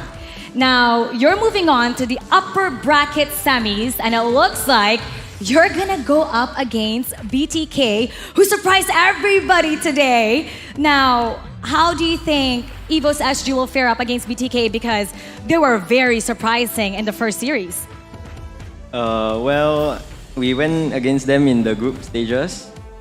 Honestly, even though on paper we look like we won that, we trashed them, but we know that they're actually strong and maybe even stronger than us, but we won't let them have the game so easily. We obviously have plans and strategies to go against them, and we would love to go against them and have a tough fight. you were able to defeat them in the group stages. You saw how they played today. What do you think is the biggest threat that they will give you for the semifinals, the upper bracket? Well, I would say their ace player is definitely Mobazin. Despite his limited hero pool, he has still managed to successfully win games and even perform very well with those heroes. So yeah, that's a threat to us, and we will definitely not sleep on him. Oh yes, definitely. Now, your home team, RSGSG, will also be playing for tomorrow. How well do you think they'll do for tomorrow? Well, judging based on their performance on the group stages, I feel that they're very high. I have very high expectations for them, and I hope they will win. SG Pride. SG Pride. Actually, everyone's watching from Singapore. You've made the proud. What do you want to say to everybody watching? Thank you guys for supporting us, and we will continue to work hard and do our best. Thank you very much, and once again, congratulations. Thank you. Now, we have a lot of surprises for today. 2 teams are moving on to the next round. Let's take a look at the playoffs bracket.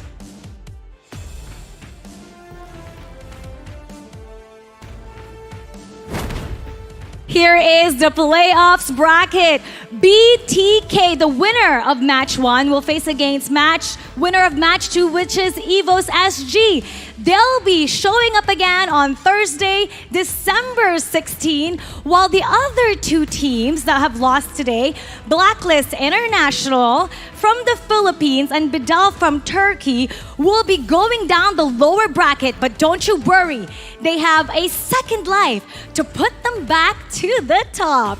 Now tomorrow, let's take a look at the schedule. We have another double header for tomorrow. Onyx Philippines will go up against RSGSG in match 1. And for the second series, RQ Hoshi of Indonesia will go up against Todak of Malaysia. So be sure to tune in for that. We've had a lot of surprises today. We'll see if tomorrow we'll shake our boots off. And this concludes the first day of the playoffs. We hope you enjoy all the matches for today, but do stay tuned for tomorrow for more world-class MLBB action. My name is Mara Aquino, and you've been watching the M3 World Championship, powered by Moonton, supported by the Singapore Tourism Board, and presented by TikTok Live. Have a good night, everybody, and see you tomorrow.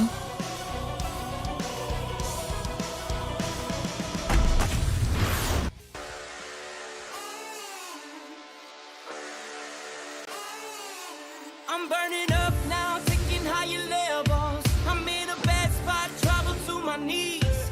I need a taste, sipping on heaven. You got me waiting, waiting for you. With chasing trophies, got me ready, don't you worry. I feel the power, I'm the champion. You got me running for the glory. Good to let this go.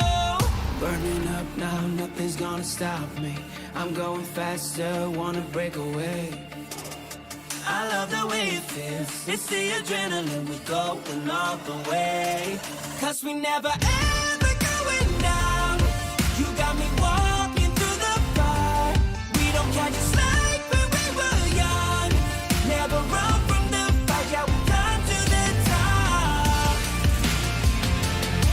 Never run from the fight, all the way to the top. Never run from the fight, yeah, we rise to the top. I'm on a rush now, winning, that's my focus. I need some ice, you gotta cool me down. I feel my nirvana coming closer. You got me waiting, waiting for you. We're chasing trophies, got me ready, don't you worry. I feel the power, I'm the champion. You got me running for the glory. Good to let this go. Burning up now, nothing's gonna stop me. I'm going faster, wanna break away. I love the way it feels. It's the adrenaline, going all the way. 'Cause we never ever going down. You got me walking through the fire. We don't catch a slide when we were young. Never run from the fight, yeah, we come to the top. Never run from the fight, all the way to the top. Never run from the fight, yeah, we rise to the top. I'm running up now, nothing's gonna stop me. I'm going faster, tearing down the walls. Burning up now, nothing's gonna stop me. Oh baby, please, oh yeah.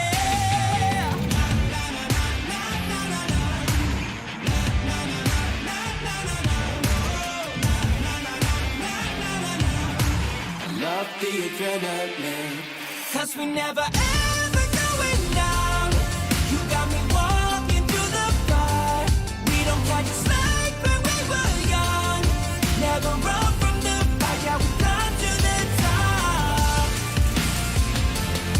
Never run from the fight, all the way to the top. Never run from the fight, yeah, we rise to the top.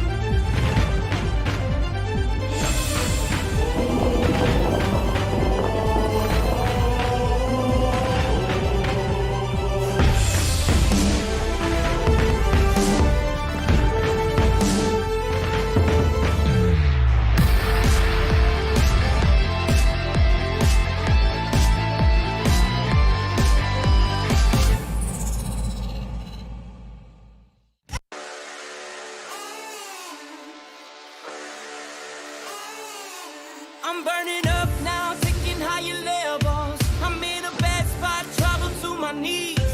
I need a taste, sipping on heaven. You got me waiting, waiting for you. We're chasing trophies, got me ready, don't you worry. I feel the power, I'm the champion. You got me running for the glory. Good to let this go. Burning up now, nothing's gonna stop me. I'm going faster, wanna break away. I love the way it feels. It's the adrenaline, we're going all the way. 'Cause we never ever going down. You got me walking through the fire.